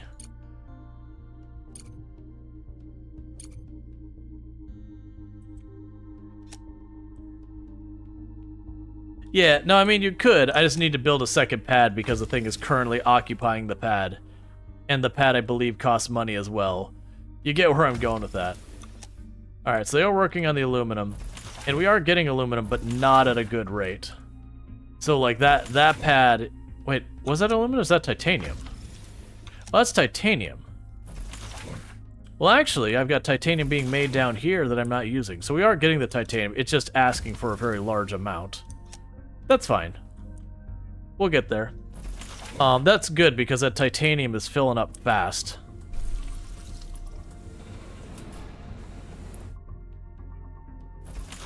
And we're getting ahead in the block. That's just waiting for the silicon to happen. Okay, and that's going pretty quick. We're doing well with that. The downside is, oh man, our green research is going to drop off before we're done. So here's hoping that our rover way down here, when it gets to that spot, the survivors camp, we'll get some green science. Because then we can go to the solar panels, it's just going to be more materials. It'll get that all figured out. I do wonder if it'll keep generating spots to me to visit, or if they are hard set on what they are.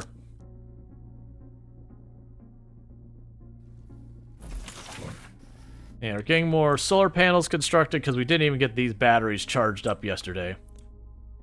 So we did almost make it because we're at 2% battery now. We did almost make it to daylight coming back. So we're not in too bad a shape, but we're not quite there.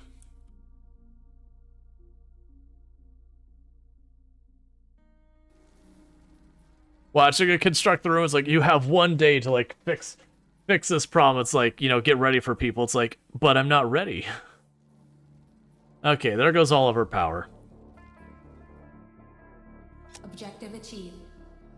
Living quarters require electricity and oxygen in order for the life support systems to start working. Let's start with electricity. Install an electronic board on the wall and connect it to the main network with a wire. This way, the whole space will have access to the power grid. Okay.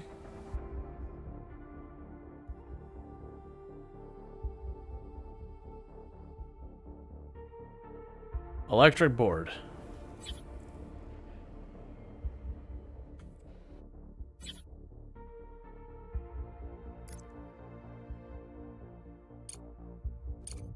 "42 connection points. Yeesh. Okay, you back into power. All right, so you'll be squaring just a little bit. And with that, our research has ground to a halt. Now that said, we're still not, like, if I was in the situation, there'd still be a recovering state. Director, to obtain oxygen, we need to find ice deposits among the regolith and set up its extraction.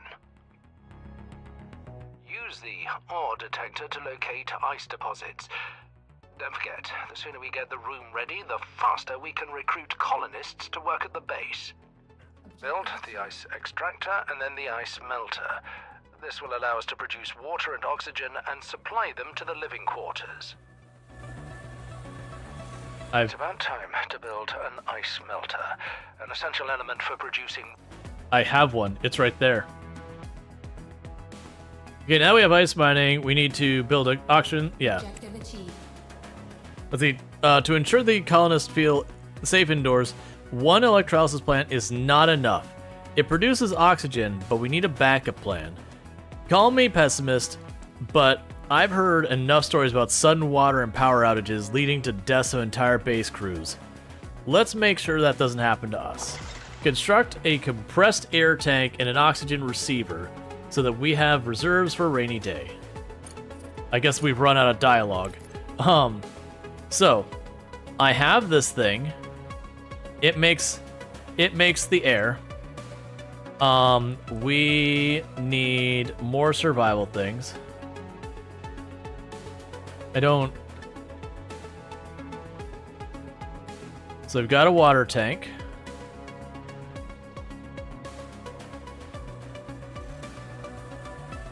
I don't know how these end up connecting to each other and how close they have to be. We'll put that there. Got an oxygen receiver.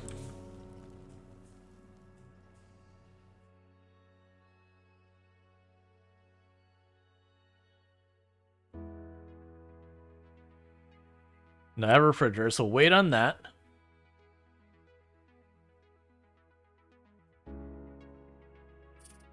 Hey, and that gave us green science again.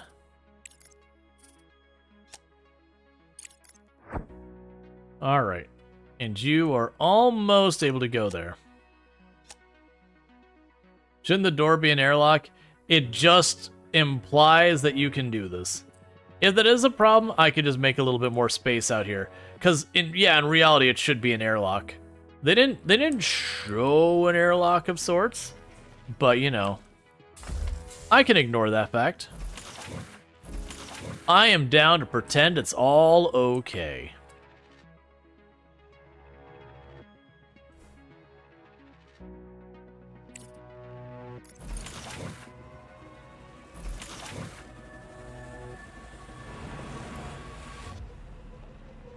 So here we finally have these have broken down because the slag is backed up. And I do not know how we can clear the slag line. Because, like, we don't have a second conveyor spot, do we? We do. But I need to be very careful with that. Alright. So all of these have a slag line that is backing up. This is really dangerous for me.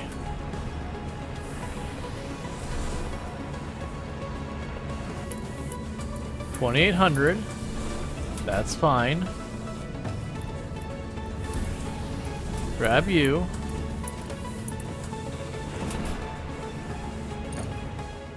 So we've got a slag line out of that one. Meanwhile, you have a slag line and you have a slag line we need to empty out, and you're blocked up. So I need to get rid of this.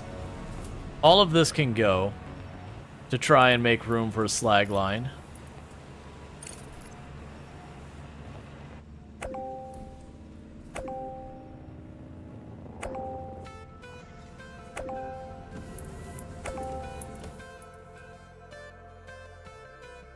So give that a minute, because I want to be careful with it. Can't you extract on the other side and merge them? I mean, in these ones, basically I want to get this out of the way. We can bring this across, take this over here, and attach it to that side. You are not going the right way.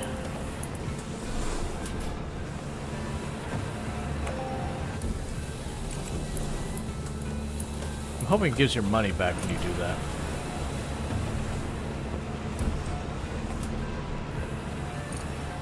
We got 26,000.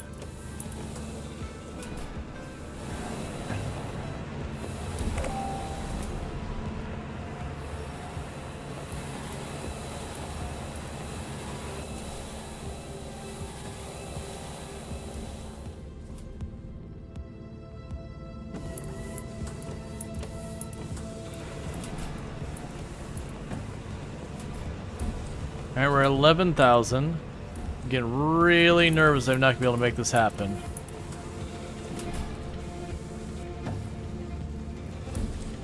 Why is it connecting this way? That's out.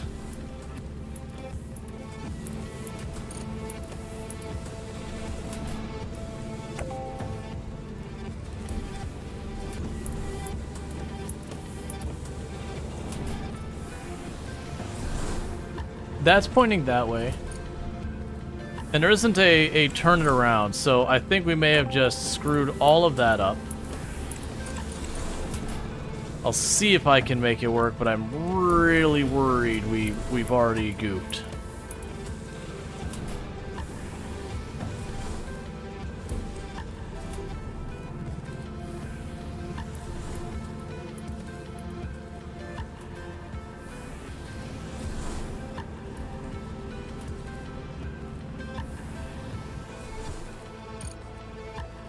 But why? That's an outport. Why will you not go this way? The arrows are pointing that way. The processor has in and out arrows. Wait. Oh, so you're telling me... One second.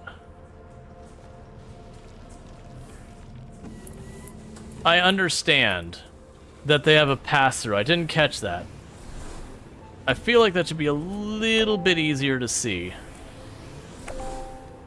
So for right now, I think I am getting some money back, thankfully. Don't do that. Build that. Okay, so that's good there. I don't have enough money for this. Dismantle that chunk. Grab you.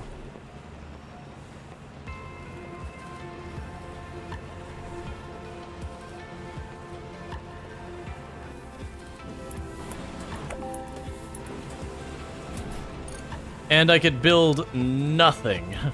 Nothing else. For pass-throughs, it should be flippable. Yeah, I bet you that's probably...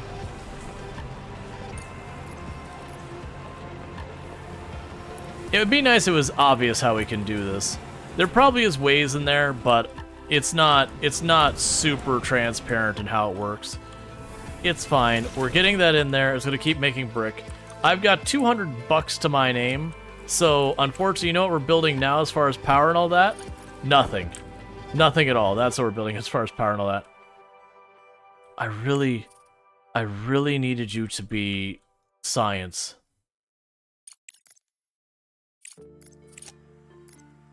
It's going. Objective achieved. What objective did I achieve? Oh, you're done. Now the colonists won't die from lack of oxygen. Well, at least they won't run out. It's a good start. Keep in mind the additional rooms of the facility will be uninhabitable until they connect them to the source of oxygen. For each room needs ventilation. It will distribute not only oxygen between rooms, but also heat. Director, we now have living quarters. It's time to make them habitable. Build beds, a farm, and a kitchen. The new residents will need them.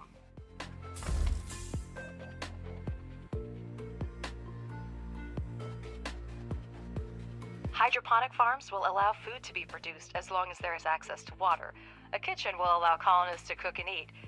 As for the purpose of beds, I bet you can figure that one out on your own. I mean, I'm pretty sure I could figure out a kitchen on my own too, but, you know, here you are telling me how kitchens work. Alright,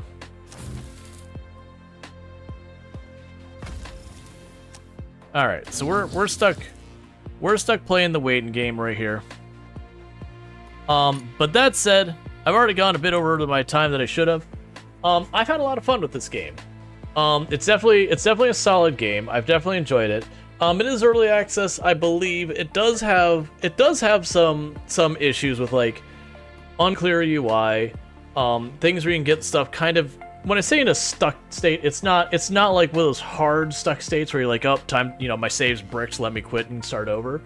But definitely in the thing where you're trying to like shoehorn around something that should just be like a toggle or whatever in the game.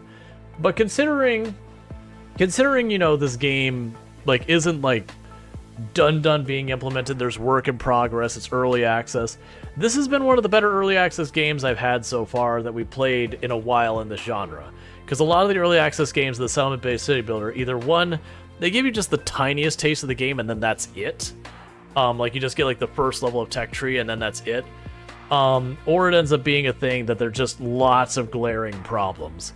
Whereas this one, yeah, there was some of the missions that it was very unclear. There's some like little bits of UI elements that aren't very transparent. Like the one that stood out to me that I found the most tricky with the UI is when you click on this mission and you choose to send resources. You can see it now that I've already got that selected, but you see how this one's collapsed? When all of those are collapsed, you're sitting here going and it won't have you allowed to push the buttons. You're just kind of going like this going, how do I continue?